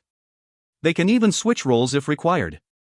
Sir Dulles feels that this arrangement is ideal. The only shortcoming of the wheelbarrow is that it has to be held down when firing because it is far too light to endure the recoil," explained Sid. "Very well. Prepare a division's worth of wheelbarrow ballistae for Dulles. That fellow is getting impatient to be a division commander. Howard, write this down. Have Malak arrange for half the troops of the Caraballista division to join Dulles's new wheelbarrow ballista division. Have the new recruits fill up the vacancies." "Yes, milord," said Howard. Grandmaster Sid stepped in front of Lorist and interjected, "Milord, please wait. Did you not notice anything different about this ballista?" "Ha?" Lorist looked at the ballista and thought, "It doesn't look that different." Upon taking a closer look, he suddenly noticed something and said, "Grandmaster, this ballista seems smaller than the original ones." "It is, isn't it?" Chuckling, Sid said, "Milord, that's one part, but there's more. Look at this bolt. Even though it's also made of iron, it's half as light as the old ones we used. As a result, the ballista is far stabler when it fires, and thus more accurate." "You managed to improve it that much?" "Then again, would the smaller size affect its firing range?" asked Lorist hesitantly. Sid shrugged. "Milord is mistaken to think the effective firing range is 300 meters. The bolt can indeed fire out to 300 meters, but it is completely useless at that range. It can only reach that far if it's fired in an arc, which makes it impossible to aim it accurately. The important range is the range it can reach when fired in a straight line. After countless experiments, we determined that range to be about 80 meters. When we first realized this, we were just as surprised. So, we looked to Sir Pete of the Mounted Archers Unit for help.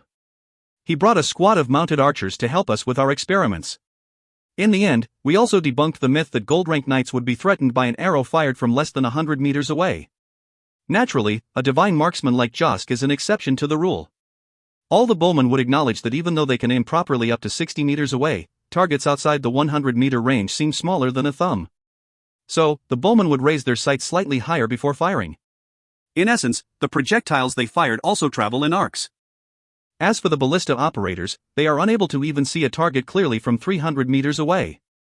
The main threat they pose to the enemy is by relying on a dense volley of ballista bolts fired in the enemy's general direction. So, please don't worry, milord. The reduction in the size of the ballista is due to the better materials we used in its construction. Its power is not affected in the slightest. I see. So, who was the one who made the new bow frames? Asked Lorist. After receiving such a lengthy lecture from the Grandmaster, he finally roughly understood how ballistics. I guess he does have a point. A human 100 meters away looks no bigger than a pea. Be it longbows or ballistae, they are only able to pose a threat to the enemy because of the density of their volleys. While accuracy does play a part, luck is the main factor when it comes to hit rate. Milord, did you forget about old Julian? After he was appointed as the person in charge of the steel ballista factory, he has been contemplating how he can make better material for the ballistae. After a few years of trial and error, he finally succeeded. When Grandmaster Felon and I went to test it out, we found that this new ballista frame is far superior to the ones we were using. So, we submitted a proposal to switch out the old frames for the new ones. We have yet to receive a reply, said Grandmaster Sid. Oh, also, you had someone send me a design for a copper barrel called a cannon some time back. I left the task of designing it to old Julian and it's already complete. Do you want to go check it out, milord? I wonder, what could such a heavy barrel be used for? Also, what does the word cannon even refer to? If you find any errors, ads pop up, ads redirect, broken links, non-standard content, etc. Please let us know. Report chapter so we can fix it as soon as possible. Chapter 264 Firearms, War News, and the Nightmare. Chapter 264 Firearms, War News, and the Nightmare. On the 34th day of the 5th month, thunderous roars resounded at the Professor Balbau's research facility near the Bladej Mountains. The roars of the cannons continually echoed throughout the valley. Wearing shocked expressions on their faces, Lorist, the dust-covered Grandmaster Sid, Professor Balbau, Grandmaster Felon, as well as old Julian, whose status had been elevated to that of a Grandmaster's, Howard, and 10 other guards who had just emerged from the trenches, approached the cannon that was located about 20 meters away carefully. Lorist realized that he had underestimated the production standards of this alternate world. About 10 days earlier, he had just visited Julian with Grandmaster Sid to check out the cannon barrel designed based on his drawings. He found that Julian had fashioned 12 of the barrels for him in less than a month. Grandmaster Sid said that fashioning those barrels was actually one of the crudest tasks available to their craft. It amounted to nothing more than practice exercises. The truly hard part of smithing lay with the use of stainless steel. Lorist laughed bitterly at the statement. The stainless steel Sid referred to was produced through the hammering of materials non-stop using the water-powered machines. Without a proper heat-resistant furnace, there was no way that those water-powered machines could be used to make those cannon barrels. In his past life, Lorist had been the manager of a small workshop. He wasn't trained in metallurgy, nor did he know anything about cannons. However, one of his workshop's products was a miniature bronze cannon roughly the size of a palm which he used as a glamorous paperweight in his office. The miniature cannon wasn't cast in a mold but made on a lathe instead. Back then, Lorist was quite intrigued by the cannon model in his office. He wondered why old bronze cannons didn't use steel as their material instead. After looking up an article on an online encyclopedia, he realized the ingenuity of the ancients. Their reasoning behind the use of bronze for cannons was simple and ingenious: durability and low cost. Naturally, Lorist couldn't recall the specific figures. The only impression left behind in his mind was that at a time when industrial standards were still not set, using bronze was the ideal choice. Fortunately, given the realism of the cannon model, which had been made to scale, it was rather easy for Lorist to replicate the design. He could even recall the various relative measurements of the little plaything. With the designs Lorist provided him, old Julian had fashioned a total of 12 bronze cannons just like that. Upon closer inspection, however, 5 of the cannons had eliminated from testing. The surface of the barrels inside was uneven. Lorist had some workers sand down the remaining 7 and prepared proper mounts for them before having some of Professor Balbau's gunpowder brought over from the valley. That day marked the first firing test. Their target was a cliff roughly 400 meters away. An instant after the guns fired, smoke billowed from the cliffside and rocks, shaken loose from the shockwave in the ground, disappeared into the plumes of smoke. Good Lord Singwa. Aren't these basically magic crystal cannons? Mused Professor Balbau, shocked as he observed the devastation. Magic crystal cannons? Asked Lorist. It was the first time he heard of something like that. Milord, I've read some records that were made during the time of the magic civilization. In them were mentions of the sky fleets left behind by ancient gnomes that were discovered by the Magi. The Magi re-engineered and improved on a long-range weapon fueled by magic crystals, hence its name. A single shot was enough to demolish a whole mountain. It's said that the strongest magic crystal cannons could even strike down the stars. When the war with the gods began, the cannons were transported to the realm of the gods and were initially able to triumph over them. They killed one god after another. However, given the slow reload speed and the limited reaction of the cannons, the magic crystal cannon troops were wiped out by God's armies in the end, explained Professor Balbaugh. Oh, is that so? Well, our cannons aren't comparable to those that use magic crystals. The cannons we have rely purely on the explosive force of the gunpowder to propel their projectiles outward. There's no way they can rival those mythical weapons, said Lorist as he thought about how much more impressive those cannons must have been. My lord, cannons number 1 to 3 have normal temperatures, they are just a little warm to the touch. Their positions haven't changed either. Cannons number 5 to 6 are much hotter. Number 6 has the highest temperature and it's shifted roughly 12 centimeters. A small crack has also appeared on cannon number 7 and it's much hotter. Even the cannon mount has slanted to the left, reported the guard. He recorded his observations on a piece of beast skin. Old Julian's face was slightly flushed with embarrassment. The first test fire had revealed many flaws in the cannons he had fashioned. Lorist said with a smile, Grandmaster Julian, this is not your fault. We are testing the amount of gunpowder we require. Cannon number 7 used almost double the gunpowder of number 1. The fact that it only got a crack without blowing up entirely is already a testament to the quality of your work. Lorist instructed his guards to clean up the cannons and continue the tests. This time, they tested the cannons one by one to find the optimal amount of gunpowder and record the distance and strength of the shots, as well as the time it took the cannons to cool off and their durability when used continuously. They also attempted to find the most number of times a cannon could be used. After a few more tests, Lorist brought the few grandmasters back to the resting hall and let the guards continue with their tests. The roar of cannon fire didn't disrupt their conversation whatsoever. Lorist paid attention to the others in the hall. Professor Balbaugh seemed to have something on his mind, whilst Julian seemed quite excited. He had no idea that something of his making would be so powerful, so his excitement was understandable. Sid, on the other hand, looked quite shocked and jumpy. Perhaps, he thought the cannons to be his new toy with which he could have lots of fun doing researching. Grandmaster Felon, in contrast to the previous two, had a pale look on his face. What's wrong, Grandmaster Felon? Asked Lorist concerned. Felon replied in a disheartened tone, My lord, with the existence of cannons, ballistae will no longer be relevant anymore. Be it range or power, cannons far surpass ballistae.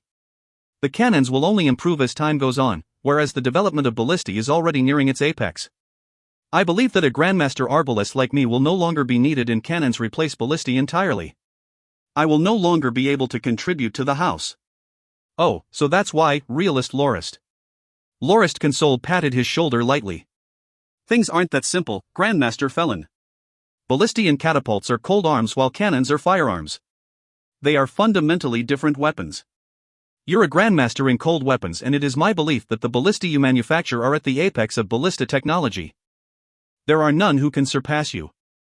However, when it comes to cannons, everyone here is a beginner. All of us are starting at the same level with the same knowledge. In future research on explosives, we will still require your craftsmanship to make delicate parts. Don't worry, the house is proud to have a Grandmaster like you in our service. Cold arms? Firearms? Explosives? With his interest piqued, the Grandmaster asked, My lord, why do you categorize them as such? And what are explosives? Do they refer to the cannons? Lorist explained, weapons like the steel ballistae and catapults mainly rely on the elasticity of metal plates to launch projectiles. As the mechanism works based on the weapon's construction itself, I categorize them as cold arms. On the other hand, we have cannons which use the energy derived from the explosion caused by gunpowder to propel its projectile outward. This bronze cannon directs the energy from the explosion into the projectile within the barrel to shoot it out. The cannon itself doesn't have any firing capability of its own. That's why I consider weapons that use gunpowder explosive weapons, which is a subcategory of firearms. Naturally, that is just a rough grouping I've personally decided to use. Lorist gestured for them to sit down at the table and said, I'm sure that all of you have gotten a close look at these cannons firing. However, there is still much testing to be done. I would like to set up a research panel on explosives comprised of those present. First, complete the testing and manufacturing standards of these cannons. Make sure each cannon fires in a predictable and reliable manner. For example, you can install some sights on the cannons to aid with aiming and so on. Make sure to finish this as soon as possible. The current situation the house is in is rather dire. Fortunately for us, the Chichter Merchant Guild changed their minds about taking silos because of the war. For now, focus on developing these cannons. As for Grandmaster Julian, arrange for a batch of these cannons to be manufactured. I am going to install them on my warships. Only then can we ensure that the dominion and the seas of our house won't be infringed upon by others. Lorist clapped his hands to signal Howard to enter. He came into the room with a small box which held a dwarven firearm. This is the renowned gun made by the dwarves. It functions more or less the same as our cannons. It also uses gunpowder to propel its projectile, a lead bullet in this case. According to Professor Balbaugh, the gunpowder the dwarves make is not going to improve anytime soon. The professor's current formula is far better than the dwarves and also costs quite a lot less to make, much to his credit. After giving the professor some lip service, he instructed Howard to hang up a few diagrams on the wall and continued. These are two gun designs I drew based on the dwarves' gun. This one is a long-barreled rifle and this one a revolving handgun, we'll call it a revolver. I have also detailed the parts and their measurements. However, the measurements are only based on my estimation and may require some testing and fine-tuning. The two guns Lorist designed were hammer-action flintlocks, but their hammers were not as ridiculous as the one made by the dwarves, namely, it didn't have a wing dragon on it. The dwarven guns used a winding mechanism which would jam 3 to 4 out of 10 times. The flintlock design Lorist used was based on using flint and metal to strike on the projectile to make it fire. He wasn't sure whether the Grandmasters could make them, however. The main problem that could arise from the production of the revolver was that of the cartridges, the barrel, and the percussion caps production. While he was confident that his smiths could make the cartridges and barrel with a little more effort, the percussion cap wasn't going to be that easy. So, he left the problem for Professor Balbaugh to solve. Professor Balbaugh was put in charge of researching percussion caps and scattershot ammo for the cannons while he was at it. Grandmaster Sid and Julian would work together to find the ideal material to be used for the construction of the guns as well as think up ways to improve the cannons when they were not focusing on their main task. As for Grandmaster Felon, whose craftsmanship was top-notch, he was placed in charge of making the individual parts for the guns. Having finished assigning his tasks, Lorist left the valley in a relaxed mood. On the second day of the 6th month, Lorist returned to Firmrock Castle. Supervisor Spiel hurriedly brought over 2 large stacks of documents which Lorist had to be informed of or sign. Lorist had no choice but to start taking care of the piled-up paperwork, despite his hefty size. After knocking on the door, Howard entered and said, "Milord, these are some documents we received from Silowas, as well as Knight Lunmord's first correspondence ever since he moved to Moranti. Within is a report on the state of the conflict between as well as the Second Highness's conquests in the Redlease Kingdom." Energized, Lorist said, "Let me take a look." Lunmord had left for Moranti in the beginning of the 4th month with his 3 wives to open a herbalist clinic which treated women and children. His clinic would double as an information-gathering center at Moranti for the house. It seemed that he had gotten used to life there pretty quickly, given that his report was sent within his first 2 months there. In the letter, he described briefly his journey. After the description was an update on the conflict between the 2 nations, yet another stalemate had begun. This time around, it was between the forces of the 7 neighboring nations, who numbered around 100,000 and were stationed at Fires, and the 150,000-strong Union forces. The Moranti Daily reported that the war might not end until Taribo VII's treasury was exhausted. As for Second Highness Auguslo, he had encountered a huge problem at the Redlease Kingdom. The nobles of Anderwolf weren't the least bit intimidated by his 100,000 soldiers. He was forced to deploy for an attack. He marched on the province only to be fended off by the nobles who used the terrain to their advantage. The Second Highness had lost one battle after another. Eventually, the 2 divisions that had surrendered to the Second Highness revolted. In the end, only 40,000 soldiers of the Second Highness' original 100,000 survived. It was even said that the Second Highness vomited blood in rage. Lorist snickered as he read the report. The longer the 2 wars dragged on, the better it would be for House Norton. He wouldn't mind if they kept on going for another 8 or 10 years. Putting Lunmord's letter aside, Lorist began reading one of the letters from Silowas. The letter of more than 10 pages had been penned by Charade. He reported everything that happened down to the minutest detail. The first shipment of fur had already been delivered to the Peterson Merchant Guild. 500,000 of the gold fords had been sent to the Dominion. The rest was used to pay off the 500,000 kilograms of food from the Guild for use during the development of the island. Other than that, Charade and the Guild had come to an agreement. He provided the samples for the 17 different sets of glamorous armor that were on sale and a catalog to the Guild so that they could collect orders for them when they got back to Moranti. Naturally, the Guild requested a 10% commission on the sales they made and he had agreed. He stressed that it was a win-win for both parties. The added incentive would only encourage the Merchant Guild to collect as many orders as possible, while House Norton could hide behind their backs and not become anybody's targets. The next report was about the foraging for resources at Siloas. Grandmaster Sid's eldest son Deloqua had brought a group of people to the volcanic areas of Siloas to survey the land. In the 2 short months they had been conducting their survey, they already had good results to report. They had discovered 7 different mineable resources on the island thus far. Iron and silver deposits were especially prevalent. They also believed that they would discover more resources as their survey progressed. Charade added that he had decided he would use the laborers to extract the resources when the development was complete. Finally, Charade made a few minor complaints and told Lorist about his father who was making his way to the Northlands at the moment. Charade's father was going to buy a house and start a shop at the new port city and Charade hoped that Lorist would look out for him. Lorist penned his reply immediately. He asked Charade to pack up and prepared to return. Coincidentally, Lorist was going to head to the shipyard at Bullhorn Bay to check on the construction of their new sail-powered warship and arrange for cannon operation training for the sailors. Lorist was busy for the rest of the 6th month. One day at the end of the 6th month, Howard barged in and exclaimed, "Me lord, it's horrible. Siloas had been attacked.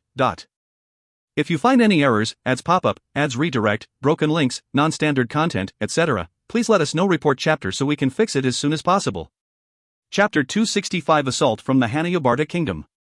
Chapter 265 Assault from the Hanayobarta Kingdom. On the 33rd day of the 6th month, a damaged ship covered in arrows and ram marks could be seen at Bullhorn Bay. The battered Flying Fish of Dawn docked at the port and, after the walking plank was lain down, injured people disembarked. Freyar and Pat were carried by a few injured Marines off of the ship. Lorist stepped forward. He breathed a sigh of relief after taking a closer look. Although the two's injuries were serious, they were not in any mortal danger. Perhaps it was because they had received emergency treatment very quickly after being injured. Freyar was injured, a physical shock had caused his internal organs to shift ever so slightly and bleed profusely. According to the Marines by their side, he spat out lots of blood and shouldn't recover in less than 3 months. Pat, on the other hand, had been pierced through his lower abdomen by a sword. It had struck right through him and burst out of his back. Fortunately, his spinal cord wasn't damaged, but he would still be out of commission for half a year. Captain Wilson stepped off the ship and saluted Lorist. He had also been injured during his trip, as was apparent from the turban-like bandage he wore on his head. With a cold voice, Lorist asked, "Is this the work of the Chichter Merchant Guild?" Captain Wilson smiled bitterly and shook his head slowly. "I don't know, my lord. To be honest, I don't have a clear idea who it was that attacked Siloas. But I'm sure they aren't people from the guild. The enemy seemed like pirates of some sort, but I have no idea what kind of pirate force would be as big as they were. They had around 300 to 400 ships." "That many, That's right, me lord. I also initially thought that we were being attacked by the Chichter Merchant Guild, since only they could plausibly mobilize so many ships against us. But when we clashed, something felt weird. Many of the ships flew different flags, and their sailors and crew were not as well trained and calm as those of the guild. The moment our ships approached theirs, the enemy began to lose control and even broke their own formation. That would never happen to the guild's fleet. Me lord, you should wait for a few days. Sir Senbod's fleet is right behind us and he might have captured a few of the enemy alive," explained Captain Wilson. Without accepting or rejecting Wilson's suggestion, Lorist said, "Tell me more about the incident." "Start at the beginning." "Yes, me lord," Wilson said. Before he began his recollection, at noon on the 21st day of the 6th month, Sir Senbod's fleet left Siloas on a trip back to the Northlands. I was patrolling around 1 in the afternoon when I discovered ship silhouettes not far away, so I ordered our men to sail out to see who they were. But halfway there, I realized something odd. More and more ships continued to appear, almost covering the oceans entirely. I was incredibly shocked and thought that the Chichter Merchant Guild had decided to launch their attack. But using the telescope, I discovered that the flags flown by the ships were not uniform, neither was there any sight of the sword and barrel flag of the guild. So, I began to wonder where the fleet had come from and continued forward to intercept and question them. But before we even had a chance to converse, the ships began launching fireballs at us. Wilson pointed at the burn marks on the Flying Fish of Dawn. Fortunately, our ship was agile and swift, allowing us to evade most of the enemy's attacks and escape. After we determined that they were enemy ships, we quickly returned to Siloas to alert the troops. Sir Freyar suggested that we mount a naval attack against the enemy. That way, we would be able to give the island more time to prepare. He also ordered his men to inform Sir Charade and Sir Pat and his guard brigade, before ordering me to seek out Sir Senbod, who had just left, and have him come back to reinforce us. By the time I reached Sir Sinbad's fleet, it was already midnight. He gave the order to turn back and reinforce Silas immediately. But the morning of the next day we ran into 4 ships from Sir Freyar's fleet that managed to break out of the encirclement. According to the troops on the ship, Sir Freyar had commanded 30 ships to receive the attack and managed to destroy more than 50 enemy ships, but the 4 that escaped were the last ones that remained. On one of the ships was Sir Freyar. He had suffered heavy injuries. The Marine said that Sir Freyar had intended to intercept the enemy, but the enemy sent 100 ships to hinder his fleet, allowing the remaining ships to continue sailing to the island. Sir Freyar's fleet used up all their weapons and had to board the enemy ships to fight in close quarters. At first, they were able to take 2 ships, but the enemy sent out a blademaster which Sir Freyar went up to receive. After a few bouts, Sir Freyar got struck on his chest by the blademaster's sword, causing him to spit out blood and faint. The Marines said it was Sir Caratok who had hauled Sir Freyar back. Sir Caratok later ordered them to break the encirclement.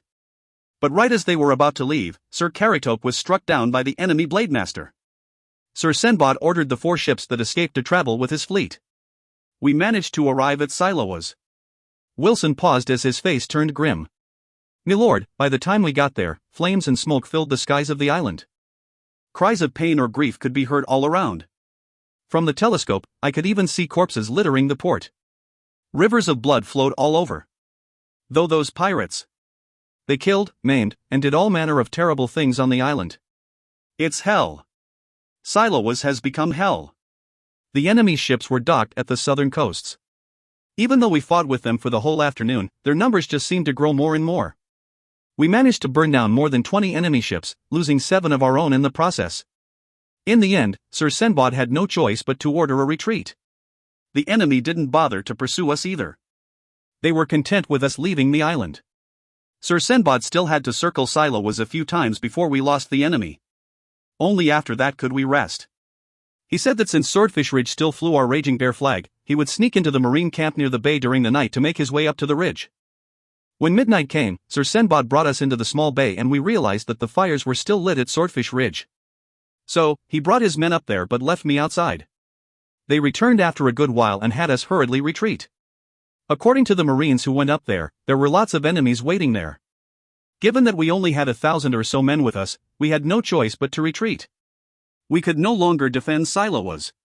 We didn't bring many boats when we entered the bay, so each one we had was packed to the brim with people. By the time we ferried everyone out of the bay, the sky was already brightening and the enemy discovered us. They sent their ships for us, but we sunk the first 10 or so that arrived and we even managed to take control of 2 middle-class armed merchant vessels in the process. The enemy mobilized another 100 or so ships to attack us, however. We were fully laden, so we weren't able to sail quickly enough and were caught once again in the afternoon. Fortunately, Divine Marksman Josk was there. He and Sir Sinbad picked 10 ships that were still in decent condition and deployed them as our rearguard. They managed to eliminate the 5 ships right on our tail. As a result, the enemies further back became more cautious. They didn't come closer, but they continued to barrage us with ranged attacks all the way into the evening before they retreated. I don't know why that happened, but I was too relieved to be free of pursuers to care at the time. The next morning Sir Sinbad ordered me to head back first with the injured. Flying Fish of Dawn is the fastest ship in our arsenal, after all. The rest will catch up and arrive in few more days. Lorist stretched out his hand and patted Wilson's shoulder. "You must have had a hard time. Go back and rest for a day or 2. "Your head injury isn't serious, is it?" said he. Wilson saluted. "Milord, I'm fine. My head only brushed against a passing fireball. All I lost was half my hair. I shudder to imagine how my wife will react when I get home." Lorist nodded in response. "Thank goodness you're all right for the most part. First, rest up at the Marine camp. I will have herbalists head over and treat the injured. I hope you'll recover soon. I might have to trouble you to go out to sea in a few days." "Yes, milord. I will be awaiting your orders," said Wilson while standing as straight as a ramrod. "Howard, bring some men with you to check on the injured. Console them and ask them their opinion on our enemies. Also, have someone ask around how the enemy's flags look and have a sketch drawn for me. Other than that, pass this order on to Potterfong, bring a division of heavy armored troops and stand by for deployment. Also, have Els check on the status of Dullus's new wheelbarrow ballistae division. Don't forget to reach out to Professor Balbaugh as well and give me a detailed summary of his experimental progress," instructed Lorist. "Yes, milord." By the time Potterfong rushed to the port city, it was already afternoon on the next day. Lorist had already ordered some men to set up camp near the coast. "Milord, our territory, Siloas, was attacked," asked Potterfong the moment he barged into the room. Given how heavily he panted, he must have rushed there the moment he received the order. "Where are your men?" asked Lorist. "They will only be able to arrive by tomorrow, milord. I left early with a few attendants." "Milord, who is it that dares to attack our dominion? Is it the Chichter Merchant Guild or the Second Highness's men?" Lorist shook his head. "It's neither of them. Look at the few sketches of emblems and flags over here on the table. We haven't seen any of them before. I suspect that we've been attacked by pirates of some sort." Potterfong held up one of the beast skins on the table and revealed a look of shock. "Milord, the enemy are not pirates. I know these emblems and flags. They're the slave traders and slave owners from the Hanayabarta Kingdom." "What did you say? The Hanayabarta Kingdom?" "The island-based kingdom built on slavery," exclaimed Lorist. His voice was cold as ice. He had finally found a lead he could follow. "That's right. Milord, since you've never been to the kingdom before, it's no surprise that you don't know their emblems. Actually, these emblems don't even show up often here on the main continent either. Look, these emblems and flags all have black borders. It marks them as the slaver nobles and slave merchant guilds of the Hanayabarta Kingdom. Most of the nations on Grindia don't recognize the legitimacy of the Hanayabarta nobles' claim to peerage. To the royal families and noble houses of Grindia, they are not but a bunch of lowly pirates and slave traders." Potterfong had been to the Hanayabarta Kingdom twice before. The first was when he went there at the invitation of Lowe's. Lowe's had been a bodyguard for a slave trader back then. Potterfong couldn't bear the practice of slavery, he left after a month had passed. His second trip was when he went to Newpite to purchase slaves to add to the fighting strength of the northbound convoy, as well as to recruit Lowe's and Malek. After these two experiences, Potterfong was well acquainted with the flags and emblems of the kingdom. "You're saying that a bunch of slavers and slave traders attacked and raided Siloas? Why, aren't they rather bold?" "Aren't they afraid of our retribution?" growled Lorist angrily. Shaking his head, Potterfong said, "Milord, the Hanayabarta Kingdom was, after all, founded by a bunch of slavers and slave traders. To them, raiding is but a common activity. A century ago, they had been residing at the Golden Coast of the mainland. But as the defenses in that area gradually strengthened, they attacked the Hanayabarta archipelago and formed their slave nation. Those pirate bosses and slave traders became nobles of the kingdom overnight. That is also one of the reasons for the nation's non-recognition of their sovereignty. After the founding of the kingdom, they even raided High Gold Bay, forcing the Union to send out the Invincible Fleet to deal with them. But after that, the old pirate king passed away and the new king announced he would no longer carry out raids at coastal areas. That allowed them to obtain trading permits with some coastal nations. They become rich off their slave business in the decades since. Master, at the end of last year, Count Kenmaze, Baron Shazine, and Baron Phelim all went to Firmrock Castle to discuss the profits of the Salt Merchant Committee. It was Supervisor Spiel and me who received them. During that time, I overheard that the Second Highness had suddenly taken a hard stance against the slave traders of the Hanayabarta Kingdom. Quite a few slave traders who were buying slaves all the way from the Iblia Kingdom to the four central duchies were captured at the borders of the Redleys and Andanak kingdoms.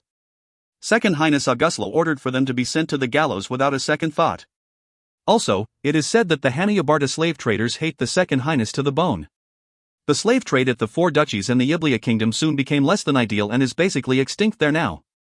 It was such that many nobles even approached the committee and asked us whether we were interested in dealing with slaves.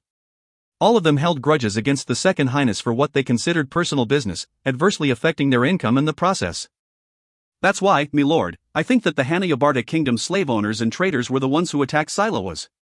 On the one hand, they intend to capture the tens of thousands of islanders as slaves. On the other hand, they want to exact revenge against the Second Highness's policies against them. They are not the least bit afraid of the retribution of our house either. It must be known that they are descendants of pirates. Add to that the fact that their nation spans several islands, they can't even wait for us to go there and try to avenge ourselves. They hold great terrain advantage and superiority at their islands, and it will be tough for us to fight against them on foreign ground. Bam!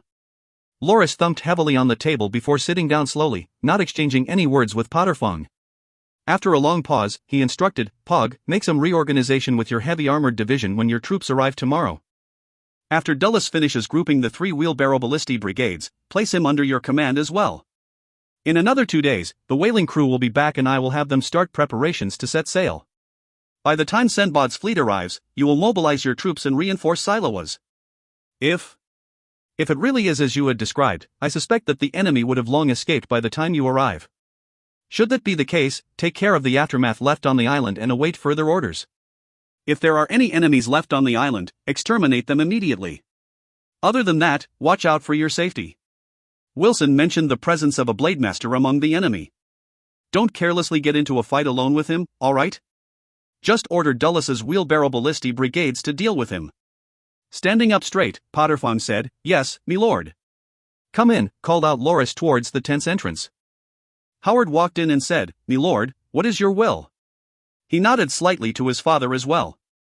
"Howard, have someone go to Firmrock Castle and get Supervisor Spiel to bring me every map and piece of information he can find on the Hanna-Yobarta Kingdom archipelago to me," said Lorist. "If you find any errors, ads pop-up, ads redirect, broken links, non-standard content, etc., please let us know. Report chapter so we can fix it as soon as possible." Chapter 266: The Aftermath and the March into Battle. The Aftermath and the March into Battle. The second bonus chapter of the week is here, brought to you by an anonymous supporter. We just hit our first Patreon goal yesterday, and are already closing in on our second one. I wonder how long it'll take until we reach our third one. By then, we will be able to do away completely with donation chapters and will have 5 regular weekly chapters in total. You have our heartfelt gratitude for your passionate support for what we do. Thank you all so much. Charade, the chief knight of the house, and Jim, the house's silver rank knight as well as vice leader of the guards, were missing in action. Kristen, the security officer, accountant Mike and secretary Hector were nowhere to be found either. Other than that, the house's retired soldiers, who were transferred to work at the 7 villages on Siloas as garrison captains, had all lost contact with the house. The situation seemed incredibly grim. Talk, one of Marine Assault Guard's squad leaders, had been confirmed captured, along with Mayor Hugo. Confirmed dead were Victor, the captain of the Whitebird Town garrison, and tax collection officer, Hart, who had been killed while defending the townsfolk during the evacuation. Silver-ranked knight and regiment leader of the 3rd Local Defense Brigade, Joseph and Donovan, had both sacrificed themselves heroically during the reinforcement of Whitebird Town. Silver-ranked knight and regiment leader of the Guards, Mort, managed to break out of Farama village's encirclement but sacrificed himself voluntarily to protect the regiment of troops on the way to Swordfish Ridge. Silver-ranked knight and vice leader of the Oceanic Legion, Nors, had died in battle on the ocean as well. 17 silver-ranked knights of the 1st and 2nd Fleets of the Oceanic Legion, Captain Roland, Bose, Telok, Waylite, Moog, and the rest all perished in battle. Apart from those missing or dead, about 3,700 Marines were taken captive and 38 ships lost. The Oceanic Legion forces stationed at Siloas, which numbered around 6,000 men, had lost more than half of their forces, a staggering loss indeed. Only 4 of the 500 Whitebird Town garrison soldiers managed to escape alive. The unit was utterly demolished as well. The 3rd Local Defense Brigade, that numbered 3,000 people, only had 400 or so injured soldiers left that boasted little to no battle capability. Only the 2 guard regiments stationed at Seaview Manor fared slightly better. 400 of the 1,000 soldiers managed to retreat safely. Both of Lorist's hands shuddered as he read the summarized report on the losses Supervisor Hansk handed him. The weight of the incident pressured him so much that he found it hard to breathe. Charade and Jim are both missing. Supporting himself in a forced manner, Lorist gradually took his seat and asked, "Tell me, why were our losses so heavy? Was the enemy that powerful?" "Me lord, it's all because of my ineptness," said Josk as he stepped forward. Waving his hand, Lorist said, "No, it has nothing to do with you. There are no subordinates in this world that are better than you guys. What I want to know is the reason for the huge loss sustained by our forces during the attack. Was the enemy's strength that incredible?" Josk shook his head and said, "Me lord, the enemy is nothing but a ragtag bunch of ruffians." But they brought a few blade masters with them." "Blade masters? How many were there?" asked Lorist. "I believe there were 7. However, I've only seen 4 to 5 of them personally," recalled Josk. "After receiving Sir Freyar's message, I stayed by Sir Charade's side. Back then, we were in Whitebird Town. Sir Charade quickly notified the Whitebird Town garrison to make preparations for battle and instructed the 3rd Local Defense Brigade to come over to the town quickly to reinforce us. The hundreds of foes who arrived on shore on the first few ships were successfully intercepted by the garrison force, but there were many more ships behind them. More and more enemy troops began to swarm us. I managed to kill 2 gold ranks and more than 10 silver ranks, but then a Blademaster appeared all of a sudden. He cut Victor down right away, lopping his head off and causing it to roll to my feet. By then, I knew that I was being targeted by the Blademaster. I'm a marksman, there's no way I can handle close combat with a Blademaster. So, I could only retreat as I continued to fire away. It didn't take long for me to lose contact with Sir Charade and the others. By the time I circled around and managed to lose the Blademaster, I realized that Whitebird Town had already been occupied by the enemy. Despite my frustration, I could only retreat to Swordfish Ridge to gather up the Marines and set up a defense line. After that, we received the troops of the 3rd Local Defense Brigade that broke out of the encirclement at Farama village. In the end, we were picked up by Sir Senbod's ships. Josk ended his testimony, allowing Supervisor Hansk to explain the rest. After Knight Josk drew the Blademaster away, the Whitebird Town garrison crumbled from the overwhelming force of the enemy. At the critical moment, Knight Pat and his 3rd Local Defense Brigade troops arrived and managed to drive the enemy away. Following that, Knight Jim led his regiment of 500 guards to reinforce them, giving us the upper hand in battle. Sir Charade was commanding the troops during the battle and thought that the reinforcements we just received would be able to drive the enemy out. He was right, the enemy couldn't resist us for long and were quickly beaten. But just as we saw the enemy retreating from the town, more than 100 large-class merchant vessels arrived and started unloading their forces. This new wave of enemy troops was far stronger than those we had just beaten. They had many silver and gold ranks, as well as 2 Blademasters. The local defense brigade suffered heavy losses right away, up to 1,000 died. The 1st Regiment leader of the brigade, Joseph, and the 4th Regiment leader Donovan, died during that time. Seeing that the situation was turning bad, Sir Charade ordered us to evacuate the citizens of Whitebird Town to Farama village as soon as possible. Other than that, he gave the order to arm the laborers and send them to fight off those pirates. At that time, we thought that they were merely pirates and didn't think for a second that they were actually the slavers and traders of the Hanayabarda kingdom. Sir Charade brought Knight Jim and more than 20 guards to leave in a hurry. We have no clue what happened to them after that. A few soldiers brought the unconscious and injured Knight Pat back from the front lines soon after. Fortunately, I had a few medicinal concoctions with me, one of which I gave to Pat right away. After that, I prepared a carriage for Knight Pat and us to be brought to Farama village. The troops that escorted us to the village included 300 or more from the 3rd Local Defense Brigade and more than 100 guards, who were all injured in some way. Coupled with the 6th Logistics Regiment stationed at Farama village, we had less than 1,000 men defending the place. Also, we managed to evacuate more than 1,000 of the Whitebird townsfolk, all women and children. It was from them that we heard about Mayor Hugo's capture. The regiment leader of the guards, Knight Mort, who was stationed at Seaview Manor, brought a regiment of troops to Farama village, only for them to encounter the enemy fighters that were making their way to the village for an assault. After driving away the enemy, Knight Mort entered the village and we finally had enough people to defend ourselves. But the enemy fighters that came after brought a Blademaster along. That Blademaster attempted to barge into Farama village alone. Fortunately, the 3rd Local Defense Brigade had installed more than 100 steel ballistae on the village walls. The first volley of 40+ bolts instantly turned the Blademaster into a pincushion. The enemy were staggered by their losses and ceased their attack on us temporarily, but... "Are you certain that the one shot dead was a Blademaster?" interjected Lorist with his eyes wide open. Supervisor Hansk scratched his head in recollection before he said, "Milord, I am fairly certain that he was indeed a Blademaster." Before the fight broke out, the few enemy fighters that came up to us and requested our surrender were mostly silver ranks, with another gold rank as identified by the gold blade glow on his longsword. At that time, the regiment leader of the 6th Logistics Regiment, Knight Allison, had intended to fire the ballistae right away, only to be stopped by Knight Mort.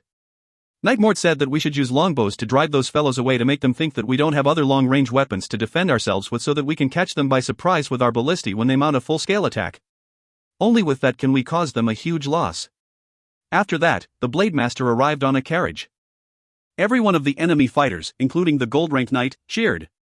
The Blademaster also seemed incredibly proud and overbearing. After conversing with some of his men, he drew his longsword and dashed towards the walls without hesitating. Even the 20 arrows our longbows shot at him when he was about 100 meters away didn't faze him.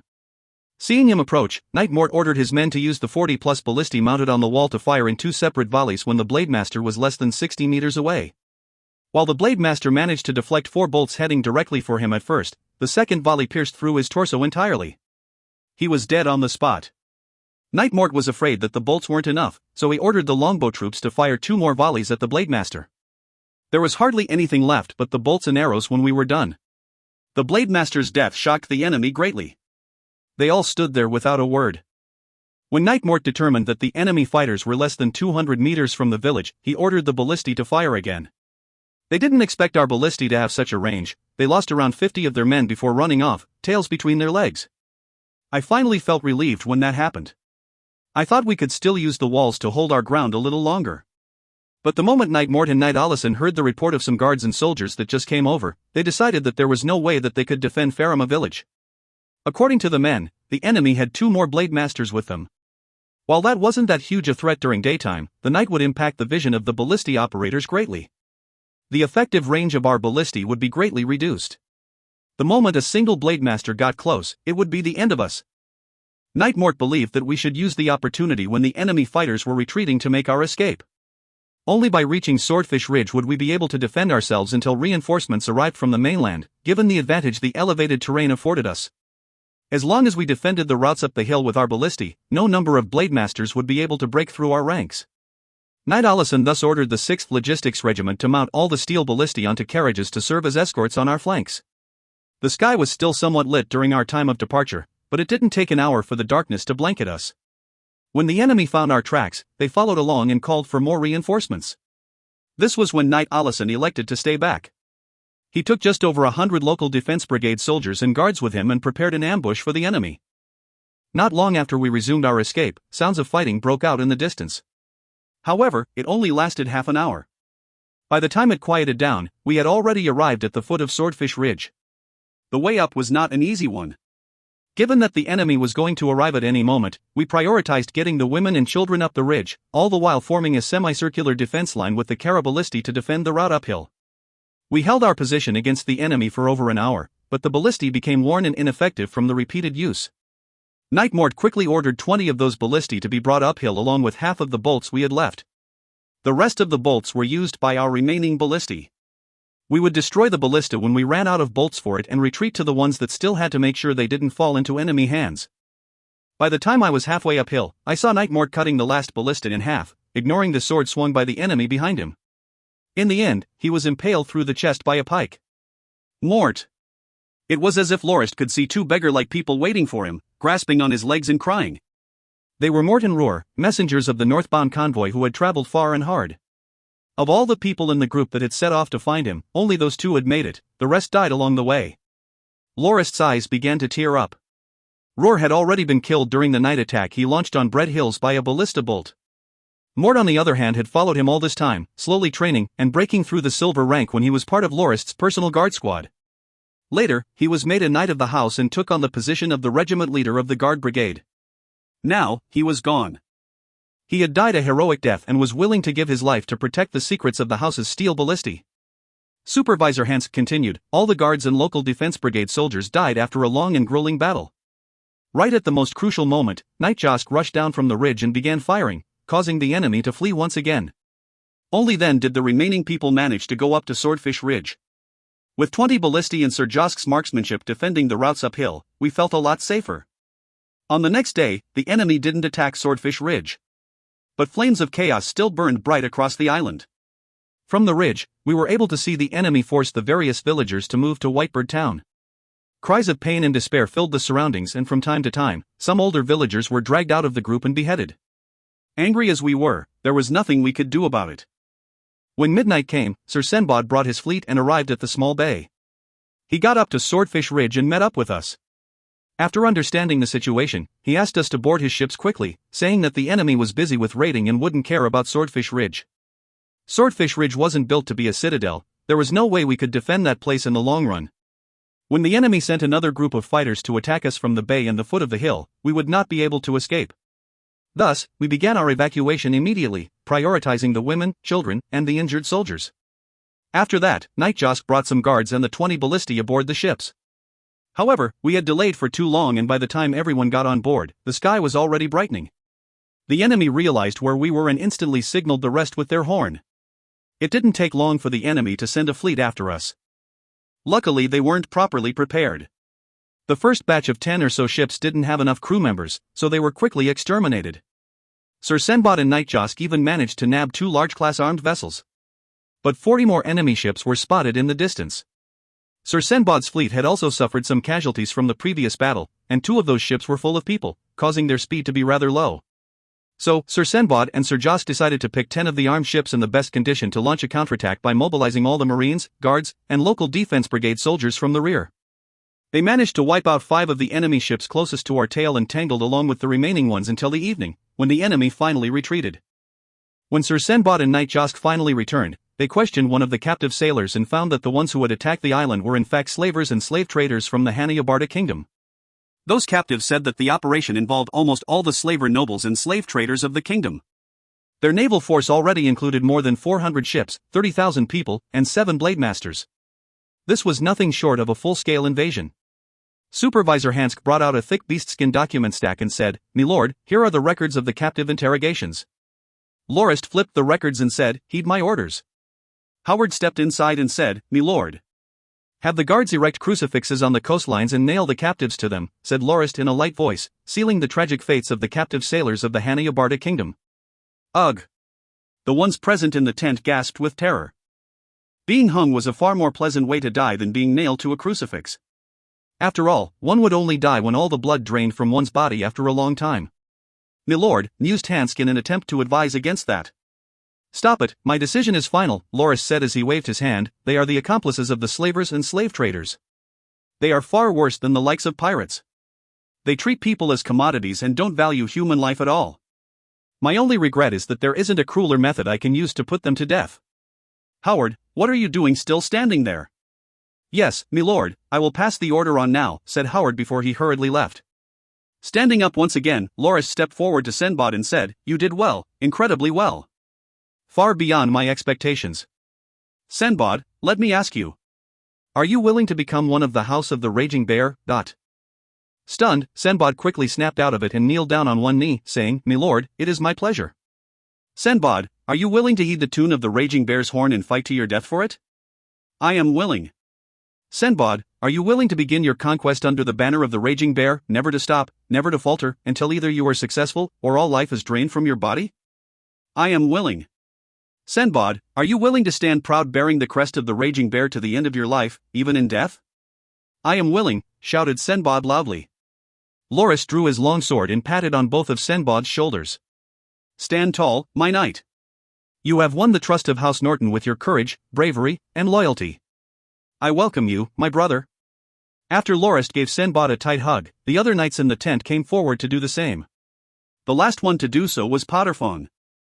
"I welcome you, my brother," said Potterfong as he pinned the golden badge of the Raging Bear to Senbot's chest. "Senbot, how many ships are left in your fleet?" asked Lorist, having taken his seat after the knighting ceremony. "Milord, we have 11 ships that are still in good condition. 13 others require some repairs. 8 of them are only slightly damaged, but the other 5 will need more time." Senbot's second fleet had 29 ships originally. During the rescue operation, he lost 7 ships but managed to take 2 of the enemies, making the current count 24. "Fix them up as soon as possible. In 3 days, Potterfong will bring his troops to Siloas. We will need some transport ships for them. Also, have your marines rest as soon as possible. The uninjured will have to man the ships when we depart," said Lorist, furrowing his brow. The Oceanic Legion had suffered heavy losses, more than half of their forces. Currently, the numbers of the marines were incredibly low.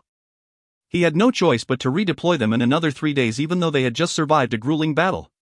"Milord, I will gladly march into battle," exclaimed Senbot as he stood up. "We will march into battle too, milord," cried out the other knights within the tent as they stood in solidarity. "If you find any errors, ads pop-up, ads redirect, broken links, non-standard content, etc., please let us know. Report chapter so we can fix it as soon as possible." Chapter 267 The Wait. The ship's sails gradually disappeared beyond the horizons. Not even the slightest trace of them was left behind. The reinforcements sent to Siloas this time numbered only 3 brigades, a total of 9,000 men. There weren't enough functioning ships to send anymore. Had it not been for the inclusion of the 8 additional ships from the whaling fleet, Senbot would only have been able to ferry just 4,000 people, even with the use of the 2 new large-class long-distance armed ships completed by the shipyards recently. Lorist had originally intended to lead the reinforcements personally, but Potterfong and the others convinced him to remain on the mainland. "As your knight, I can't allow you to lead the charge every single time while we, the subjects of the house, sit back and reap the benefits. That would become a mark of shame for we household knights. Other than that, given the demeanor of the slavers and slave traders of the Hanayabarta kingdom, they might not stay on Siloas for long. They might be gone by the time we arrive. I can't have my lord waste your time on a trip for nothing. It's better if you stay here and wait for our report while you tend to other matters of the house. Leaving the Dominion that often will put a lot of delays in our plans." While Potterfang sounded incredibly troubled when he voiced his concerns, Lorist understood them completely. The Dominion would be far more stable with Lorist present. If he left the Dominion that frequently, the other three allied families might plot something behind his back. At the end of the previous year, in the annual general meeting, Potterfang and Spiel had taken his place. It would do him no good if he were to miss this year's meeting. As for Lorist's concern about the threat to the island, Potterfang smiled and said, "There won't be a big deal." The surviving local defense brigade soldiers and guards reported that most of the enemy are but an unruly bunch of fighters. The only thing we have to worry about is their blade masters. We will be bringing 2 heavy armored brigades and 1 wheelbarrow ballista brigade. Even blade masters wouldn't dare to charge head-on into our formation. I think that if not much of the enemy is left on the island, or if all of them have departed, the 3 brigades will only have to deal with cleaning up the aftermath there. If the enemy is still there, I will set up a stronghold and wait for further reinforcements from the house. Given the speed of the flying fish of dawn, it wouldn't take you more than 10 days to travel over here. 5 gold-ranked knights were participating in the reinforcement operation. Apart from Potterfang, Josk and Senbod, the battle-hungry Loz, and Yuri, who had just recently broken through to the gold rank, were joining in. Other than that, Tarkle, who was placed in charge of the formation of Furybear, and Els, were sent on a special mission there. The order Lorist gave Els and Tarkle was to head to Moranti if the island was occupied. From there they would disguise themselves as members of the Peterson Merchant Guild and investigate where the captives taken from the island had been taken. Once this was known, they had to find a way to rescue the house's officers and knights. Foremost among the people they had to locate was Charade and his companions. On par with his importance, was the aim of investigating the military might of the kingdom, including the statuses of the slaver nobles and their slave traders. The ocean breeze carried with it a salty smell. Bullhorn Bay had 2 curved cliffs that flanked the bay on both sides. As a result, the waters of the bay were calm regardless of how strong the winds outside of the bay were blowing. A lighthouse was going to be constructed at one of those cliffs so that sailors would be able to make their way to the bay without getting lost. Lorist stood on the cliff to watch over the fleet as they departed. He also wanted to find a suitable spot for the lighthouse's construction. If he could, he wanted to have an artillery emplacement built that could watch over the bay. If this could be achieved, then the city had nothing to fear from the sea, and Bullhorn Bay would be a safe harbor for the Dominion. Once the fleet was out of sight, Lorist walked into the deeper part of the cliff and overlooked the city and the bay. It was getting busier by the day. Laborers scurried like ants all over the place. The house's defeat at Silos didn't hamper the city's development. The 700 or so residents of Whitebird Town who had been evacuated were arranged to stay there. For the past 2 months, Lorist could hear the cries, ringing out like cracked bells, of the refugees as they mourned their loved and lost. On the other side of the bay, a shipyard was gradually being constructed. From the top of the cliff, 5 ship keels could be seen laid out on the empty space in the shipyard. Countless laborers swarmed around them like ants around a carcass. In a few more months, those 5 ships would be completed and added to the house's new naval arsenal. At the port near the shipyard was a ship similar to the Flying Ship of Dawn, save for her larger size. It was the house's new large-class 3-masted warship, the Windstorm. 128 of the house's elitist marines were selected and allowed to familiarize themselves with the ship. By the time Senbod returned from his current voyage, the Windstorm would be mounted with 24 bronze cannons. She would be an invincible warship, raining death and destruction down on her foes much like the disaster she was named after. Malek, Lorist said, "This time around, I would like to pick out half of the experienced veterans from your Cara Ballista division and draft them into the Wheelbarrow Ballista division to hasten its formation. I would like to station the Wheelbarrow Ballista division at Silos for now." Malek though an expressionless silence for a while before answering, "Milord, may I suggest something?" "Go ahead," said Lorist. He didn't expect the renowned iron-faced Malek to have anything to say about his decision. "Milord, I know that you are really close to Dulles, but I feel that you have given him too heavy a burden. He follows you around all the time." "It isn't good for his training," Malek said with some hesitance. "Dulles has already served as the vice-commander of the Cara Ballista division. He was my subordinate for quite some time and I know him quite well. I've even dueled with him before. He's rather talented. He's been at the 3-star silver rank for too long now. It's been 3 years since he's shown any progress with his training. What he needs is time to focus on his training. He won't be able to break through into the gold rank otherwise. Milord, I understand your reasoning for expanding the Wheelbarrow Ballista division. There is no way that you will let the slavers and traders of the Hanayabarta kingdom off. The day the Wheelbarrow Ballista division is completely formed is the day you set out on an expedition to the kingdom. I hope that you will allow me to take Dulles's place as the division's commander. I believe this will be a win-win for the both of us." The Chronicles division is primarily responsible for the defense of the Dominion. The Northlands have been firmly under our control and that of our allies for several years now. Everything here is peaceful and the division doesn't have much to do. I seriously doubt we'll see any turmoil or conflict for at least the next decade. Let Dulles become the Chronicles division's commander so he can use this rare time of peace to raise his personal strength. Put. Lorist had to use all his might to contain his laughter. Even so, a giggle or two still escaped. Malak, aren't you just impatient for some glory? It is true that the Chronicles division doesn't get involved in any combat anymore. Despite his suspicions, Lorist had to admit that Malak's excuse had some sense to it. Dulles did indeed require a good amount of time to break through to the gold rank. If he managed to further his training, nobody would be able to accuse Lorist of favoritism for prioritizing Dulles so frequently. Why would you think that I had the intention of going on an expedition against the kingdom? Asked Lorist. Milord, we are the roaring raging bear of the Northlands. The house has never had an instance when we stayed quiet and endured a slap in the face by anyone. Given my understanding of your personality, milord, you're not the type to keep quiet and swallow your anger. You would definitely take your vengeance. And given the way you executed the kingdom's captive sailors, I shudder to imagine how much more cruel your vengeance on the rest of the kingdom will be, replied Malak. Ugh. Even if you put it that way, you're basically calling me ruthless and petty, aren't you? But. Lorist furrowed his brow in thought. He decided to ignore the offhanded remark Malak had just made. He understood Malak's demeanor well. The man was incredibly straightforward and would say whatever was on his mind, regardless of the topic or the company. Well, Malak, actually, I had my reasons for making you the commander of the Chronicles division.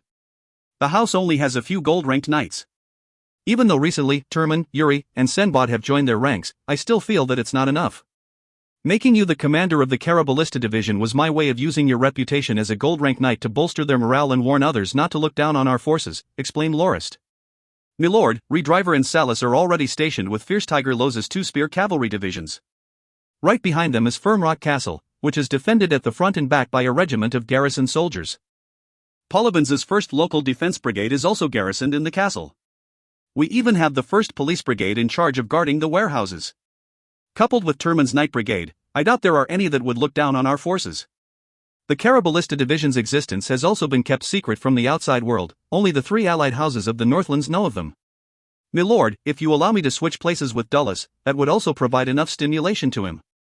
He would come to understand that if he doesn't advance in his training, he wouldn't be able to be of aid to you nearly as much. It will prompt him to train even harder. Very well, Malak, since you want to switch so badly that you give me such a far-fetched reason, I guess I have no choice but to yield. Smiling, Lorist said, Fine, Malak. You have thoroughly convinced me. After the incident on Silowas concludes, I will have Dulles transfer back and you will take his place as the commander of the Wheelbarrow Ballista Division. Make sure to transfer the veterans of the Chronicles Division there, but don't make it so that the might of the Chronicles Division falls drastically as a result. Yes, I understand, milord. Thank you, said Malak as he saluted. After getting down from the cliff, Lorist brought Howard and a squad of guards to the valley at the Blade Edge Mountains where Professor Balbaw's gunpowder research lab was located. Before they even arrived, they could hear booming sounds in the distance. Professor Balbaw rushed towards Lorist as he entered the valley. His face flushed, he yelled, Lord Count, I can't stand this. Either you hold the cannon training somewhere else, or move my lab. This was one of the things Lorist had overlooked. At first, he thought that testing gunpowder near the lab was a logical arrangement. But the operation training for the cannoneers held there caused the whole valley to be graced with the thunderous sounds all day long. All right. I'll have them move to another place, yelled Lorist in reply. Nobody would be able to hear what he said if he spoke normally. He gestured to Howard to order the cannoneers to stop their training before doing anything else. After a long while, the booming sounds quelled one after another. All that was left in the air was the pungent smell of gunpowder. Grandmaster Sid brought Grandmaster Julian with him from the training field. The two of them were wearing masks and earmuffs. Milord, you're here, mumbled Sid as he removed his muff, it's too quiet in here. I'm already used to hearing the booms non-stop. The two of you are insane, yelled Professor Balbaw loudly. Ha ha ha ha. Laughed both the Grandmasters. Milord, the 36 cannons completed in the last batch have just passed the tests. We're already letting the newly recruited cannoneers train with them. Grandmaster Sid has installed sights on the bronze cannons, so the cannoneers are able to learn to use them pretty quickly. They are able to hit 6 times out of 10 now, reported Julian. Thank you for your hard work, gentlemen, Lorist thanked, before he asked, have you finished the recoil-absorbing mounts I've asked you to make? These cannons will be installed on ships, not land, so we will need something stable to mount them on. Sid replied, "My lord, we have tried making something like that, but they're not the ones you designed that used steel springs. We tried to make them using springs at first, only to fail a lot of times. In the end, Grandmaster Felon felt that we could use the Super Ballista's leather suspender and managed to achieve the same effect with the cannons. We were just testing them now, and the preliminary results seem promising. The cannons don't seem to have moved much from their original position." "Very well, have 24 of those cannons fitted with the recoil-absorbing mounts for now and ship them to Bullhorn Bay to be installed on the Windstorm. Our cannoneers can train on board over there. Additionally, the other 12 bronze cannons will have to be moved somewhere else so as to not bother Professor Balba here," said Lorist. "Oh, and, me lord, there's another issue. While the cannoneers can shoot well on land, the ship motions at sea might render their accuracy useless. By then, they might even hit less than once in 10 times. That's why the cannoneers believe that their accuracy training now won't be of any use at sea." "Do you have any thoughts on that?" asked Sid. "Oh, that's simple," said Lorist. He had watched a movie in his past life about the Russian Navy during the times of the Tsar. He recalled how the cannoneers were trained in the movie and said, choose somewhere near the ocean and set up a few swing-like contraptions near the coast. The platforms of the swings will be where the cannons are mounted, which will also be roughly as large as what a normal cannon station on a ship would be. After that, have a few wooden boxes or small boats drift several hundreds of meters away from the swings on the water. Those will be the targets for the cannons. Before firing the cannons, make sure the swing is swaying so that the ship motions at sea can be more or less simulated. That will solve the uncertainty the cannoneers have and also greatly improve their accuracy." The next fortnight saw Lorist busy with the cannoneers of the Windstorm's training as well as the other duties he had as the lord of the house. After that, he had to wait impatiently for Potterfang's report on the island. On the other hand, there was good news from the Northlands as well. Old Man Balk had buried himself in the paper workshop for a whole month and finally managed to come up with paper that was pure white. Lorist rewarded the ones involved in the research greatly and ordered Balk to streamline the production process. For instance, they could use the waste products of the paper's production to make toilet paper. Additionally, a new paper workshop would be built for the paper to be made into different derivative products, such as folders, notebooks, drawing canvases, and so on, for sale. Apart from the breakthrough in paper-making techniques, Master Mancini of the glass production plant also introduced 2 new products. The first was a gold-framed magnifying glass with a golden handle that was also engraved with intricate patterns. It gave off an air of magnificent luxury. Needless to say, this was the craftsmanship of the old silversmith. The second product was a transparent tea set made from oil glass. After rewarding the old master greatly, Lorist made it known that while the transparent wares looked incredibly elegant, the rich and powerful might not necessarily fancy them. But should they be adorned with golden engravings, they would definitely be able to sell for much, much more. Looking inspired, Master Mancini dashed off to continue his work immediately. After 1 week, just as Lorist was about to stare a hole through his telescope, the flying fish of dawn appeared on the horizon as it sailed towards Bullhorn Bay. If you find any errors, ads pop up, ads redirect, broken links, non-standard content, etc., please let us know. Report chapter so we can fix it as soon as possible. Chapter 268 The Terrible State of Silowas. "We're back, me lord," said Fierce Tiger Lowe's as he stood in front of Lorist with Yuri. Lorist breathed a sigh of relief and felt his emotions calm down. Lowe's and Yuri's return signified that the enemy had already retreated from Silowas. While no enemies were there to fight it out with Potterfang's forces, they had still achieved their goal, the raiding of the island and the capture of the residents. The sight on Silowas was horrible beyond description. "Tell me, how's the situation of the island now?" asked Lorist after taking a deep breath. Lowe's and Yuri's expressions soured at the mention. Yuri stammered, "Me lord, it's horrible. The slavers from the Hanayabarta kingdom are not human, they're nothing but a bunch of lowly animals. The islanders aged over 50 were killed. Even children under 10 years old were not spared. I still remember seeing a few infants being impaled on stakes." Lowe's shook his head as if he wanted to forget the scene he had witnessed. Silowas has become Grindia's hell. Whitebird Town itself has turned into a complete slaughtering ground. Those slave traders massacred all the elderly, injured, and sick systematically. The ground is so soaked with that it has turned pitch black. The previously flat ground has turned into rolling hills, built out of corpses. Everyone who saw what happened was maddened beyond belief. Right before we traveled back, the corpse count at the plaza was above 4,000. Among them, Josk found the corpses of Mayor Hugo and Old Mike, the accountant. Lorist clenched both his fists so tightly that his knuckles turned pale. During the Civil War of the Empire, Silo was managed to avoid any such catastrophe as it was situated quite far away from shore. So, many thought that it would be safe from the chaotic times and brought their families to the island, hoping that they would be able to spend the coming years in peace. Little did they know that while they did manage to evade the miserable civil war, they couldn't escape the claws of the slave traders that came from the sea. "Milord, we found Whitebird Town's security officer, Kristen, with 50 people in an abandoned waterway. They avoided capture by hiding there. Other than that, when we attacked Seaview Manor, we found Grandmaster Sid's eldest son, Deloqua, and his partners imprisoned." After seeing chaos break out in the midst of foraging, they hurriedly returned only to be captured by the slave-capturing troops, reported Yuri. "Wait," mused Lorist, "attacking Seaview Manor? There were still enemies on the island when you arrived?" "That's right, milord. We even managed to take over 14 ships, 2 of which were large-class armed merchant vessels," Lo said. "When we arrived at Siloas, the sunlight of dawn allowed us to discover that there were 14 ships still anchored at the coasts of the island. Senbot ordered us to approach them only to find they were unmanned, despite being stuffed to the brim with cargo. We managed to capture around 100 sailors at some houses nearby. According to them, there were roughly 1,000 of them left on the island, mostly slavers and sailors from the kingdom who had stayed behind with the intention of taking as much stuff as they could," added Yuri. "So there are more who weren't captured?" asked Lorist with joy at the very possibility of Charade and Jim still being safe. However, what Yuri said next shattered Lorist's hopes. "Naturally, the security officer and the rest are examples of those. But by the time we rescued them, they had already been starving for a good number of days. Had it not been for a basement near the waterways that still had some old leather skins, they wouldn't have been able to last for almost a month. The ones who escaped were mostly folk from the 7 villages. The garrison leader from the village near the mountain brought half of the village folk with him into the mountains.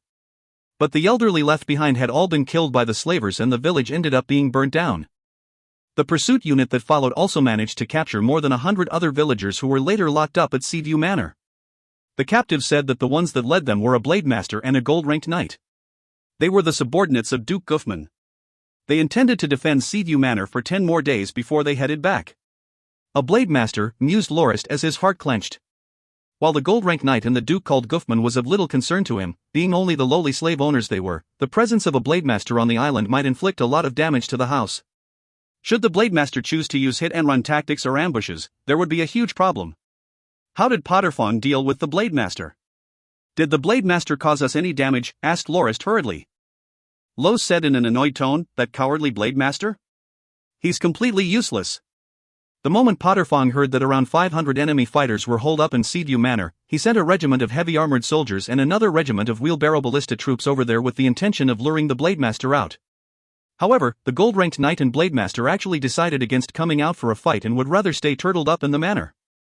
In the end, we had no choice but to force our way in. With the manor breached, the blade master had no choice but to come out and negotiate, and that he did. He asked to be spared and be given 2 ships with which to leave the island in return for his surrender. We requested that they surrender immediately, but the blade master actually threatened to unleash a killing spree if we didn't release him. In the end, 300 wheelbarrow ballista fired a volley of bolts with but a single wave from Potterfawn. The useless idiot got struck on the right thigh with an iron bolt and was no longer in fighting condition. He even fell to the ground and cried for his parents. The gold-ranked knight, on the other hand, managed to resist for quite a while with his men, but we captured him in the end. The 200 or so enemies that survived surrendered to us as well. Lorist asked in a gleeful tone, "Were the blade master and gold-ranked knight captured alive?" "Yes, milord," Lo said as he nodded, "we have successfully recaptured Seaview Manor and rescued the 300 or more captured villagers in the process. They include the guards that accompanied Deloqua. Unfortunately, only 3 of the 10 are still alive. Potterfawn also ordered his troops to conduct a sweep across the entire island to capture the remaining slavers and sailors. They managed to rescue around 200 more villagers in the process as well. According to the survivors, Charade and Jim were captured and taken away by the slavers." Lorist slumped back into his seat powerlessly and thumped weakly on the table with his fist. After a good while, he raised his head and asked, "Did the survivors say how the captives were brought away?" Lowe's thought for a bit before he said, "Those survivors said that Charade and Jim brought more than 20 guards in a hurry to rush to the refugee camp and had the people in charge arm the refugees with whatever weapons they could find. The rest that didn't have any were given farming tools or even wooden sticks. The kingdom's forces arrived just as everyone was running around panicked and confused. The refugee camp was their main target. Charade and Jim thus resisted stubbornly along with their 20 or so guards, half of whom were killed. In the end, a blade master arrived and managed to defeat and capture them. Without anyone to lead them, the refugees lost control and many of them were killed by the slavers, around 1,000 or 2,000. In the end, the ones who surrendered were spared. Sighing, Lorist asked, how many of Silawa's residents managed to evade capture? Yuri replied, we are not certain ourselves, but we estimate around 700 of them. After the situation stabilized on the island, Potterfong sent us back here to make a report to you, as well as escort the captured Blademaster and Gold Rank Knight for your disposal. As for the remaining captives we have, well, the state of the island was so bad that we had to find a way to vent our rage. So, after a short customary trial, we ordered the troops to erect crucifixes on the southern coast and nailed the captives up on them like you did with the others here. The crucifixion of more than 1,000 captives on Potterfong order, who was normally able to keep his emotions in check, was a testament to the tragic state of Silawas. It was so bad that even the soldiers of the house obeyed such a cruel order willingly. Also, Milord, Potterfong, and the rest requested for an urgent resupply of medicinal powders and ointments and preparations to begin immediate disease prevention on Silawas. Those darn slavers actually didn't even bother to collect the corpses of their own. The island is littered with corpses and the hot weather will only accelerate their decay, reminded Yuri the moment he recalled. Howard. Milord, please speak your will, said Howard as he stepped forward. Lorist drafted a written order quickly and said, send someone to the healthcare department at Fernrock Castle and order them to prepare large amounts of preventative medication. Send a few herbalists to Silawas as well. Tell them they only have 3 days to prepare before they leave with the Flying Fish of Dawn. The herbalists and medicines must be ready by then. Yes, milord. I will have a guard pass your order on immediately, said Howard before he rushed out and left on horseback. Milord, what do we do next? Asked Yuri. When's Senbad's fleet returning? It should take another 10 or so days. He will be bringing back the survivors and villagers we rescued. Perhaps he's already on his way, guessed Yuri. All right. By the time he gets back, it should already be the end of the 7th month. I hope that his fleet can make a few more trips during the 8th month to bring the Heavy Armored Division and Wheelbarrow Ballista Division forces to Silawas. After that will be the transportation of Ovidus's Thunderbolt Brigade. Yuri, have your Light Cavalry Scout Brigade prepare to leave for Silawas with the Thunderbolt Brigade as well, said Lorist. Loz's eyes shone the moment he heard that. Milord, are we going on an expedition against the Hanyabarta Kingdom? I want to go too. Since Loz had already guessed his intentions, Lorist no longer felt the need to hide them. House Norton has always retaliated when it was slighted. This time's no exception either. We will not stay quiet and swallow our anger. What we will do is exterminate the Hanyabarta Kingdom. But Loz, you cannot go this time and must stay back to defend the Dominion. But milord, there are lots of people here. Malek, Turman, Belnik. All of them can do that. Complained Loz as he brought up his 3 other comrades. Well, you were just one step slower. Malek had already talked me into letting him join. He will replace Dulles as the commander of the Wheelbarrow Ballista Division, said Lorist with a smile. Ugh, milord. How about Freyar? By the time you leave, Freyar's injuries will have recovered already. You can have him defend the Dominion. Also, I'm not going to bring the Spear Cavalry Division there. I only need to follow you, as your personal bodyguard. Also, you understand my training style. Only by fighting against high-tier enemies will I be able to improve.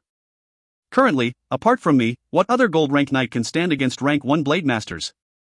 I heard that the Hanyabarta Kingdom has more than 10 blade masters, so I'll be much more useful over there. For the sake of going with Lorist on the expedition, Los was willing to bring up all sorts of ridiculous excuses. Behind him, Yuri secretly cheered at the fact that he had already been appointed by Lorist to mobilize with his light cavalry scout brigade. He interjected, Brother Los, don't forget your duties. You're the commander of 2 spear cavalry divisions. How can you leave them behind just like that? Los glared at him hatefully and said, no worries, the vice commander, Knight Waxima, is extremely capable. It makes no difference whether I'm there or not.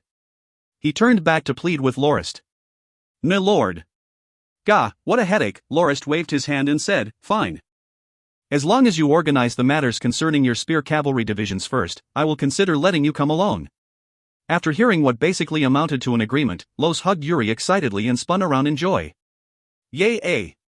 Yuri cursed and gave him 2 kicks, which Los didn't mind at all.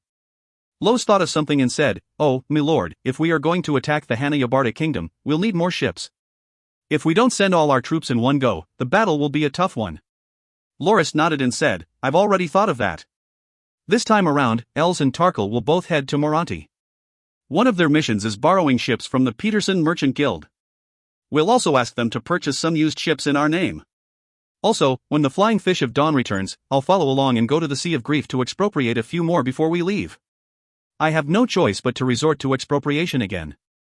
Loz exclaimed with joy, Milord, I want to go along with you when you expropriate the ships. Yuri said with dissatisfaction, Milord, don't bother with Loz, the pervert. He actually hugged a man like me as he would a woman. It's better if I go along with you for the expropriation. Enough. Expropriating ships is not exactly something we should be proud of. Stop grumbling about trivial matters all day long. It's not like we're in that much of a rush. The Flying Fish of Dawn must first transport the herbalists and medicinal supplies to Siloas, and it'll take at least 3 weeks before it returns. I must first go back to Fernrock Castle as I already have an appointment with our 3 allied houses. Only after dealing with that can we head for the Hanayabarta Kingdom. You guys have only just gotten back, so rest for a day or two and deal with the other matters you have first. Oh, and don't tell anybody about the expedition. I don't intend to make it known publicly for now, but... Yes, milord, said Loz and Yuri before they saluted and left. They returned a few moments later, however. Milord, the gold-ranked knight and the blade master we captured haven't been dealt with yet, said Yuri. That's right. Also, Yuri, have someone bring the interrogation logs we recorded on the way back, reminded Loz. You have records of the interrogations? Asked Lorist. Yes, milord. We had nothing better to do on the way back, so we went ahead and interrogated them. We were so thorough that we even know about the time when that blade master caught his parents mating in bed, replied Loz. Lorist could imagine how horrible the 2 prisoners had been treated by his subordinates, and he couldn't keep himself from laughing as a result. It was obvious from the fact that even something that personal was dug up that the 2 prisoners didn't bother to hide anything. Since there are records, there's no point for me to meet them. Treat them like the sailors before. Nail them on the crucifixes, instructed Lorist calmly. Both Yuri and Loz were shocked. Milord, that's a blade master and a gold-ranked knight. The blade master even says that he'll be willing to serve the house if his life is spared. Stammered Yuri. Hee, thanks, but no thanks. House Norton doesn't need animals like them who don't see humans as their own kind. He's someone who's able to cut down innocents without any hesitation. So what if he's a blade master? All our troops are true and just. Letting an animal like that serve among their ranks is nothing but an insult to our heroic knights and soldiers. Have the 2 nailed on the crucifixes. The scorn which Lorist had for the knight and the blade master made Yuri and Loz's eyes glow with pride.